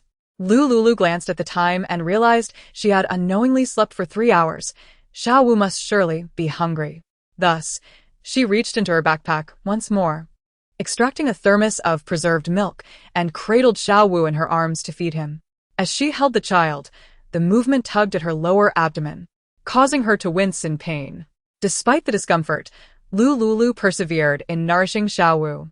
After finishing his meal, Xiaowu smiled at her and fell asleep in her embrace. Lu Liuliu gently placed him back on the sofa and rose to join Jiang Yi in organizing supplies in the corridor. "Lulu, don't move. Let me do it," Jiang Yi exclaimed as she noticed Lu Liuliu bending down. The sudden motion caused Lu Liuliu to grimace in pain. She had indeed overestimated her strength. For the past few days, she had relied on painkillers to endure the discomfort. Today, without the medication prescribed by Dr. Lin, she felt the full brunt of the pain, reminiscent of the most excruciating moments of menstruation. Fortunately, this level of pain was bearable. Jiang Yi rushed to Lu Liuliu's side, assisting her to stand. "I entrust the supplies to you. I will head to the kitchen to prepare a meal for you." Jiang Yi nodded and found a thermal foam box, transferring all the wontons inside into the apartment's refrigerator. Lu Liuliu took out 2 portions of wontons and entered the kitchen, placing them into boiling water to cook. The kitchen was equipped with brand-name cookware, which she quickly cleaned before using. Before long, the wontons were ready. Lu Liuliu served them into 2 large white porcelain bowls. "Come and eat." Upon hearing her call, Jiang Yi moved a box of laundry detergent into the unused study on the left side of the apartment entrance. The study was filled with various supplies that she had brought in. After placing the box down, Jiang Yi joined Lu Liuliu at the dining table to share the meal. After dining, Jiang Yi continued her busy work. Once Lu Liuliu's southeastern-facing apartment study was filled, she transported supplies to the northeast-facing apartment across the hall. After an afternoon of moving, all the supplies in the corridor were successfully stored within the 2 apartments occupied by Lu Liuliu and Jiang Yi. In the afternoon, Lu Liuliu utilized a compact noodle machine from her spatial storage to prepare a large quantity of noodles. In this technologically advanced era of Hai-Lan Nation, she also used a dough mixer for the process, requiring only the correct proportions of water and flour. She stir-fried a dish of green pepper and cured meat and simmered a lotus root and rib soup, which would accompany the freshly made noodles for their dinner. After their meal, Zhang Yi changed the bed linens and organized Lu Liuliu's frequently used skincare products before taking her leave. Lu Liuliu shut the apartment door and carried Xiao Wu to the second-floor bedroom. She placed the peacefully sleeping Xiao Wu on the bed to rest, then used the remote control to turn on the air conditioning in the room before stepping into the adjacent bathroom to wash up. After such a long time, her wound had finally fully scabbed, allowing her to take a proper shower. This bathing session was thoroughly refreshing. Previously, she could only dampen a cloth to wipe her body, and now she could finally wash her hair after 10 days without a proper cleanse. After finishing, Lu Liuliu changed into a silk nightgown and used a hairdryer to dry her hair. Returning to the bedroom, she found the temperature was a comfortable 26 degrees Celsius. Lu Liuliu lay on the bed, staring blankly at Xiao Wu's face. He bore no resemblance to her whatsoever. Despite her appealing looks, she couldn't fathom how her son could inherit none of her features. It is often said that sons tend to resemble their mothers. Yet Xiao Wu seemed to have taken after someone entirely different. According to the theory of genetic selection, could it be that Xiao Wu's father possessed even more favorable traits than her own? Xiao Wu looked incredibly adorable, akin to a doll. Having seen many children online, she was certain that a child like Xiao Wu could effortlessly represent children's products. Lu Liuliu made this assessment objectively, devoid of any maternal bias. Oh, Xiao Wu. The virus has erupted. That mysterious man from that night, his identity remains a puzzle, and now we are facing an apocalypse. My poor Xiao Wu is destined to grow up without a father. She reassured herself, it's all right. Your mother can raise you well and healthy all by herself. With hope for the future, Lu Liuliu planted a kiss on Xiao Wu's forehead. Although she had napped for several hours in the morning, she was still not sleepy. Thus, she took out her phone to check the news online. What she discovered was shocking. The trending topic on a popular platform was the announcement of the lockdown of city due to the virus. It's over. The end of the world can't truly be upon us, can it? She thought to herself, noting that the convenience store downstairs was entirely devoid of stock. Who could argue otherwise? Upon hearing of the lockdown in City A, I rushed down to the supermarket this morning to stock up and was fortunate enough to grab the last box of mini umbrellas.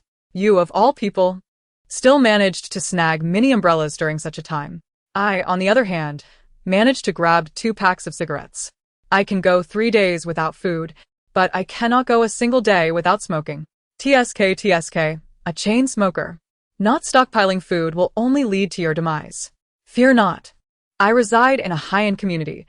The property staff has been delivering supplies to my door every day for the past few days. These provisions are sufficient for me to last for over half a month. Just half a month? The supplies I've hoarded could feed me for a year. An anime avatar with an IP address from City H posted a comment accompanied by a picture of a room filled with rice, flour, oil, and other instant food products. Wow, you all have stocked up. I haven't stored anything. This won't do. I'm heading downstairs to gather supplies now. As the week progressed, more and more people surged toward the markets, supermarkets, and convenience stores, hoarding goods. The authorities in City A took notice and issued an urgent notice to reassure the public. Upon seeing the official message trending online, the initially anxious populace felt a sense of relief. However, not long after the official announcement at the First People's Hospital of City A doctor was live streaming, and the content was harrowing. In the corridor of the hospital's infection department, chaos erupted as people screamed and fled in all directions. A beautiful face, drenched in blood, was captured by a doctor's lens and transmitted to the mobile devices of netizens nationwide. My goodness, is that not the renowned star Lulu? Indeed, it is her. What a shocking sight. Could this truly be happening, and not merely a publicity stunt for a film? Blood, disheveled black hair, a porcelain visage, and a glimpse of tattered clothing. A disconcerting tableau. Here we go. I'm ready, brothers. Let us charge forth. You are truly brave. I find this utterly horrifying. Countless users flocked to the Doctor's live stream. Through his mobile camera, one could discern the celebrity Lulu moving slowly through the hospital corridor. Her once pristine attire was now stained in patches of blood. In the thrall of chaos, her garment clung precariously to her form, revealing much more than intended. Many bewildered onlookers were drawn in by the spectacle. Yet, the majority sensed something amiss and hurriedly rushed to nearby shops, frantically hoarding supplies. In the live stream, The male doctor broadcasted for a while, observing as the star Lulu bolted from the hospital office. However, as he exited the office, the newly infected patients from the ward caught a whiff of fresh sustenance and surged towards him. The doctor, hearing the commotion, was paralyzed with terror. He scrambled towards the elevator. When the doors opened, a throng of the undead lunged at him with alarming speed. A chilling scream pierced the air as his phone clattered to the ground. The horrified viewers comprehended then that the apocalypse had indeed arrived. The authorities of City A realized the situation could no longer be concealed. They promptly issued an urgent announcement stating that due to an unidentified virus outbreak, the first hospital of City A had fallen. If any relatives exhibited cold-like symptoms, they were likely infected and should be quarantined, avoiding contact at all costs. Chapter 44. Accepting this great gift. Following the official announcement from City A, the city descended into turmoil. Citizens from other provinces were gripped by panic and entered a frenzied shopping mode. Lu Liuliu observed the overwhelming tide of fear and concern flooding social media, feeling utterly powerless. The modes of transmission and origins of the virus remained shrouded in mystery. Even if she were to alert others in advance and post frantically, she would be dismissed as a madwoman or neurotic. Fortunately, someone had leaked that the official shelters had been established a year prior. She harbored no grand ambitions and was not a savior of epic proportions. She was merely an ordinary mother, striving to survive in this cataclysmic world alongside her child. As for rescuing others, that notion had become a farce. In her previous life, she had only managed to save 2 individuals she deemed closest, only to face dire consequences. She had no desire to meddle further. Saving Jiang Yi was prompted by their childhood friendship. In her past life, when Jiang Yi faced certain death surrounded by zombies, she had not forgotten to remind Lu Liuliu to hide. Jiang Yi regarded her as a paramount friend. She could not stand idly by while her friend was in peril. Even as she resolved to save Jiang Yi, she maintained a semblance of clarity. In her apartment, she had secured 2 rooms. Were it just her, she would have certainly chosen a more tranquil, standalone apartment in a better environment. She was selfish, but to survive, selfishness was a necessity. Lu Liuliu continued to scroll through the social media platform, watching video after video detailing the impending apocalypse and the grim plight of the star Lulu. The speed of information dissemination online was astonishing. Before long, keyboard warriors began to flood the official video with comments. Simultaneously, many residents of City A began to notice symptoms of coughing and fever in those around them, urgently dialing for ambulances and pleading for medical assistance. However, every major hospital was inundated and the infection departments were overwhelmed. Many doctors, fighting for their lifelong careers, were compelled to remain in the hospitals, tirelessly treating patients. Some private hospital physicians, undeterred by the threat of death, believed that every virus had a solution. The difficulties were merely temporary. They raised their treatment fees, admitting those suspected of infection. A portion of individuals, infected but unwilling to seek medical help due to financial constraints, isolated themselves in their rooms. As the rumors of zombies in City A erupted, the infection spread to the neighboring districts. In the hospitals, countless patients infected with the virus lay helplessly on beds, praying for salvation from their doctors. Yet, for most, waiting equated to waiting for death. Lu Liuliu sighed in resignation. Suddenly, her phone vibrated with an unfamiliar call. She had previously rejected all such calls. Since then, she had not received any calls from anyone other than delivery personnel. She surmised that this call was likely from Ma Weizhou. Before she could answer, the call was disconnected. Shortly after, the unknown number sent her a text message. "Lulu, are you alright? I think I might be infected. Can you come see me? I miss you so much. I was wrong. Please forgive me. Did you find out I was with Su Pingding and that's why you've ignored me? I truly miss you. Until my last breath. I realize that the woman I love most is you. Please, can you come to see me one last time?" Lu Liuliu stared at the incessantly arriving messages, her expression unreadable. Was he truly infected? She had no belief in it whatsoever. In her past life, Ma Weizhou had not contracted the virus. He had arrived safely at Lin Wan's shelter. That scoundrel, even at this moment, still sought to deceive her. She was curious to see what kind of ruse he was attempting to pull. Lu Liuliu tightened her grip on her phone and replied to his message. "Weizhou, ugh. I think I'm infected too. It's truly agonizing. I feel myself becoming a zombie. Ma Weizhou was seated on the sofa with his parents, contemplating their next steps. With a mindset of testing the waters, he hoped to gain some advantage from Lu Liuliu. As his phone vibrated, his expression darkened. "Son, what did Miss Lu say?" "She said she's infected." Oh, dear. "Son, I think it's time to abandon any thoughts of her. If she's infected, going to her villa could expose us. Let us wait at home for official rescue." "Dad, you don't understand. Lu Liuliu's villa is a standalone property in a bustling area of City A, with very few residents nearby. The security system of the villa employs cutting-edge technology, ensuring a high level of safety. We must relocate. But she is infected. We risk contagion." Ma Weizhou pondered for a moment. "Dad, don't worry. Let us wait a few days until Lu Liuliu turns into a zombie, then we can move to her villa. Lulu, don't be afraid. I'll come find you right away. Even if it means death, I want to die with you." Ma Weizhou uttered words he himself did not believe, then shifted to the crux of the matter.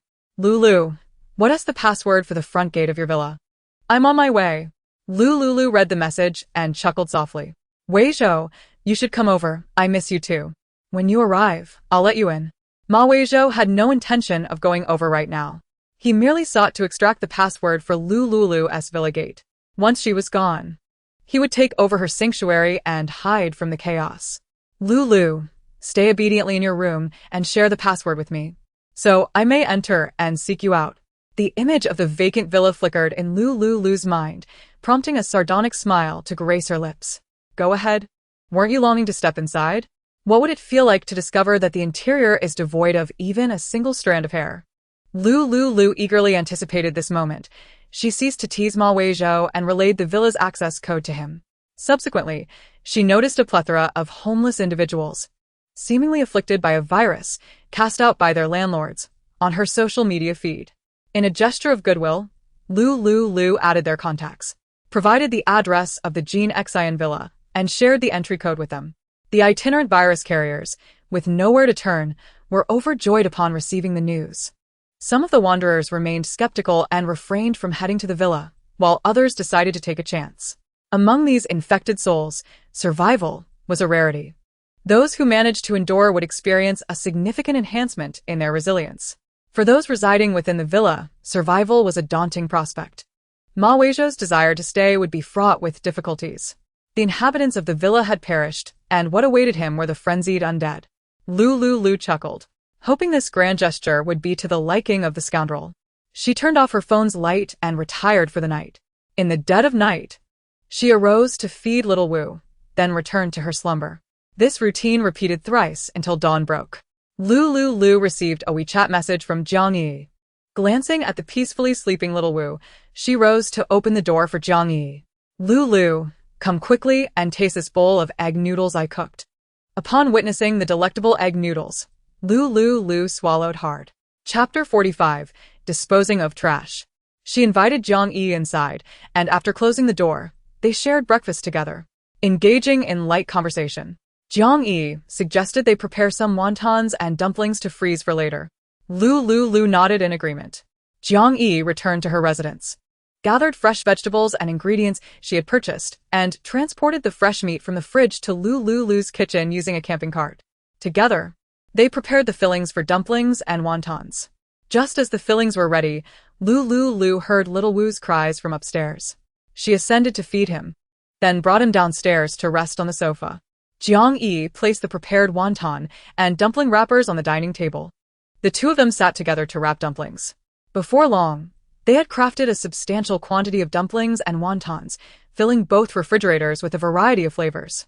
For dinner, they enjoyed a mixed wonton soup, sampling each filling, which proved to be quite delightful. As for the dumplings and wontons made during the power outage, Lu Liuliu felt no concern. The facility had been preemptively secured by the authorities, who had installed sufficient solar power generators and storage batteries for daily use in the apartment building. Moreover, power outages would not occur until a month after the apocalypse began. Even if power were to fail, the solar backup installed by the officials would suffice.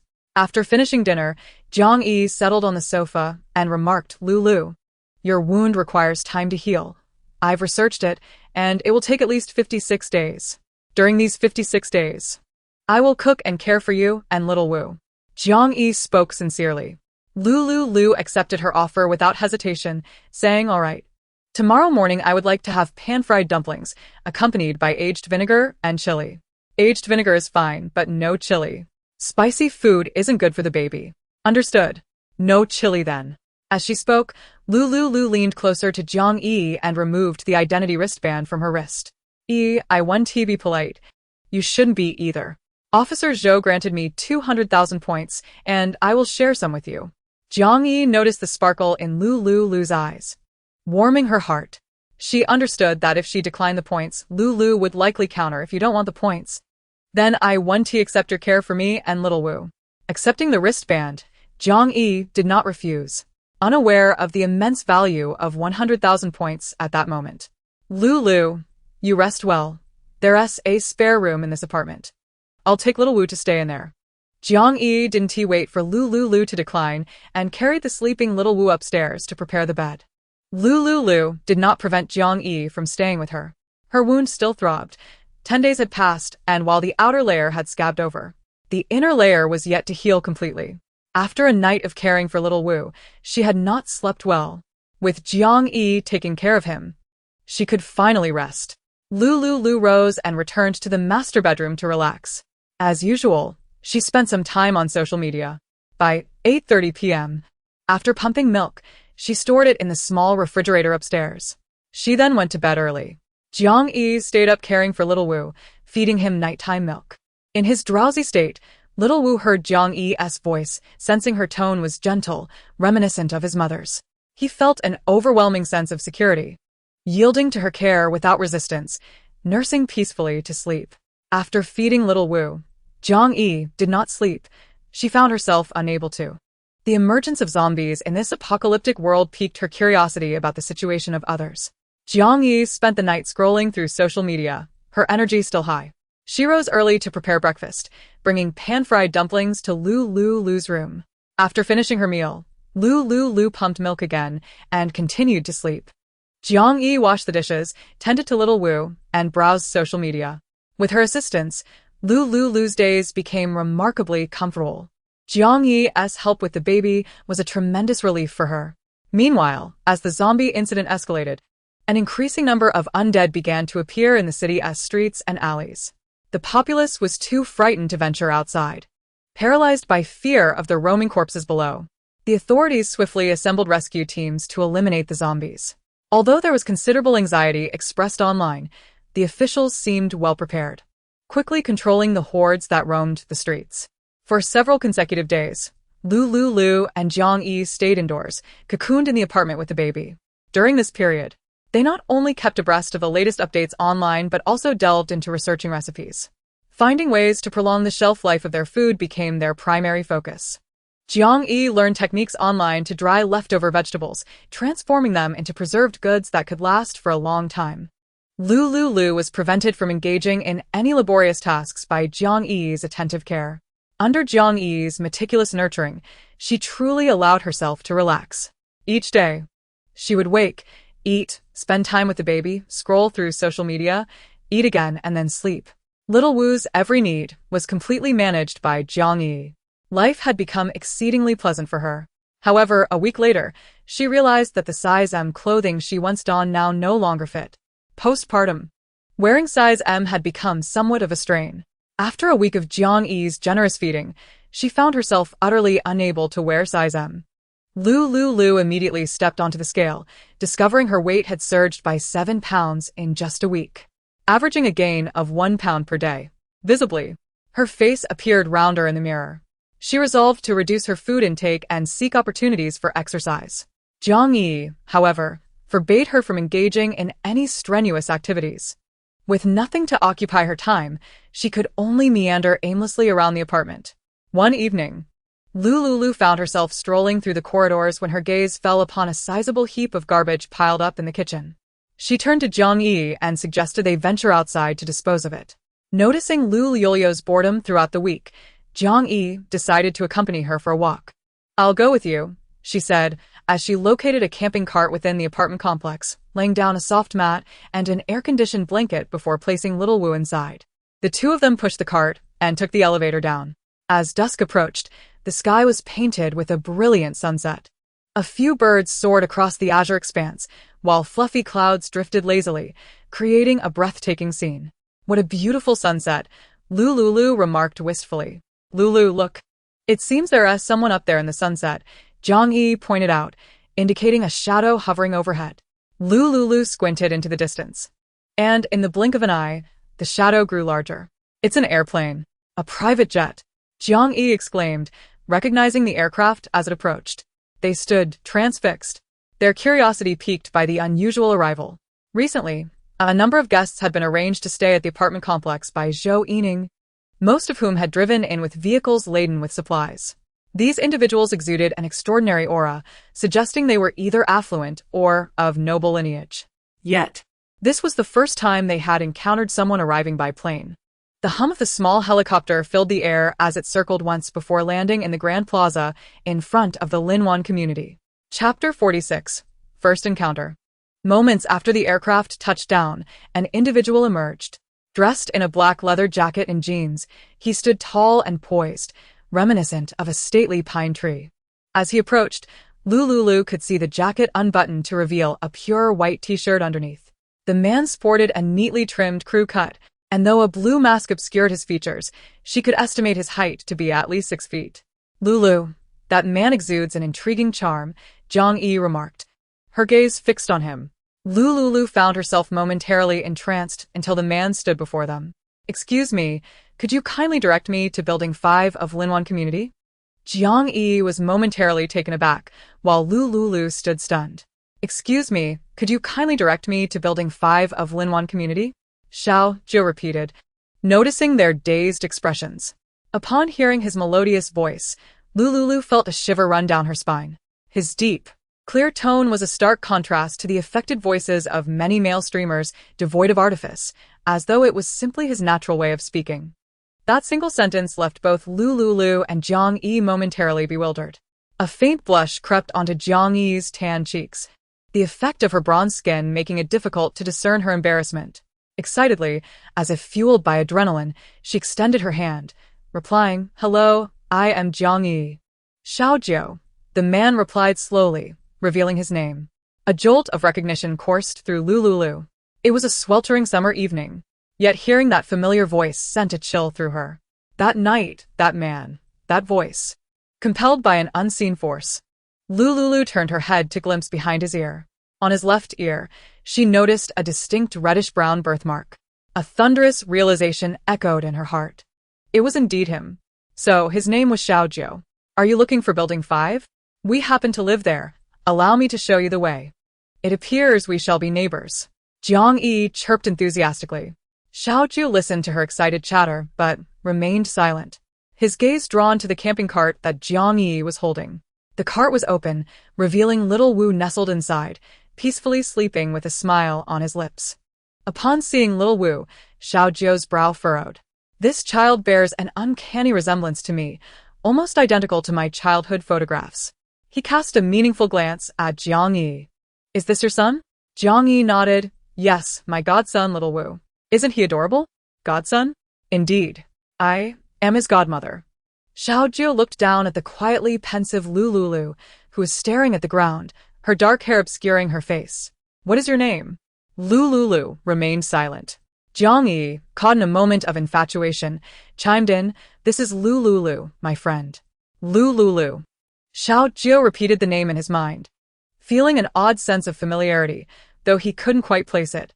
"Miss Liu, are you the mother of this child?" Xiaojiu could not help but inquire. Lu Liuliu nodded, still maintaining her silence, recognizing him as little Wu's biological father, but unsure of how to respond. Noticing her guarded demeanor, Xiaojiu refrained from pressing further. The girl before him was a curious blend of a youthful appearance and a mature aura, an intriguing dichotomy. Beside her, the more outgoing Zhang Yi showcased a mature figure with childlike behavior. These two were indeed captivating, despite the striking resemblance of the sleeping child to his own youth. Xiaojiu did not dwell on the thought. His past had only involved a brief encounter with a stranger that night, and he had been informed afterward that the woman had purchased contraceptives, indicating that a child could not possibly be his. There are many people in the world who resemble one another. This child cannot be mine. As the three of them entered the elevator, each lost in their thoughts, the bell chimed. Mr. Xiao, we have arrived. Jiang Yi and Xiao Jiu waved goodbye. Lu Liuliu, her head downcast, was a tumult of emotions. I live just above you, Xiao Jiu remarked. What a coincidence. Let us keep in touch, Jiang Yi suggested cheerfully. Xiao Jiu nodded as the elevator doors closed. Lu Liuliu hurried to the apartment door, pressing her fingerprint against the smart lock to gain entry. Jiang Yi pulled the camping cart behind her, and they returned to the apartment together. Lu Liuliu lifted little Wu from the cart and said, "Yi, you rest well today. I will take care of little Wu." With that, she retreated to her room. As soon as she entered, little Wu opened his eyes. "Mommy, I'm hungry." Looking at his features, Lu Liuliu was struck by how much he resembled that man. The similarity was uncanny. If it weren't for the undeniable fact that little Wu came from her own womb, she might even question if he were truly her child. Life is full of coincidences, and this particular instance made Lu Liuliu ponder whether she had unwittingly stepped into the plot of a romantic drama. First, the golden opportunity. Then a one-night affair with a wealthy and handsome stranger, followed by a return a year later with a child, leading to an unexpected reunion. Such a melodramatic scenario seemed to have unfolded in her life. Could it be that she was truly the chosen one? With whimsical thoughts swirling in her mind, Lu Liuliu retrieved a warmed bottle of breast milk from the refrigerator to feed little Wu. The space preservation feature is truly remarkable. For the leftover breast milk, a few minutes of gentle heating in the warmer, and it can continue to be stored in the space, maintaining its freshness. She had read about this in a parenting book. Breast milk can be kept at room temperature for 4 hours and refrigerated for 24 hours. She possesses a cold storage that far exceeds the capabilities of the space, so she has no concerns about the milk expiring. When Xiao Wu is hungry, he can readily enjoy fresh milk at a constant temperature of 45 degrees Celsius.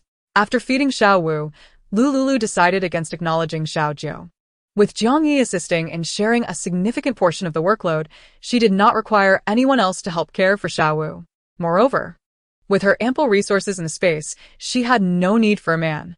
Although that man appeared quite appealing, he merely provided a seed by chance. There was no necessity for recognition. Lu Liuliu gently placed Xiao Wu on the bed to rest. Before long, Xiao Wu fell asleep. Jiang Yi prepared pan-fried dumplings and seaweed egg soup, calling her to come downstairs for dinner. After the two finished their meal, Jiang Yi returned to her apartment across the way to organize her supplies and rest. For the past week, she had been residing in Lu Liuliu's secondary bedroom, as much in her original apartment remained unorganized. At 7:30 in the evening, with still some time left, Lu Liuliu found herself unable to sleep. She opened her phone and began scrolling through the latest videos on Trumbull. Chapter 47, Shopping Base. She scrolled through a dozen videos, all reporting on the official organization of personnel to eliminate zombies. It seemed that, in this life, the authorities were well prepared. In her previous life, at this time, many regions had lost internet connectivity. Today was June 15th, nearly 2 weeks since the outbreak of the apocalypse. Many people were hiding in their homes, clamoring about the lack of food, with the convenience store downstairs being completely devoid of supplies. Hunger had led to chaos worldwide. The situation was most dire in the beautiful country, where firearms were prevalent among the populace. Day and night, the sound of gunfire could occasionally be heard echoing through the streets. Lu Liuliu felt fortunate to have been born in the Azure Nation. The government's response in the Azure Nation was commendable. After scrolling for a while, Lu Liuliu came across the latest official video update. The authorities had established a large shopping base, with a limit on the quantity of supplies each person could purchase daily, with locations in a city, B City, and C City. As the masses, who were online lamenting their impending starvation, saw the news, their reactions varied. Why is the shopping base only in the urban areas? I live in a rural area on the 18th line, and I need to drive to get to the city. What does driving matter? I still have fuel in my car. Getting into the city isn't a problem. But you tell me there are zombies all around my building. How can I possibly go downstairs? This shopping base is more trouble than it's worth. Who would dare venture outside at this time? The streets are crawling with zombies, and if they spot you, it's certain death. Haha. My home is conveniently located near the shopping base. It's very safe here. The authorities have eliminated all the zombies within a kilometer radius of the shopping base. Enough said, brothers. The shopping base operates 24 hours. I'm heading out first. Jealousy makes me unrecognizable. Oh heavens. I live in Star Town. Is there anyone who wants to team up for a shopping base raid? Add me on Tremble. Let's team up for mutual protection. Count me in, I want to join. Lu Liuliu scanned the comments. The majority expressed grievances, but at this critical moment, the official manpower was insufficient to cover the entire city. The authorities in Star Town announced that residents requiring supplies should gather at the town police station at 8 o'clock the following morning. With the local officials' announcement, the discontent among the villagers living in the 18th line town was alleviated. A nationwide frenzy ensued as people rushed to the shopping base to procure supplies. Jiang Yi also came across the latest news on Tremble. Lulu, I'm heading to the shopping base to assess the situation. All right, make sure to take precautions. This is a very perilous time. Got it. Jiang Yi donned her protective gear and set off in her off-road vehicle. Lu Liuliu peered out of the window, observing a few clusters of people emerging from the community below, driving away. She surmised they must have received the news and were out hoarding supplies. Lu Liuliu returned to her bed and lay down, opening her phone to view the surveillance footage from Jean Xian Villa. Inside the villa, it was pitch dark. Previously, she had seen vagrants gathering there to rest. Now, 2 weeks had passed, and all that echoed within the villa were the chilling cries of zombies. Upon seeing this, Lu Liuliu suddenly recalled that the villa had recorded Jiang Yi's fingerprint. The newly established shopping base in the city was in close proximity to Jean Xian Villa, prompting her to quickly send a message to Jiang Yi, along with a recording of the zombie footage from the villa. Jiang Yi had just exited her vehicle when she saw Lu Liuliu's message and replied with a terrified emoji.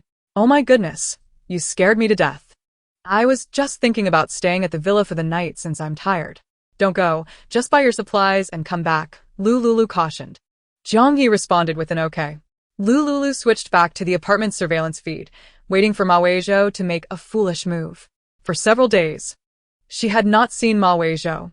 Now, with the official announcement of the shopping base, located near Jean Xian Villa, she found it hard to believe that Ma Weizhou would not attempt to take advantage of the villa. Just as she pondered this, 5 vehicles came to a halt at the entrance of the villa. A group of people disembarked sequentially. 5 tall and imposing men emerged from the first vehicle, while Ma Weizhou and his parents stepped out of the second. The last 3 vehicles revealed a motley crew of individuals, each donned in varied expressions. Lu Liuliu surmised that this group had come in pursuit of the supplies at the shopping base. Brother Zhang, look at this villa. It's quite spacious, isn't it? Zhang Ling nodded in satisfaction, gazing at the grand entrance of the villa. The world had indeed become chaotic, yet it was not entirely unraveled. The authorities still retained control over most of the supplies and power. Openly looting would be unwise. Forcing entry could attract zombies, and even if they managed to breach the door, there was no guarantee of obtaining any supplies. He belonged to the C District Police Station, where 29 officers had perished in the initial outbreak of the virus. Fortunately, he had been on leave that day and had narrowly escaped the contagion. Seizing the opportunity amidst the chaos, he managed to acquire a cache of weapons from the official police station and rallied a group of his fellow survivors with whom he had previously bonded, ready to make a significant impact. Thus, he announced through a loudspeaker in C District, recruiting more followers. He and 4 other brothers were skilled fighters, armed with firearms, and quickly garnered the support of numerous survivors in C District. Zhang Ling reveled in the sense of authority, enjoying the respect and admiration of his followers. Ma Weizhou's family was among the group of individuals who had defected from C District. His condition for allegiance was this luxurious villa, conveniently located near the shopping base. Brother Zhang, I'll go open the door, Ma Weizhou said, smiling obsequiously as he approached the villa entrance, inputting the password he had deceitfully obtained from Lu Liuliu. The group looked on with eager anticipation as the villa door swung open. Lu Liuliu couldn't help but smirk at Ma Weizhou's sycophantic demeanor. How had she ever been so foolish? Or perhaps had she been kicked in the head by a mule to have found such a person appealing? Ma Weizhou's fawning expression was truly repugnant. With a beep, the password was verified, and the door opened automatically. After entering the password, Ma Weizhou stepped aside and said, Brother Zhang, there might be zombies in this villa.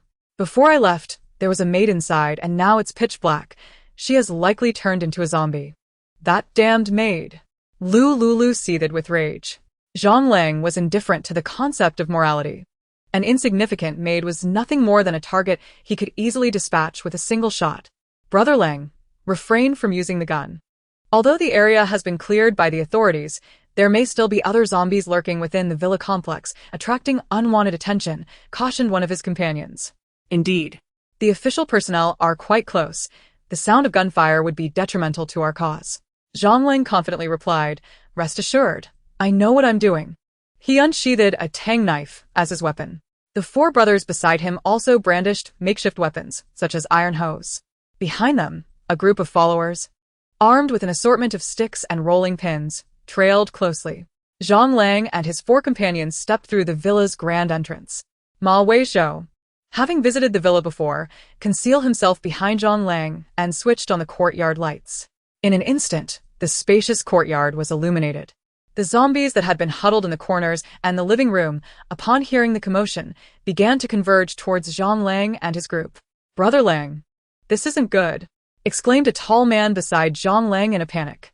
Zhang Lang, now aware of the villa's unsettling atmosphere, realized that the reality contradicted Ma Weizhou's earlier claims. There were not merely one or two maids. There were clearly over 20 reanimated corpses. The zombies surged forth from the flower beds, encircling their group. Zhang Lang drew his firearm. "Brothers, the situation has changed. Arm yourselves." The four men, disregarding the need to conserve ammunition, drew their guns and opened fire on the zombies in the courtyard. The combat-trained group unleashed a volley of bullets, taking down the majority of the more than 20 zombies. The few remaining creatures were swiftly dispatched as Zhang Lang and his companions wielded their makeshift weapons to sever their heads. After an overwhelming victory, Zhang Lang's expression darkened. The limited supply of ammunition from the police station had dwindled by a third due to this encounter. "Damn it," he muttered, casting a displeased glance at Ma Weizhou. Fear gripped Ma Weizhou's heart. Zhang Lang's furious demeanor was akin to that of a predator ready to devour its prey. He hastily explained, "Brother Zhang, I was unaware that the villa harbored so many zombies. They must be relatives of my maid. You know, at such a critical moment, she likely opened the door for her kin, and they all turned. Enough with the excuses. Go outside and bring the cars in," Zhang Lang commanded, temporarily suppressing his dissatisfaction with Ma Weizhou due to the presence of followers nearby. A few individuals from the crowd stepped forward and drove 5 vehicles into the villa. As soon as Ma Weizhou parked and exited the vehicle, Zhang Lang delivered a swift kick, sending him sprawling to the ground. "Is this what you call a mansion? Where is everything?" Ma Weizhou stood in shock. "This can't be. I've visited this villa multiple times. There were several limited edition luxury cars parked in the garage, items that even the wealthy struggle to acquire. The interior was lavishly decorated, and all the furnishings were top-tier brands. Don't believe me? Come and see for yourself." Ma Weizhou stammered, rushing into the villa's living room. As he surveyed the empty space, he was left dumbfounded. "This doesn't make sense. It's only been a few months. How could everything be gone?" Frustrated, he searched the kitchen, bedrooms, storage areas, upstairs, and the underground garage, only to find nothing. Zhang Lang, feeling the sting of his losses, kicked Ma Weizhou in the gut in frustration. Ma Weizhou grimaced in pain, clutching his abdomen, and attempted to placate him. "Brother Zhang, I truly don't know what happened. It must have been a robbery." His face was pale, and he struggled to provide an explanation. Zhang Lang, uninterested in further excuses, mentally noted this loss against Ma Weizhou. He spat at him and beckoned the other 4 brothers and their followers to begin transferring supplies from the vehicles into the villa. Although the villa was devoid of furnishings, its proximity to the official supply station meant that the surrounding zombies had already been dealt with, rendering it relatively safe. Considering these factors, Zhang Lang's dissatisfaction with Ma Weizhou remained, yet he chose to focus on settling in. The group quickly made themselves comfortable in the villa. Subsequently, Zhang Lang instructed 2 brothers to keep watch while the other 2 ventured out to procure supplies from the shopping station. Lu Liuliu observed that Ma Weizhou had only faced a minor reprimand and sighed in disappointment.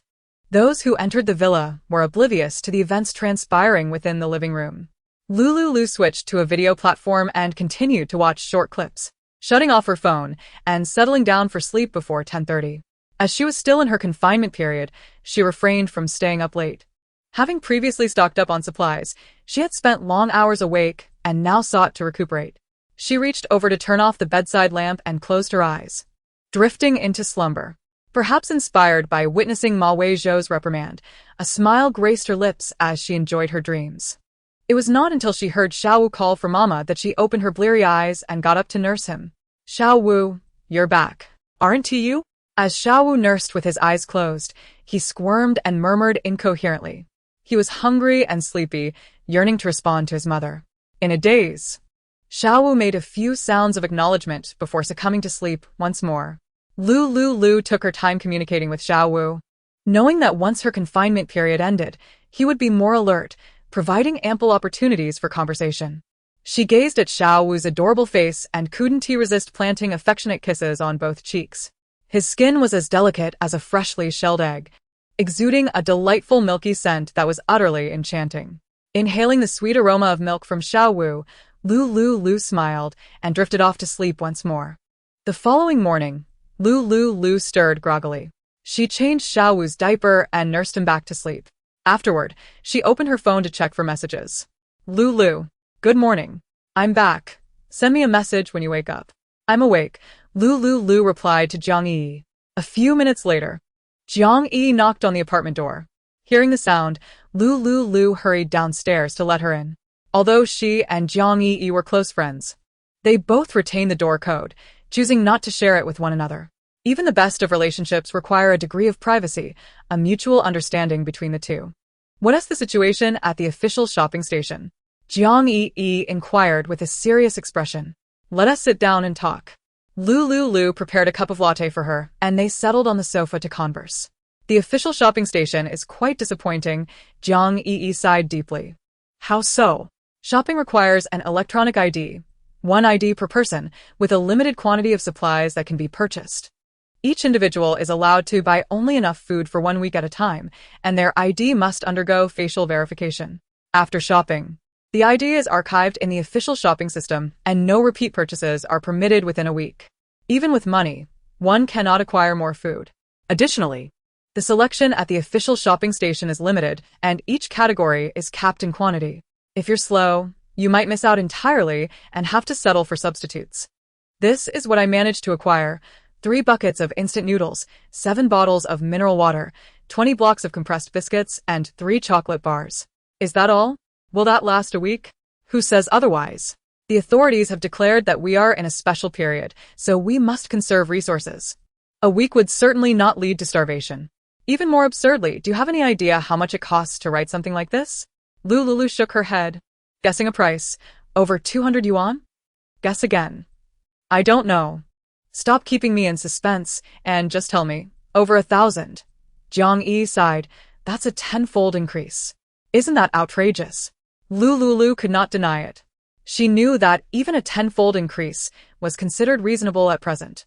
Given some time, it could easily escalate to 100-fold, making it nearly impossible to procure supplies. Chapter 49, Unshakable Shadows.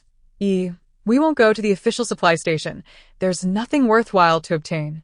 It's a waste of gasoline, Jiang Yi suggested. "Lulu, don't you have a villa near the official shopping base? Why don't we temporarily reside there? It would make traveling back and forth much easier." Lu Liuliu took out her phone and switched to the surveillance feed. The villa had been occupied by others, and it was not secure. The safest place was undoubtedly the Linwan community, where they currently resided. In her previous life, a city had fallen. Due to mutations among the zombies, the primary zombies were relatively easy to deal with. They possessed only auditory senses, rushing towards any source of sound. In contrast, intermediate zombies had awakened both auditory and olfactory senses. As long as they could detect human scent, they would pursue relentlessly. Intermediate zombies were significantly superior in various aspects compared to ordinary humans. Relying on brute force to eliminate them was utterly futile. Although the authorities quickly responded and managed to contain some areas of the zombie horde, once those zombies evolved to intermediate or even advanced stages, capable of leaping several meters high, a city would descend into chaos. It is worth noting that many zombies remained trapped indoors in a city. Once they reached a certain level of evolution, they would surge into the central areas. Escaping would be akin to climbing a mountain. In her previous life, Lu Liuliu had seen some harrowing videos on Chaoyin before the internet was cut off, depicting the grim reality of that time. The streets of a city were overrun with hordes of dark, roaming zombies. Eventually, the authorities retreated to the blockade zones on the outskirts of a city, gradually clearing out the zombies, during which many officials made the ultimate sacrifice. Then, a new type of laser weapon suddenly emerged, capable of easily dispatching intermediate zombies. Without such laser weaponry, the authorities' ambition to eradicate all zombies was nothing but a fanciful dream. After a few seconds of contemplation, Jiang Yi acquiesced to Lu Liuliu's decision to remain hidden in the Linwan community. Lulu, where's Xiao Wu? He's upstairs, fast asleep. I'll keep an eye on him. You should go upstairs and catch up on some sleep. Lu Liuliu accepted without protest, and ascended to rest. Caring for a baby while recuperating from childbirth left little time for uninterrupted sleep. She could only seize the opportunity to nap, while Xiao Wu was asleep after feeding. Thankfully, with Jiang Yi's assistance, she only needed to focus on breastfeeding. Lu Liuliu returned upstairs and continued her intermittent slumber until noon. Jiang Yi had prepared lunch well in advance. Lu Liuliu switched on the high-definition projector in the apartment, tuning into the official live broadcast. The two women enjoyed their meal while watching the stream. The official broadcast displayed footage from various city shopping bases.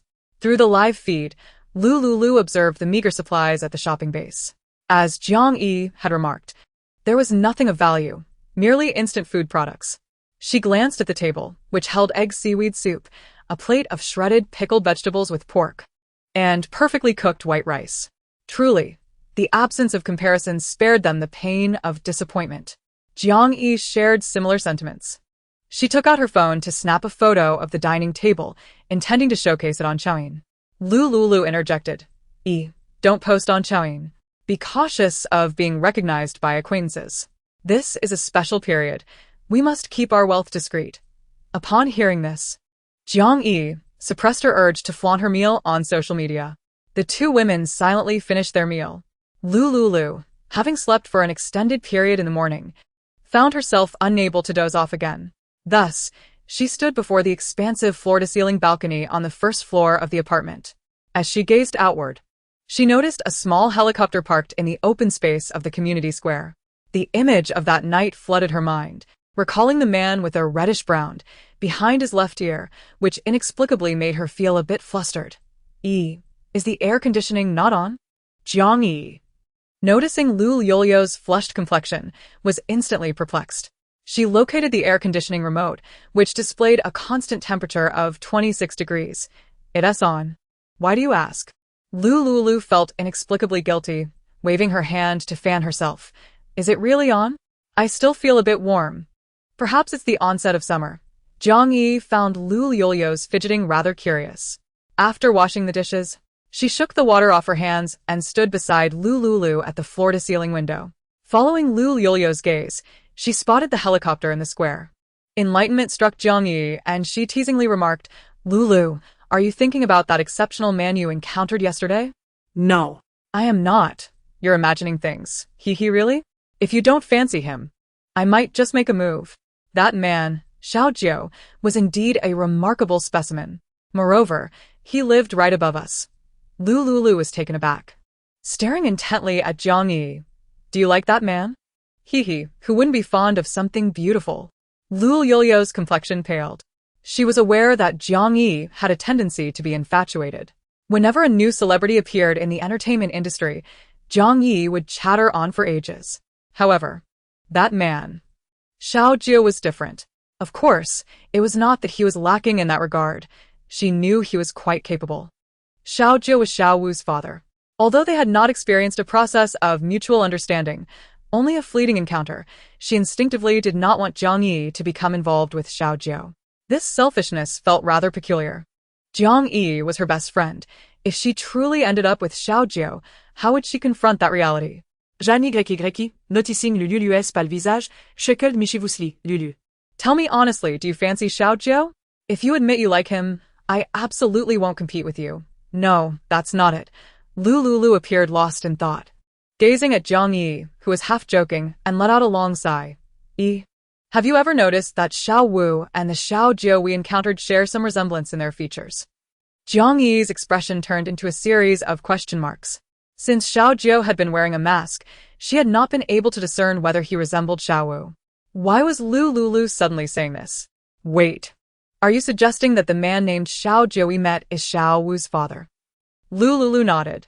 Jiang Yi was her closest friend, and she felt it essential to clarify this matter beforehand to prevent any future complications should Jiang Yi develop feelings for Xiao Jie.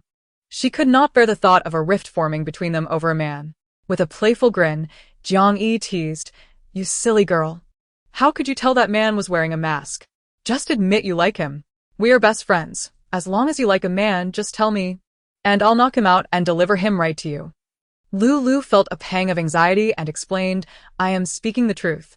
That man is indeed Xiao Wu's father. Do you remember? I mentioned to you that the man who was with me that night had a small reddish-brown birthmark behind his ear." Chapter 50. Shopping at Lin Wan Base. Jiang Yi recalled the scene from that night, having been so captivated by the man's unique charm that she had completely overlooked the birthmark behind his ear. "Are you planning to inform Xiao Jie so that he can meet Xiao Wu?" she inquired. "No, this matter must remain a secret," Lu Liuliu said, her heart racing. Although the man appeared quite handsome, that was not her reason for wanting him to meet Xiao Wu. She could not allow a man who had merely provided a single tadpole to snatch away her most cherished treasure. "All right," Jiang Yi nodded, agreeing to keep the secret. Lu Liuliu and she gazed out at the scenery for a while before returning to their respective rooms for a brief rest. As evening descended, a gentle yellow sunset painted half the sky in hues of crimson. Lu Liuliu cradled Xiao Wu in her arms, standing before the expansive floor-to-ceiling windows of their apartment, savoring the breathtaking view. Jiang Yi served the freshly prepared dishes on the table. Their dinner consisted of marinated chicken feet, egg and lean meat soup, and sautéed peanuts. The two women sat at the dining table, enjoying their meal. On the enormous projector to the side, the latest official updates were being broadcast. In the current state of Hailan Nation, all entertainment programs had been cancelled and replaced with governmental news reports. The surviving citizens remained glued to their electronic devices, eagerly awaiting the latest updates. The government had recently established a new shopping base located in Linwan community of City A, where all survivors residing in and around the area could exchange supplies. Those with useful items could deliver them to the officials in exchange for necessities. Lu Liuliu and Jiang Yi exchanged glances as they listened to the report. "Lu Liuliu, did I hear that correctly? There's a shopping base here?" Jiang Yi exclaimed with excitement. "After dinner, let's go shopping." Lu Liuliu nodded in agreement. The two quickly finished their meal, grabbed their identification cards needed for shopping, and headed to the large supermarket that had been established in the heart of Linwan community. Previously, the first floor had been filled with convenience stores and restaurants. Now, the officials had consolidated these shops, connecting those that could be linked and isolating others to sell various items. Jiang Yi pushed a baby stroller as they arrived at the official food section. They stood at the entrance of the supermarket, where a sparkling sign hung above them. Linwan Community Shopping Base, Rice, Flour, and Oil Zone. Together, Lu Liuliu and Jiang Yi entered to select their supplies. Upon entering the supermarket, they noticed a row of shopping baskets on the left and a checkout counter on the right. Next to the cashier, a notice board read, "Please bring your own shopping bags. If you require a bag, please purchase one in the supermarket." Jiang Yi chuckled, "Lu Liuliu. Thank goodness I was prepared. I saw a similar notice at the shopping base in City A, so we don't need to buy canvas bags." "Yes, thanks to you. We've saved some money," Lu Liuliu replied. Upon reading the notice board, they learned that any theft would result in a tenfold penalty and a permanent ban from the official shopping base. A robust man clad in a black t-shirt cautioned them. Lu Liuliu and Jiang Yi looked up at the source of the voice, spotting a young man standing beside the shelf near the checkout counter. He bore a firearm at his waist and was restocking the shelves. "Understood. We are law-abiding citizens," Jiang Yi responded with a bright smile directed at the imposing figure. Lu Liuliu observed her infatuation and swiftly grasped her arm, leading her deeper into the supermarket. Hey, don't pull me. Let me steal another glance." Lu Liuliu shook her head in exasperation. In their youth, both she and Jiang Yi often succumbed to infatuation over handsome boys and popular celebrities, having endless conversations filled with youthful exuberance. Years had passed, yet Jiang Yi remained unchanged in her romantic ideals. However, Lu Liuliu had transformed. After enduring the trials of her past life, she no longer judged men solely by their appearance. That scoundrel Ma Weizhou. To call him a dog would be an insult to dogs. Be cautious around men. There are far too many scoundrels nowadays. Don't worry. Who knows who's the real scoundrel? She teased. I am the legendary leaf that passes through the thicket without touching a single blade. Look at that man just now. Those muscles, those thighs, exquisite, she exclaimed. I'm just looking. It doesn't cost anything, so why not enjoy the view? With that, Jiang Yi picked up her shopping basket and dashed to the shelf beside the imposing man to select items. Lu Liuliu sighed as she watched Jiang Yi flirting with him. What a world we live in. Truly, the morals of society are in decline. In their childhood, Jiang Yi had only dared to indulge in fantasies verbally and visually. But now, in this apocalyptic world, she had begun to express herself freely, actively engaging with men. The imposing man appeared serious, while Jiang Yi radiated enthusiasm, her eyes sparkling as if she intended to devour him whole. Lu Liuliu regarded Jiang Yi as a friend, yet she preferred not to meddle in matters of the heart. Each person must traverse their own emotional journey. Lu Liuliu had once been with Ma Weizhou, despite Jiang Yi's warnings, which she had ignored. Not every man was like Ma Weizhou, who was a complete scoundrel capable of betrayal and malice. She could only hope that Jiang Yi would encounter a good man. Lu Liuliu chose to focus on her own shopping rather than Jiang Yi's flirtation. She pushed the stroller toward the vegetable section. To her dismay, the vast vegetable area offered only one type of potato for sale. Clearly, the shortage of supplies was far more severe than she had anticipated. In just half a month, vegetables had become virtually unavailable. Potatoes could barely be classified as vegetables. Upon seeing the price tag attached to the potatoes, 250 yuan per pound, she frowned. Before the apocalypse, 2 yuan and 50 cents a pound would have been negotiable, yet now the price had surged tenfold. This was a decision made by the authorities to prevent survivors from congregating and causing unrest. As she understood in the later stages, when natural disasters struck and farming became impossible, a single potato could cost 2,500 yuan, with no market to speak of. In those chaotic times, currency would turn to worthless paper, with only the points issued by the government serving as the new currency for transactions. She still had over 100 million points remaining, so she planned to purchase as much as she could. Noticing the limit of 7 pounds for potatoes, presumably set at 1 pound per week per person, she took 7 pounds and placed them in her shopping basket. Next, she ventured to the meat section. To her disappointment, there were no fresh cuts of meat available. Only frozen meat products could be found in the refrigerated display cases. These items resembled meat in appearance, yet contained very little actual meat, being a high-tech food synthesized from less than fresh meat. Picking up a bag, she frowned at the list of ingredients that included artificial flavors, colorings, preservatives, and sweeteners. Consuming such things excessively over time would surely lead to cancer. She had no intention of eating them. However, she needed to buy them to barter for the supplies she truly required. Lu Liuliu observed the instant meatballs, which were limited to 3 kilograms per person. She selected 3 bags, each weighing precisely 1 kilogram, priced at 500 yuan per bag.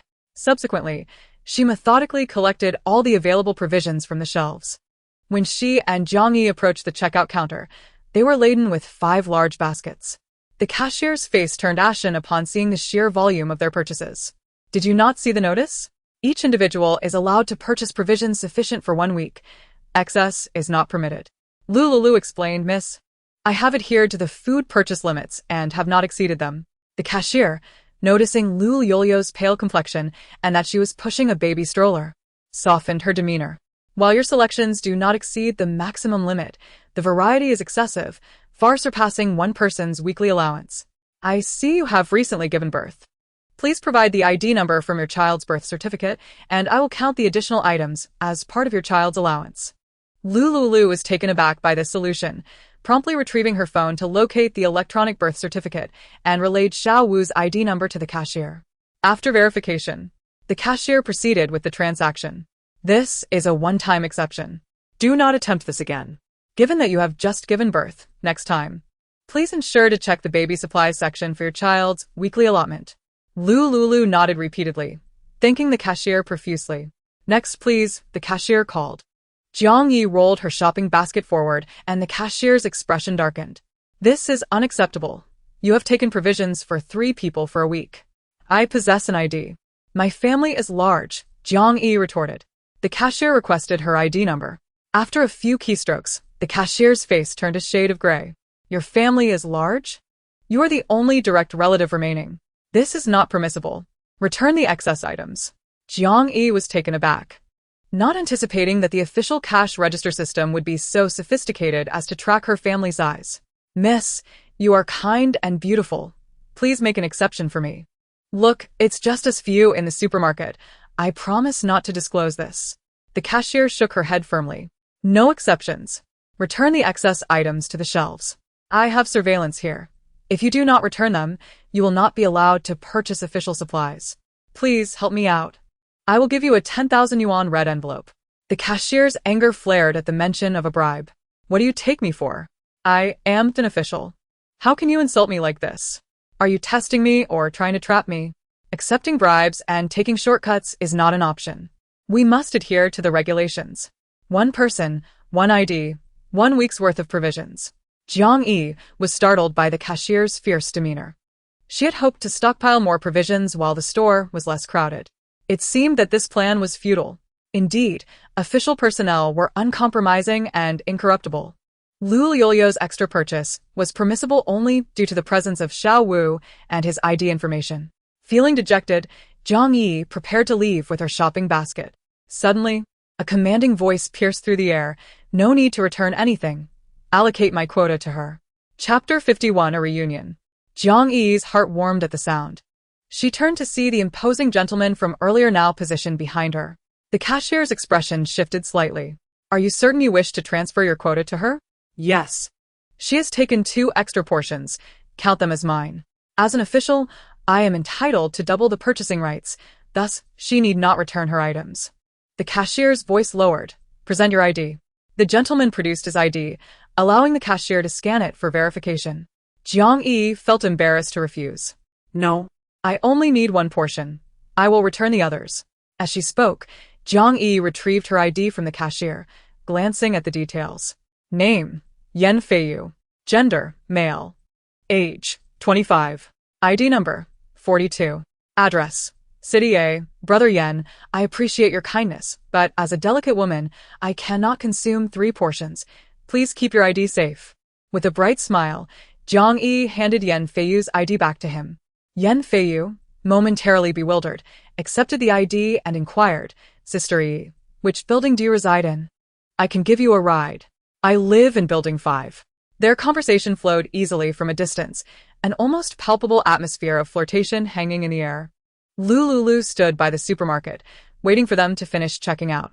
Yan Feiyu volunteered to assist with the provisions, loading them into the SUV parked outside the supermarket. Seeing their cheerful expressions, Lu Liuliu suggested they wander into a nearby store for daily necessities. Go ahead. Jiang Yi agreed with a radiant smile.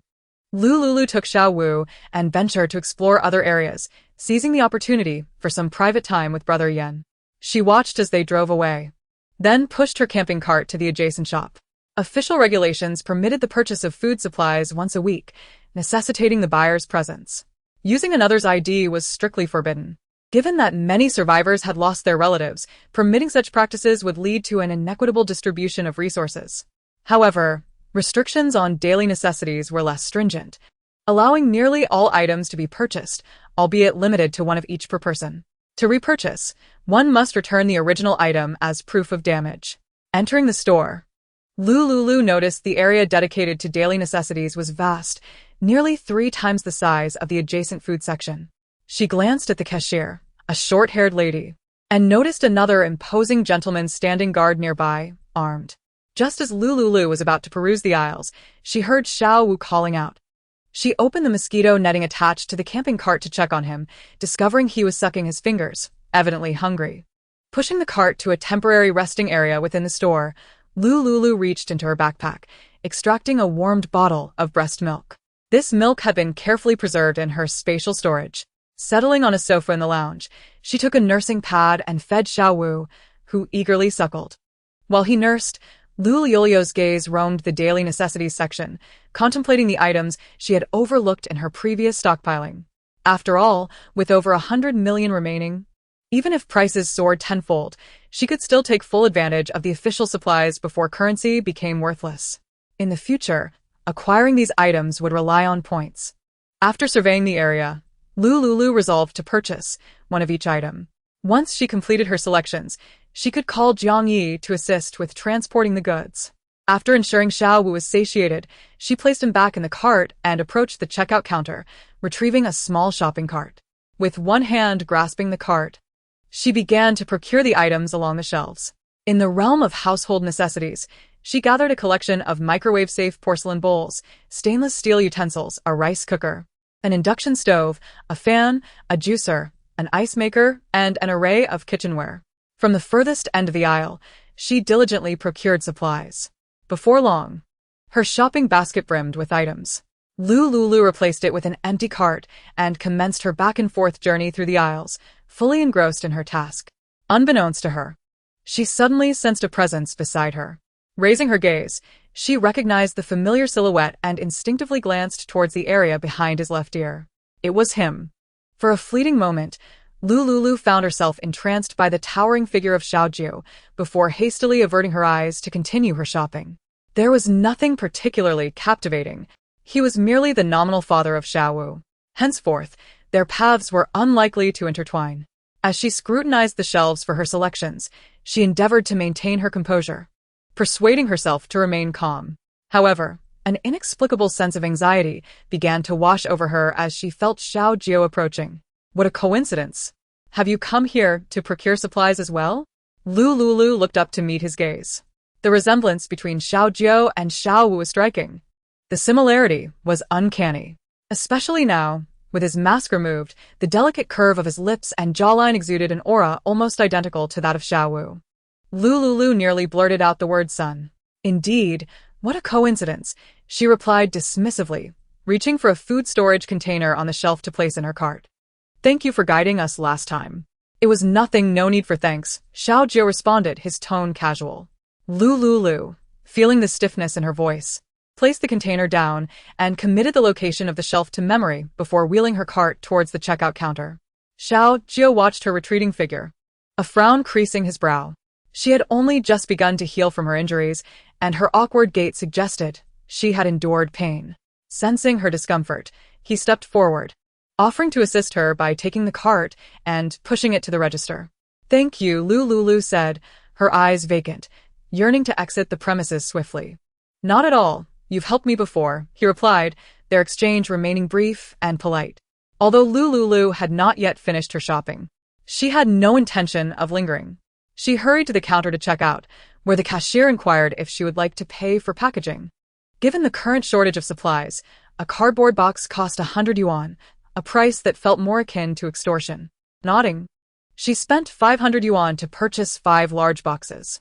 After a short while, the cashier neatly packaged her items and set them aside. Sitting in the designated resting area on the right side of the store, Lu Liuliu messaged Jiang Yi, asking her to come and pick up the household goods. After sending the message and waiting a few minutes without a response, she frowned. It was unusual for Jiang Yi not to reply immediately, especially considering her notorious addiction to her phone. It was likely that she was engaged in a deep conversation with that formidable gentleman she had just met. After mulling it over, Lu Liuliu decided to pause with Xiao Wu for a moment before making a call. Xiao Jiu, having selected 2 boxes of supplies to check out, spotted Lu Liuliu seated in the resting area as he was leaving. Are you waiting for your friend? Lu Liuliu, engrossed in scrolling through her phone for updates, was momentarily taken aback by Xiao Jiu's cool voice and looked up to meet his gaze. As their eyes locked, her heart raced uncontrollably. Despite her efforts to steady her pulse, it continued to thrum wildly. She opened her mouth, her voice slightly hoarse. Yes. After speaking, she instinctively cleared her throat to mask her embarrassment. Shall I give you a ride? Without hesitation, Lu Liuliu declined. No, thank you. I noticed your friend seemed quite busy when I passed her on my way upstairs, he remarked. With the high temperature and no air conditioning here, your baby might get too warm. Lu Liuliu's expression shifted at this revelation. The supermarket lacked air conditioning, save for a floor fan at the checkout. She was reluctant for Xiao Wu to suffer from the heat. Glancing at the canopy of the stroller, she nodded in silence. Seeing her agreement, Xiao Jiu guided her to the outdoor parking area. He drove a similar black SUV. Upon opening the door, he activated the air conditioning, carefully lifting the stroller into the back seat. Lu Liuliu sat uneasily in the rear, avoiding Xiao Zhou's gaze. He appeared oblivious to her discomfort as he returned to the store to retrieve the 5 large boxes she had purchased, placing them in the trunk. Once he had set down her items, he placed his own supplies on the passenger seat. Starting the vehicle, he transported Lu Liuliu to Building 5, which was conveniently close to the supermarket, a mere acceleration away. Driving made it easier to transport the heavy boxes, which would have taken at least 10 minutes to carry on foot. Xiao Zhou parked in the open lot beneath Building 5. He exited the vehicle and retrieved the stroller. As Lu Liuliu stepped out, she grasped the stroller's handle and murmured, "Thank you." "Not at all, you go ahead upstairs. I'll bring your supplies to your door," he replied. After a moment's consideration, Lu Liuliu nodded in agreement. She pushed the stroller into the elevator as it ascended.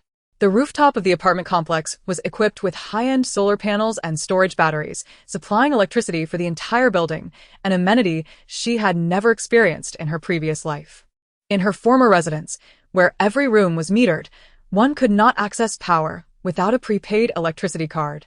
In contrast, this apartment provided unlimited electricity, requiring only a monthly payment of points.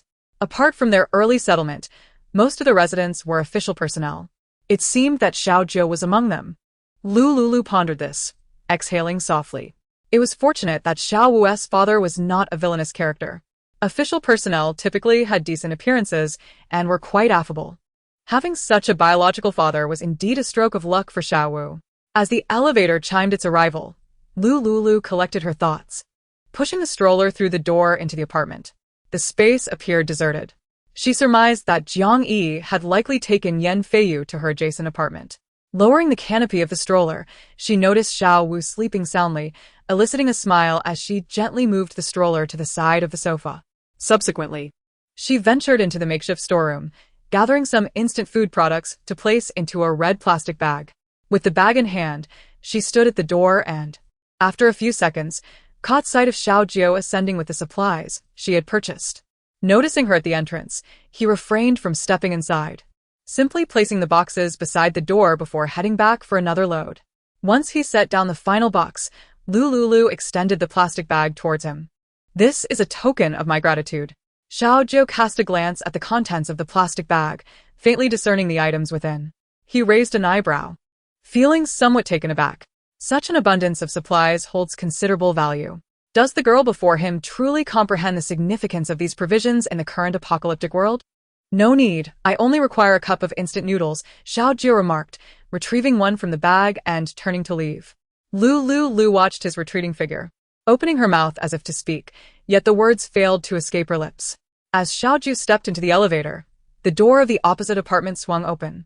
Jiang Yi emerged, beaming as she bid farewell to Yan Feiyu.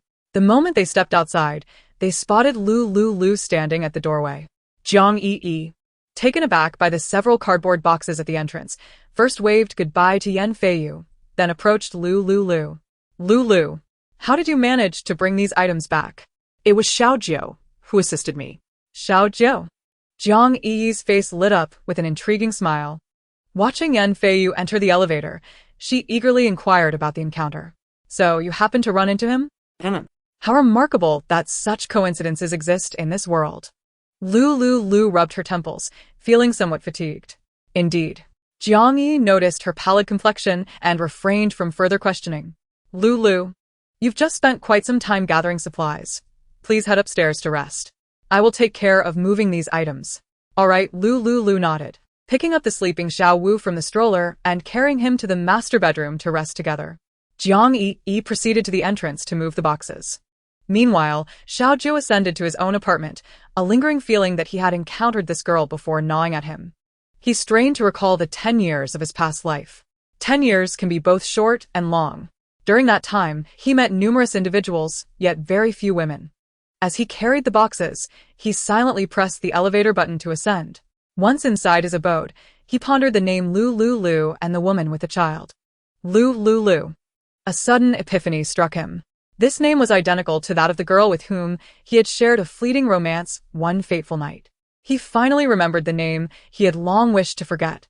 For it was after the onset of the apocalypse that he had learned from a companion that the girl from that night had been found. Xiao Zhou could not recall his emotional state at the time, He did not visit her personally, but rather instructed Zhou Yining from the logistics department to inquire. Zhou Yining had informed him that the girl he sought had a fiancé, and they had a child together. Chapter 53. Whose child is it? Upon learning that the girl from that night was now with another man and had borne a child, he found himself at a loss for words. He merely asked Zhou Yining to assist her in any way possible, arranging for her to undertake light tasks to ensure she could survive at the base. Subsequently, he heard that the girl had gone missing, leaving him inexplicably filled with loneliness and despair. 9 years swiftly passed. In the wake of a natural disaster, he perished amidst the chaos. For reasons unknown, he found himself returned to the time before the apocalypse erupted. No wonder he had felt an uncanny familiarity with this girl. Her name resonated with a sense of recognition. It was indeed her. This child bore an uncanny resemblance to him as a young boy. Was he truly the offspring of Lu Liuliu and another man? Based on the timeline, it was highly probable that this child was conceived during that unfortunate incident last year. Given the elapsed time, it was likely that the child belonged to him. Xiaozhou set down the supply box and headed to the bathroom to wash up. He turned on the cold shower, shedding his clothes and standing beneath the spray. Lost in thought, after a considerable time, he donned a bathrobe, exited the bathroom, and sat on the sofa in a daze. Moments later, he returned to his room to change into a fresh outfit, stepping outside to the entrance of Lu Liuliu's apartment. Xiaozhou knocked gently on the door. In the kitchen, Jiang Yi, arranging the supplies, heard the sound and peered through the peephole, recognizing Xiaozhou. She warmly welcomed him into the apartment. As he surveyed the interior decor, he noted its striking resemblance to his own residence. This was quite different from the information he had received in his previous life. Back then, Zhou Yining had mentioned that she cohabited with 5 other households. What could have altered this situation? Jiang Yi approached, holding a cup of freshly brewed coffee, placing it on the table. This is fine imported coffee, do give it a try. Xiaozhou, adhering to social niceties, lifted the cup and took a sip. The bitterness mingled with the creaminess of milk and the sweetness of sugar. This was a delightful latte. The coffee is exquisite. Jiang Yi blushed at his compliment. Her heart raced, and she stifled the urge to swoon. She could not afford to embarrass Lu Liu. After all, this was Xiao Wu's biological father, and she must ensure he was well treated. Miss Jiang, where is Miss Liu and her child? I haven't seen them. Lu Liu and the baby are resting upstairs. Jiang Yi replied with a smile. Let us not be so formal, since we're neighbors. Just call me Yi from now on. And you can simply call her Lu Liu. Xiaozhou regarded Jiang Yi's meaningful smile, feeling somewhat puzzled. Lu Liuliu's friend was remarkably friendly and extroverted, unlike Lu Liuliu herself, who remained cautious and guarded. Earlier, when assisting with the move, she had not invited him inside, clearly displaying her wariness, prompting him to leave the items at the doorstep. Their personalities were utterly contrasting. Very well, Yi. Xiaozhou responded. That's the spirit. Jiang Yi replied enthusiastically. Seizing the moment, Xiaozhou inquired further, why haven't I seen Lu Liu as husband? Husband? Lu Liu has no husband. Xiaozhou felt an inexplicable sense of relief. Then, what about her child? He continued to probe. Jiang Yi gazed at Xiaozhou's striking features, yearning to divulge the truth. Yet, Lu Liu had repeatedly instructed her not to reveal anything to him. With a reluctant sigh, Jiang Yi replied, I'm not entirely sure. A wave of disappointment washed over Xiaozhou. Suddenly, a baby's cries echoed from upstairs. Wah wah wah. Jiang Yi sprang to her feet. Please sit tight. I'll go check on the baby. Xiaozhou nodded, watching her ascend the stairs.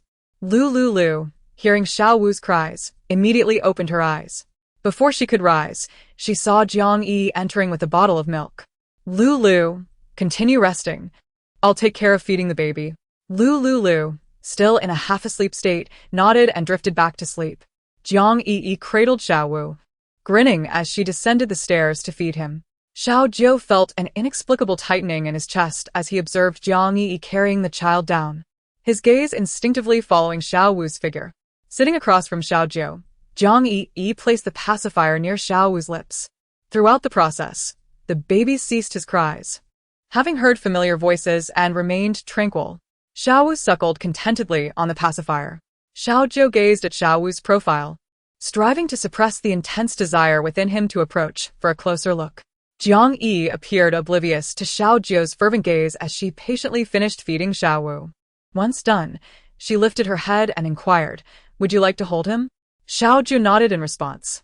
Xiao Wu was gently transferred into Xiao Jiu's embrace by Jiang Yi. "Isn't the little one adorable?"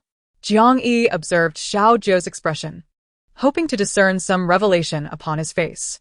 However, despite the tumult of emotion surging within him, Xiao Jiu's demeanor remained as stoic as wood, betraying no feelings whatsoever. Jiang Yi felt a pang of disappointment. Clumsily, Xiao Jiu held the child, his eyes fixated on Xiao Wu's cherubic face, where a tempest of emotions swirled within him. This child was undoubtedly his, there could be no mistake. The resemblance to his own childhood was striking. Remembering that there were doctors at the base, he seized the opportunity while Jiang Yi rose to prepare coffee, quickly plucking a few strands of Xiao Wu's dark hair and slipping them into his pocket. A brief moment of discomfort caused Xiao Wu to furrow his brow, but the pain dissipated almost instantaneously, and upon hearing Jiang Yi's voice, he relaxed and returned to his slumber. Jiang Yi placed the prepared coffee on the table and regarded Xiao Jiu for a moment, pondering that the hints she dropped were quite evident. Surely, he must have noticed something. "Brother Jiu, Xiao Wu is asleep. You should take him to bed," she suggested. Xiao Jiu, glancing down, hesitated to relinquish the child, but after a few moments of contemplation, he ultimately handed Xiao Wu back to Jiang Yi. Upon her descent downstairs, she discovered that Xiao Jiu had vanished. The coffee cup was empty. Just as she pondered this, her phone buzzed in her pocket. "The coffee was delightful. Thank you. I see you're busy, so I shall not intrude. I will visit again next time." Jiang Yi replied with an OK emoji on WeChat. "When you come next time, it would be best to give me a heads up. You can come back when Lu Liu wakes up. It will be more lively that way." Xiao Jiu responded with a smiling emoji, concluding their WeChat exchange. He set his phone down and retrieved the short strands of hair he had taken from Xiao Wu, his deep gaze darkening. The most definitive method to ascertain Xiao Wu's paternity lay in DNA testing. Xiao Jiu carefully placed the child's hair into a transparent bag and then plucked a few strands from his own head, sealing them in another bag. Chapter 54, Irony. With both bags in hand, he disregarded the sweltering midday heat and drove towards the villa area where Lin Wan lived. This particular villa, once a residence, had been converted into a specialized hospital, catering to top-tier technology personnel and officials who had made significant contributions to the Ocean Blue Nation. The medical facilities within were exceptionally well-equipped. Eagerly, Xiao Jiu approached a military doctor with whom he had previously served, requesting assistance with the DNA test. "Brother Jiu, leave this to me. How quickly can you get the results? Others may require 7 days, but I only need 3. 3 days?" Xiao Jiu found that still too slow. He yearned for immediate results. Lin Fei was a renowned doctor in City A, and 3 days was perhaps the quickest he could manage. "Fine. 10 years have passed. I can wait 3 more days. If this child truly was his son, he would no longer be alone in this life. In his previous life, his greatest regret before his demise was the solitude that enveloped him. He had dedicated himself to serving the official cause, helping survivors withstand natural disasters. Yet, one day, a sudden event rendered all his efforts a mere farce, if that day was destined to arrive once again. Throughout these 10 years, what he longed for most was to live joyfully alongside his family, even if it were just for a decade. Perhaps, with renewed determination in this life, he could triumph over the insurmountable foes that awaited him 10 years hence. Notify me the moment results are available. Rest assured, Brother Jiu. I will message you as soon as I have news. Xiao Jiu nodded and bid farewell to Lin Fei. Upon returning to his apartment, he was drenched in sweat, feeling as though his earlier shower had been in vain. Noticing the time, he realized it was already 10:30 in the evening. He could only take a cold shower to regain his composure before following his usual routine to rest. After lying in bed for some time, sleep finally overtook him. Meanwhile, downstairs in her apartment, Lu Liu had just awakened. The first thing she did was check on the baby. Next, she engaged in expressing milk, followed by feeding Xiao Wu. Finally, she headed downstairs to enjoy the delightful late-night snacks Jiang Yi had prepared. Having rested for several hours, Lu Liu felt revitalized, but as the hour grew late, sleep eluded her. Jiang Yi, being a night owl, joined Lu Liu as they indulged in delicious fried chicken and sipped on fresh juice, while watching an official live stream on the app. After a while, they found no new developments in the news, which continued to revolve around advertisements for the official shopping base. There was nothing particularly noteworthy from the authorities. Instead, various users on the app were posting short videos, rapidly climbing the trending charts. Brothers, I was trapped by zombies on my way to the shopping base. Is there anyone who can rescue me? I am the owner of a club in City A, and I will offer a small reward to anyone who can take me to the shelter. Lu Liu observed Zhang Yi refresh the app, where an array of videos showcased the public's plight in the aftermath of the apocalypse. Some individuals had stockpiled supplies early on and were flaunting their abundance on the app, proclaiming their provisions would last an entire year. Others happened to live near the official shelters and shopping bases, posting videos to thank the authorities, which was, in reality, a subtle boast of their comfortable circumstances. Meanwhile, another group formed teams to venture towards the official shopping base, racing against the zombies on the streets to see who could outrun whom. The most unfortunate were those trapped by zombies with no food.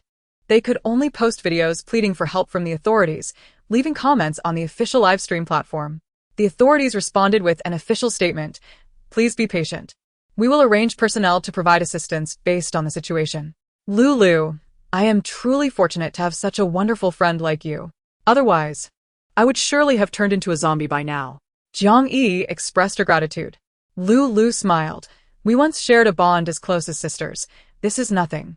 By the way, you should purchase some daily necessities tomorrow. We still have over 100 million unspent. No problem. We can go together tomorrow. After chatting for a while, Lu Liu returned upstairs to her room for rest. Half reclining on her bed, Lu Liu struggled to find sleep.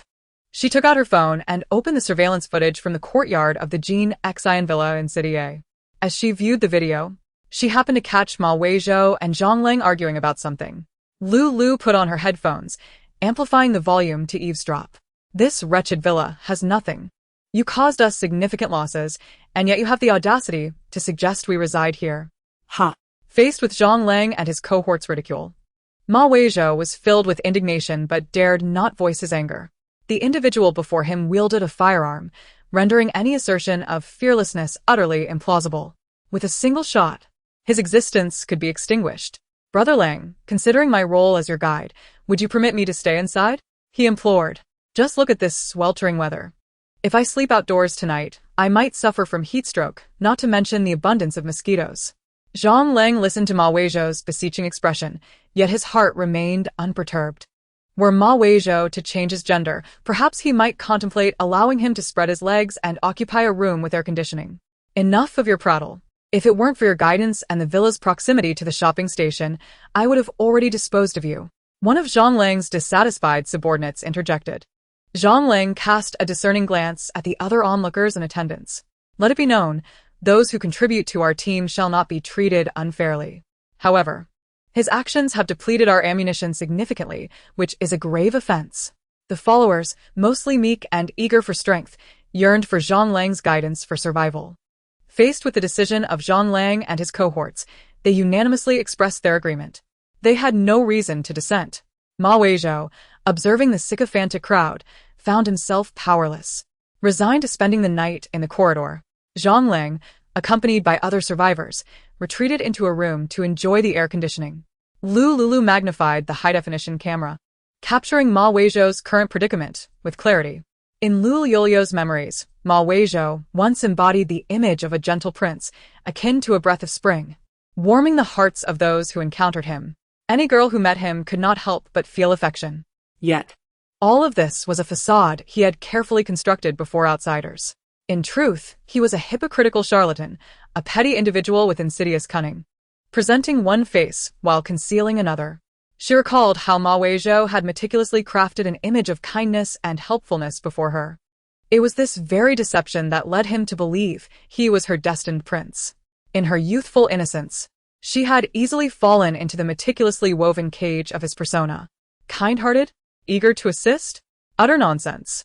Chapter 55. Mosquitoes.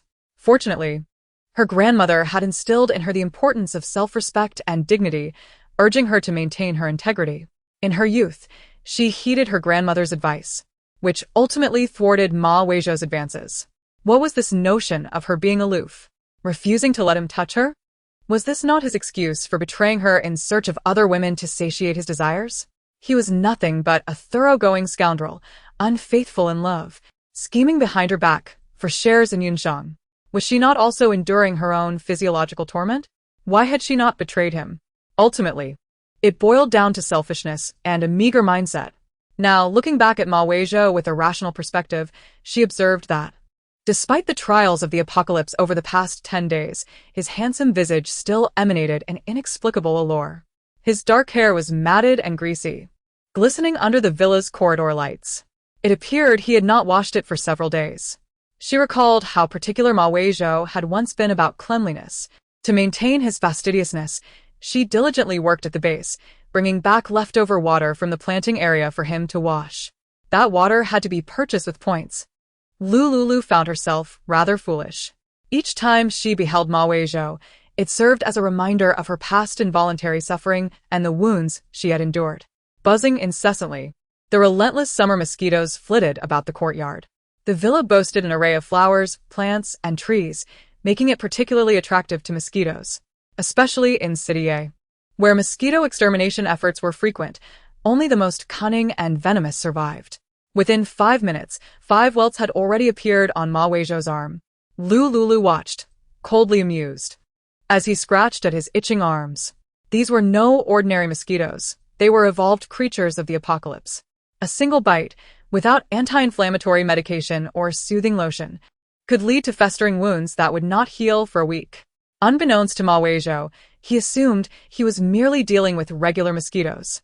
Yet, half an hour later, he noticed the bites swelling alarmingly, the welts threatening to spread. The itching became unbearable, rendering sleep impossible. Consequently, he made his way to a faucet in the villa's garden, hoping to alleviate the discomfort with running water. All of this was destined to be in vain.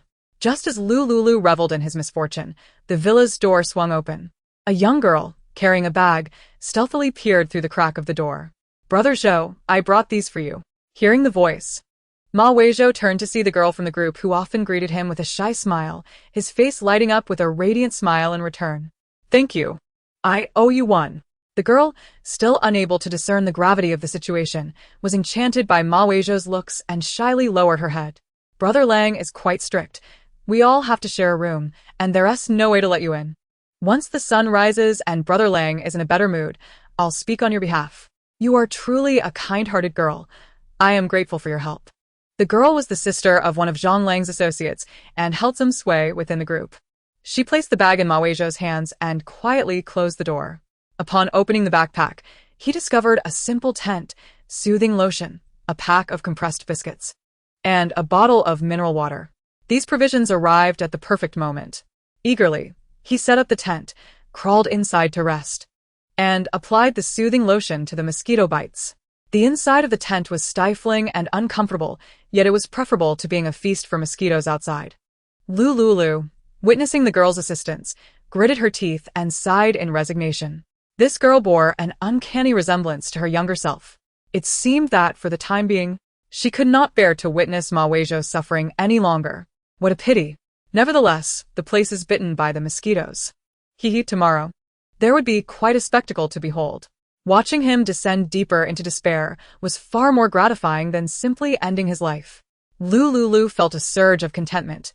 After shutting off the surveillance, she took out her breast pump, emptied her milk, and drifted into a peaceful slumber. Perhaps witnessing the torment of one she despised brought her a sense of joy. At 7:30 the following morning, Lu Liuliu washed up and descended the stairs. As she reached the bottom, she spotted Jiang Yi preparing a nutritious breakfast. A piece of grilled steak, 2 poached eggs, a warm glass of milk, accompanied by a fruit salad and 2 steamed sweet potatoes. Lu Liuliu gazed at the breakfast, expressing her gratitude. You've worked hard." "Oh, it's no trouble at all.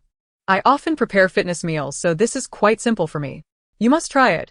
These are high-protein, nutrient-rich foods that are easily absorbed. The steak is from the Australian supply I stocked up on last time, all natural, pasture-raised, top-quality ingredients." Lu Liuliu nodded, taking her seat at the dining table to enjoy her meal. The colorful presentation was quite pleasing to the eye. Instead of the nearby knife and fork, she opted for the stainless steel chopsticks to eat. Jiang Yi, having spent considerable time abroad, skillfully used the knife and fork to cut her steak. She noticed that Lu Liuliu was late, and the steak was a whole piece, which required considerable effort to cut. Thus, she sliced the steak into smaller morsels and pushed them toward her. "You should have this portion." Lu Liuliu felt warmth in her heart as she picked up the neatly cut pieces of steak with her chopsticks to savor. The steak was cooked to perfection, medium rare, and melted in her mouth. Your culinary skills are truly commendable." Jiang Yi, feeling a bit shy, scratched her head with her fork, replying, "I'm glad you like it." As the two enjoyed their meal, they switched on the projector to watch the official live broadcast.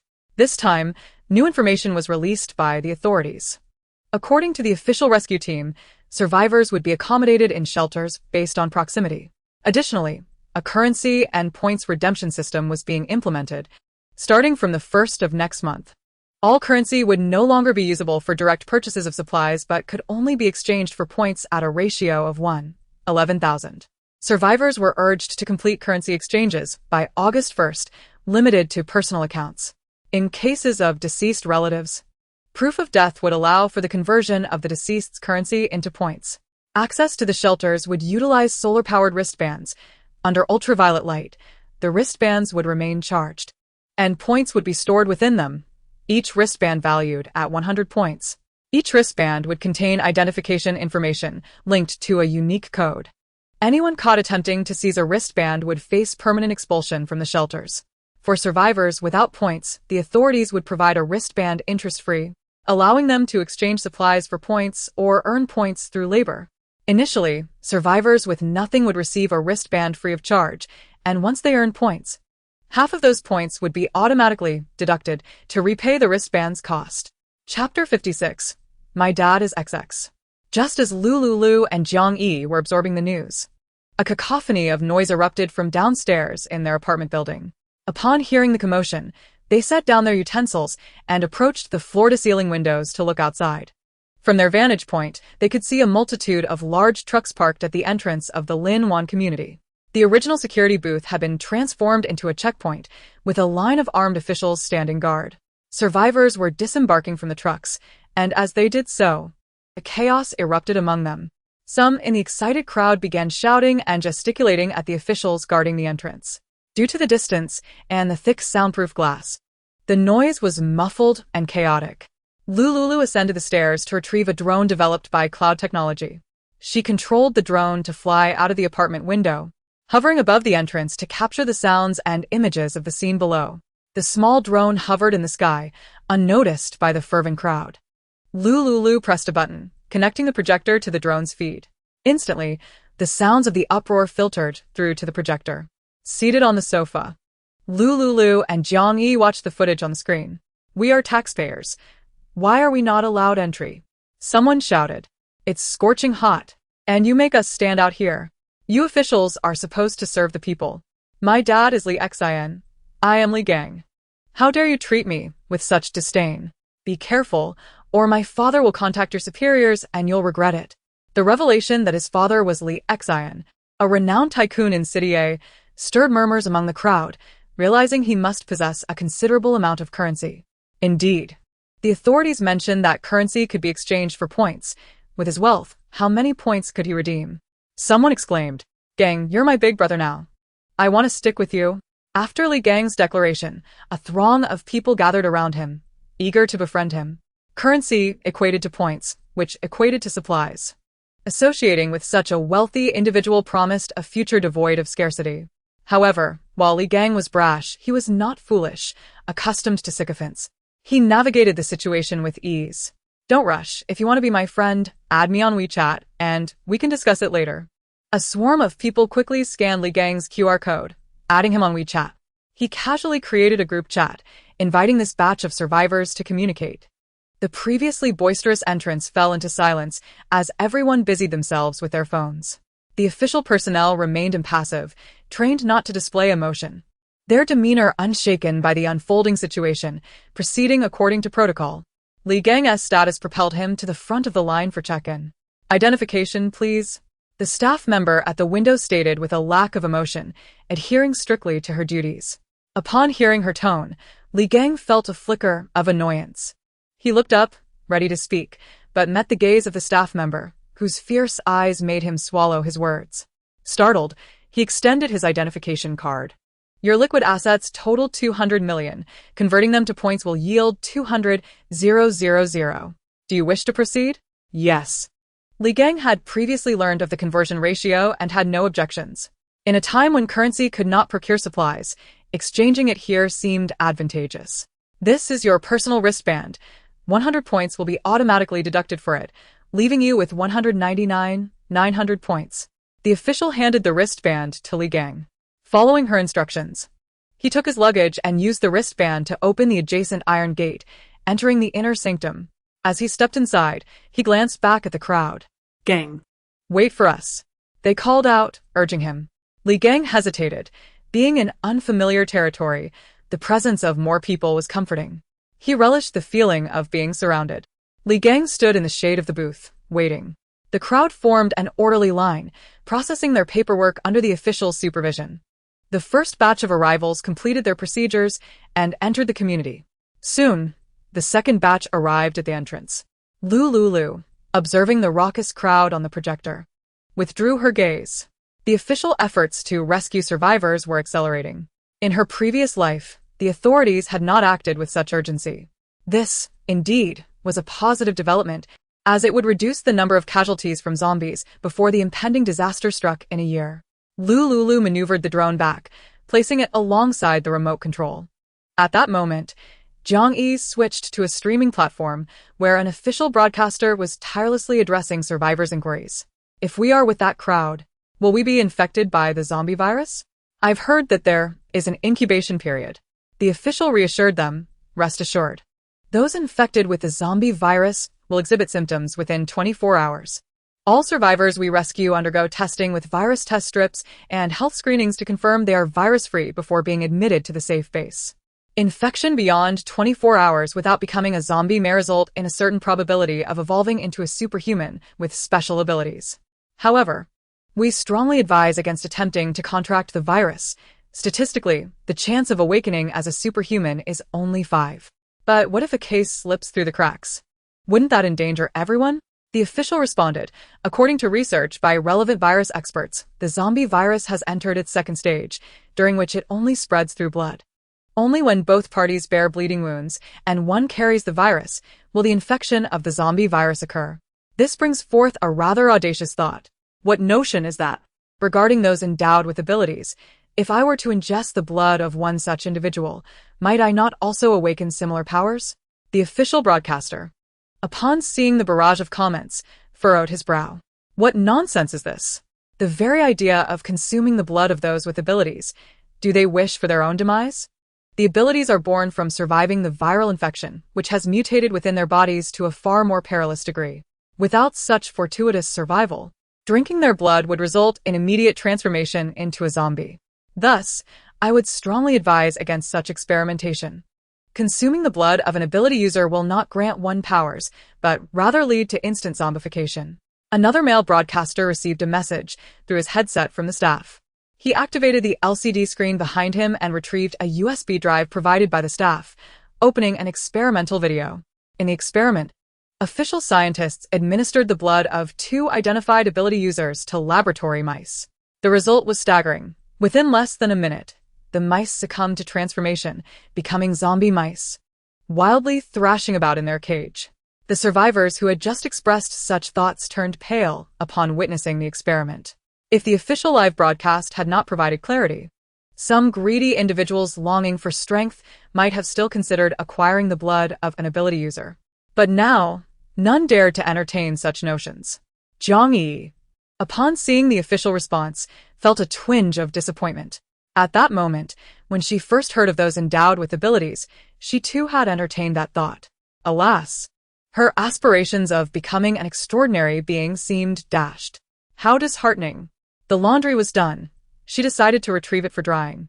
Jiang Yi rose and headed to the laundry room to place the freshly washed clothes into a clean basket, carrying it to the balcony's clothes drying rack.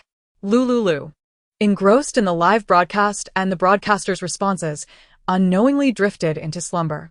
Observing Lu Liuliu asleep, Jiang Yi adjusted the air conditioning to 26 degrees and covered her with a blanket. Subsequently, she made her way to the kitchen to prepare the ingredients for their lunch. Lu Liuliu awoke, groggy, when her chest began to feel heavy. She promptly ascended to the bedroom to alleviate her discomfort. After a while, she descended to join Jiang Yi for dinner. By 5:30 in the evening, the summer day still lingered in brightness, with dusk not expected until around 7:30. After finishing their meal, Jiang Yi and she ventured downstairs to procure daily necessities. Xiao was placed in the back seat of the SUV, while Lu Liuliu waited inside the vehicle. Jiang Yi left the air conditioning running and engaged the handbrake before retrieving a cardboard box from the trunk and proceeding to the shopping station's supplies area. This time, Lu Liuliu opted to remain in the vehicle, using the privacy window film to observe the situations of the other survivors outside. At that moment, survivors with vehicles had exchanged them for promised points from the officials. With no fuel to drive, they surrendered their cars to the authorities in hopes of acquiring some points. Thus, when the SUV Lu Liuliu sat in parked at the supermarket entrance, it attracted considerable attention from the gathering survivors. Throughout that afternoon, the shopping supermarket bustled with activity. Throngs of people milling about. The SUV was stationed in the open parking lot, while the passage in front was crowded with individuals bartering for supplies.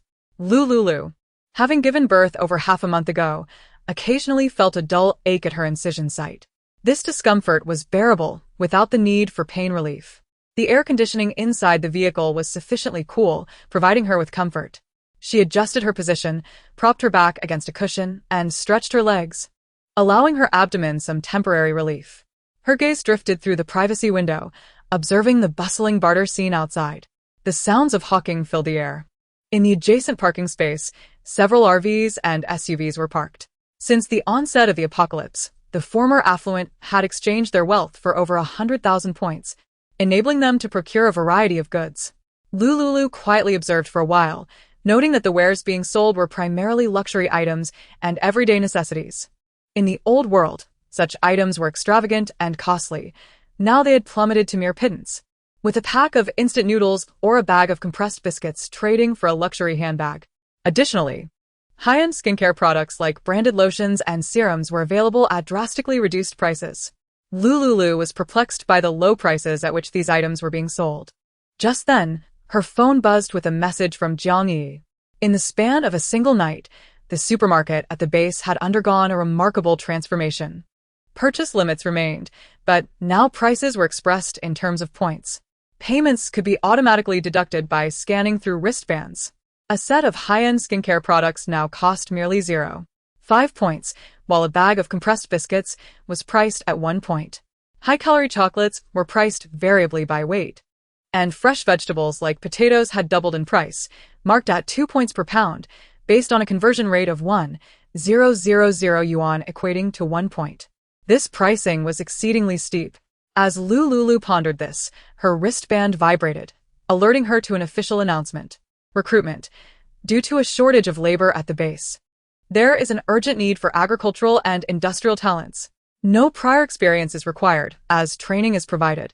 Age limitations are set between 18 and 60, with no restrictions on profession. Compensation includes 3 meals, a daily 10-point wage for 10 hours of work, paid daily. Below the recruitment advertisement, a current tally of applicants was displayed. A simple click would automatically register one, with the wristband confirming eligibility based on age. The recruitment call indicated a need for 200 individuals, with 50 already signed up. Previously 100,000 yuan converted to only 100 points. Now, a day's work with meals included could yield over 10 points, equivalent to 10,000 yuan. Many with limited savings rushed to join the recruitment wave. With only a few hundred points in hand, residing in the accommodations provided by the authorities, the cheapest option, a room shared by 8, required 1 point daily for rent, totaling 30 points monthly. They could not afford to be complacent. Furthermore, all food supplies in the supermarket required points for purchase. To sustain oneself, at least 3 points daily were necessary for basic nourishment, while drinking water was still from the tap. Bottled water was prohibitively expensive at 0.5 points per bottle. Participating in base employment meant a monthly deduction of 30 points for rent, approximately 1 point for water, allowing for a savings of over 200 points. After half a year of saving, one could afford a permanent bed in the 8-person room, which required 1,000 points. However, most opted against purchasing a permanent bed, choosing instead to rent, as they were uncertain of how the zombie situation would evolve. They could only take one step at a time, striving to earn points and exchange them for essential supplies. Though the base enforced an ID purchase limit, many affluent individuals were astute, willing to offer several points as compensation for those with purchasing privileges to assist in acquiring goods. Those without points, under the pressures of life, have made such choices. Particularly in families with numerous members, they save on meals to exchange for more points, ensuring they have a place to stay. This truly echoes the adage, policies from above prompt countermeasures from below. The authorities choose to turn a blind eye to such phenomena. It is the prerogative of the affluent, who possess both wealth and points, to engage in these transactions with the impoverished. Lu Liuliu possesses 100,000 points. She discovered an official online platform for currency and point exchanges through her wristband, converting all her money into points. This exchange model is solely applicable for virtual currency. The official paper currency must be exchanged at designated points at the main entrance with official personnel. With this conversion, her points surged to 220,000. If it weren't for the impending disaster a year later, these points would suffice for her to indulge in luxury at the base. However, she is acutely aware that once the disaster strikes, the official supplies will face severe shortages. Chapter 58. Crystal Core. Foods previously deemed expensive by some, such as instant noodles and potatoes, will become unattainable when the time comes. Especially instant noodles, which will cease production, resulting in a situation of demand far exceeding supply. When the torrential rains arrive, the entire ocean blue star will be besieged by floods, and temperatures will plummet. Lu Liuliu feels a profound sense of trepidation regarding what may unfold following the floods and the cold.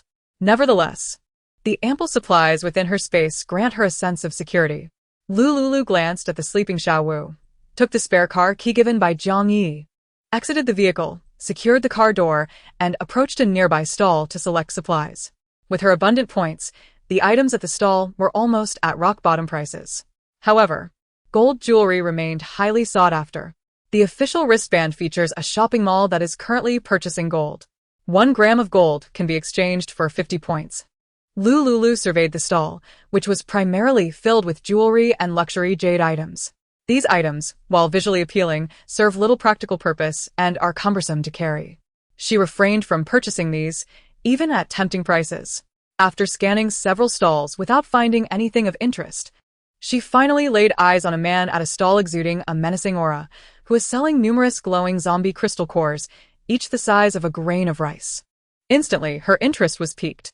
Following the official extermination of zombies, all crystal cores were taken over by the authorities for procurement. Ordinary citizens were entirely unaware of their potential uses. Back then, she was too impoverished to afford the 100 points the authorities were offering for each core. Approaching the stall, Lu Liuliu inquired, "How much for these crystal cores?" 110 each, came the stall owner's cold response. She recognized that the official purchase price was 100 points per core, and this individual was clearly trying to profit by charging an extra 10. Scanning the cores, she silently counted 20 in total. Without hesitation, she purchased them all. The stall owner, pleased with her decisiveness, handed her a plastic bag to hold the cores. Lu Liuliu carried the bag back to the off-road vehicle. She glanced around. Aside from the stall, she found no other sources of crystal cores, and the remaining items were of little interest to her. Holding one crystal core, she examined it while the other 19 were stored in her space. The crystal core was diminutive, comparable in size to an ordinary grain of rice, and its surface shimmered with a brilliance akin to that of diamonds. Unable to discern anything amiss, she intended to place the core into her space. As her mental energy connected with the space, she noticed the white gate on the first football field trembling. Simultaneously, the crystal core she had just placed within the space emitted a radiant glow. A sudden epiphany struck her. She attempted to bring the 20 crystal cores to the glowing white gate. In the blink of an eye, the cores transformed into wisps of white mist, which were absorbed by the gate. The previously inaccessible door, which she had tried to open multiple times, now swung wide. Lu Liuliu's mental energy surged through the white gate. Upon entering, she discovered a white jade basin behind the door, approximately 1 meter in diameter and circular in shape. At the center of the basin lay a solitary droplet of transparent water. She enveloped this droplet with her mental energy, retrieved a cup from her space, and placed the droplet within. Her intuition told her that this droplet from the jade basin was extraordinary. After waiting for some time, without the appearance of a second droplet, she deduced that the opening of this door relied on the energy of the zombie crystal cores. The jade basin must be related to the crystals. Consequently, she tossed the remaining 10 crystal cores into the basin. Instantly, the cores transformed into streams of white mist, absorbed by the white jade basin. Shortly thereafter, 3 droplets reappeared in the basin, an increase of 2 compared to before. As before, she placed these droplets into the same cup that had previously contained the first droplet. After waiting a while longer and noticing that the basin no longer produced droplets, she withdrew her mental energy and retrieved the cup filled with the water droplets. Within the transparent cup, a single large droplet had formed, combining the 4 smaller ones. Lu Liuliu found herself momentarily perplexed regarding its potential use. As she contemplated how to experiment with it, she heard the off-road vehicle emit a click. Jiang Yi had returned. Lu Liuliu promptly stowed the cup back in her space. Jiang Yi pressed the key, popped open the trunk, and deposited the recently acquired supplies. She then climbed into the vehicle, breathing heavily. Oh my goodness, it's so hot. Just a little while outside, and I'm drenched in sweat. As she spoke, she grabbed a bottle of mineral water from the vehicle's built-in cooler and gulped it down. After finishing more than half the bottle in one breath, she finally caught her breath. Lulu, you wouldn't believe it. The supermarket was packed with people. I had to wait forever just to check out. I don't know where the officials rescued all these survivors from, but the supermarket was almost bursting at the seams. Listening to Jiang Yi's complaints, Lu Liuliu felt a pang of worry. Are the official supplies truly sufficient for so many people's daily needs? Lulu, I'll make a few more trips. The shelves are running low on everyday items, and who knows when the officials will start limiting purchases again. Jiang Yi declared, opening the car door once more and dashing back to the supermarket to procure more supplies. Lu Liuliu watched her hurried figure through the car window, lost in thought. She withdrew her gaze and noticed Xiao Wu in the stroller waking up. Consequently, she retrieved the breast milk she had prepared in her space and fed it to him.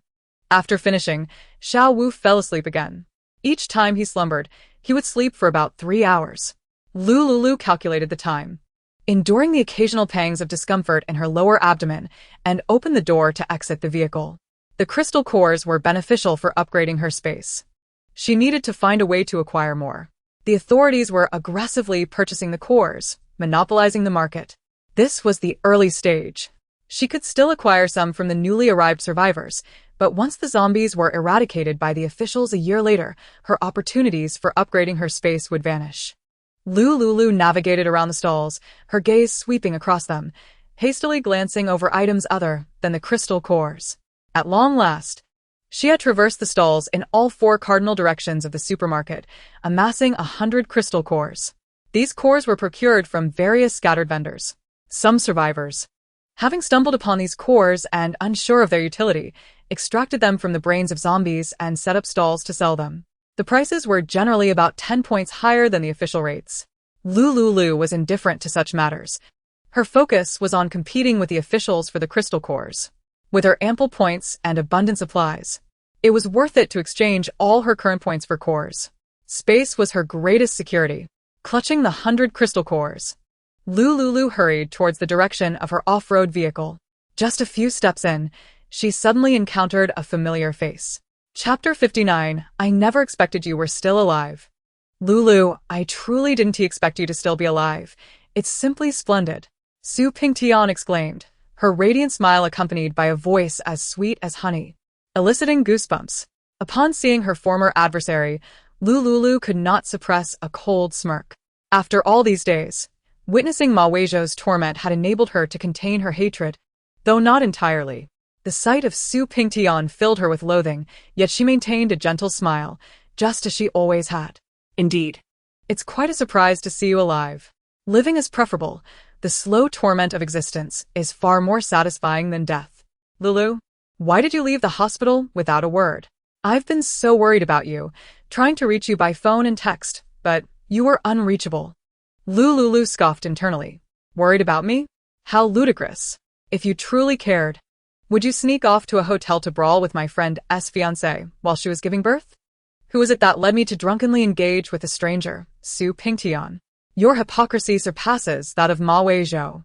You're probably unaware, but I sent Ma Weizhou the video of you and that other man in the hotel. It seems the video had its intended effect. In her past life, this pair of despicable individuals had arrived at the shelter together. Now, only Su Pingtian remained, indicating a likely rift between them. Unreachable? Lu Liuliu feigned surprise. Su Pingtian smoothly shifted the topic, seemingly unfazed by the unanswered calls and texts. With a cheerful demeanor, she attempted to get closer to Lu Liuliu. Lulu? The base operates on a point system. How many points do you have? If you're short, I can lend you some. Lu Liuliu scrutinized Su Pingtian meaningfully. How many points could you possibly have, you wretched creature? How much could Ma Weizhou have given you for a breakup? Even if he gifted you 1,000,000, that would amount to merely 1,000 points. 1,000 points barely sustains life for 3 months. Points? I don't have much cash on hand. Only 200 points, Su Pingtian replied, a flicker of annoyance crossing her face at Lu Liuliu's suggestion to borrow 1,000 points. She resolved to distance herself from Lu Liuliu. With the breakup compensation from Ma Weizhou and her own savings from the past few years, she now possessed 1,500 points. Lu Liuliu's measly 200 were of no use. It wouldn't even last a month. Her inquiry was merely a means to gauge Lu Liuliu's point balance. Deciding whether to continue flattering her. Lulu, my points are also scant, only 100. If you're truly in need, I can lend you 10 points for emergencies. Lu Liuliu internally scoffed, while outwardly feigning embarrassment. Oh, you only have 100 points? Keep them for yourself. There's no need to lend me anything. She dismissed the 10 points without a second glance. As for using those 10 points to retaliate against Su Pingtian, she had no desire to engage in such triviality, lest she be confronted about it in the future. This area was under official surveillance. Killing Su Pingtian would undoubtedly bring her trouble from the authorities. Allowing her to live was too lenient. Let her endure a little longer, experiencing the pangs of hunger. Even if she managed to survive by her wits, the impending storms and bitter cold would pose a greater threat. Su Pingtian was taken aback. She had intentionally downplayed her points, claiming only 100. In the past, upon hearing that Su Pingtian was short on cash, Lu Liuliu would often lend her money, resulting in Su Pingtian profiting significantly. Now, however, Lu Liuliu didn't even consider sharing her points. Lulu, where are you staying now? I'm planning to move into the concentration camp, Lu Liuliu lamented. You know, I have a child and formula is quite expensive. These 200 points will only suffice for the camp. Su Pingtian's eyes sparkled with scheming intent as she processed this information. Lu Liuliu noticed her calculating gaze. In her past, she had been too naive and trusting of Su Pingtian, failing to recognize the machinations at play. Is that so? My points are limited as well, Su Pingtian thought. Seeking an excuse to depart, Lu Liuliu, sensing her intentions, remarked, we can talk later. My baby is still in the concentration camp, and I must return to check on him. Su Pingtian nodded eagerly. All right, once I'm more financially stable, I'll find a way to assist you. Lu Liuliu expressed her gratitude and turned away, her face betraying coldness and disdain. Observing Lu Liuliu's back, Su Pingtian noted the jealousy and disdain etched on her features. How ridiculous, bringing along a burden. A newborn's formula is exorbitantly priced. I saw it at the supply shop. 50 points for a can. She resolved to steer clear of Lu Liuliu in the future, lest she be ensnared by her again. Su Pingtian was determined, her gaze scanning the throng of passers-by. The young and elderly were not her targets. Her focus remained on the strapping young men until her eyes landed on one surrounded by a crowd, Li Gang, who had recently acquired a staggering 200,000 points. His group of survivors, having added him on WeChat, was now headed to the official cafeteria for dinner. Seizing the moment, Su Pingtian deftly maneuvered, feigning a stumble as she approached Li Gang. Upon noticing her, Li Gang found her appealing and signaled to his lackeys to part, allowing him to pull Su Pingtian into his embrace. She gazed at Li Gang's unremarkable face, her expression one of gratitude. Ah, thank you, she said, winking at him. Li Gang, recognizing the allure of her demeanor, perceived her as a seasoned flirt, having encountered numerous women before the apocalypse. He could easily discern that she was drawn to him for his points. A trivial gesture indeed. Li Gang, noticing the allure of Su Pingting, casually remarked, "The world has been rather chaotic of late. With your beauty, you might easily attract undesirable attention. Why not accompany me to my apartment for a while?" He flashed a confident smile. Upon hearing the mention of the apartment, Su Pingting lowered her head, her eyes sparkling with intrigue. The rent for the apartment was 3 times that of a standard 8-person room, with the monthly fee alone requiring 100 points. Rumor had it that the apartment was equipped with air conditioning, unlike the 8-person room, which only had a ceiling fan. "Rest assured, I, Li Gang, am always generous with women," he added. Su Pingting felt a flutter of excitement and shyly nodded in agreement. Li Gang, pleased with her reaction, took her into his embrace in front of his cronies, disregarding their gazes, and planted a passionate French kiss on her lips. Su Pingting, who had always prided herself on her cleanliness, suppressed her urge to retch and accepted Li Gang's kiss, despite its foul odor. The stench of his breath and smoke made her feel nauseous.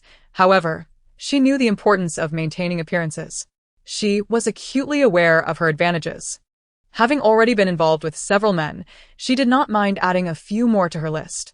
As long as she could earn points and live a better life. These actions were trivial. With that thought, she linked her arm with Li Gang's and accompanied him and his entourage to the restaurant. Feeling particularly hungry, as she had skipped dinner, this arrangement conveniently saved her a meal's worth of expenses. Meanwhile, Lu Liuliu sat in her SUV, peering through the tinted windows, witnessing Su Pingting's flirtation with Li Gang. This was the same girl she had always considered to be pure, innocent, and kind-hearted. Yet, Li Gang was far from a decent person. He was merely a typical scion, possessing points but lacking intelligence. Once he grew bored, and female internet celebrities began to appear at the base, he would simply spend some points for fleeting pleasures. Su Pingting would be among them. Of course, she could seek out multiple wealthy patrons. As for any potential health issues, that was inevitable. With the current exorbitant prices of sanitary products and the difficulty of accessing medical care due to inadequate facilities, one could only rely on themselves to endure any ailments. Should Su Pingting become pregnant, well, perhaps she would not even need to intervene. She could very well bring about her own downfall. After watching them depart, Lu Liuliu shifted her gaze back to the second door in the space, which was shimmering with light. It was likely the 100 diamonds she had just acquired, sufficient to unlock the second door. However, she chose to hold off on upgrading for the time being. The jade pool's water droplets held unknown potential, and she was certain the pool could be further enhanced. The crystal core could be used to upgrade the jade pool or to open the second door. But she remained unaware of what lay beyond it. She decided to wait until she returned home that evening to experiment with the water droplets before making a decision. After a brief wait, Lu Liuliu observed as Jiang Yi filled the SUV with boxes and they drove back to the apartment. Upon arrival, Jiang Yi placed the purchased necessities in her study before heading to Lu Liuliu's apartment to prepare dinner. Jiang Yi steamed a large pot of rice, made a spicy and sour potato dish, cooked a seaweed and egg soup, and prepared black pepper beef. They both indulged heartily in the meal. After dinner, Lu Liuliu went upstairs to rest while Jiang Yi tidied up the kitchen and attended to Xiao Wu, bathing and feeding him. She then carried Xiao Wu to the adjacent guest room across from Lu Liuliu's for some rest.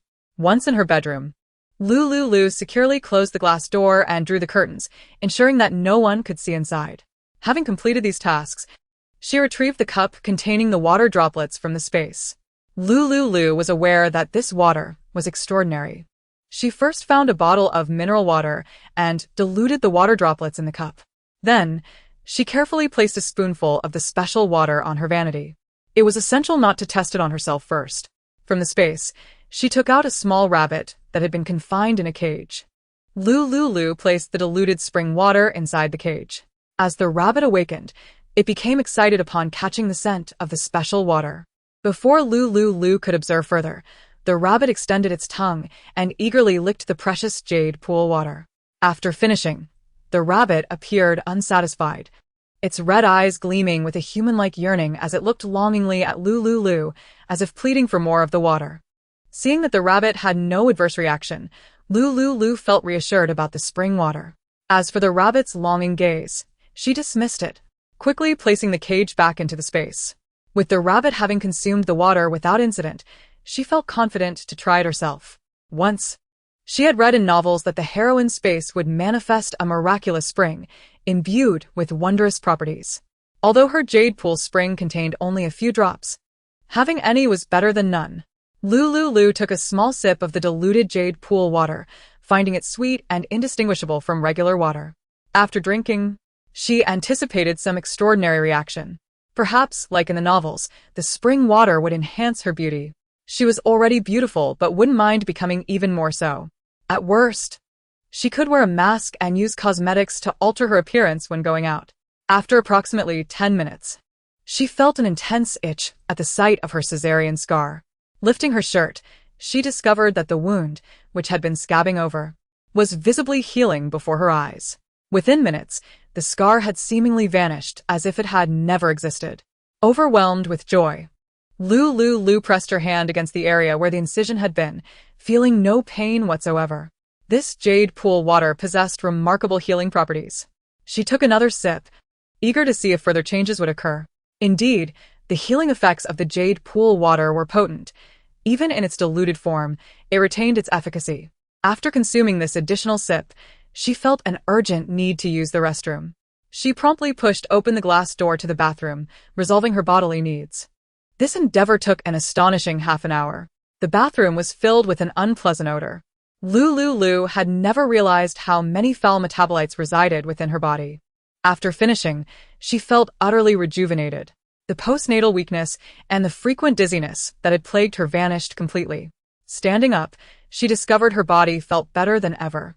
With no lingering pain, she turned on the bathroom's exhaust fan and opened the window for ventilation. While waiting for the bathroom to air out, she took a third sip of the diluted spring water. As it went down, she noticed a sticky, gray-black substance rising from her fine body hairs. Could this be the legendary cleansing of the marrow? It was utterly astonishing. As the murky substance increased, Lu Liuliu dashed back to the bathroom, activating the shower in the wet and dry separation area to wash herself thoroughly. During her shower, she realized her skin had never felt better. Fair and lustrous, her skin possessed a texture as smooth as that of a newly born infant. In Chapter 61, Freedom of Vegetables and Fruits, Lu Liuliu marveled at the wonders of the spring water. After her bath, she approached the wash basin and beheld her reflection in the mirror, gasping in awe. The figure in the mirror had short, jet-black hair, skin whiter than snow, radiant eyes, and lips that were naturally rosy without any embellishment. The entire presence exuded an ethereal grace, akin to a visage enhanced by an exquisite whitening filter. Even in her natural state, she appeared as if she had applied a light makeup. It was truly extraordinary. Such a minuscule amount of diluted spring water could yield such miraculous effects. Thankfully, she had not consumed the concentrated liquid directly. Otherwise, her body might not have been able to endure the overwhelming transformative power. Lu Liuliu discovered a 5-liter water jug in her space and filled it with the diluted spring water. In the first cup, originally containing 500 milliliters of diluted solution, there remained 400 milliliters. Evidently, each 100 milliliters of the first dilution could produce 5 liters of diluted liquid. This quantity was precisely within the limits her body could withstand. Henceforth, consuming a cup of such water each morning might enhance her physical constitution. Lu Liuliu retrieved the rabbit she had previously experimented on, eager to conduct another test. To her astonishment, as she took the rabbit out, she noticed it growing larger right before her very eyes.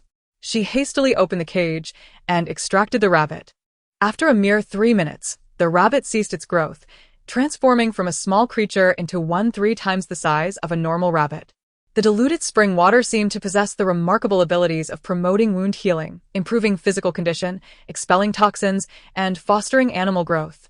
To verify the healing effect, Lu Liuliu picked up a small knife and made a superficial cut on the rabbit's front leg. Blood immediately welled up from the wound, and the rabbit, with eyes of flame, attempted to bite her. Having consumed the diluted water, Lu Liuliu found her strength matched that of the rabbit, rendering it unable to escape her grasp. This realization hinted at an increase in her own power. Overjoyed, Lu Liuliu poured a few drops of the diluted water onto the rabbit's injured leg. In an instant, the wound healed completely. Indeed, this diluted water was a precious treasure. Even a few drops wielded such formidable effects. It was a valuable asset that must be preserved for future needs.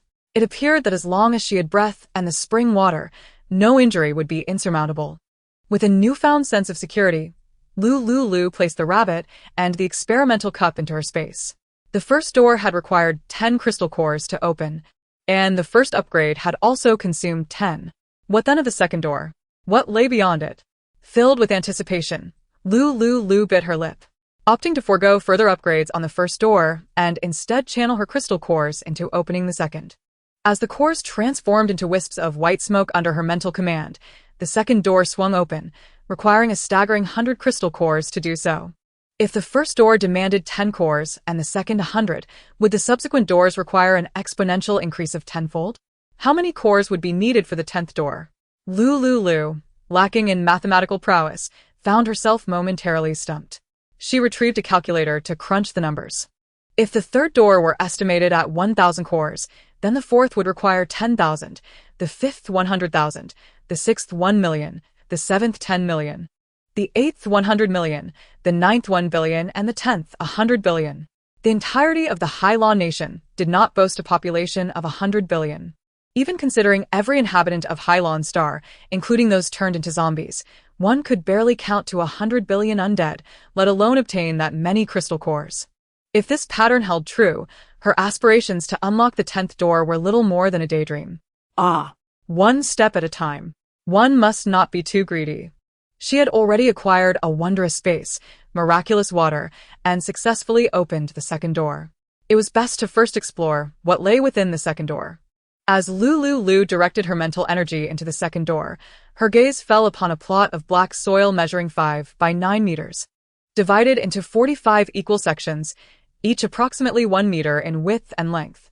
It was unmistakably a field meant for planting crops. Lu Liuliu, with a penchant for tomatoes, noted that it was summer, the perfect season for cultivating them. To test the efficacy of the soil, she rummaged through a large cardboard box in her space filled with an array of packaged vegetable and fruit seeds. After a few minutes of searching, she located the tomato seeds. Having never gardened before, she was uncertain about the appropriate number of seeds to plant in such a small plot. With a spirit of experimentation, she found an iron hoe and used it to dig a small hole in one of the sections, placing 3 tomato seeds within. According to standard procedure, watering was essential for planting crops. Remembering the miraculous jade pool water, she poured 100 milliliters of the diluted 5-liter jade pool water onto the black soil. Almost instantaneously, the tomato seeds sprouted, blossomed, and bore fruit within the span of a minute. The tomato vines, lacking support, leaned awkwardly to one side. But this did not hinder the ripening of the tomatoes. The main vine boasted an abundance of large, ripe, red tomatoes, with every branch adorned with their vibrant counterparts. Lu Liuliu felt as if she had been struck by a windfall. My goodness! With the special jade pool water and seeds, how could she ever worry about food and drink? As long as she had seeds, she would never face scarcity in her lifetime. Rubbing her eyes, she took a moment to collect herself, then used her mental power to pluck a large, ripe tomato from the vine, bringing it out of her space.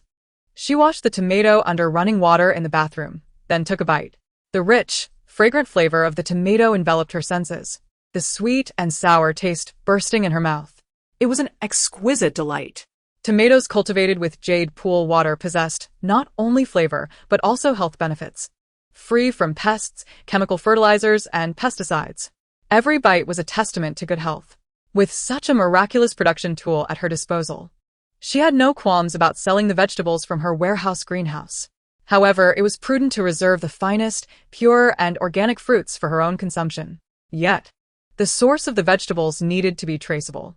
The balcony of her apartment was spacious and open, perfect for pots of tomatoes, providing a plausible origin for her crops. If Jiang Yi inquired, she could easily claim these were her homegrown produce. Nonetheless, the diluted 5 liters of water would need further dilution to manage the growth and development of the crops appropriately. Jiang Yi, having grown up in a county town with no farming background, was completely unfamiliar with agriculture. The growth and development period of the tomatoes has slightly shortened, and she harbors no suspicions about it. Chapter 62. A Wave of Acquisitions. It can be attributed to the fact that she had previously stockpiled a considerable amount of fertilizer, resulting in a flourishing harvest. Lu Liuliu indulged in the tomatoes as a post-meal treat. She re-entered her space and harvested all the ripe tomatoes from the first plot of land. In total, there were 30 large tomatoes, each weighing approximately 1 pound. Lu Liuliu speculated that with 3 seeds, she had produced 30 large tomatoes. What would happen with 4 seeds? She began conducting experiments on the black soil. Ultimately, she concluded that the yield of tomatoes is indeed related to the number of seeds. Increasing the number of seeds leads to a greater quantity of fruit, with a ratio of 110, meaning each seed can yield 10 fruits. However, as the number of seeds increases, the weight of the tomatoes diminishes. When she planted 6 seeds, the weight of each tomato dropped by half, weighing only half a pound. The optimal ratio was determined to be 3 seeds per plot, yielding 30 fruits. After experimenting with the seeds, she diluted the yuchi water once more. The water, which had already been reduced to less than 5 liters, was further diluted by adding 5 liters of tap water. This time, the tomatoes reached the flowering stage but ceased to grow. Lu Liuliu diluted the spring water once again. And this time, the tomatoes only rooted and sprouted a little, appearing to require more time before blooming. 4 drops of yuchi water could be exchanged for the first 500 milliliters of ordinary water, which possessed healing properties and promoted rapid growth while detoxifying. The second exchange of 1/5 of this 500 milliliters could yield 5 liters of water that accelerates crop fruition, approximately 10 pounds. Each plot requires about 100 milliliters, totaling around 45 liters for 45 plots. Thus, a single exchange would suffice for a swift harvest cycle across these 45 plots. 4 drops of yuchi essence could enable these 45 black soil plots to flower and bear fruit 5 times in quick succession. Consequently, if all the yuchi water were invested in cultivation, the yield could amount to over 3 tons of mature vegetables after 5 cycles. 3 tons. Consuming 1 pound daily as a staple, she could sustain herself for 7 to 8 years. Of course, it is improbable to eat the same type of vegetable every day. No matter how delightful or delicious, consuming it daily for 7 to 8 years would surely become monotonous. Lu Liuliu continued her experiments within the space. She subsequently tested pepper, eggplant, and strawberry seeds. The conclusions aligned closely with her earlier findings, with each plot yielding approximately 30 pounds of fruits and vegetables. Her final experiment involved planting seeds directly in the black soil without watering them with yuchi water, but instead using ordinary water. After patiently waiting for several minutes, she noted no signs of germination among the seeds in the black soil. It appeared that special spring water was essential for facilitating rapid growth in crops. She resolved to check on this batch of ordinary water and black soil planting the following morning. Similarly, she found several large flower pots in the space and stealthily moved them to the balcony downstairs. Lu Liuliu noticed lights illuminating outside, and the sounds of commotion echoed from below the apartment. A queue had formed at the entrance, with survivors continuously being brought to this shelter for medical treatment. Her wounds, nourished by the spring water, had left her physical condition about 3 times that of an average adult woman, granting her a certain degree of self-protection. Moreover, within the confines of the officially controlled shelter, relative safety was assured. After weighing the pros and cons, Lu Liuliu decided not to disturb Zhang Yi. She planned to venture out that evening to collect some ordinary soil for the flower pots, planting tomato seeds without using the black soil. She was curious to observe the growth patterns of crops using ordinary soil combined with spring water. Additionally, she hoped to encounter vendors selling crystal cores. Several hours passed, and numerous batches of survivors arrived. Perhaps she might even acquire some crystal cores. She did not expect to open all 10 doors and obtain 100 billion crystal cores. But one must always harbor a dream. What if? What if it came true? Lu Liuliu changed into a pair of cool, black leisure pants made of tencel fabric, paired with a simple white t-shirt. Her fair arms and hands were covered with sun protection sleeves. Wearing a mask on her face and donning a pair of rather outdated, plain black-framed glasses, she topped off her look with a baseball cap. Her short hair was tucked behind her ears, giving her the appearance of a tomboy. Aside from her fair and smooth skin, which was somewhat striking, she appeared rather unremarkable. The black-framed glasses, mask, and baseball cap concealed much of her features. Once she was dressed, Lu Liuliu retrieved a hoe from her space. This tool had been recommended by the seed vendor during her initial purchase. After all, one cannot cultivate land without a hoe, so she had casually bought 10. Finding manual tilling too labor-intensive, she also purchased 10 fully automated tilling machines.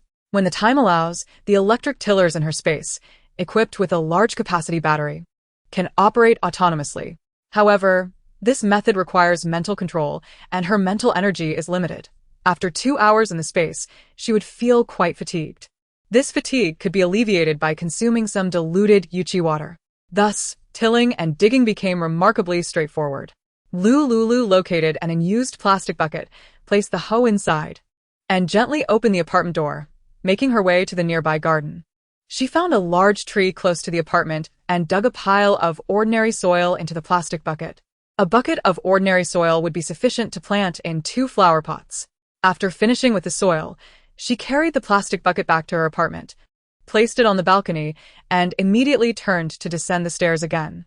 To avoid drawing attention, she refrained from driving this time, as her goal was to collect crystal cores, rendering the transport of supplies unnecessary. At present, her recovery made her healthier than the average adult woman, allowing her to forego vehicle transport to minimize the strain on her wounds. At 11:30 at night, the community was brightly lit.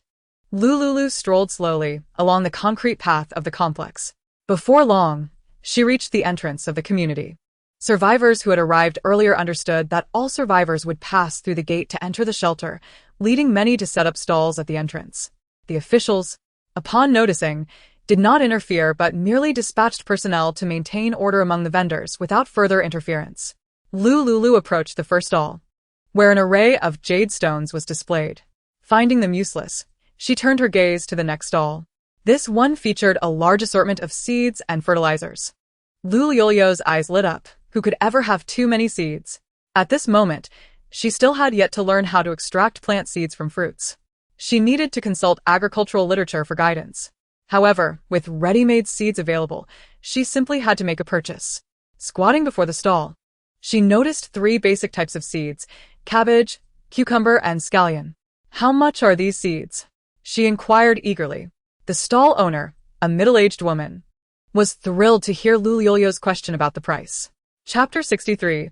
Stockpiling Crystal Cores.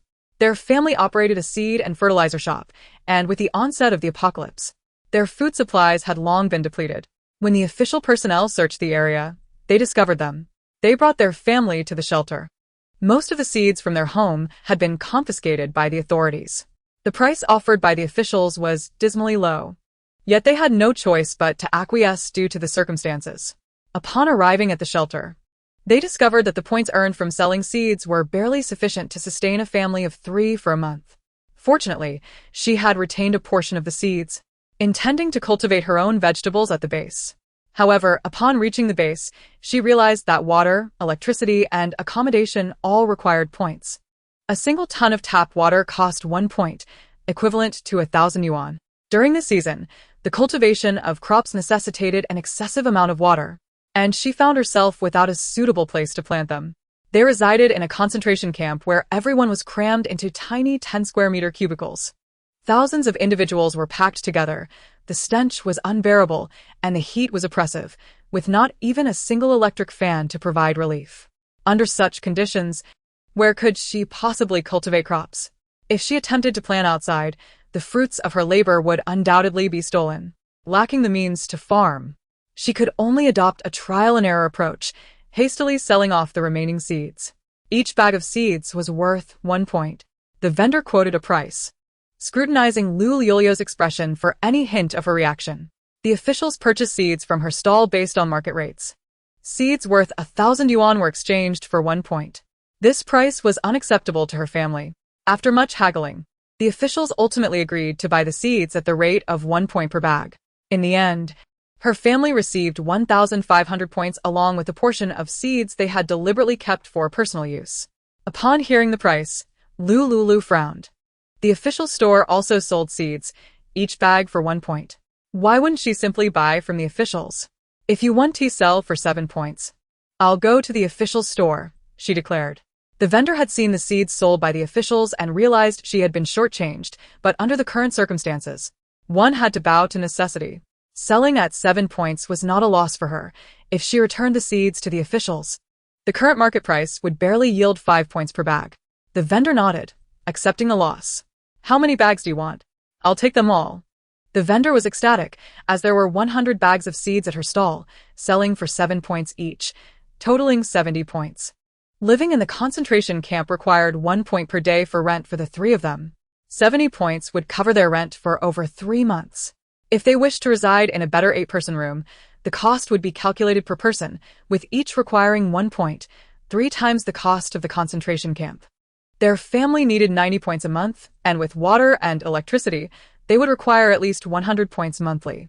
With the need for daily meals as well, 1,500 points would scarcely suffice. Thus, they had no choice but to opt for the cost-effective concentration camp. Lu Liuliu watched as the vendor packed the seeds into a large black plastic bag. The two exchanged wristbands. Lu Liuliu activated the scanning payment feature on her wristband, scanned the vendor's payment QR code, and transferred 70 points. After purchasing the seeds, Lu Liuliu continued to browse the third stall. She visited 5 stalls in succession, finding only daily necessities, none of which were what she sought. It was not until she reached the 6th stall that she spotted tiny crystalline cores the size of rice grains. Following the sight of the crystalline cores, the vendor, a trio of burly men, stood at the center. They bore a striking resemblance to one another, suggesting a familial bond. How much for these crystalline cores? The central man inquired. 120 points each. Goodness, within mere hours, the price of the crystalline cores had surged by 10 points. The officials only purchased crystalline cores and had never seen them sold externally. Thus, it was understandable that the market price exceeded the official buying price. Otherwise, these men wouldn't have braved the heat to set up their stall, aiming to earn additional points. In the current climate, many were oblivious to the uses of crystalline cores, showing little concern for such items that could not satiate hunger. Moreover, these cores were derived from the brains of zombies, potentially harboring the zombie virus. Some individuals had attempted to consume the cores, hoping to transform into ability users, but the results were tragic. Numerous people on the platform had engaged in such foolish acts, believing themselves to be chosen ones. Consequently, one after another, they live-streamed their consumption of crystalline cores, all turning into zombies. As a result, aside from the officials, the general populace had little interest in crystalline cores. They lacked surplus points to purchase such hazardous items. Lu Liuliu was unaware of the officials' purpose for the crystalline cores, but she recognized that they were energy entities essential for her spatial evolution, and thus she needed to buy them. Crouching down, she picked up a crystalline core from the stall to inspect it.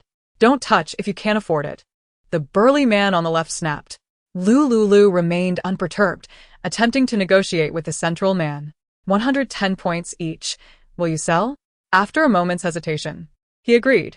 The 3 men had slain all the zombies in an entire building to acquire these cores. Initially, they had hoped that possessing crystalline cores would grant them abilities.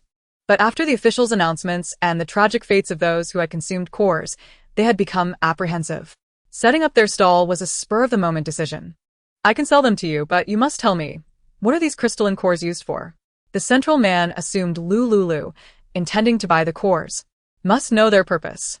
Lu Liuliu could never reveal that she needed them for her spatial upgrade. I'm not sure. They just look appealing. I thought I'd buy them to study. The man clearly did not believe her, but the 3 brothers were in dire need of points to improve their lives. They still had plenty of such crystalline cores in their possession. Selling a portion wouldn't be a problem. At worst, if they ran out of points, they could go back to slaying zombies to extract more cores from their brains. How many do you want? The central man, taking the lead, did not pursue the matter further. Once she made her purchase, they would assign someone to keep an eye on her, seeking an opportunity to pry the truth from her. I'll take them all. The central man revealed a sly smile. She surely knows the purpose of these crystalline cores. If they were merely for their aesthetic appeal, why not trade them for diamonds or jade jewelry, which could be exchanged for just 1 point each? There are 200 cores here, totaling 22,000 points.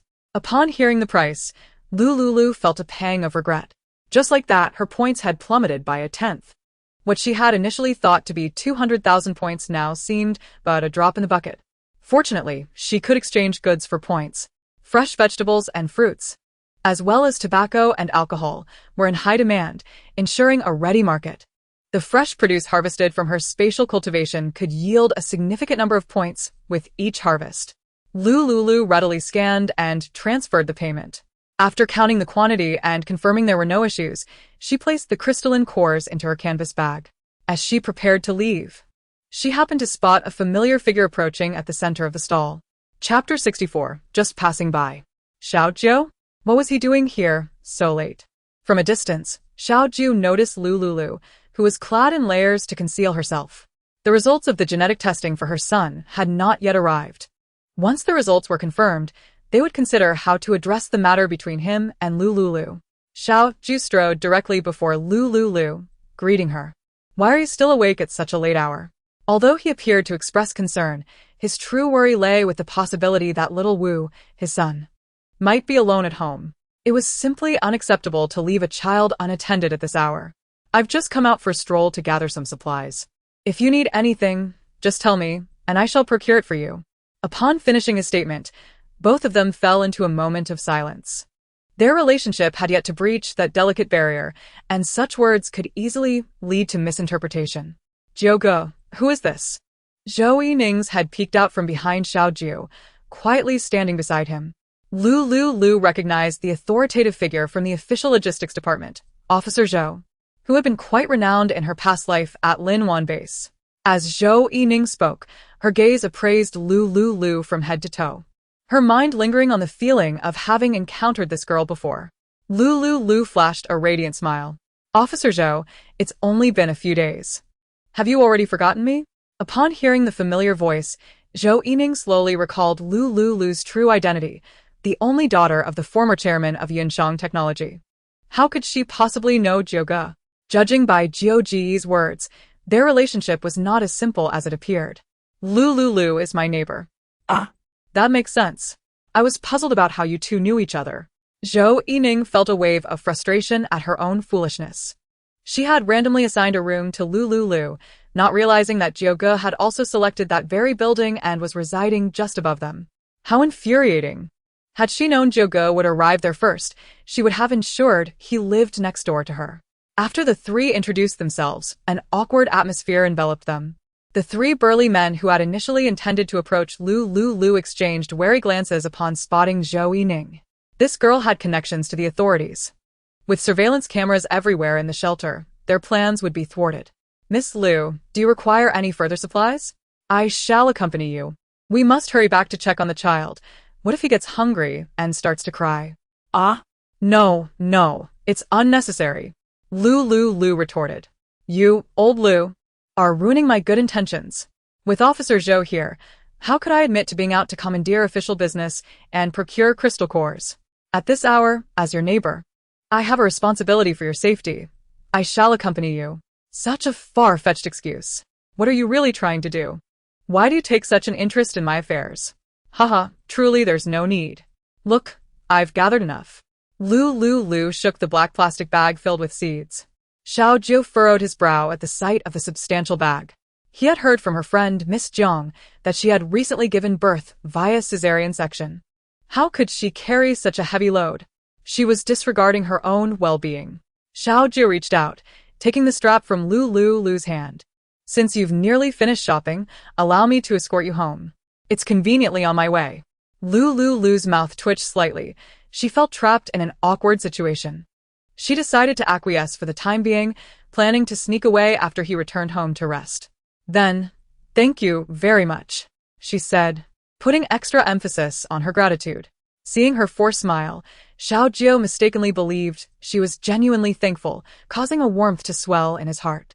Lu Liuliu lowered her head and quickened her pace toward the apartment, with Xiaojiu following closely beside her, the bag in hand. Zhou Yining walked alongside Xiaojiu, creating a subtly tense atmosphere among the three. The elevator finally reached the 12th floor. Xiaojiu set the seeds down at Lu Liuliu's door, advising her, "You have injuries. Rest early." Lu Liuliu smirked. "Thank you. You're quite the nice one." With that, she extended her hand to unlock the door and turned to slam it shut with force. Xiaojiu, noticing her angry demeanor, began to process the situation. Had she become upset? What could possibly have angered her? Jiuge, Zhou Yining called out, seeing Xiaojiu lost in thought. Awakening from his reverie, Xiaojiu stepped forward into the elevator. Zhou Yining accompanied him to the 13th floor. Upon reaching the door, Xiaojiu turned to her, saying, You should return to rest early. Zhou Yining felt a twinge of displeasure. After accompanying him for so long, having arrived at his door, he didn't even invite her in for a moment's respite. Zhou Ge, are you not concerned about me walking back alone at night? What if I encounter some ruffians? Yining, if a ruffian sees you, they would rather flee. Zhou Yining felt exasperated. Just moments ago, he had expressed concern for Lu Liuliu's safety and health, yet with her, it was a different story. Zhou Ge, I'm thirsty. May I come in for a glass of water? Undeterred, she gazed at Xiao Jiu, batting her eyelashes. Yet, Xiao Jiu remained unmoved. Yining, are your eyes bothering you? Yes, they feel uncomfortable, as if sand has gotten in. Could you blow on them for me? Xiao Jiu shook his head. If sand has gotten in, just blink a few times, and it will come out. Well then, I shall head back to rest. With that, he turned and opened the door to his apartment. Zhou Yining stared at his broad back, gritting her teeth as she reached out, intending to hug him from behind. Sensing her intention, Xiao Jiu sidestepped, evading her touch. Zhou Ge, do you truly not comprehend my feelings? We grew up together, and everyone says we are a match made in heaven. I am destined to be your wife. Xiao Jiu's body stiffened. Zhou Ge, you have feelings for me. Don't you? In this apocalyptic world, we should no longer suppress ourselves, should we? With a heavy sigh, Xiao Jiu replied, Yining, for all these years, I have regarded you as a little sister. It's late. You should head back. Hearing his repeated refusals, Zhou Yining felt a wave of sadness wash over her. Xiao Jiu broke free from her embrace and entered the apartment without looking back. Zhou Yining stood at the door, silently shedding tears. She was the most beautiful girl in the logistics department of a city. Why was it that Zhou Ge would not even cast a glance in her direction? Wasn't it said that as long as a woman possessed a modicum of beauty, any man would not refuse her advances? Why was it that he alone chose to reject her? With a heavy heart, Zhou Yining departed. She pressed the elevator button, which opened and closed, stopping at the 12th floor. Lu Liuliu, noticing Zhou Yining's reddened eyes, paused momentarily. Dear friends, this chapter has been edited. If you find it satisfactory, please offer a free little gift. If not, no worries. Zhou Yining shot her a glare. Lu Liuliu felt bewildered as she entered the elevator, waiting for it to descend. They stood at opposite ends, separated by a vast chasm. Officer Zhou seems to have been crying. Did Xiao Jiu upset her? Lu Liuliu mused, her mind wandering. Once the elevator reached the first floor, the two parted ways, each heading in their own direction. Lu Liuliu hurried to the gathering spot, setting aside the earlier incident. At this moment, her sole focus was on the crystal cores.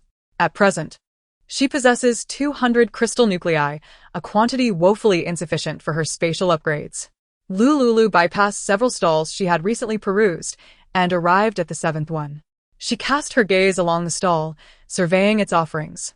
After exploring over 10 stalls, disappointment washed over her as she had yet to locate any crystal nuclei for sale. Having completed her exploration of the left side, she commenced her search on the right. Still, she encountered nothing of necessity until, at a stall on her right, she finally glimpsed the long-sought crystal nuclei. The selection here surpassed that of the previous stall. How much for the crystal nuclei? 120, no haggling. Lu Liuliu lifted her gaze to meet that of the stall owner, who was wrapped in layers of clothing, his attire more outlandish than hers. The night was late, yet he donned sunglasses, a mask, and a fisherman's hat. 110, I'll take them all, she ventured to negotiate. The owner shook his head. Observing his refusal to engage further, Lu Liuliu deduced that 110 was insufficient. 115? 116? Miss, if you're not buying, please leave. Don't jest with me. The price is set by our boss, and we cannot sell below it. Realizing her attempts at negotiation were futile, Lu Liuliu reluctantly surrendered her funds to purchase all the crystal nuclei at the stall. However, an awkward predicament soon arose. She discovered that her available points fell short of the required total for the purchase. The total for the 2,000 crystal nuclei amounted to 240,000 points, while her original balance of 200,000 had dwindled to just over 170,000 after previous expenditures on nuclei and seeds. Please hold on, I'm short on points. Lu Liuliu picked up her phone and dialed Jiang Yi. Jiang Yi had just lulled Xiao Wu to sleep and answered the call promptly. Could you lend me 70,000 points? Lend? Those points were originally yours. Just a moment, I'll transfer them to you now. Within seconds, Lu Liuliu received a notification of the points transfer on her wristband. With the additional 70,000 points from Jiang Yi, her total now exceeded the amount necessary to acquire the 2,000 crystal nuclei. The stall owner, visibly delighted, quickly gathered his stall cloth and the box containing the nuclei, hastily packing them for Lu Liuliu before departing in a rush. Lu Liuliu carefully stowed the box of crystal nuclei into her crossbody canvas bag. Carrying such a substantial quantity of crystal nuclei made her feel uneasy about the outside world. She glanced around and noticed nearby vendors casting furtive glances her way, while some gazes lingered on the mysterious man who had just hurriedly departed after receiving his points. Sensing the potential danger, Lu Liuliu hurriedly made her way towards the apartment. Upon reaching the elevator, she spotted 2 official security guards stationed nearby, which provided her with a semblance of reassurance. A shadowy tail that had been following her discreetly slipped away once she entered the apartment building. After greeting the security guard at the entrance, she swiftly entered the elevator. It was only when she stepped inside her apartment that her heart finally settled. Thankfully, the official shelter offered a considerable degree of safety, with armed security present at the entrance. She resolved to exercise greater caution when venturing out in the future, recalling that there were wigs in her space. She planned to disguise herself more thoroughly with makeup and a wig before her next outing. As she surveyed her apartment, preparing to store the crystal nuclei away, she looked up to see Jiang Yi descending the stairs. Lulu, why are you still awake at this hour? What did you go out to buy? Lu Liuliu hesitated, unsure of how to respond. You're in trouble, aren't you? Jiang Yi, noticing her discomfort, refrained from pressing further. The points she possessed were originally given to her by Lu Liuliu, and even if she relinquished them all, it wouldn't amount to much. Without Lu Liuliu, she wouldn't be living in such a fine apartment, with ample provisions to keep her warm and fed, avoiding the squalor of a crowded camp. More importantly, without Lu Liuliu, she might have already succumbed to the fate of becoming a zombie. Lulu, if you're short on points and in need, you could consider renting out my apartment. A place like this independent unit rents for 30 points per day. Since I'm staying here with you, it would be wasted otherwise. Upon hearing Jiang Yi's suggestion to rent out the apartment, Lu Liuliu shook her head. She planned to find an excuse to separate from Jiang Yi in a month's time. Initially, she had sought Jiang Yi's help for points and accommodation because she was her closest friend from childhood. Moreover, Jiang Yi had always supported her during her frail early years, standing up to bullies on her behalf. Most importantly, after her cesarean section, she greatly needed assistance. Since the onset of the apocalypse, Jiang Yi had been a tremendous help to her. The points she possessed were insufficient to repay the kindness Jiang Yi had shown her over the years. In the future, as they faced the calamities ahead, she would need a trustworthy ally. In her past life, it had been Jiang Yi who taught her to swim and dive, which had undoubtedly saved her life during torrential rains and floods. Rather than having altered Jiang Yi's fatal destiny, it was she who needed Jiang Yi's companionship. After giving birth, without someone to share the burden of childcare, the postpartum period could be overwhelming. In her previous life, it was during this time that she had succumbed to depression. More than once, she had contemplated the unthinkable, but each time, the sound of Xiao Wu calling her mama had brought her back to reality. Jiang Yi had devoted herself to caring for her and the child over the past half-month, a kindness she had not overlooked. She could only hope she had not misjudged her trust this time around. No, I have other means to acquire points. The apartment will definitely not be rented out. Renting would yield too little, and once I finish my confinement, I plan to have Jiang Yi move next door. She was grateful to Jiang Yi, but she could not afford to expose the secret of her spatial abilities. No matter who it was, the secret of her space must remain concealed. The cultivation of crops within her space required experimentation, as did the planting on her balcony. She needed to avoid Jiang Yi while she gradually worked on her plans. Previously, when stockpiling supplies, she had amassed a considerable quantity of small umbrellas and tobacco and alcohol. Those men with addictions would surely be willing to pay a premium for them when their craving struck. Tobacco and alcohol were not listed on the official shelves and were in high demand. Additionally, small umbrellas had become essential in these times. For women, pregnancy could lead to complications. To satisfy their desires, Men would undoubtedly seek out small umbrellas to charm their girlfriends or wives into engaging in special activities. The shelter, now under official management, would expel anyone committing illegal acts against women. It was a secure environment with numerous regulations, not unlike the rule of law that had existed prior to the apocalypse. Thus, those men driven by lust would find ways to procure small umbrellas for their romantic endeavors.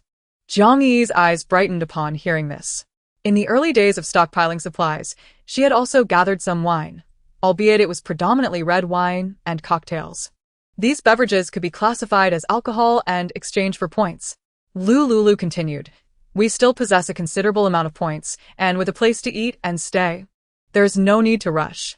In truth, she felt a pressing urgency. The accumulation of crystal nuclei necessitated a significant amount of resources. Go rest now. I will take care of Xiaowu during the latter half of the night." Lu Liuliu ascended the stairs with her crossbody bag. Jiang Yi noticed her rosy complexion and nodded in acknowledgement. Under her attentive care, Lulu had evidently made a commendable recovery over the past half-month. She had been quite exhausted from staying up late to look after Xiaowu. Lu Liuliu entered the adjacent guest room and gently carried the sleeping Xiaowu back to the master bedroom. After settling Xiaowu comfortably, she removed her sleeves and clothing, changing into a refreshing sleeveless dress. Chapter 66. Hurrah! After a brief outing, she was drenched in sweat. With a hat on her head, her hair was completely soaked. Tossing her clothes into the washing machine beside the sink, she turned and entered the bathroom for a shower. Upon emerging from the bathroom, Lu Liuliu felt rejuvenated. She sat on the bed, leaning against the headboard, and took out the crystal nuclei from her backpack to examine them. Including the 200 in her storage, she now possessed a total of 2,200 crystal nuclei. Rome was not built in a day, nor could crystal nuclei be amassed overnight. Keep going. Lu Liuliu stored all the crystal nuclei in her space. With 2,200 crystal nuclei, she could attempt to open the third door. Lu Liuliu focused her mental energy to upgrade the third door. As anticipated, the third door required 10 times the resources of the second door, consuming 1,000 crystal nuclei for a successful upgrade. Eagerly, Lu Liuliu stepped through the door. Inside, she discovered a secluded little world, adorned with blue skies, white clouds, and sunlight. The ground was blanketed with lush green grass. Upon witnessing this area, she suddenly received a revelation. This space could be utilized for animal husbandry. The area spanned approximately 50 square meters, rather small, certainly insufficient for numerous small animals. However, since animals are living beings, could humans also enter? Lu Liuliu placed a frozen live rabbit into the third door. The rabbit hopped around joyfully, appearing quite at ease. Lu Liuliu attempted to connect her consciousness with the space, wishing to enter the third door as well. Just as this thought crossed her mind, she suddenly felt a darkness envelop her, followed by a dizzying whirl. And she found herself face to face with the rabbit. The rabbit, startled by her sudden appearance, scurried into a corner. Lu Liuliu burst into laughter. Indeed, humans could enter as well. This meant that in the face of unavoidable danger, she could take Xiaowu and seek refuge within the space. She had been troubled by the difficulty of acquiring crystal nuclei. Now, with the space as her backing, she could contemplate accompanying the supply team on resource-gathering missions, seizing opportunities to obtain crystal nuclei from the brains of zombies. At that time, she could bring Xiaowu along to play in the space. However, what about Jiang Yi? Now that she possessed the space, with her wounds healing rapidly, she was eager to head out for resource gathering. Such endeavors must be conducted discreetly, away from lest Xiaowu's disappearance lead to complications in explaining her actions. It would be implausible to justify how she had obtained official consent to take a child on supply runs. If she left Yi in charge, it could result in her absence lasting several days, which would cause her great unease. A single day without seeing Xiaowu would evoke an inexplicable anxiety within her. In her past life, negligence and blind trust in deceitful individuals had led to Xiaowu's tragic demise. If she ventured out, she must take Xiaowu with her. The shelter appeared safe for now, but over time, as resources dwindled and the official deterrent weakened, the apartment would no longer be secure. The doors provided by the authorities would not withstand violent breaches for long. After experimenting with the functions of the third door, Lu Liuliu proceeded to inspect the first door. Inside the first door, the original jade pool was completely devoid of jade pool water. A day and a night had passed, yet no new jade pool water had materialized. This revelation caused Lu Liuliu a degree of anxiety, as the jade pool water was crucial for her continuous supply of resources. Observing the remaining 1,200 crystal nuclei, she resolved to use them to upgrade the jade pool. Lu Liuliu tossed the bag of crystal nuclei into the jade pool. Minutes later, the energy from the crystal nuclei was absorbed by the jade pool. And this upgrade consumed 1,000 crystal nuclei. Simultaneously, 6 droplets of jade pool water emerged in the center of the previously parched jade pool. Lu Liuliu carefully harnessed her mental energy to collect the droplets into a small vial, which she placed beside the jade pool. With these 6 droplets of jade pool water, her confidence surged. Lu Liuliu found the first batch of diluted jade pool water and poured out 500 milliliters, quietly making her way downstairs to the apartment. She added this water, which had been diluted 3 times, into the drinking machine that she and Jiang Yi used, hoping to enhance Yi's abilities by allowing her to consume some jade pool water. Though the efficacy had diminished significantly due to multiple dilutions, repeated consumption would still be beneficial to the body. For Xiaowu, she prepared a special milk formula infused with the jade pool water, surely advantageous for his growth and development. After finishing her task, Lu Liuliu returned upstairs to rest. The following morning, Lu Liuliu awoke early to prepare breakfast. Her health had improved beyond her previous state, and she felt it was unfair for Jiang Yi to bear the burden of cooking alone. Setting the prepared breakfast on the dining table, she called for Jiang Yi to come down. Yi yawned as she descended the stairs, and upon seeing Lu Liuliu holding a wide-eyed Xiaowu, she smiled and greeted him. "Xiaowu, I'm your godmother." "Hee, so adorable." Jiang Yi gently patted Xiaowu's small head and then joined Lu Liuliu at the table for breakfast. They enjoyed small wontons accompanied by a warm glass of milk. Compared to the survivors who subsisted on compressed biscuits daily, their lives were quite comfortable. After breakfast, Lu Liuliu suggested they take the previously stockpiled cigarettes and alcohol to trade for points. Cigarettes and alcohol were of no use to either her or Jiang Yi. Originally, a small umbrella had also been on the exchange list, but was prevented by Jiang Yi. "Lulu, perhaps we should keep the umbrella. We are still young, and there may come a time when we need it." Lu Liuliu was taken aback. Did Yi think she would want to use it like the previous formidable figure, Yan Feiyu? Ultimately, Lu Liuliu nodded in agreement to keep the small umbrella, vowing that it was certainly not for her future use. Although she had plenty of such items in her space, she knew they could be sold for a decent price and had stockpiled them in abundance.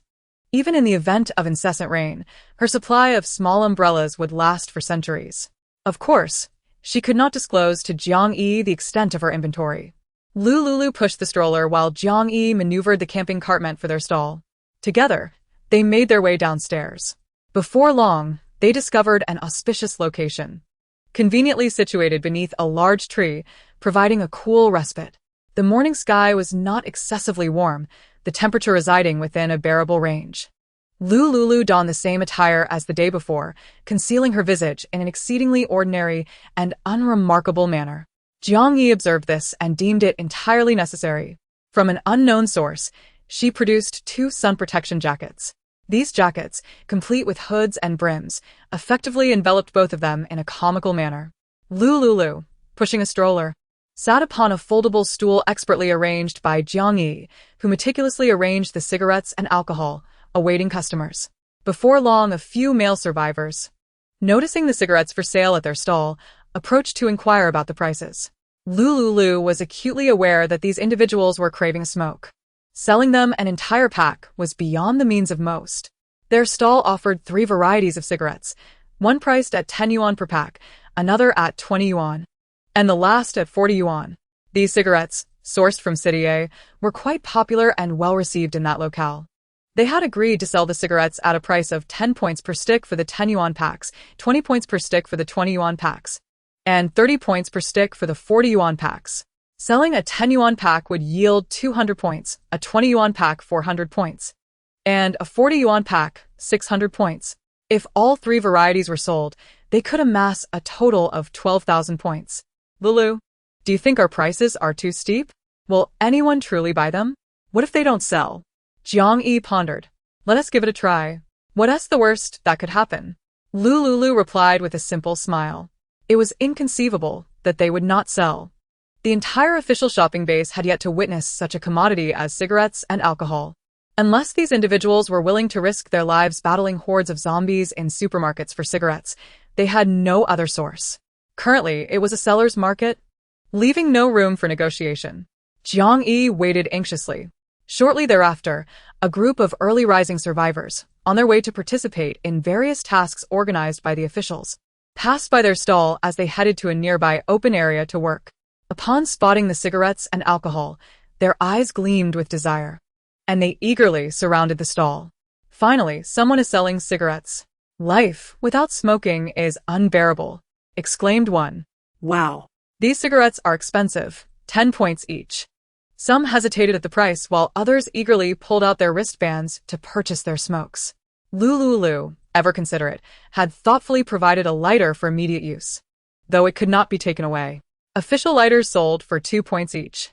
One customer, having bought a cigarette, eagerly grabbed the free lighter, igniting it and taking a deep drag.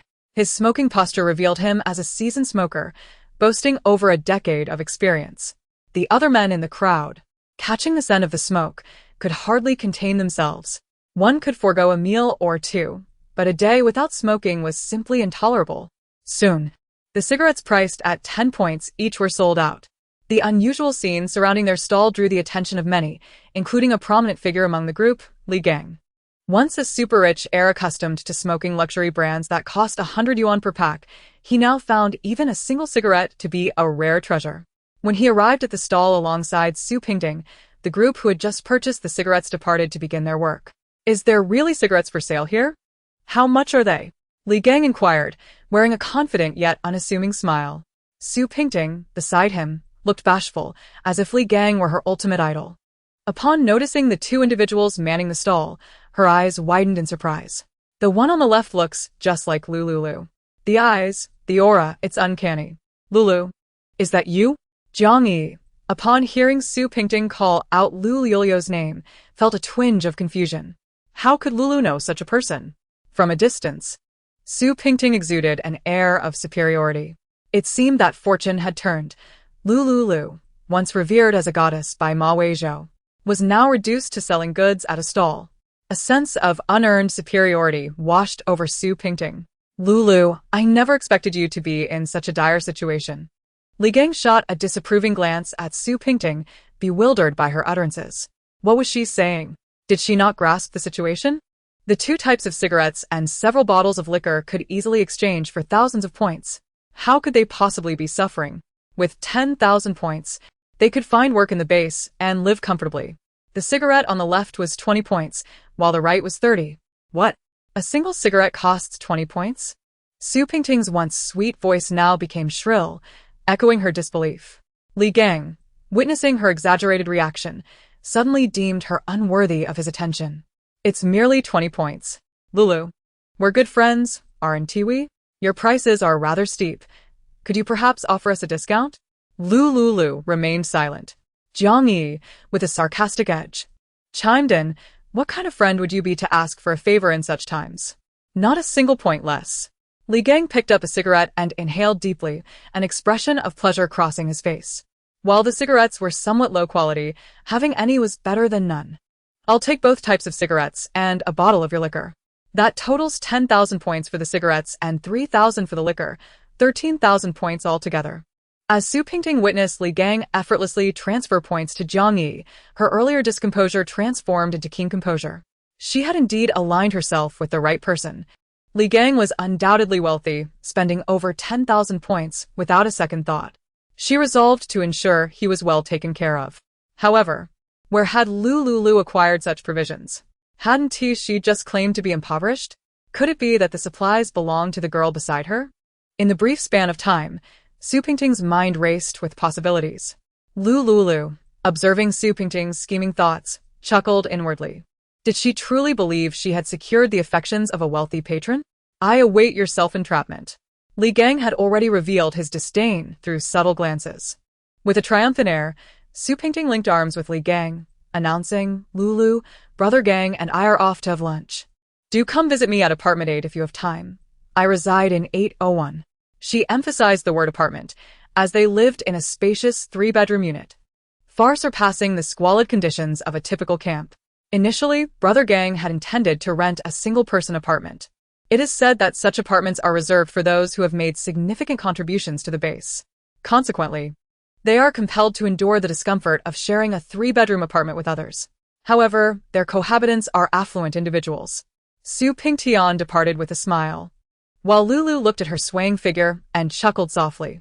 The once innocent and harmless facade of the White Lotus is surely descending into the abyss.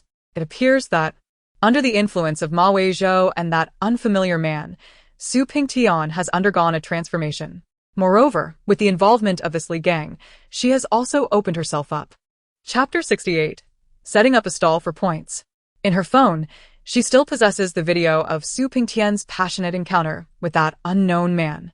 Sharing this video on the platform would undoubtedly add a touch of amusement to the otherwise drab lives of many. As for whether her actions are depraved, who really cares? Long before Su Pingtian brutally ended Xiao Wu's life, shattered her legs, and marred her face, she had already stripped away any semblance of humanity when dealing with her. Do not speak to her of vengeance or forgiveness. She is a staunch believer in the principle of retribution. Her gratitude towards Jiang Yi stems from their childhood, when Jiang stood by her side, helping her strengthen her frail body and shielding her from bullies. After she gave birth, Jiang Yi selflessly arrived with precious supplements. Jiang Yi deserves her gratitude. However, towards Su Pingtian, she harbors nothing but animosity. Currently, the platform has been inundated with content that should have been censored, primarily depicting scenes of zombies feasting on human flesh. There are also some lawless individuals and mentally unstable persons engaging in the live abuse of cats and dogs. Such behaviors are denounced by the authorities. The few remaining moderators, now overwhelmed, tirelessly work to ban these illicit streams and videos. Yet, the platform remains the largest short video entertainment venue in the entire Hailan nation, and virtually everyone is familiar with it. With a reduction in staff and insufficient manpower, they can only ban videos that pose severe threats to public safety. Su Pingtian, I am, in fact, doing you a favor. Don't you enjoy the company of men? Once this video is released, I am sure many will seek you out. You will surely be delighted, won't you? You once tarnished my reputation, pushing me to the forefront of a city's headlines, claiming the credit for it. Now it is time for you to experience a taste of that feeling. Lu, that flirtatious White Lotus is someone you should avoid in the future. It's evident she is not a good person. The nickname fits her perfectly. Lu nodded in agreement. We have sold all the cigarettes and alcohol we brought, totaling 15,000 points. I will now transfer the points to you. Jiang Yi operated her wristband to send the points to Lu, who halted her action. Previously, I borrowed 70,000 points from you. Let me first repay you 15,000. Jiang Yi was taken aback. What? This is yours. Take it. There is no need for such formality between us. No. At least split it evenly. How can you not keep some points for yourself? Seeing her resolute stance, Lu accepted half of the points to keep as a reserve. Since there's still time, I'll stay here while you head home to fetch more cigarettes and alcohol to sell. Jiang Yi nodded. After all, neither she nor Lu smokes or drinks. It would be better to exchange more points for other supplies. Jiang Yi quickly dragged the camping cart towards the apartment. Lu and Xiao Wu sat in the shade, waiting. 15 minutes later, Jiang Yi returned, panting, pulling the camping cart filled with alcohol and cigarettes. They resumed their stall until around 10 o'clock in the morning. The sun was high in the sky, and the temperature was becoming increasingly unbearable. Lu noticed that even Xiao Wu was sweating in the stroller.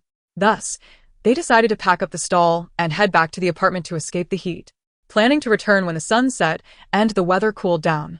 Upon returning to the apartment, Jiang Yi divided the points earned from selling the cigarettes and alcohol with Lu. However, they had not encountered substantial customers like Li Gang. Most were impoverished survivors, purchasing Lu's cigarettes at 10 points each. They did not sell a single bottle of alcohol, as many deemed it too expensive.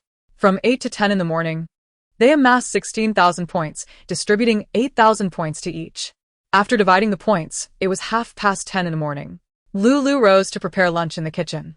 Jiang Yi stopped her, urging her to sit and rest. Understanding her concern, Lu returned to the living room. She observed Jiang Yi busily working in the kitchen while Xiao Wu peacefully slept, filling her with an inexplicable warmth. She made her way to the balcony. retrieving the ordinary soil she had dug up the previous night and placing it into 2 plastic flower pots. She planted tomato seeds in both, watering one with diluted fertilizer and the other with plain water. Curious, Zhang Yi approached the balcony and asked Lu Liu, "What are you planting?" I've sown some tomato seeds. Tomatoes. I adore scrambled eggs with tomatoes. Zhang Yi exclaimed, her eyes sparkling with anticipation as she gazed at the 2 pots. Don't worry, I'm quite adept at gardening. Once the tomatoes grow, I'll make you scrambled eggs with tomatoes right away. Zhang Yi envisioned the tomatoes waving at her. Lu Liu, we should plant more. 2 pots aren't enough. Well, I didn't dig up much soil. After lunch, I'll go dig some more. Zhang Yi was thrilled. If we need more pots, I have several of different sizes in my apartment. We'll have more than enough. Let us plant more tomatoes. Even if we can't finish them, we can trade them for points. Agreed. Lu Liu nodded in approval. You should wash your hands. The food should be ready. I'll check on it. Lu Liu turned to wash her hands in the bathroom. The 2 of them leisurely enjoyed their lunch. Afterward, Lu Liu took Xiao Wu upstairs for a midday nap. Once Zhang Yi finished washing the dishes, she grabbed the plastic bucket from the balcony and hurried downstairs to dig for more soil. By evening, the temperature had dropped considerably, though the outdoors remained stifling. However, with a gentle breeze blowing through, it brought a hint of coolness to the sweltering heat. Lu Liu and Zhang Yi once again pushed the stroller and camping cart downstairs to set up their stall for selling cigarettes and alcohol. The supplies were retrieved from the small storage area that had been converted from Lu Liu's study, filled with various boxes of resources. Zhang Yi was unaware of the specific contents. Lu Liu directly brought out a box of inexpensive cigarettes from the storage space. These cigarettes were affordably priced at 10 yuan per pack, making them quite sellable. They each carried a pack of the more expensive cigarettes. The other beverages consisted of cocktails and red wine that Zhang Yi retrieved from her apartment. The cocktails were originally priced at 8 yuan per can, equivalent to 80 points, while the red wine, which cost over 100 yuan per bottle, was priced at 1,000 points. Alcohol, in comparison to cigarettes, is not as easily sold.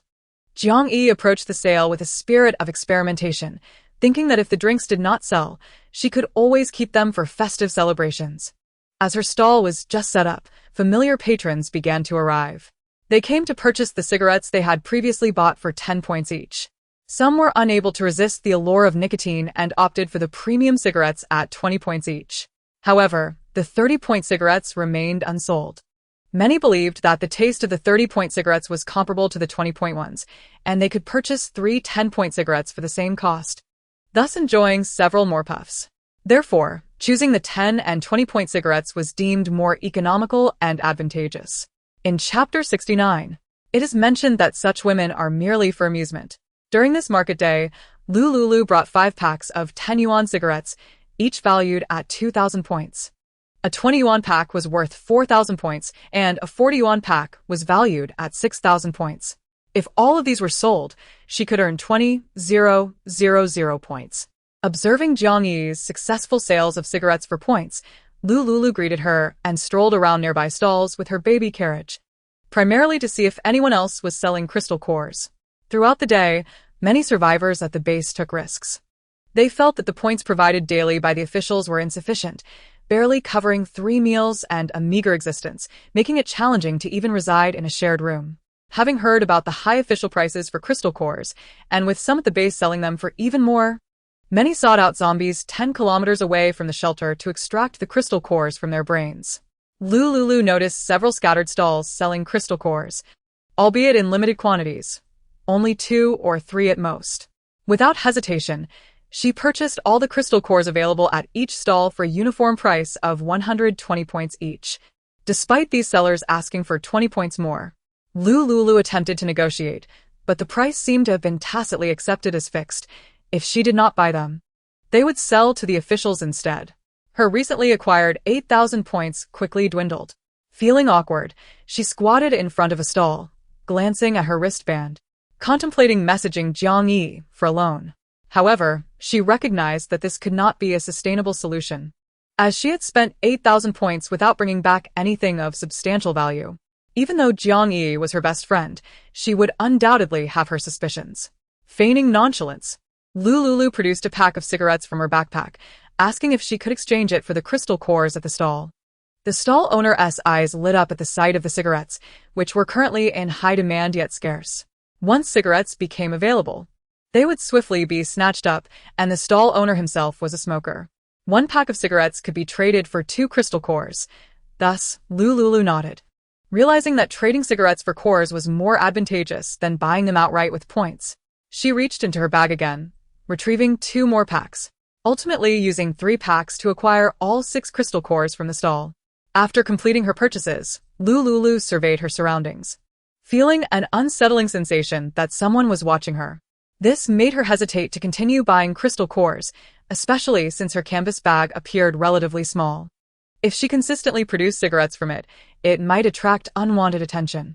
Pushing her baby carriage back, she noticed a few scattered crystal cores appearing at some stalls.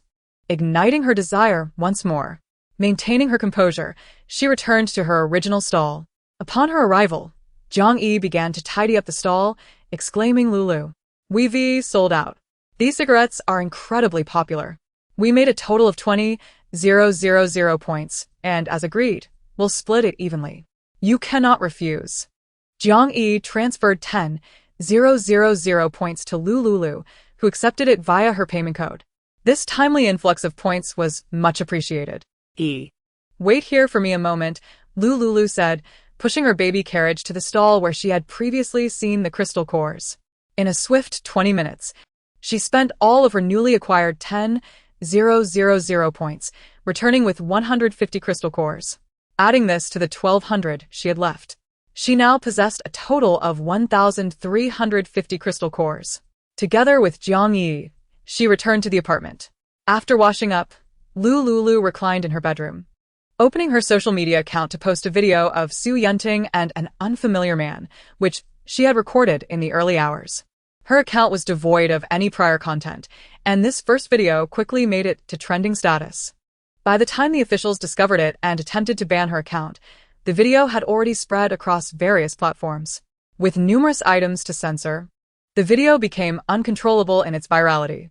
Shortly after the video was posted, Su Yunting awoke in the middle of the night to use the restroom and distinctly sensed that the other 2 households in the apartment were looking at her oddly.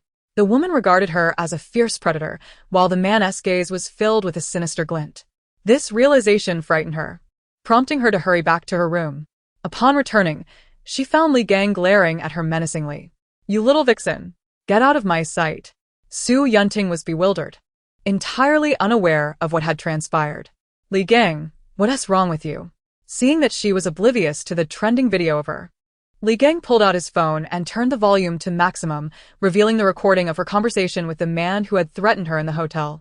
The sickly sweet tone of her own voice sent chills down Su Yunting's spine. The moment she saw the video, she felt utterly shattered. Realizing that crying out would be futile, when she had pleaded with Ma Weizhou, it had been to no avail. Silently, Su Yunting began to gather her belongings, preparing to leave. She understood that no man could tolerate such humiliation, despite the reality being far from the grotesque narrative they imagined. She had been coerced. As she reached the door, she bid farewell to Li Gang. However, Li Gang, recalling her attractive figure and the enjoyable times they had shared, thought about how, once she stepped out, she might fall prey to someone else. Letting her leave at such a late hour didn't sit well with him. Instead, he decided to seize the opportunity for one last encounter. Li Gang reached out and seized Su Yunting's arm. Turning back, she mistakenly believed he had a change of heart and was no longer concerned about the incident. Thus, they engaged in a deeper exchange within the confines of the room. The other 2 households sharing the same residence, merely separated by a wall, found themselves unable to sleep upon hearing the commotion from within. In a desperate bid to win back the affluent Li Gang, she exerted herself with extraordinary fervor, employing every conceivable charm to placate him. As dawn broke after a restless night, Li Gang, with a cigarette dangling from his lips, coldly uttered, "Scram. From today onwards, don't even think you know me. Brother Gang, I am your woman. We were so intimately entwined last night. How can you be so heartless?" She protested. "Enough. Women like you are a dime a dozen. You just want points," he retorted, extending his hand to transfer her 100 points via his wristband. Subsequently, he severed their connection on the device. Such women were merely toys to him. He had grown weary and sought a fresh novelty. Upon receiving just 100 points, Su Pingting felt humiliated. These days, she had been toyed with by Li Gang. If she were to adopt a proud demeanor now and disdain this paltry sum, it would truly amount to nothing but futile effort. Suppressing her resentment, she gathered her belongings from the previous night and departed. Who could it be that had the audacity to share her video from that night on a social media platform? Was it Ma Weizhou? He was the only one who possessed that footage. Ma Weizhou, why have you treated me this way? Su Pingting lamented, tears of regret streaming down her face as she made her way to the official housing rental office to secure a place to live. As she walked along the concrete paths of the community, she noticed the peculiar glances directed her way, particularly from men, as if they wished to devour her whole. The harsh words that spewed from the mouths of those seemingly uncultured brutes made her wish she could sink into the ground and disappear. Yet, despite this, she never contemplated ending her life. Those men who had wronged her, those who looked down upon her, she vowed to exact revenge. Harboring her resentment, she reached the rental office and paid 30 points for a month's rent for a room shared by 8 people. The points she possessed, combined with those acquired from Li Gang, were sufficient to sustain her for half a year. During this period, she must devise a strategy to turn her situation around. With her reputation tarnished, relying on men was out of the question. She would instead seek to win the favor of affluent young women. Determined, she lay down to rest. The other women residing in the same rented space distanced themselves from her, eager to avoid any potential contamination from her supposed indiscretions with men. One girl voiced her concerns as Su Pingting went to take a shower. In an instant, the others began gathering their belongings, seeking to request a room change from the officials overseeing the rentals. When Su Pingting emerged from her shower, she found the room, once bustling with people, now completely deserted. She lashed out at the departing women, cursing them as shameless. Good riddance. Now I can enjoy the benefits of a space meant for 8, all for the price of 1, she thought to herself, relishing the prospect of having a room to herself. Su Pingting's spirit remained unyielding, and she settled into her new living arrangement with a sense of comfort. Unbeknownst to Lu Liuliu, her actions had inadvertently set off a chain of events affecting Su Pingting. Although this situation had allowed Su Pingting to gain some advantage in her housing, her ulterior motives were clear. From this day forward, anyone who had seen that short video would recognize her. She intended to live under the scrutiny of the public eye. No matter how strong she felt internally, the facade of innocence she had once cultivated would need to be abandoned. She had once schemed against Su Pingting, only to be ridiculed by the social circles of City A. Now it was time to reclaim her due. That day, as she exited the hotel, rumors began to circulate within elite circles, claiming she had engaged in unsavory activities there. Such gossip had even trended online. Had it not been for Ma Weizhou's interest in her company's shares, who came forward to defend her and publicly state that he was the man from that night, the scandal would have spiraled out of control. At that time, she had felt profoundly touched, believing Ma Weizhou's support was a testament to true love. Yet, in retrospect, it was merely a well-rehearsed act between Ma Weizhou and Su Pingting. Why had the man from that night vanished without a trace? Now she knew that man was Xiaojiu. After a few brief encounters, Xiaojiu had appeared to be upright and responsible, unlike the irresponsible men she had encountered before. Perhaps she had misjudged him. Wasn't he Ma Weizhou just the same? He presented himself as charming, yet concealed a duplicitous nature. To know a person's face is not to know their heart. Xiaojiu, too, might simply be another irresponsible cad following a fleeting romance. Lu Liuliu found herself in a moral quandary. Meeting Ma Weizhou had revealed her naivety and lack of experience in love. But what about Xiaojiu? Their connection had been entirely serendipitous. With a self-deprecating smile, she recalled how she had once regarded the man from that night as a reckless scoundrel. By morning, he had vanished without a trace. Had she viewed him in such a light? Perhaps Xiaojiu saw her in the same way, a drunken woman who could easily engage with a stranger. Her thoughts swirled chaotically. After some time, she managed to cast aside these musings, declaring, "To hell with men. No son can compare to the joy of a child. My son bears a striking resemblance to someone." Lu Liuliu felt herself on the brink of madness, covering her son with a blanket and deliberately avoiding his gaze. The mere sight of him reminded her of Xiaojiu. Don't look, I must close my eyes and sleep. In this apocalyptic world, the priority was to survive. Revenge for grievances, gratitude for kindness, maintaining one's original intentions was essential for lasting success. Eventually, after a whirlwind of thoughts, Lu Liuliu resorted to counting sheep in order to lull herself into slumber. The following morning dawned oppressively hot. Lu Liuliu's spirits were low, and she remained inside, avoiding outdoor markets. She was uneasy leaving her son alone at home, and the heat made her reluctant to take him outside. Thus, she opted to stay in the apartment to care for him. Meanwhile, Jiang Yi eagerly ventured out to exchange points at the market. Once her son fell asleep, Lu Liuliu stepped onto the balcony to water her potted tomatoes. One tomato plant received regular soil and water, while the other three were nurtured with diluted nutrient-rich water. Through her observations, she discovered that the soil from the second door in their space also promoted plant growth. Using only diluted water, without the enriched soil, the balcony plants took a full day and night to sprout. In contrast, the area within the space yielded immediate results. This method ensured that the plants grew at a pace neither too rapid to raise suspicion nor too slow to prolong their wait for tomatoes. As long as it remains within a certain scope, it can be self-justifying. Apart from cultivating tomatoes, Lu Liuliu had also discovered a large bathing basin, which she filled with an abundance of garlic. Garlic, a staple she had previously purchased in considerable quantities, boasts remarkable longevity. By directly planting the cloves into the soil and watering them, they thrive splendidly. Once the fresh garlic sprouts, she will be able to enjoy the flavorful greens. Garlic serves excellently to eliminate fishy odors and enhance dishes. The soil used for planting the garlic was a bucket that Jiang Yi had previously excavated and had not yet processed, which was fortuitously repurposed. Lu Liuliu diligently watered the garlic with the precious spring water. After completing these tasks, she proceeded to the apartment's treadmill to engage in some exercise. By 10:30 in the morning, she made her way to the kitchen to prepare lunch. Jiang Yi, enduring the sweltering heat outside, would undoubtedly return exhausted.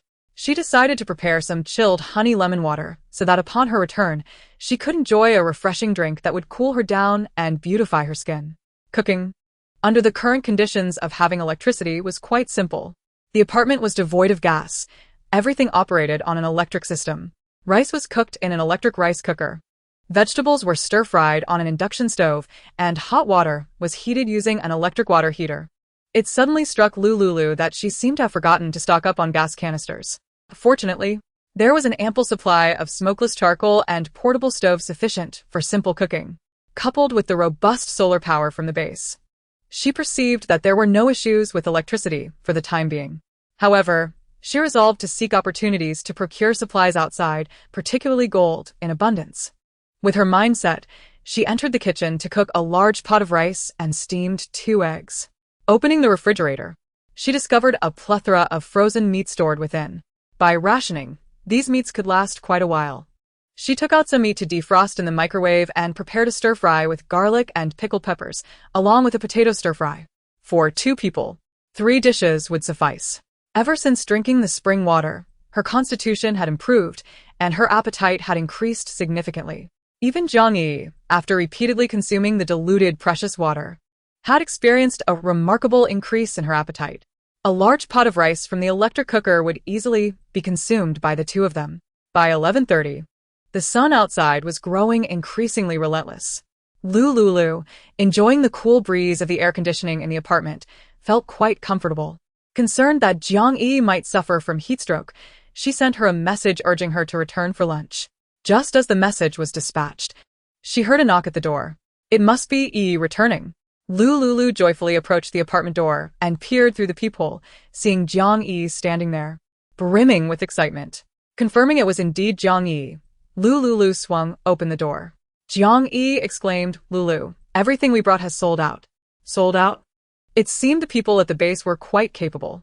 As Lu Liuliu contemplated this, she suddenly noticed someone else entering beside Jiang Yi. Upon seeing this person, her eyes widened in astonishment. Chapter 71. Returning a favor. What? How did Xiao Zhou get here? Liuliu, thanks to Brother Xiao, he has connections with the authorities. And he managed to buy all the cigarettes and alcohol I brought over. The prices remain the same, Jiang Yi explained. Xiao Zhou regarded the dazed Lu Liuliu with an expressionless face and remarked, You seem less than welcoming, Lulu. Lulu? Such a familiar address. We are not that close, all right? Not welcoming. Utterly unwelcome. Can't you tell? Who would visit someone right at lunchtime? She had an unsettling feeling that Xiaojiu might try to take her son away. Lu Liuliu hurried past Xiaojiu, carrying the baby stroller with little Wu upstairs. Xiaojiu observed her every furtive movement. Lu Liuliu, what is the significance of your actions? Are you afraid I might take your son? He is my son. Can you hide from me forever? In a previous life, he had received a notification to fly abroad for an undercover mission and had been unable to find her in time. By the time he returned to the country, the apocalypse had already erupted. It was only with great difficulty that he managed to gather information about her, only to learn she had taken contraceptive pills afterward. Zhou Yining had told him she had a fiancé and a child. The pills effectively eliminated 99 of pregnancy possibilities. Naturally, he deduced that Lu Liuliu, the woman he had a fleeting night with, had moved on with another man and had a child with him. This stemmed from the guilt he felt that night. He instructed Zhou Yining to arrange an easy job for her so that she and her fiancé could live more comfortably. In this life, having returned early, he unexpectedly discovered that child was, in fact, his son. Xiaojiu regarded Lu Liuliu's flustered demeanor with great intrigue. Jiang Yi remained blissfully unaware of the subtle tension between them. She mused to herself that Xiaojiu seemed impressive, quite handsome, physically fit, and had official connections. He was the biological father of little Wu. What a coincidence that he lived above them. This was truly a match made in heaven. She thought it would be wonderful to invite Xiaojiu over more often to foster a relationship with Lulu. Once their bond deepened, they could all live together harmoniously. With these delightful thoughts, Jiang Yi set the dishes on the table. Since she had invited Xiaojiu on short notice, the spread looked rather scant. Quickly, she boiled a pot of dumplings to accompany the meal. 3 dishes, a bowl of dumplings, and a jar of spicy beef sauce should suffice. Once Jiang Yi finished her preparations, Lu Liuliu, after soothing little Wu, came downstairs. Seeing her descend, Jiang Yi eagerly pulled her to the dining table. Brother Xiao, please sit here. There's more room on this side. Jiang Yi pointed to the seat directly across from Lu Liuliu. Xiaojiu pulled out a chair and sat directly opposite Lu Liuliu. In that moment, their eyes met, and it felt as though sparks flew between them. The instant their gazes locked, Lu Liuliu suddenly felt breathless. 3 seconds later, she lowered her eyes, redirecting her focus to the food on the table. Jiang Yi glanced back and forth between Lu Liuliu and Xiaojiu, pouring everyone a glass of NFC juice. Hey, Brother Xiao, don't be shy. Feel free to eat. Jiang Yi worked to lighten the atmosphere at the table. Lu Liuliu felt awkward, scooping 6 dumplings from the porcelain bowl. Xiaojiu picked up his chopsticks and sampled each dish, finding the flavors delightful. In the face of Xiaojiu's compliments, both Lu Liuliu and Jiang Yi felt an inexplicable joy. It was gratifying to have their cooking praised, whether sincerely or merely as polite flattery. After finishing a glass of juice and eating for a few minutes, the previously tense atmosphere at the table began to ease. Lu Liuliu's tense body relaxed a bit, yet she remained silent throughout. It was Jiang Yi who kept encouraging Xiaojiu not to stand on ceremony. Xiaojiu, in turn, genuinely did not hold back. The dishes on the table were consumed entirely by the 3 of them. At such a crucial moment, wasting food was a shameful act. Brother Xiao, we truly must thank you this time. Otherwise, we would have spent a considerable amount of time selling our supplies at the market. A mere gesture, no need for pleasantries. Should you wish to part with any supplies in the future, do not hesitate to reach out to me. I will arrange for the official logistics team to come collect them. Upon hearing this, Lu Liuliu's eyes sparkled with hope. At this critical juncture, setting up a stall outdoors was not a sustainable solution. She and Jiang Yi frequently selling supplies could easily attract the attention of unscrupulous individuals. If, in the future, the official forces were to wane, they would undoubtedly become easy targets. With the officials coming to their door, the arrangement offered a high degree of privacy, shielding them from prying eyes. Thank you. Lu Liuliu sincerely expressed her gratitude with those words. A flicker of pleasure crossed Xiaojiu's heart upon hearing her response. No need for thanks. If you require anything in the future, do not hesitate to seek me out. Lu Liuliu frowned, her defenses instinctively rising at Xiaojiu's sudden offer. Their relationship was merely that of neighbors. From what standpoint could he make such a promise? Could it be that this man was simply an altruistic benefactor? Perhaps she was overthinking it. Nonetheless, Lu Liuliu remained vigilant, her gaze fixed on Xiaojiu. Dinner was finished, and Xiaojiu said, "It's time for us to rest. So, I want to see you out." His previously buoyant mood plummeted abruptly, akin to a roller coaster's descent. Jiang Yi observed Lu Liuliu's displeased countenance and then turned to see Xiaojiu's stern expression. Clearly, both of them were in less than favorable spirits. Never mind. One cannot force sweetness from a bitter melon. Rome was not built in a day. Given their close proximity, there would surely be opportunities in the future for Lu Liuliu and Brother Xiao. Hehe. Jiang Yi chuckled. Brother Xiao. Lu Liuliu is still in her confinement period and needs to rest. Allow me to see you off.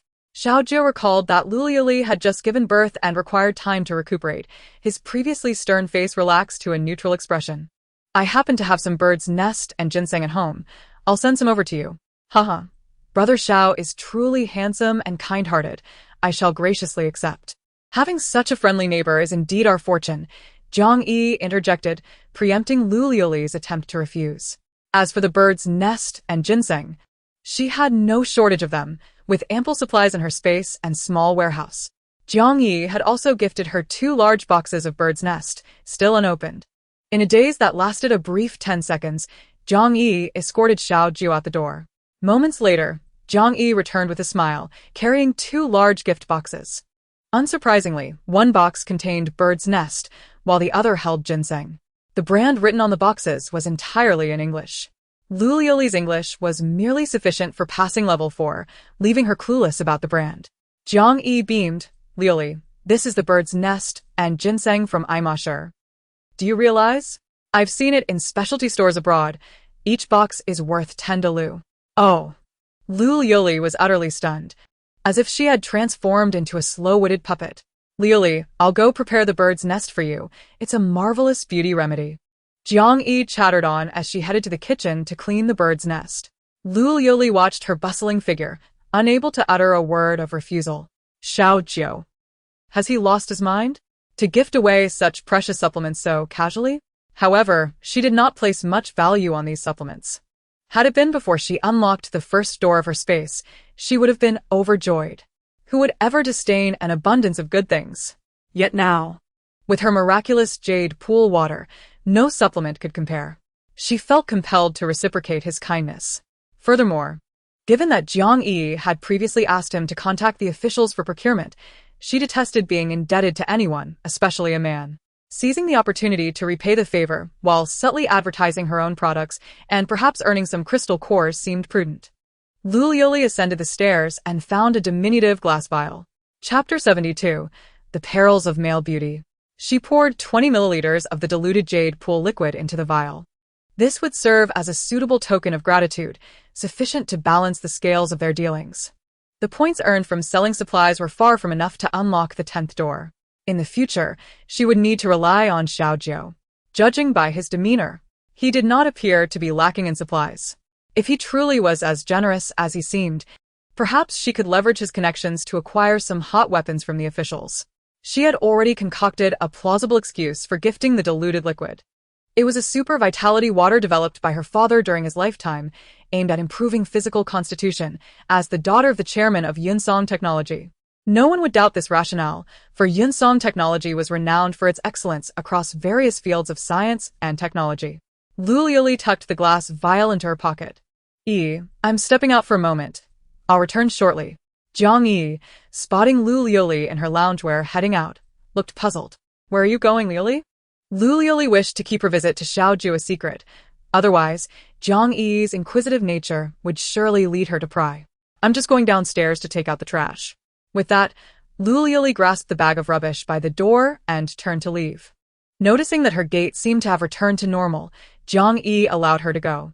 Clad in a pink cartoon rabbit pattern loungewear, Lu Liuliu pressed the button for the 13th floor in the elevator. Upon exiting, she took a few deep breaths, glancing around in slight confusion. There were 2 apartments on the 13th floor. Which one was his? Male on the left, female on the right? She decided to knock on the left door first. Lu Liuliu approached the left door and tapped lightly. Standing there, she waited for a minute, but nothing happened. Perhaps it wasn't this one? She knocked again. This time, she heard footsteps approaching. With a click, the door opened. Standing behind it was a man with his upper body bare. Lu Liuliu's expression faltered slightly, her gaze inadvertently drawn to the white towel at his waist, and as she looked up, she seemed to glimpse something she ought not to have seen. In that instant, she composed herself. Yet her mind was filled with the image she had just witnessed. This man was quite impressive. That night, in her haze, she hadn't been able to see clearly. Goodness, now she had a clear view. He might have gained from this encounter, but she certainly did not lose out. His physique could easily grace a fashion runway as a male model. Liuliu? Xiao Zhu noticed the black plastic bag she was holding.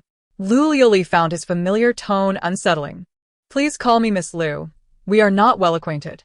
She extended the black plastic bag toward Xiao Zhu, saying, This is a token of my gratitude for the supplements you provided.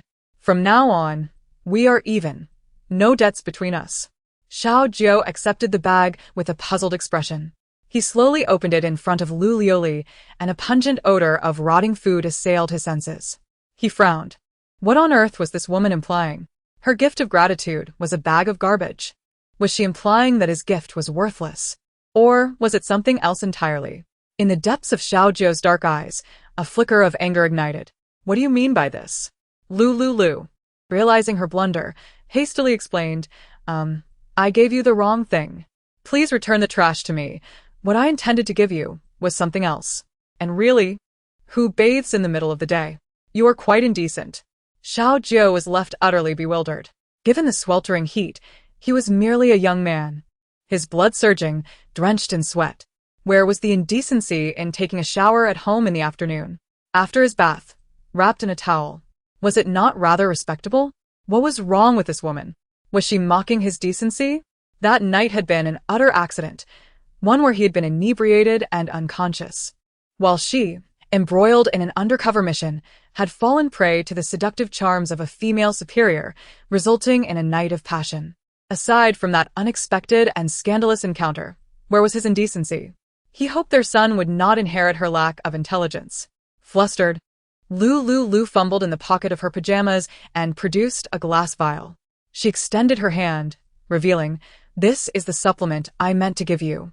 Upon seeing the small glass bottle containing clear, diluted mineral water, Xiao Zhu's teeth ground together in fury.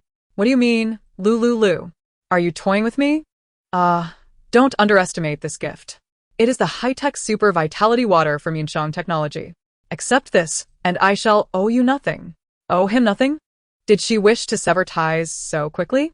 With a son in the picture, she would never be able to distance herself from him. Speaking of which, what was this super vitality water from Yunshang Technology? Skeptically, Xiao Zhu accepted the glass vial from Lu Liuliu's delicate, pale palm. The moment their skin touched, an electric spark coursed between them. Just give me the trash, Lu Liuliu added, her voice laced with guilt. You can leave it on the ground. There's no need for you to do it. You're still in confinement, and your body needs to recover. I will dispose of the trash later. After hearing this, Lu Liuliu turned and fled into the elevator, nearly escaping in a panic. If she lingered any longer, she truly felt she might suffocate. Xiao Zhu's audacious attire was overwhelmingly oppressive. He stared at the pink cartoon rabbit pattern on her clothing, momentarily entranced, and then returned to his apartment. As he turned, the horrific scars crisscrossing his back became visible, remnants of injuries sustained during his years as an undercover agent abroad. He set the trash aside, gazing vacantly at the small, transparent glass vial. After a moment of contemplation, he popped the cork with his thumb and leaned in to sniff the contents. A faint scent reminiscent of disinfectant mingled with mineral water wafted forth. Was this it? Had she simply filled a glass bottle with a bit of mineral water and labeled it as Yunshang Technology's super vitality water? She must take him for a fool. Gazing at the vial, he silently summoned the system. A pale blue screen materialized before him, visible only to his eyes. System, analyze the composition of this liquid. A beam of light scanned the glass bottle, and moments later, the system interface displayed super gene water containing growth resurrection factors. Long-term use can enhance physical constitution. Xiao Zhu retracted the system interface, feeling a twinge of guilt for his earlier narrow-mindedness. This water had plunged him into a realm of ignorance. He had heard of Yunxiang technology, renowned abroad, with many products utilizing its core technologies. Without further hesitation, he opened his mouth and drank the non-toxic super vitality water that the system had verified. Immediately afterward, he felt a slight discomfort in his stomach. Meanwhile, Lu Liuliu returned to her apartment, her muddled consciousness gradually clearing. Men can be quite distracting. She was not like Jiang Yi, a naive infatuate. How could she be reduced to this foolish state merely from glimpsing his half-exposed torso? She resolved to maintain her composure in the future. Seated on the sofa, Lu Liuliu maneuvered the drone to hover above the market stalls, connecting to a projector to stream live footage of the happenings below. This way, if any crystal cores appeared at the stalls, she could pinpoint their location and make a direct purchase, thus saving time and avoiding unwanted attention. At that moment, Jiang Yi had just finished simmering bird's nest and sat beside Lu Liuliu, watching the projection together. Lu, that batch of supplies sold for a total of 200,000 points. I'll keep a portion and you can have the rest. Jiang Yi transferred 120,000 points to Lu Liuliu. Most of the alcohol had been stockpiled by Lu Liu. Her apartment's supply was but a fraction of it. To avoid a dispute, it was better to willingly set aside a portion. She would hold on to these points for Lu Liu, ready to provide them whenever needed. Lu Liuliu's face brightened at the sight of the points. She could stockpile crystal cores once more. 120,000 points could acquire 1,000 crystal cores. With points in hand, her next task was to control the drone and search for traces of crystal cores at various stalls. After 2 hours of searching, perhaps due to the sweltering heat, there were few vendors and no sign of crystal cores. Lu Liuliu felt a wave of discouragement wash over her. She glanced at the time. It was 4 in the afternoon. Jiang Yi, realizing the bird's nest was ready, brought her a bowl to nourish her body. Lu Liuliu drank the bird's nest and snuggled with the small Wu beside the sofa before heading upstairs to rest. Jiang Yi tidied the kitchen and returned to her apartment to organize her supplies. After a refreshing nap, Lu Liuliu awoke at 6 in the evening, feeling revitalized. She descended and messaged Jiang Yi, suggesting they have tomato and egg noodles for dinner. Where did you get the tomatoes? I traded for 2 at the market. Lu Liuliu had already devised a plausible explanation. She retrieved 2 hefty tomatoes weighing a pound each from her space, placing one in the refrigerator and preparing the other in the kitchen. When Jiang Yi knocked on the door, dinner was already ready. Each of them had a generous bowl of tomato and egg noodles, savoring every bite. Jiang Yi exclaimed, slurping up the noodles. These are delicious. Especially the tomatoes, so rich in flavor, just like the ones my grandmother grew in her garden when I was little. I haven't tasted such authentic tomatoes in years. The years of technological advancements had led to vegetables being treated with chemicals, robbing them of their natural flavors. Jiang Yi felt a wave of nostalgia. There's an elderly man nearby who grows these tomatoes. There aren't many left. When I went, only 2 remained. I'll check this evening to see if he has more for sale. To keep the secret of her space hidden, Lu Liuliu had to concoct a fib. Jiang Yi believed her completely. Buy some more, I love them. Yes. After dinner, Lu Liuliu noted that the evening was still pleasantly cool, with the temperature having dropped slightly. She entrusted Jiang Yi with the task of watching over Xiaowu, then turned and ventured out to the stalls in search of crystal cores.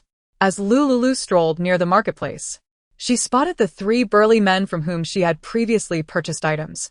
Their stall now boasted an array of new supplies, including the crystal cores she sought. Lu Liuliu approached confidently, inquiring about the price. 200 pieces for 24,000 points, replied the central figure among the 3 men.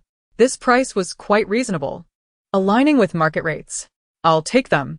After confirming the quantity of the crystal cores, she squatted down at the stall, counted them meticulously, and upon verification, transferred 24,000 points to the central man. Once the transaction was complete, Lu Liuliu stowed the newly acquired crystal cores into her canvas bag, ready for transport. Boss. That's the girl, one of the men murmured, their voices low and cautious. She has ties with the authorities. Will our actions provoke their wrath? What do we have to fear? This place has blind spots in the surveillance. No one will know it was us, another reassured. But with so many people around, getting caught would be disastrous. There's no need for concern. Once we finish this job, we can leave the refuge and relocate to another area. Having reached a consensus, the trio donned their pre-prepared masks and hats, their gazes following Lu Liuliu as she moved. One of them discreetly trailed her, waiting for the right moment to act. Unbeknownst to Lu Liuliu, she had a shadow. As she continued her search for crystal cores, she managed to acquire over 100 pieces, scattered among various stalls. She made arrangements with other vendors to reserve crystal cores for her, promising to return every evening at 6:30 to purchase them. After completing her rounds, Lu Liuliu leisurely made her way toward her apartment. Not far along her path, she spotted Su Pingting setting up her stall. Surrounding Su Pingting were a group of individuals who appeared far from reputable. As Lu Liuliu edged closer, she discovered that Su Pingting was selling her own worn stockings and undergarments, priced at 10 points each. "I'll take one." "Me too." The absurdity of the situation left Lu Liuliu utterly astonished. Su Pingting had not only opened up, but had seemingly embraced this line of business following the video's aftermath. The men, seizing the opportunity to buy items, deliberately brushed against her hands while scanning the codes. Su Pingting, suppressing her anger, managed a forced smile in response. These men were all older, single men without partners, and they were visibly envious of Su Pingting's beauty and figure. They resembled a swarm of flies drawn to a morsel of food, eager to devour it whole. Soon, Su Pingting's wares were sold out. After one man purchased her worn clothing, he buried his face in the items and inhaled deeply. Ugh. The sight caused both Lu Liuliu and the onlookers to feel queasy, though a portion of the men gazed with fervent interest. Su Pingting was the star of that infamous video, with fair skin and an impressive figure, an enticing prospect for any who might have the chance to engage with her. The opulent hotel room depicted in the video only fueled their imaginations. In the wake of the apocalypse, the once repressed desires of these men began to stir at the sight before them. After selling out, Su Pingting stood to leave. But the men pretended to lounge on the scorching concrete, leering at her skirt. Su Pingting's face paled as she quickened her pace. Just a few steps away, she noticed Lu Liuliu watching her from a distance. "Huh, Lu Liuliu, are you here to mock me?" Su Pingting strode up to Lu Liuliu. "Liuliu, please help me." Su Pingting feigned vulnerability. Lu Liuliu saw through her act and replied nonchalantly, "What could I possibly do for you?" "Help me get rid of those men." Lulu. "I have nowhere to stay. Can I stay with you for a while?" Su Pingting was gambling that Lu Liuliu had not seen the video. Even if she had, Su Pingting could easily explain it away as coercion. Though flimsy, Lu Liuliu's naivety would likely lead her to believe it. All right. Lu Liuliu replied with a light laugh. "Just kneel and beg me, and I'll assist you immediately." Su Pingting's initially joyful expression turned to one of shock. Surely, she hadn't heard correctly. The sweet-natured and naive Lu Liuliu could not possibly utter such words. They had been close friends in college, and just half a month ago, Su Pingting had visited her in the hospital, boosting her favor. How could Lu Liuliu's demeanor change so swiftly? It was as if Su Pingting no longer recognized Lu Liuliu. "Lulu, what are you saying? You want me to kneel?" "Not going to kneel."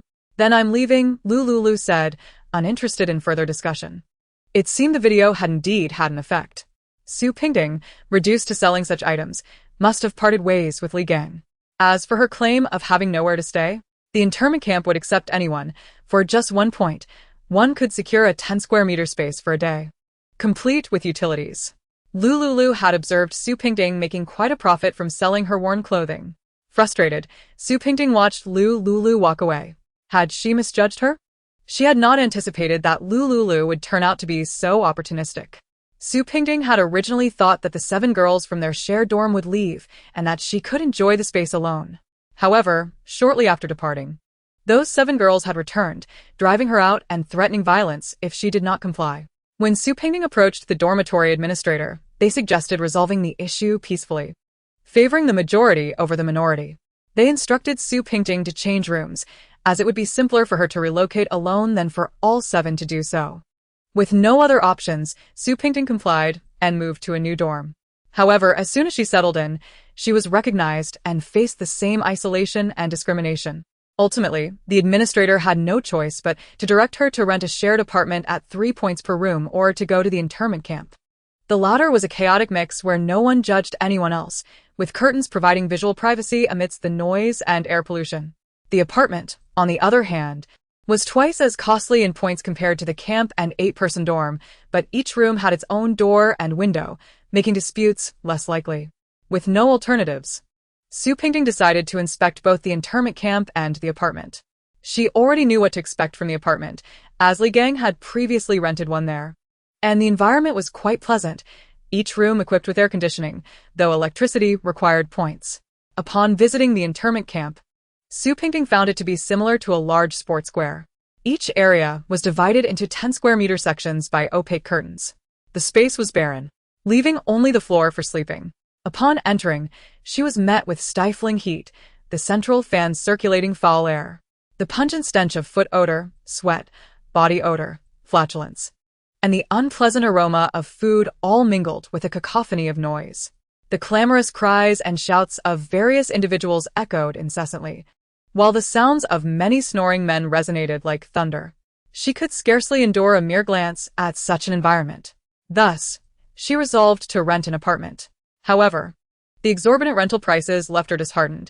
A single day stay in the smallest room demanded 3 points, while a room with a private bathroom required 5 points.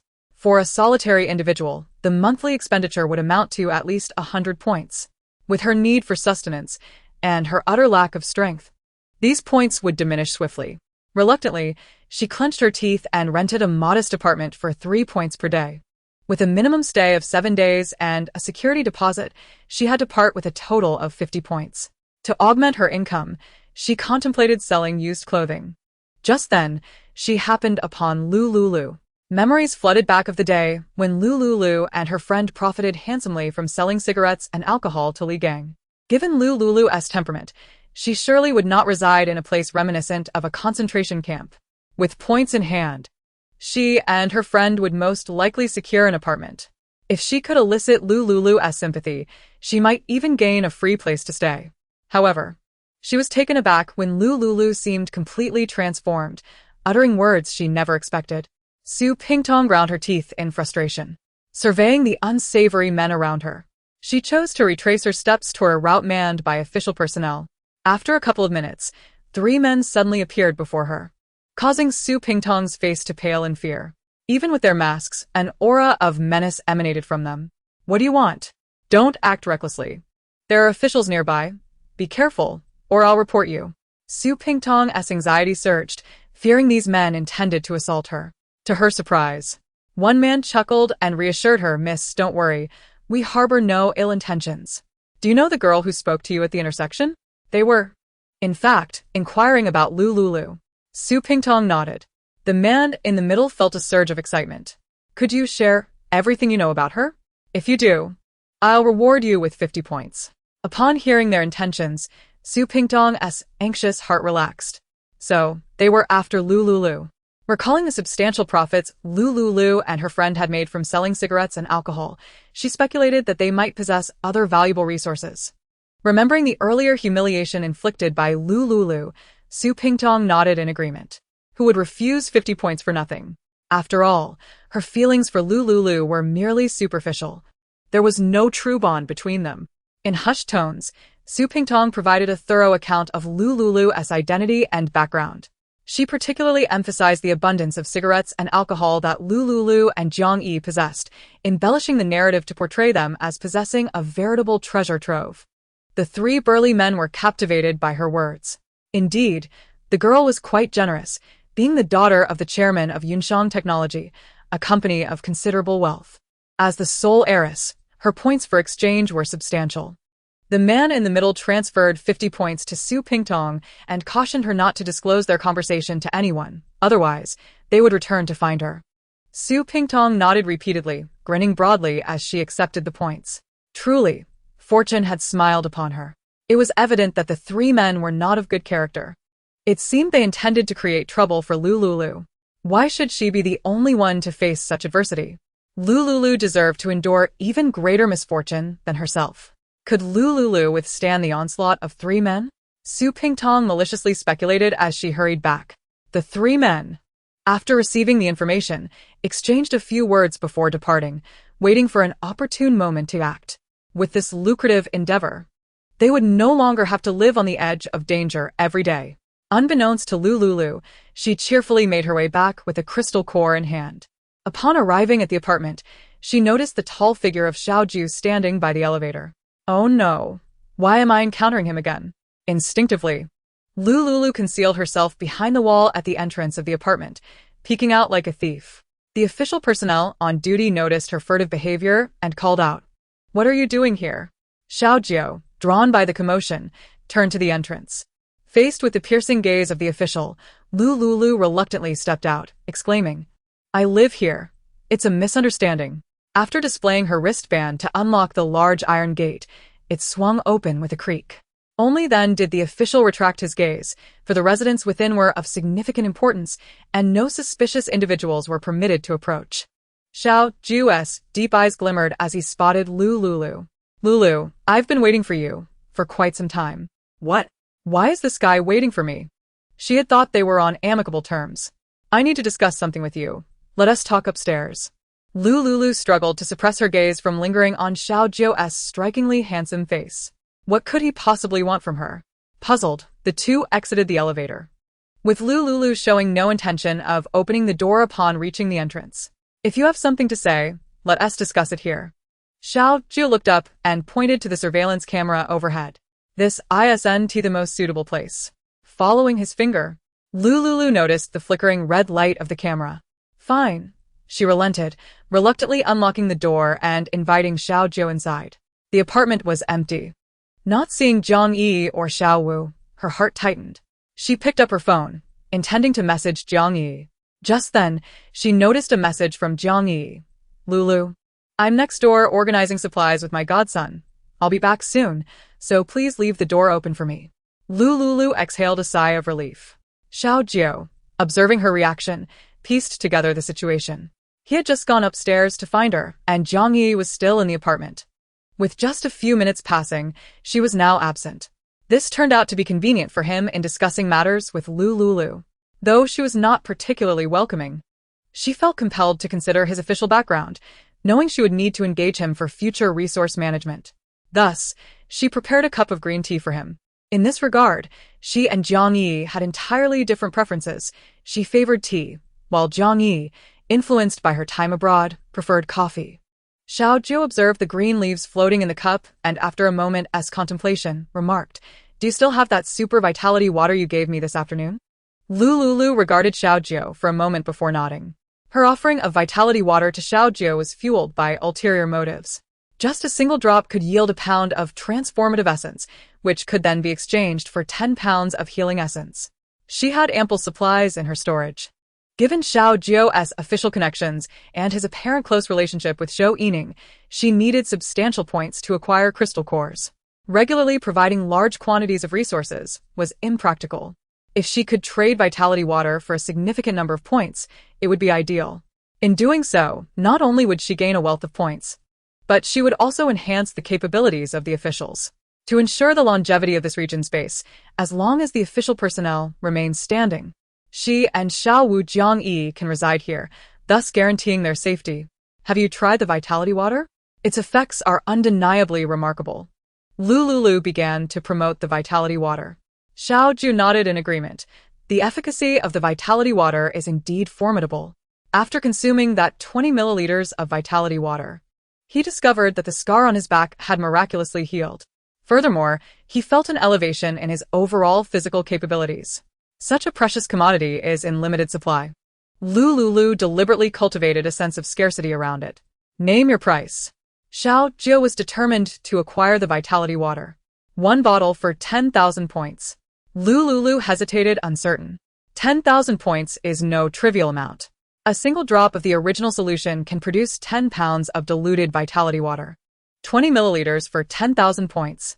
1 drop of the original solution can fetch a staggering 2.5 million points. This could be exchanged for at least 20,000 crystal cores, which would enable multiple upgrades for the Jade Pool. "How many do you have?" "I want them all." Lu Liuliu lifted her gaze, locking eyes with Xiao Jiu's profound stare. "All of them? Can he afford such a demand?" "This vitality water is immensely beneficial to us officials. Points are not the issue, but rather how much vitality water you possess." "Not much. I currently have 250 bottles." Lu Liuliu decided to initially part with the equivalent of 1 drop of the original solution. 2.5 million points, correct? Lu Liuliu nodded, contemplating before stating her condition. "I hope to settle without points." Without points, what will you use? I want crystal cores, the very essence found within a zombie's brain. Xiao Jio recalled that the officials had conducted extensive operations against zombies, collecting a substantial number of crystal cores. These are stored in various official laboratories, where scientists utilize them for research and experimentation. In his previous life, he had endured 10 years in the apocalypse, during which scientists had comprehensively studied zombie crystal cores. These cores can serve as energy sources, akin to gas or gasoline in his previous world. A low-tier crystal core can provide sufficient energy for a household's electricity needs for an entire month. For awakened individuals with supernatural abilities, these cores can be employed to enhance their powers. Does Lu Liuliu require these crystal cores? Has she awakened her own supernatural gifts? Xiao Jio silently invoked the system, instructing it to scan Lu Liuliu. Host, no information indicating any supernatural abilities has been detected on the target. She is not an awakened one. What does she need the crystal cores for? If she is not an awakened individual, these cores hold no utility. Are they intended to power household appliances? Such technology emerged only 5 years into the apocalypse. Accumulating crystal cores at this juncture serves little purpose. Lu Liuliu, noting Xiao Jio's momentary distraction, felt an inexplicable wave of unease. No problem. Xiao Jio produced his wristband to contact Zhou Yining for the delivery of the crystal cores. Approximately 15 minutes later, Zhou Yining arrived personally, bringing 25,000 crystal cores upstairs. As the door was knocked upon, Xiao Jio opened it, accepting the box and promptly shutting the door behind him. Zhou Yining glared at the closed apartment door, her expression darkened. She had made the trip in person, only to be left outside. This is utterly intolerable. If memory serves, this apartment is indeed where that girl from the other day resides. The way Jiogo looked at her was clearly abnormal. In the dead of night, a solitary man and woman cohabiting a room, one cannot help but suspect unspeakable secrets. Infuriated, Zhou Yining stood at the door, pressing her ear against it to listen for any sounds within. Xiao Jio, noticing the shadow beneath the door, exchanged glances with Lu Liuliu. She too realized that someone was standing at the entrance. She led Xiao Jio to a more private area upstairs to converse. Xiao Jio surveyed the surroundings and opened the box, revealing a dazzling array of shimmering crystal cores. These cores radiated a brilliance akin to diamonds. Lu Liuliu's heart raced. So many crystal cores. If she were to compete with the officials at the marketplace, each core would cost an additional 20 points. Moreover, they would require some effort to collect. Chapter 76. The apartment is not safe. Collaborating with the officials is truly splendid. Each crystal core only costs 100 points. In bulk, it's quite satisfying. Lu Liuliu gathered the crystal cores, stating that she needed to count them. Once she had verified the quantity, she would bring the vitality water upstairs to deliver it to him.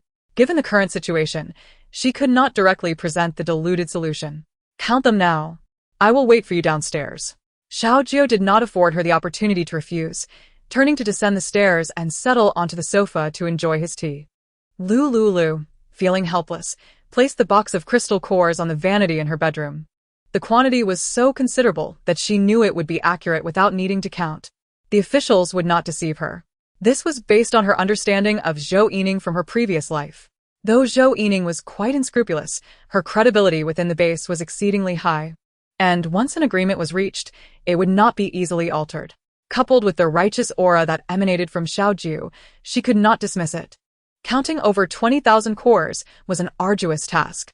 Lu Liuliu paced back and forth in her bedroom. Previously, the small glass vials she had given to Xiao Jio had dwindled to just 10. Dividing them individually was cumbersome. It would be far more efficient to pour them directly into a larger glass container for him.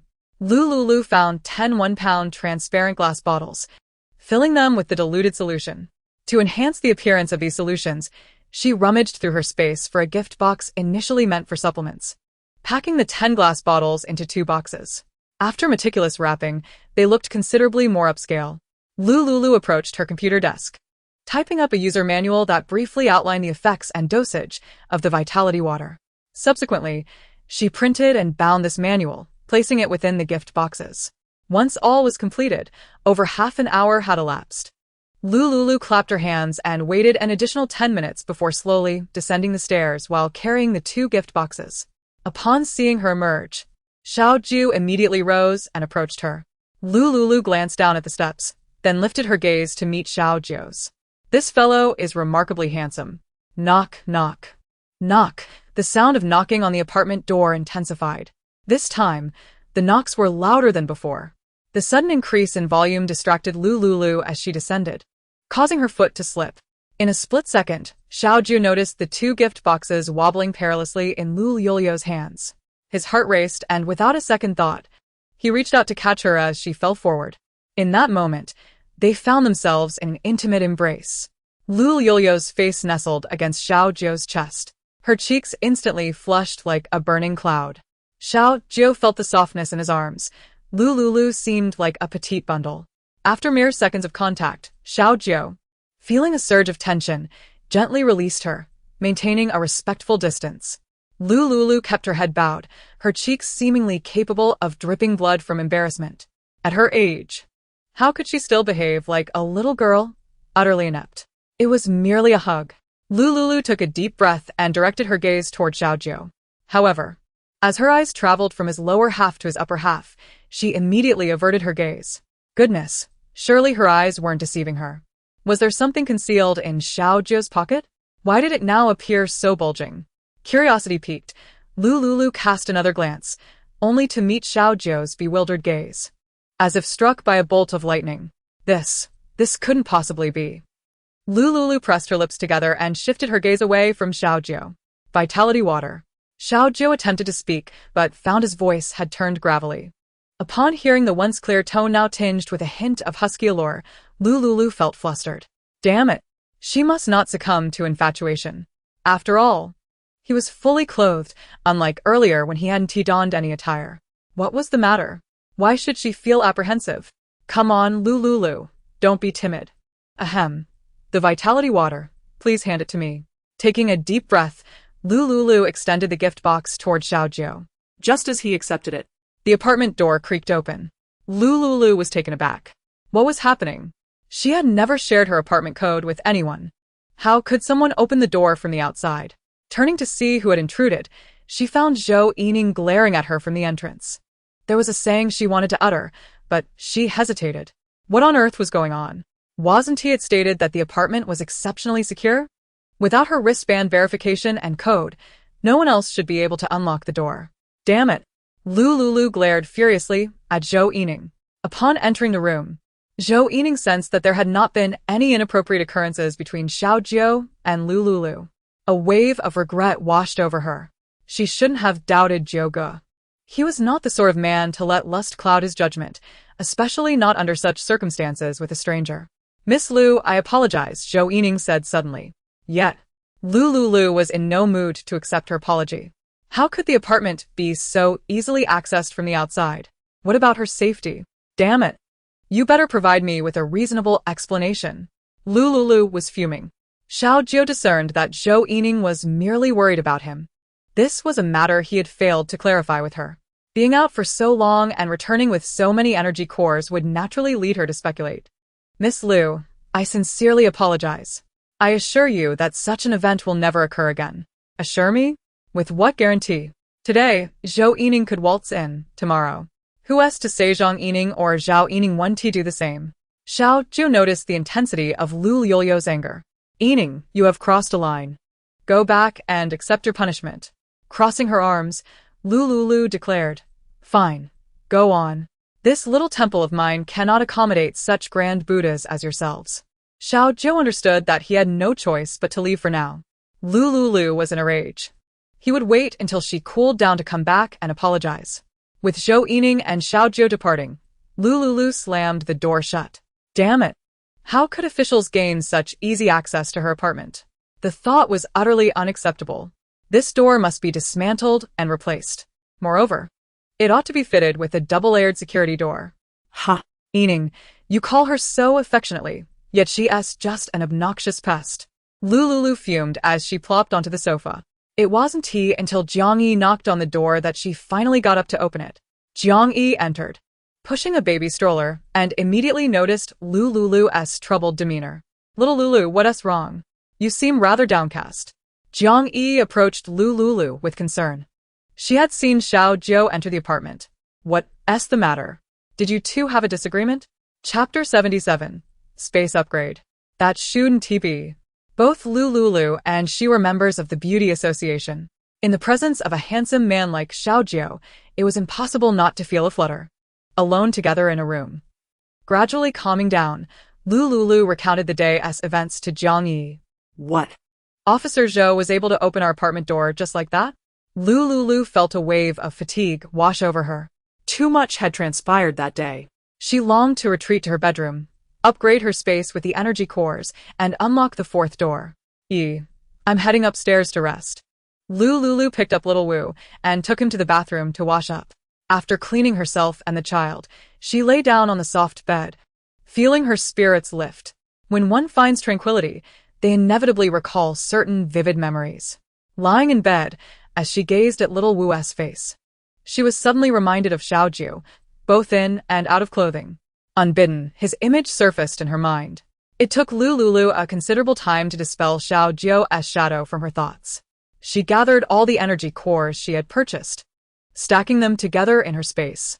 Under the sweep of her mental power, the total number of energy cores registered in her mind, a grand total of 26,800. The first door had required 10 energy cores to unlock, and 100 for the first upgrade, followed by 1,000 for the second. The second door had used 100 energy cores. How many would the upgrade require? Lu Liuliu attempted to toss 1,000 energy cores toward the second door. Instantly, the 1,000 cores visibly transformed into strands of white energy, absorbed by the 50 square meter plot of land. In a flash, a pond appeared adjacent to the original 45 small plots, dividing into another 45. Curious, Lu Liuliu ventured into the space and approached the pond. The black soil could support terrestrial crops, while this pond ought to nurture aquatic plants. Thoughts of lotus roots and seed pods filled her mind. She located lotus seeds and sowed them in this aquatic crop area, subsequently watering them with the diluted spiritual spring water. Moments later, the lotus seeds took root and sprouted, yielding blossoms and fruit. She watched as the lotus plants bore bountiful seed pods. Lu Liuliu focused her mental energy and moved to the pond's edge to harvest the lotus seeds. Just like their terrestrial counterparts, each small plot produced 30 pods, each weighing a pound. She casually broke open one of the pods to taste, savoring the refreshing aroma. It was delightful. Standing by the pond, Lu Liuliu controlled her mental energy to gather the seeds. Before long, all the lotus seeds were collected and placed in a large cardboard box by the pond. Previously, during her tomato cultivation experiment, she had noted that the produce from the planting area could not be preserved indefinitely. After harvesting her crops, she directed the box to the preservation area within her space. All the lotus pods and tomatoes were placed in a vast designated zone. Lu Liuliu once again harnessed her mental strength to excavate the soil from the pond, unearthing the lotus roots buried deep within. After digging just 3 squares, she felt her mental energy waning. Promptly, she took a sip of diluted spiritual spring water, and her fatigue dissipated almost instantly. Following this pattern, Lu Liuliu spent half an hour extracting all the lotus roots from the squares. Each root weighed a pound, akin to the weight of a tomato, with each square yielding 30 pounds in total. After planting this batch of lotus roots, Lu Liuliu sowed seeds in all the squares again. However, this time, she refrained from watering them with spiritual spring water, allowing the plants to grow naturally. The diluted spring water was reserved for exchange with the authorities for crystal cores, and the quantity she desired was substantial, necessitating prudent usage of the spring water. The planting area within her space already expedited the growth of crops, approximately 3 times faster than outside. If tomatoes typically required a month to sprout, bloom, and bear fruit, in her space, it would only take 10 days. Lu Liuliu then ventured to the crop-growing area, planting potatoes in each square. After a while, she anticipated harvesting from both regions. Next, she prepared to open the fourth door. With her mental control, the fourth door swung open with a resounding boom after consuming 10,000 crystal cores. Lu Liuliu sensed that the fourth door was accessible, and she eagerly dashed inside. To her astonishment, she discovered a sprawling estate within. The estate, approximately 300 square meters, was comprised of quaint bamboo houses, with a gentle stream flowing past the front. Following the stream to its source, she found that the water emerged from a stone cave, circulating endlessly, its exact origin obscured. As she stood in the bamboo house, Lu Liuliu felt a sense of tranquility wash over her. Looking up, she admired the full moon accompanied by twinkling stars. Time here aligned with that of the outside world in the azure blue country. It was indeed night. She pushed open the door to the bamboo house, revealing a bamboo bed, bamboo windows, and a bamboo cabinet, all empty. This place served as a refuge. Despite the area being only 300 square meters, it bore a striking resemblance to the environment outside in the azure blue country. Approaching the stream, she located a glass cup and filled it halfway with the crystal-clear water. Savoring a sip, the stream's sweetness mirrored that of the well water from her villa in Linwan. If this stream remained ever-flowing, she would never have to worry about a water shortage again. Bathing could easily be done in this stream. In addition to the stream water, her space contained ample reserves of water for daily needs. As for the other potential uses of the bamboo house, Lu Liuliu was yet to ascertain. Exiting the fourth door, she stood in the expansive space, contemplating which door to upgrade next. To unlock the fifth door, at least 100,000 crystal cores were required, a sum she currently lacked. To acquire more crystal cores, upgrading the first door appeared to be the most prudent choice, as it promised the greatest returns. Lu Liuliu made her decision and invested 10,000 crystal cores into the first door, initiating its third upgrade. As expected, the capacity of the jade pool visibly expanded. At its center, a puddle of water formed instead of mere droplets. Lu Liuliu directed this water into a graduated, shatterproof PP plastic bottle, measuring exactly 500 milliliters. This was a significant windfall. Even if the jade pool ceased to produce jade pool water in the future, she would not lack diluted jade pool water for trade. While Lu Liuliu was momentarily lost in thought, she noticed a drop of pure liquid emerging within the jade pool. It seemed the jade pool could autonomously generate pure liquid. She continued to wait, but no second drop materialized. Setting a timer for an hour, she exited the space. Upon her return, she found little Wu lying in bed, nibbling on his fingers. Little Wu's large, dark eyes widened in surprise at Lu Liuliu's sudden appearance. "Mom, why did you appear out of nowhere? Where did you come from?"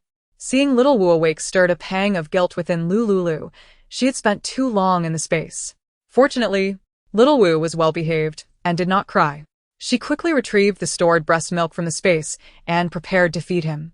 Good boy. "Don't nibble on your fingers. Mommy will feed you." Cradling little Wu, she smiled as she offered him the milk. Perhaps feeling hungry, he opened his mouth wide and latched onto the nipple, eagerly sucking down the milk.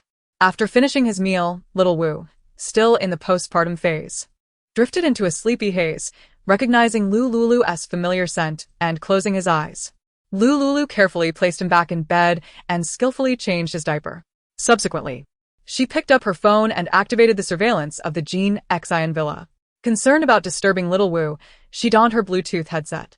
For the past few days, she had been preoccupied with upgrading her space and accumulating crystal cores, neglecting to check on Ma Weizhou's situation. Now that her tasks were nearly complete, it was time to see how Ma Weizhou was faring. 5 days had passed since he was bitten by the mosquito. Lu Liuliu accessed the surveillance footage, initially expecting that the girl would have devised a means to bring Ma Weizhou into the villa. However, she found the tent the girl had provided still sitting in the corridor of the villa. Glancing at the clock in the bedroom, it read 11 p.m. She turned up the volume on the surveillance, zooming in on the tent. Adjusting the camera that had previously captured the wide shot, she focused it on the interior of the tent. Lu Liuliu concentrated intently on the tent, when suddenly, a light appeared within, revealing the silhouettes of 2 individuals entwined together. Appearing quite intimate, Lu Liuliu furrowed her brow. Had Ma Weizhou's mosquito bites healed? She patiently waited for several minutes. Suddenly, she was confronted with a rather provocative scene. Ma Weizhou was entangled with a figure more slender than himself. The amplified sounds from the surveillance revealed faint gasps, prompting Lu Liuliu to frown and remove her Bluetooth headset. The technology from their company, while impressive, had its drawbacks. Its overly powerful functions could invade her auditory senses in a way she found undesirable. Determined to await further developments, she recalled that Ma Weizhou and Su Pingding had a 10-minute threshold, and she anticipated that she would not have to wait long. Sure enough, 10 minutes later, the 2 figures within the tent separated. A few moments later, Ma Weizhou emerged from the tent with the girl who had provided him with food and supplies that night. both wearing expressions of burgeoning affection. Brother Zhou, I'll head in first. Go ahead, rest well.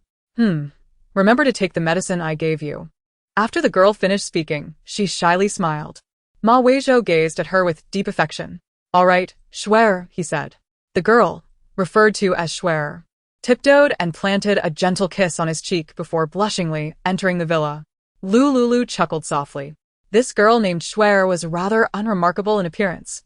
If placed on a bustling street, she would hardly attract attention. In contrast, Ma Weizhou possessed a countenance akin to that of a male internet celebrity. If he were to be recruited by a renowned establishment like the White Horse Club, he would undoubtedly be the star attraction. It was indeed a pity for Ma Weizhou. In order to survive, he had lowered his standards. Previously, he and Su Pingting seemed to match well. Ma Weizhou, have you truly sacrificed yourself? Or have you gained something? Lu Liuliu put on her headphones once more. She observed that the area on Ma Weizhou's arm, where mosquitoes had bitten him, was smeared with a milky white anti-inflammatory ointment.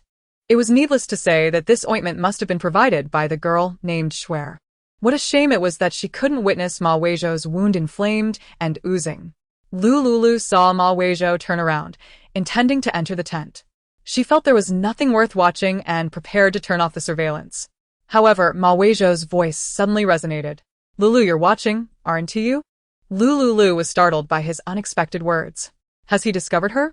Ma Weizhou fixed his gaze on the direction of the Villa-S camera, where a red light glimmered. Lu Liuliu, from a distant position, met his gaze. The moment she saw him, a wave of anger and sorrow surged within her. She was furious at Ma Weizhou's betrayal in his previous life, so nonchalant, so rational. Everything was driven by self-interest. She felt sorrowful, pondering why the kind-hearted man she once remembered had strayed down such a path. If only life could remain as it was at first sight. Yet as time passed, everything changed. Liuliu, you're watching, right? Seeing me like this, are you happy? The video of Su Pingting that you sent me, what were you trying to prove? My relationship with her was merely a farce, just as it is with that girl. Even if I've slept with 1,000 or 10,000 women, the one I love most is only you.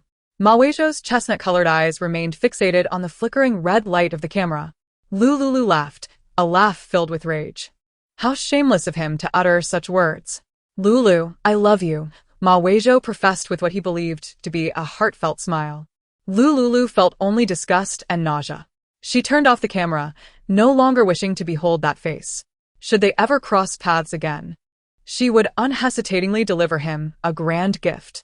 She hoped that Ma Weizhou would meet his demise amidst the zombie outbreak in City A. After Lu Liuliu switched off the camera, Ma Weizhou continued to speak to the camera.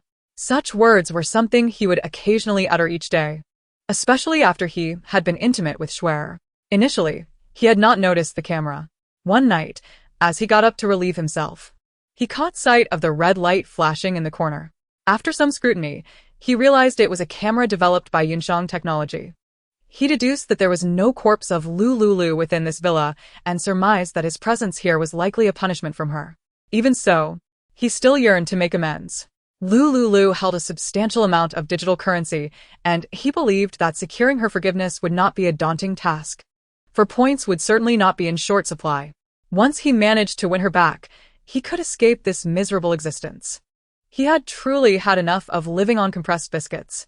Ma Weizhou uttered a few words to the air, observed that the surveillance camera remained unresponsive, and then turned to dive into the tent. He engaged in these actions with a sense of experimentation. After all, Lu Liuliu was already tainted, having borne a child with another man. He was merely playing around with a few women. It was nothing significant. He could accept her ambiguous past and believed she could come to terms with his as well. Lying within the tent, Ma Weizhou prayed for a brighter future. He longed to leave Zhonglang and seek refuge with his parents at the official shelter. However, he could not leave yet. Initially, their neighborhood was overrun with zombies.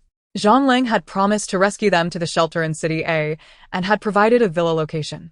What was originally promised to be just a villa turned out, in the end, to be a scheme by Zhonglang, who seized all the liquid assets from the mobile phones of his followers under the pretext of managing points. His and his parents' savings were also lost in the process. Over the past few years, he had extracted millions from Lu Liuliu. Chapter 79. Family, come play. After deducting the expenses from the family's entrepreneurial investments, the total liquid assets amounted to around 10 million, which could be exchanged for 10,000 points. However, he had kept a backup. He possessed a bank card that was not linked to any payment apps, thus escaping Zhang Lang's scrutiny. This card held 5 million, convertible into 5,000 points. The humiliation Zhang Lang had inflicted upon him would be repaid 100-fold. He was awaiting an opportunity. Now, Accessing an official shelter with 5,000 points for a family of 3 would not take long.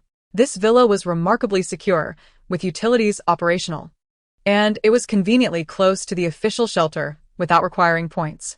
Zhang Lang had a considerable number of followers, so he could not provide accommodation for everyone. Consequently, they had yet to seek refuge at the official shelter. Living in the villa was vastly superior to the conditions of the shelter. Yet, Zhang Lang was exceedingly arrogant, daring to leave him outside the villa when there were many rooms within. Zhang Lang Ma Weizhou's gaze darkened with a vengeful glint. He intended to reclaim all the points Zhang Lang had pilfered and then flee with his parents. Ma Weizhou narrowed his eyes, grasped the fruit knife beside him, and closed his eyes to sleep. A night of silence passed. When Lu Liuliu awoke in the morning, her first task was to activate the smart wristband issued by the authorities and post a message on the forum. Generous reward for urgently needed anti-theft door. Additionally, seeking a skilled installer to come. Lu Liuliu chose to remain anonymous when posting and then proceeded to wash up. Just as she finished, Xiao Wu woke up, his big eyes filled with curiosity as he gazed at her. Lu Liuliu picked up Xiao Wu and planted a couple of enthusiastic kisses on his chubby cheeks, filled with the scent of milk. He, I adore you, Xiao Wu. You are the most adorable little friend in the world. Hearing Lu Liuliu's cheerful laughter, Xiao Wu also broke into a smile. Lu Liuliu felt exceptionally pleased, provided she could automatically block out the resemblance between Xiao Wu and Xiao Jiu. After teasing Xiao Wu for a while and noticing him smacking his lips, she promptly retrieved a bottle of 45-degree breast milk from her storage to feed him. Once he finished, Xiao Wu quickly fell asleep in Lu Liuliu's embrace. After holding him for a while, she gently placed Xiao Wu on the bed, leaving the door ajar. This way, she could hear his sounds from the downstairs apartment. Xiao Wu would likely wake up in about 2 to 3 hours. During this time, she could attend to other matters. As Lu Liuliu descended the stairs, she spotted a well-prepared breakfast awaiting her on the dining table. A bowl of black rice porridge, 2 fried eggs, a plate of sliced beef, a glass of milk, and a small bowl of blanched leafy greens. Such an exquisite combination. Lu Liuliu's appetite had notably increased, and this was just sufficient for her. She noticed a sticky note on the dining table. Lulu, I'm heading back to the apartment to organize supplies. Feel free to sell anything unnecessary at the stall. Breakfast is on the table. If it cools down, heat it in the microwave. Lu Liuliu touched the plate, finding it pleasantly warm. It seemed that Jiang Yi had just left not long ago. She settled into her dining chair, picked up the remote control from the table, and turned on the high-definition projector, all the while browsing Douyin as she ate. This time, she was using Jiang Yi's account. Previously, when she posted an excellent compilation of Su Yanting's works, she faced some righteous retribution. Now, she could only browse Douyin using Jiang Yi's account. Dear friends, just 1 point unlocks deeper insights. Don't hesitate. Join my Douyin membership for an unparalleled experience. Only 1 point. Lu Liuliu watched a young girl in a bikini, wearing a mask, dancing provocatively in a bedroom in front of her phone's front camera. Countless viewers flooded her live stream, and some comments were utterly unsightly. I saw it, a black one. Dude, your angle is quite tricky. Just 1 point. Let us go. An influx of admirers swarmed into the girl's live stream, typing with one hand while the other was preoccupied with other activities. After watching for several seconds, just as the female streamer concluded her suggestive dance, the projector went dark, presenting an option to continue watching for 1 point. Lu Liuliu pondered, feeling a flicker of curiosity.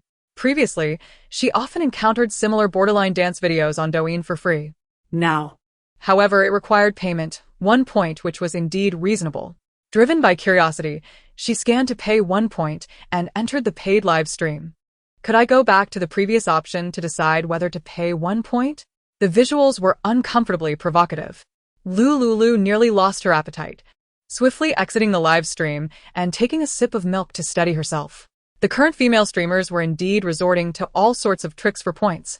Lu Liuliu continued to browse through 10 videos, with 9 featuring such borderline content. Adorable, sexy, pure, classical. Each one sweetly calling brother, their tones crisp and enticing. What on earth does E usually watch? Lu Liuliu furrowed her brow. The data didn't lie. How could 9 out of 10 videos be of such nature? If she didn't know Jiang E was fond of men, she would have considered finding a way to send her away. Fortunately, she eventually stumbled upon a young man. He had a high-pitched voice, donned a suit, and swung a belt back and forth between his hands. Lu Liuliu watched for a while, completely baffled as to why so many infatuated girls were fervently calling him husband. In the Douyin video, small gifts flooded in. This is quicker than robbing money for points. E, what on earth do you usually watch?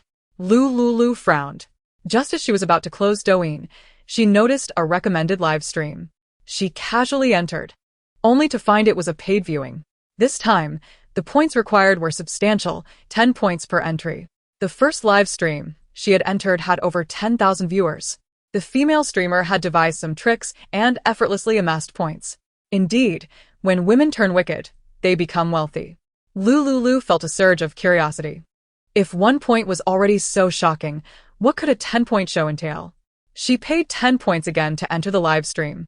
Upon seeing Su Yanting, barely clothed in short shorts, black stockings, and a tiny tank top seated on a chair, she was momentarily at a loss for words.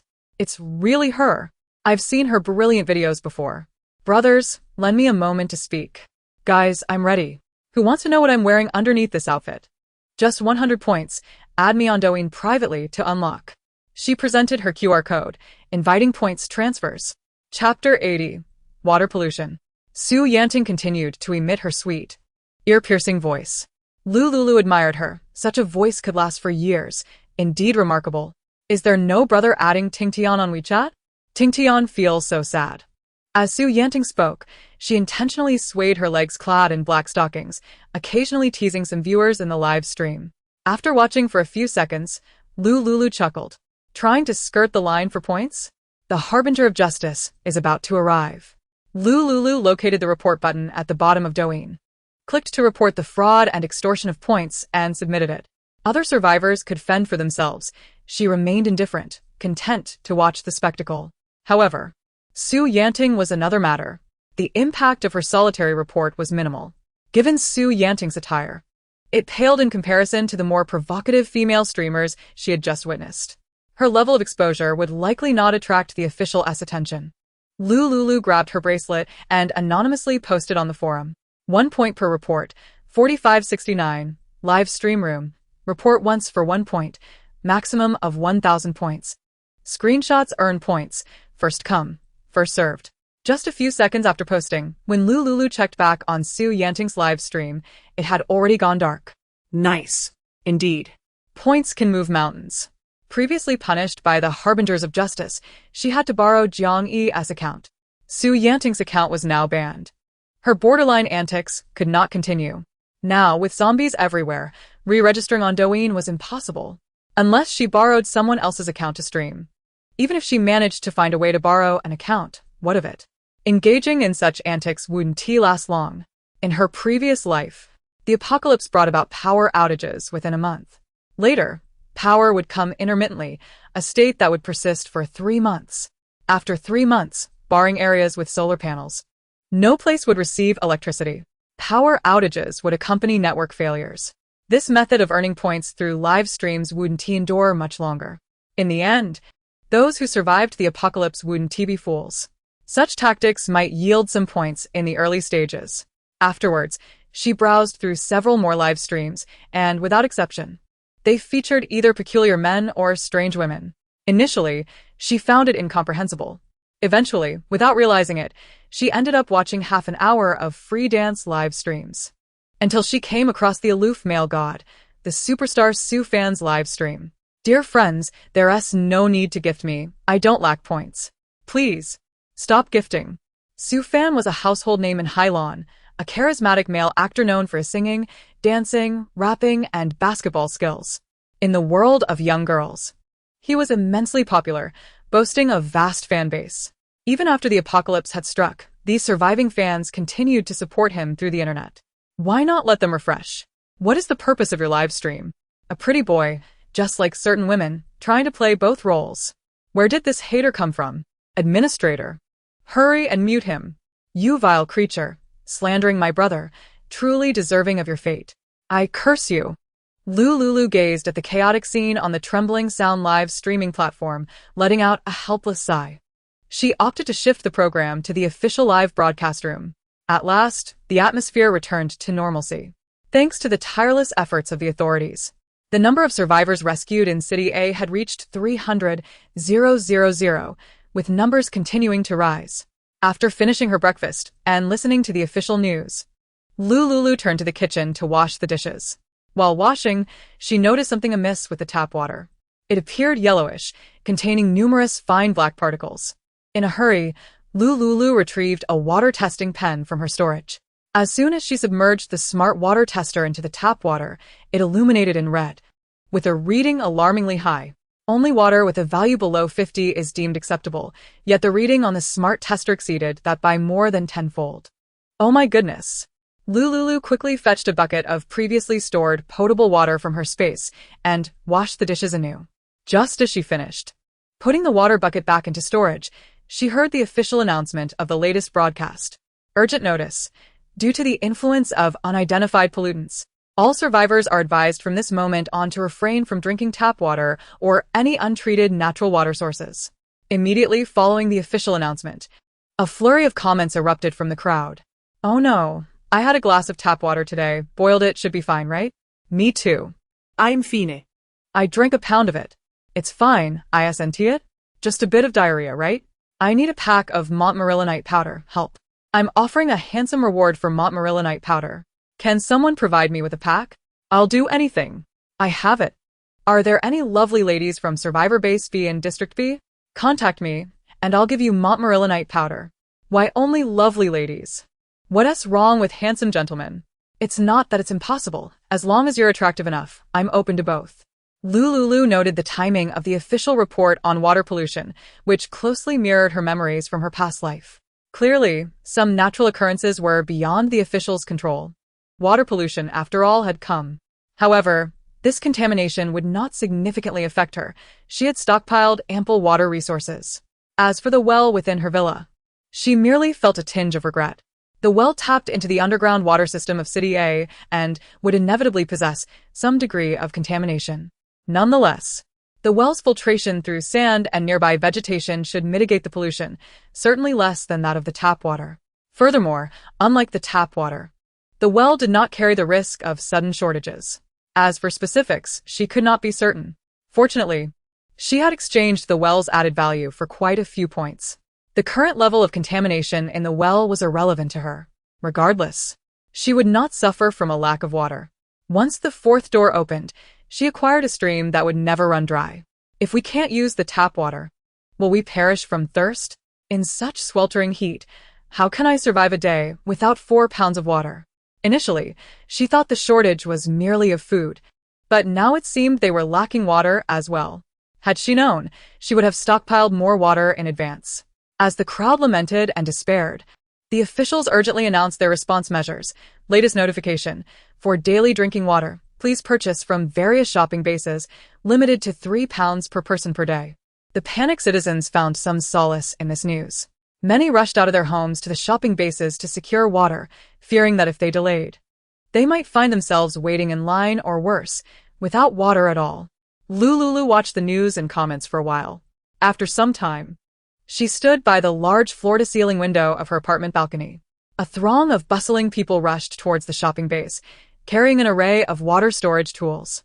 It was evident they were headed to buy water. Lu Liuliu recalled the dire water scarcity she had faced in her previous life. Without food, a person could survive for merely 3 days. With water, they could last 7. At this moment, the situation was undoubtedly dire for water. Fortunately, in her past life, the Linwan villa where she resided was equipped with high-tech products developed by Yunsheng technology. The water dispenser within the villa boasted a self-purification function. It was this very device that allowed her and little Wu to endure until the arrival of the officials. By the time the officials arrived, The filter in the purifier was completely clogged. Each day, she prioritized giving water to little Wu for his milk formula. Only when she was desperately thirsty would she take a small sip herself. Lu Liuliu made an effort to recall the events of her past life. About 10 days after the official notification of water pollution, the tap water in the villa ceased to flow. To survive, she braved the risk of encountering zombies, using the last remnants of gasoline in her car to venture to the river to fetch water. She poured the retrieved water into the purifier for filtration. The filtered water was stored in every available container within the villa: pots, bowls, and anything that could hold water. Chapter 81.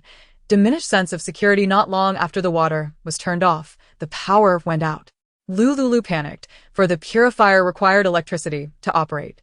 Fortunately, over the next 2 months, power would occasionally return for brief periods. Lu Liuliu would always be stationed in front of the purifier, ready to purify the water and store it away. By the 3rd month of the apocalypse, the villa experienced a complete power outage. The loss of electricity was accompanied by the cessation of the internet. Subsequently, once night fell, she would curl up with little Wu in their room, sleeping until dawn, when she would head to the villa's yard to chop wood, using the felled trees as firewood for cooking and boiling water. Each day, she would lie down whenever possible to conserve calories, skipping meals and minimizing her water intake. By the time the officials discovered their location and took over the villa, she and little Wu were on the verge of collapse. The nearby survivors who sought refuge in the villa had all perished, either from lack of water, disease, hunger, or infighting. Only she and little Wu had managed to survive.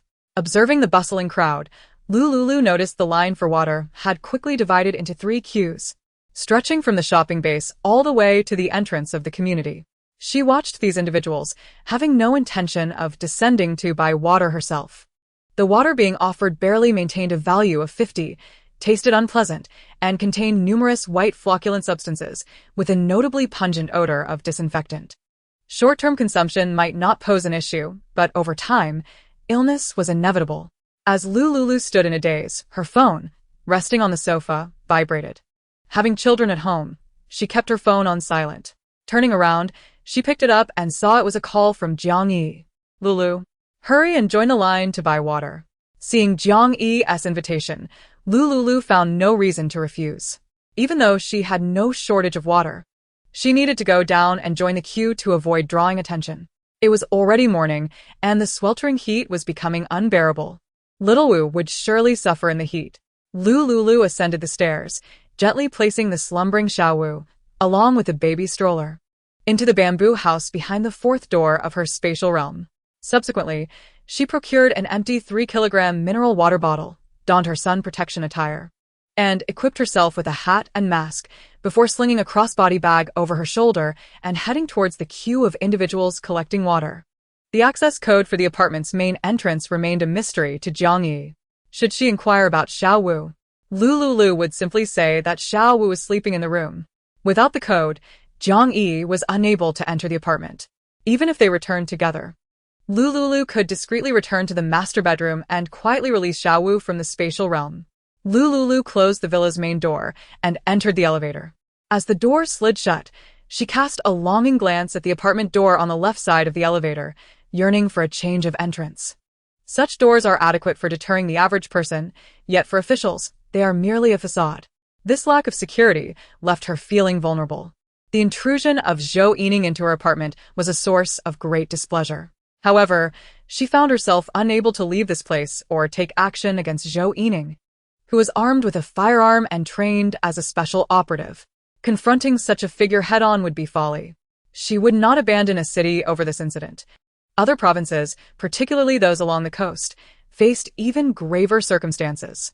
Almost all coastal inhabitants were fleeing towards her inland region. In a city, apart from this location, all others would ultimately succumb to the floods. Only here, where the terrain was elevated, could the encroaching waters be thwarted. She was entirely unfamiliar with the situation in other provinces, where the threat of zombies proliferated. She could not afford to leave this place. As time passed, the zombies grew stronger. Only by aligning herself with the authorities could she hope to survive. Despite possessing a miraculous space, she remained cautious. Seeking companionship for mutual support was the wisest course of action. In the initial phase, she had not stockpiled many weapons. Firstly, before the apocalypse. Her intention was to merely survive without engaging in perilous activities that would require formidable armaments. Secondly, due to the stringent controls imposed by the High Nation, and having just given birth, venturing to the beautiful nation was out of the question. With no connections abroad, she feared that venturing blindly into foreign lands could lead to exploitation by unscrupulous individuals. Nonetheless, she harbored no concerns regarding weaponry. She awaited the emergence of advanced technological laser guns set to appear a year into the apocalypse. To acquire such a weapon, she could trade gold with the enigmatic ability user from H-City. Perhaps this weapon had already materialized. She had been so sequestered within the villa that she was oblivious to the outside world. Should she discover the ability user in advance, she would ensure to exchange all her gold for weapons and survival tools. During her moment of contemplation, she had unknowingly blended into the queue of water collectors. With a bucket in hand, she positioned herself behind another survivor. The individuals surrounding her were engaged in animated chatter. Even through their masks, she could detect a peculiar odor. A glance to her left revealed a man with a mouthful of yellowed teeth, boasting to a middle-aged woman ahead. Though the crowd was raucous, even more bothersome than a swarm of flies, there was no sign of queue jumping. Every 10 meters, an official clad in camouflage stood guard, rifle in hand, vigilantly observing. No one dared to be the first to stir trouble, for the consequences could be dire if the officials acted irrationally. After an hour of waiting, around 11 in the morning when the heat was at its peak, it was finally her turn. She presented her wristband and scanned the adjacent QR code to pay 1 point. Following protocol, the official placed her water bucket on the table designated for filling. Lu Liuliu hastily made her way to the shade of a nearby tree to observe the crowd. While filling her bucket, she had noticed that the water flowed from a mobile water tower. In her previous life, she had been able to purify contaminated water using a water filter. The authorities, having received prior intel, were undoubtedly aware of how to manage wastewater. Standing under the tree as shade for several minutes, she was soon drenched in sweat. Scanning the crowd, she chose not to linger any longer and turned to head back towards the apartment. Upon her return, she promptly set the water bucket down. The earlier nonviolent intrusion by Shou Yining had instigated feelings akin to paranoia. She conducted a thorough check of the villa, but remained uneasy. Therefore, she reached into her canvas bag, utilizing it to communicate with her spatial realm, retrieving a device to test for hidden cameras, and methodically scanned the apartment. After half an hour, assured that there were no surveillance devices within, she released Xiao Wu from the space. Upon seeing Xiao Wu peacefully asleep, a gentle smile graced Lu Liuliu's face. Noticing that time was slipping away, she proceeded to the kitchen to prepare lunch. Just as she finished steaming the rice, a knock echoed from outside. Chapter 82. After water contamination. Peering through the peephole, she confirmed it was Jiang Yi before opening the door. As Jiang Yi stepped into the apartment, she immediately discarded her sun protection attire onto the coat rack by the entrance. It's sweltering. I feel like I'm melting under the sun. Lulu, you won't believe the misfortune I faced today. Lu Liuliu, puzzled, inquired what happened. Oh. What a stroke of bad luck. It's difficult to be a good person. I was in line to collect water, and just as it was my turn, an elderly lady behind me suddenly collapsed. Her family implored me to let them cut in line. The people around us started to stir, and feeling sympathetic, I allowed them to go ahead. Lu Liuliu's gaze fixated on Jiang Yi. And then those raucous individuals wouldn't let me fill my bucket. They insisted I go to the back of the line. They said that since I had given my spot to that family, I had forfeited my turn and had to start over. It's infuriating. Jiang Yi's animated complaints left Lu Liuliu momentarily at a loss for words. If this group were asked to relinquish their spots in line, they would surely refuse, using Jiang Yi as a scapegoat. A lesson learned. Yi would likely no longer be swayed by public opinion or moral pressures to engage in such acts. After Jiang Yi finished venting, she noticed that the water dispenser bucket still contained a substantial amount of water. With this bucket, the two of them could manage to drink for half a month if they rationed, or a month if consumed more sparingly by one. Observing Jiang Yi staring blankly at the water bucket, Lu Liuliu stood and poured her a glass. Your lips are chapped. Drink some water to rehydrate. Jiang Yi hesitated. Don't fret, the authorities have issued a notice that each person is entitled to 3 kilograms of water per day. Together, We have an allocation of 6 kilograms daily. Drink as you wish. However, the water from the dispenser is cleaner than what we brought back. Jiang Yi picked up a 500 milliliters empty mineral water bottle and pointed at it, exclaiming, "Look, there is so much white sediment at the bottom, and the water smells terrible." Lulu, the water in the dispenser is reserved for you. You are still in confinement and cannot consume such water. Quickly pour it back. How foolish of you. Water is not a significant issue. Lulu turned and made her way to the study, where she retrieved a cardboard box and proceeded to dismantle it. A brand new water purifier was carefully transported to the kitchen. She extracted 250 milliliters of potable water and performed a simple cleansing of the purifier. The device was placed upon the countertop in the open kitchen. Subsequently, she poured all the water she had purchased from the official source into the purifier. The appliance emitted a faint humming sound, and before long, the green light illuminated. Lulu fetched a transparent glass and pressed the switch to fill it with the purified water. She presented the glass to Jiang Yi. "Look, we have a water purifier. Moreover, we have 2 boxes of filters. A single filter can last for over 6 months. With 2 boxes, we will have enough for more than a decade." Jiang Yi's eyes sparkled with excitement. "Wow, Lulu, when did you purchase the water purifier?" "During our last shopping trip to the mall. Don't you remember? At the electronics market, we stocked up on a multitude of household appliances, including the purifier. I bought 10 units, all stored in the study. You can choose one to take back to your apartment. Contaminated tap water can also be purified with the device. So, do not worry about the water situation. Drink freely. By the way, with the severe water pollution nowadays, the tap water contains many large particulates, and in the future, the official supply lines may become clogged, leading to water shortages. We should take advantage of the current supply and purify and store as much water as possible." Jiang Yi nodded in agreement. "Wait for me a moment. I will go to the shopping station to buy some containers for water storage." With that, Jiang Yi hurriedly grabbed her sun protection jacket and dashed out of the apartment. Lu watched her leave, calmly settling onto the sofa. While others may lack purified water, her apartment was well supplied. Over time, Jiang Yi would surely notice. It would be wise to purify some water resources together. When water becomes scarce, she could retrieve some from her space. This way, Jiang Yi would not suspect the source of the water. The contaminants in the water purified by the device typically fluctuate around a value of 15, and there is no unpleasant odor. Boiling it for consumption poses no risk to health. The only downside is that the filter's lifespan may be significantly reduced. After a brief respite, Lulu rose and proceeded to the kitchen to prepare a meal: tomato and egg soup, stir-fried beef, and stir-fried black fungus with ham. The beef and ham were vacuum-sealed, boasting an 18-month shelf life. She had plenty of fresh meat stored in her space. But given that the apocalypse had lingered for over half a month and fresh meat was scarce, it was impractical to use it for cooking at this time. Thus, she settled for the vacuum-packed meat. After a while, once Xiao Wu reached his 1-month milestone, she would move out and live separately from Jiang Yi. Once apart, they wouldn't share meals, allowing her to consume the pre-apocalypse provisions she had stored. Lu placed the dishes on the table and sent a message to Jiang Yi. "How much longer? The food is ready. You go ahead and eat. I still need a few hours. The queue here is too long."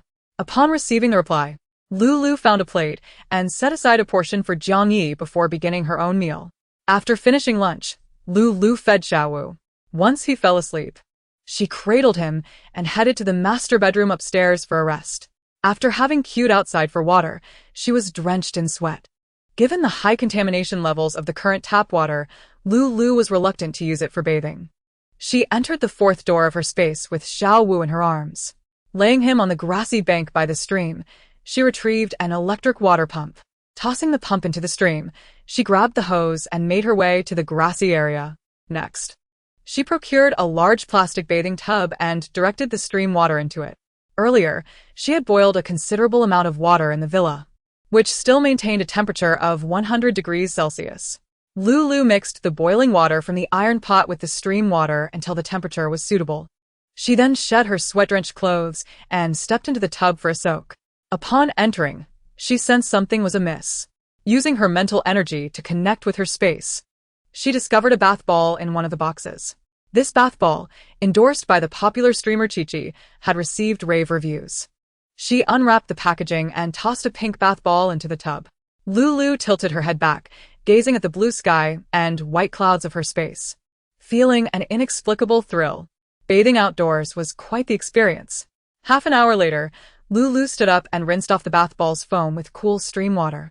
She found a cartoon-themed nightgown featuring the character Starry Rabbit in her space and changed into it. She often wore this nightgown, which was a soothing shade of purple within the macaron color palette. Additionally, the gown came with built-in padding, ensuring there were no awkward protrusions. Chapter 83. For the sake of the crystal core. After changing into her nightgown, Lulu tossed her worn clothes into the tub to wash them. Following that, she used the hose to rinse off the bath bubbles from her clothing. The clean garments were then hung on a simple folding drying rack in front of the bamboo house. The dirty water from her bath was taken out of her space through a medium which she disposed of in the toilet of the independent bathroom. The used water pump was placed back in the bamboo house. Having completed these tasks, Lulu and Xiao Wu lay down in the air-conditioned bedroom for a nap. She awoke when Xiao Wu opened his eyes and made smacking sounds with his mouth. Realizing he was hungry, she promptly picked him up and fed him. Just after finishing the feeding, her phone vibrated. Jiang Yi had sent a message. "Lulu, I'm back." Lulu went downstairs to open the door for Jiang Yi. As soon as Jiang Yi entered, she exclaimed, "Lulu, you handle the purification here, and I'll go to the other apartment. It will be more efficient that way." Lulu nodded. "The purifier is in the study. You should eat first, then go get it." All right. Jiang Yi placed the food in the microwave to heat for 3 minutes, devouring her afternoon meal with remarkable speed.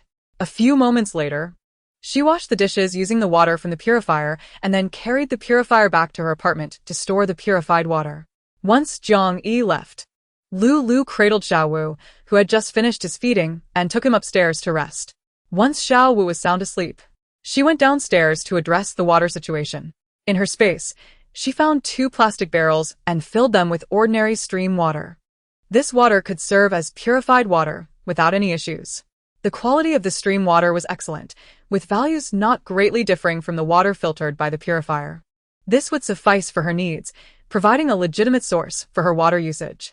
After completing the purification task, Lulu settled onto the sofa and turned on the projector. After days of scrolling through Douyin, she was growing weary of it. With Xiao Wu asleep, she decided to look for some study materials. Recalling the USB drive she had purchased, which contained a wealth of information, she rummaged through her space to find the package containing the USB drives. Lulu took a utility knife and sliced open the package, revealing 100 identical USB drives, along with a pink cat-themed USB. The pink USB drive evoked memories of the words spoken by the online shopping customer service representative, particularly the mischievous yellow emoticon that sparked her curiosity.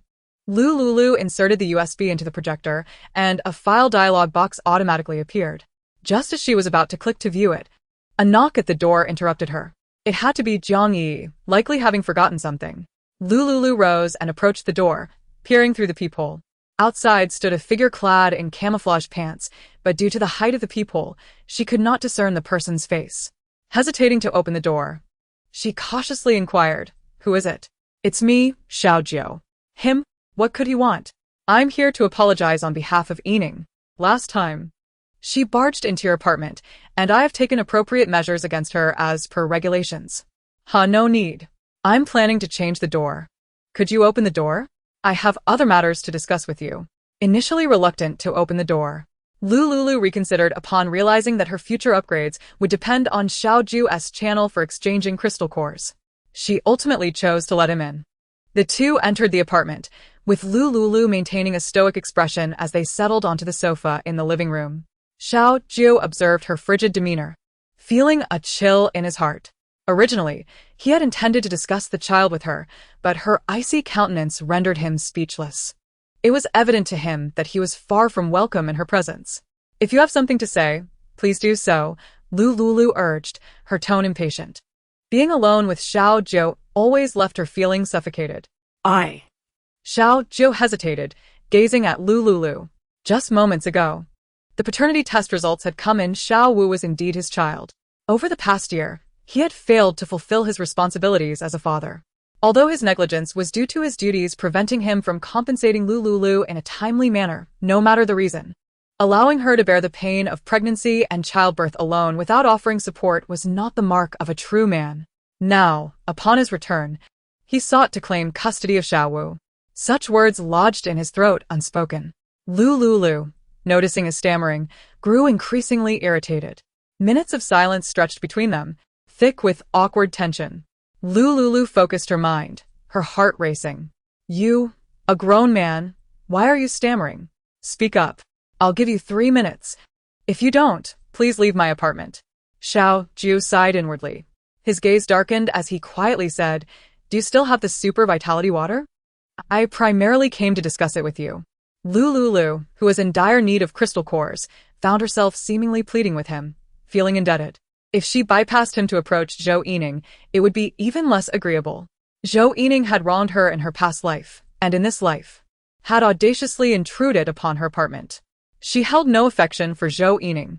Continuing to exchange crystal cores through Xiaojiu was the most favorable option. As for other officials, she did not know them and was uncertain if they could make decisions. Recklessly engaging them could lead to unnecessary complications. The vitality water, is it? I still have some left. How much do you need? The same as before. Lu Liuliu's heart raced with excitement at the prospect of acquiring 20,000 crystal cores. Just the thought thrilled her. Please sit for a moment. I'll fetch you a glass of water. Lu Liuliu rose to retrieve the honey lemon water she had prepared for Jiang Yi from the refrigerator. She found a clean cup and poured Xiaojiu a glass. Originally, she had no intention of performing these courtesies for him, but for the sake of the crystal cores, she offered, Here is a glass of honey lemon water. She set the drink in front of Xiaojiu. Seeing Lu Liuliu's expression brighten, Xiaojiu felt a wave of relief wash over him. The matter concerning Xiaowu would require careful handling. First, he needed to establish a good rapport with Lu Liuliu. Future discussions would likely yield better results. Drink up. It's quite delicious, Lu Liuliu smiled warmly. Now, let us discuss the matter of the crystal cores. The vitality water is just upstairs in my apartment. When would it be convenient for the transaction? Xiaojiu lifted the cup and took a sip. So sweet. Just how much sugar did you add? Is this a prank? Whenever, he replied softly as he set the cup down. Lu Liuliu, suppressing her excitement, insisted. Let us do it now. Quickly call someone to bring the crystal cores. Observing her urgency, Xiaojiu felt a twinge of confusion but nodded in agreement after a moment's hesitation.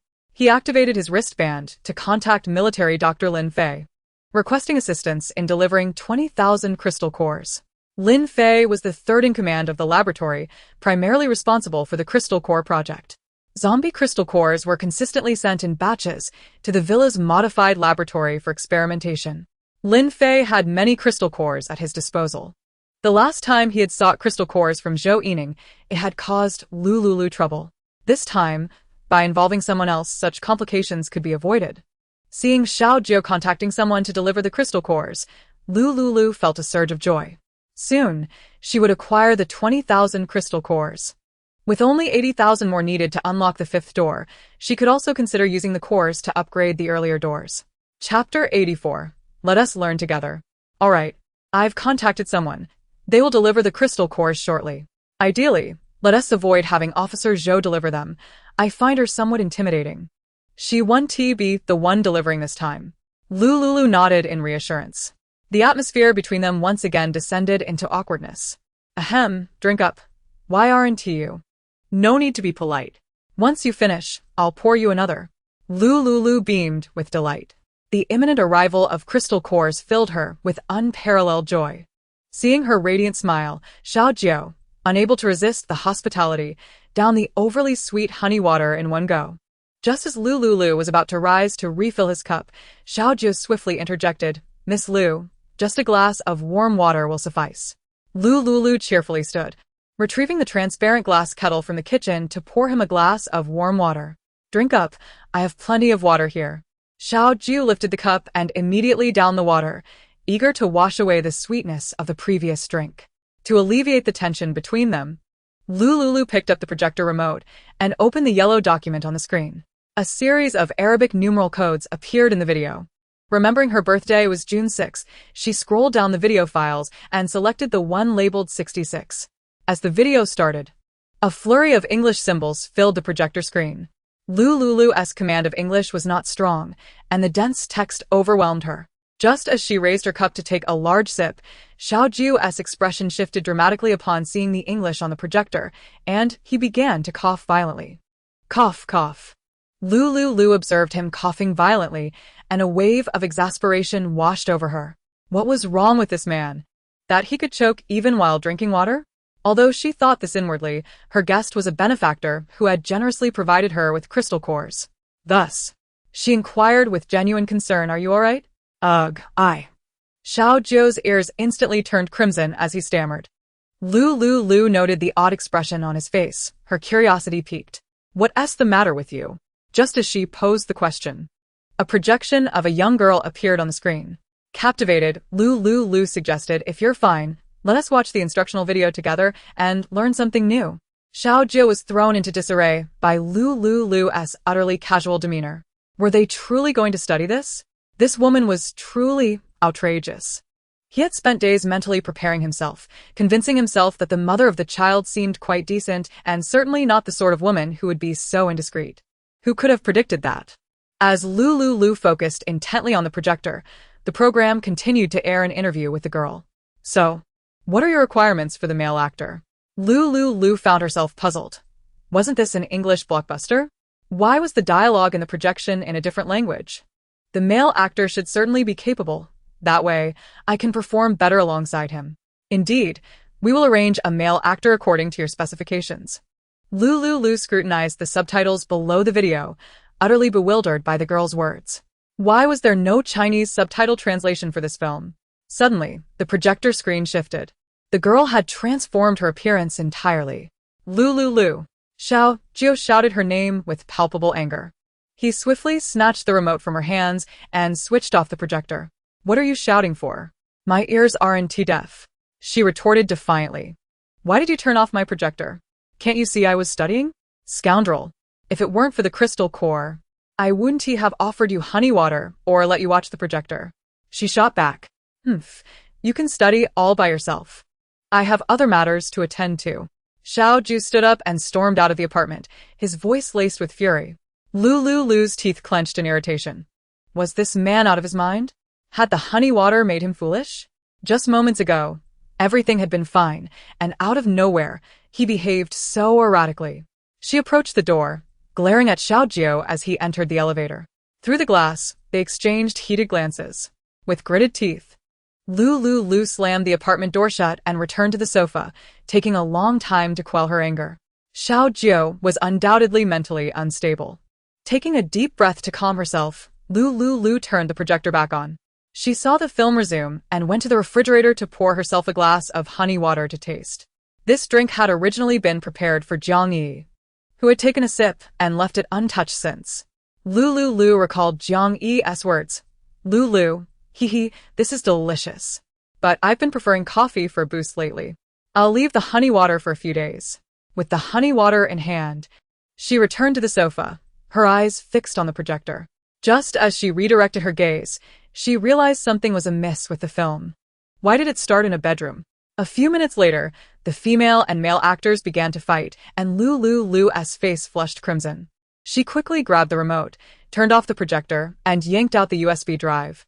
In her panic, she tossed the USB into the kitchen trash bin.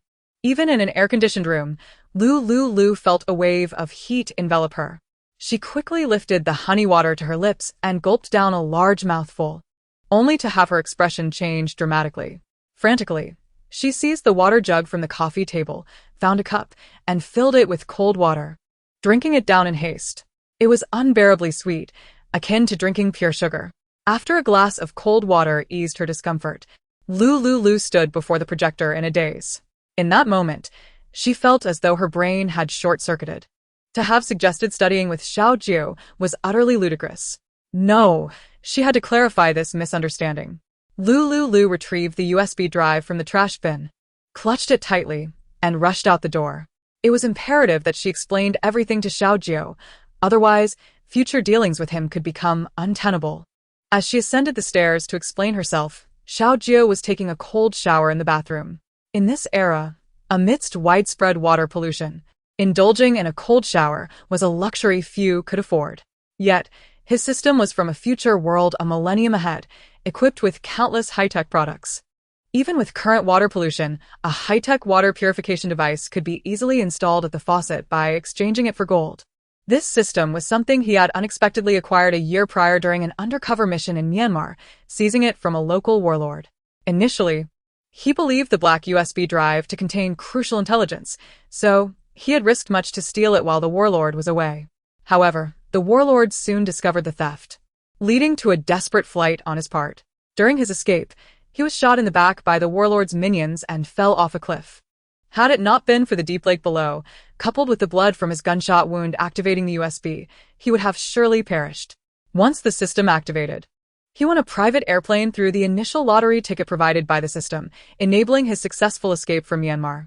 Upon returning home, he immediately relayed all the information about the Myanmar scam syndicate to the authorities, who used it as leverage to negotiate the release of some citizens back to their homeland. Not long after their return, a virus erupted, heralding the apocalypse. In this second chance at life, he found himself reborn at the moment of his fall. Upon activating the system, he promptly returned home, anonymously informing the officials of the intelligence he had gathered in his past life. Before the apocalypse erupted, he exchanged a significant amount of gold for high-tech weapons through the system's marketplace. 10 grams of gold could be exchanged for one weapon, and he managed to secure 100 grams of gold for a single weapon, thus netting a profit of 90 grams. Now, the gold in his possession was sufficient to purchase everything in the system's marketplace multiple times over. At this stage of the zombie outbreak, he had approximately 1 week before the zombies would undergo an evolution, likely around a month after the apocalypse commenced. He would be responsible for leading a team to gradually eradicate the nearby hordes of zombies centered around the Lin 1 sanctuary. The higher the level of the zombie crystal nuclei, the greater the enhancement that the vaccines developed by the authorities would provide to human physiology. Consequently, the surviving populace would gain an increased chance of survival amidst the torrential rains and severe cold weather expected a year from now. Moreover, these zombie crystal nuclei could serve as a universal energy source for the base and could be handed over to the ability users for upgrades. Currently, the combat prowess of the official personnel, armed with the weapons he exchanged anonymously with the authorities, could barely contend with the newly evolved lower-tier zombies. Once the first batch of vaccines is developed and administered, enhancing the physical capabilities of the officials, they would be able to confront higher-tier zombies. In his previous life, zombie levels evolved over time, encompassing 10 tiers, with a new level attained each month. The zombies in the vicinity of the sanctuary must be eliminated, while those in other areas could be temporarily preserved. As the official forces grow stronger, they could gradually harvest resources from around the sanctuary, yielding even greater benefits. Xiao Jiu took a 10-minute cold shower, dried off the water from his skin, changed into a pair of black lounge shorts and a plain white t-shirt, and sat on the sofa lost in thought. In a week, he would lead a team to exterminate zombies, a mission that would last at least 10 days to half a month. What would happen to the child and her? She seemed rather unreliable, dragging him into watching those kinds of videos. Had he truly misjudged her? Was Lu Liuliu merely a frivolous woman? He had a mission to fulfill, and bringing the child along on such a perilous task was extremely dangerous. The Xiao family had served in the military for generations, dedicated to the people of the Sea Blue Nation. As a member of the Xiao family, it was his duty to complete this mission. However, leaving the child in her care was profoundly unsettling. Knock, knock, knock. Xiao Jiu heard a knock at the door, thinking it might be Lin Fei bringing the crystal nuclei to him. The vitality water that Lu Liuliu possessed was of great significance to him and the authorities, as it could heal and enhance physical conditions.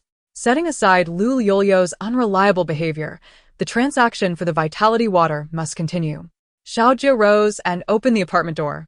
Upon lowering his gaze, he saw the diminutive Lu Liuliu, her brows furrowed in a manner that suggested a lack of control. What now? He had no desire to join her in watching those mundane lifestyle action films, yet she had chased after him. Lu Liuliu. Do you even know how to write the word restraint? Confronted by Xiao Jiu's stern gaze, Lu Liuliu felt a surge of frustration. Let me explain. Things are not as you perceive. Xiao Jiu crossed his arms. Speak. The facts were laid bare. What was there to explain? Lu Liuliu glanced around, noticing the surveillance camera by the elevator, and swallowed hard. Let's discuss this inside. Xiao Jiao, also recognizing the camera, stepped aside to allow her entry into the apartment. Standing at the entrance, Lu Liuliu found herself craning her neck to converse with Xiao Jiao, who stood at approximately 185 centimeters tall, while she was merely 160 centimeters. See, I didn't deceive you.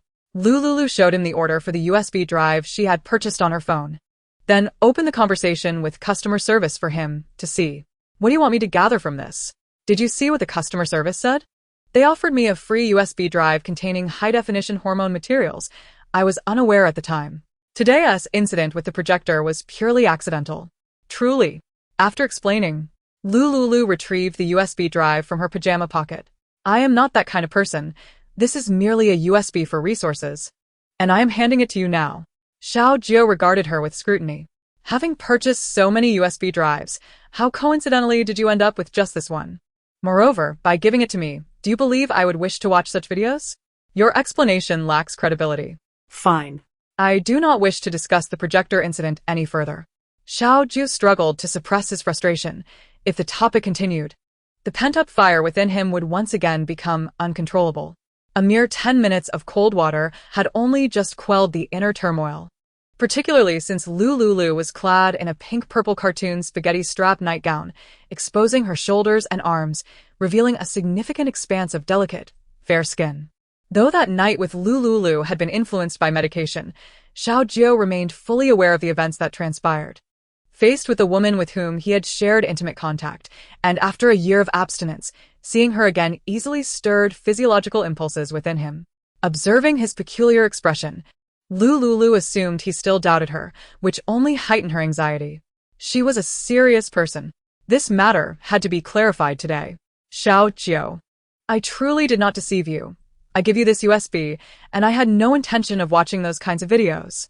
Lu Liuliu urgently reached out, attempting to thrust the USB drive into Xiao Jiao's embrace. As he sidestepped, she realized he was unwilling to accept it.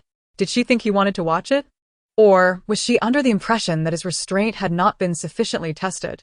Did she truly intend to ignite the fuse of that explosive within him? When Lu Liuliu's hand was evaded, her footing faltered, and she instinctively reached for the nearby shoe cabinet for support. The USB drive slipped from her grasp, falling uncontrollably to the ground. Both Xiao Jiao and Lu Liuliu looked down at the pink cartoon cat USB lying on the black carpet of the entrance.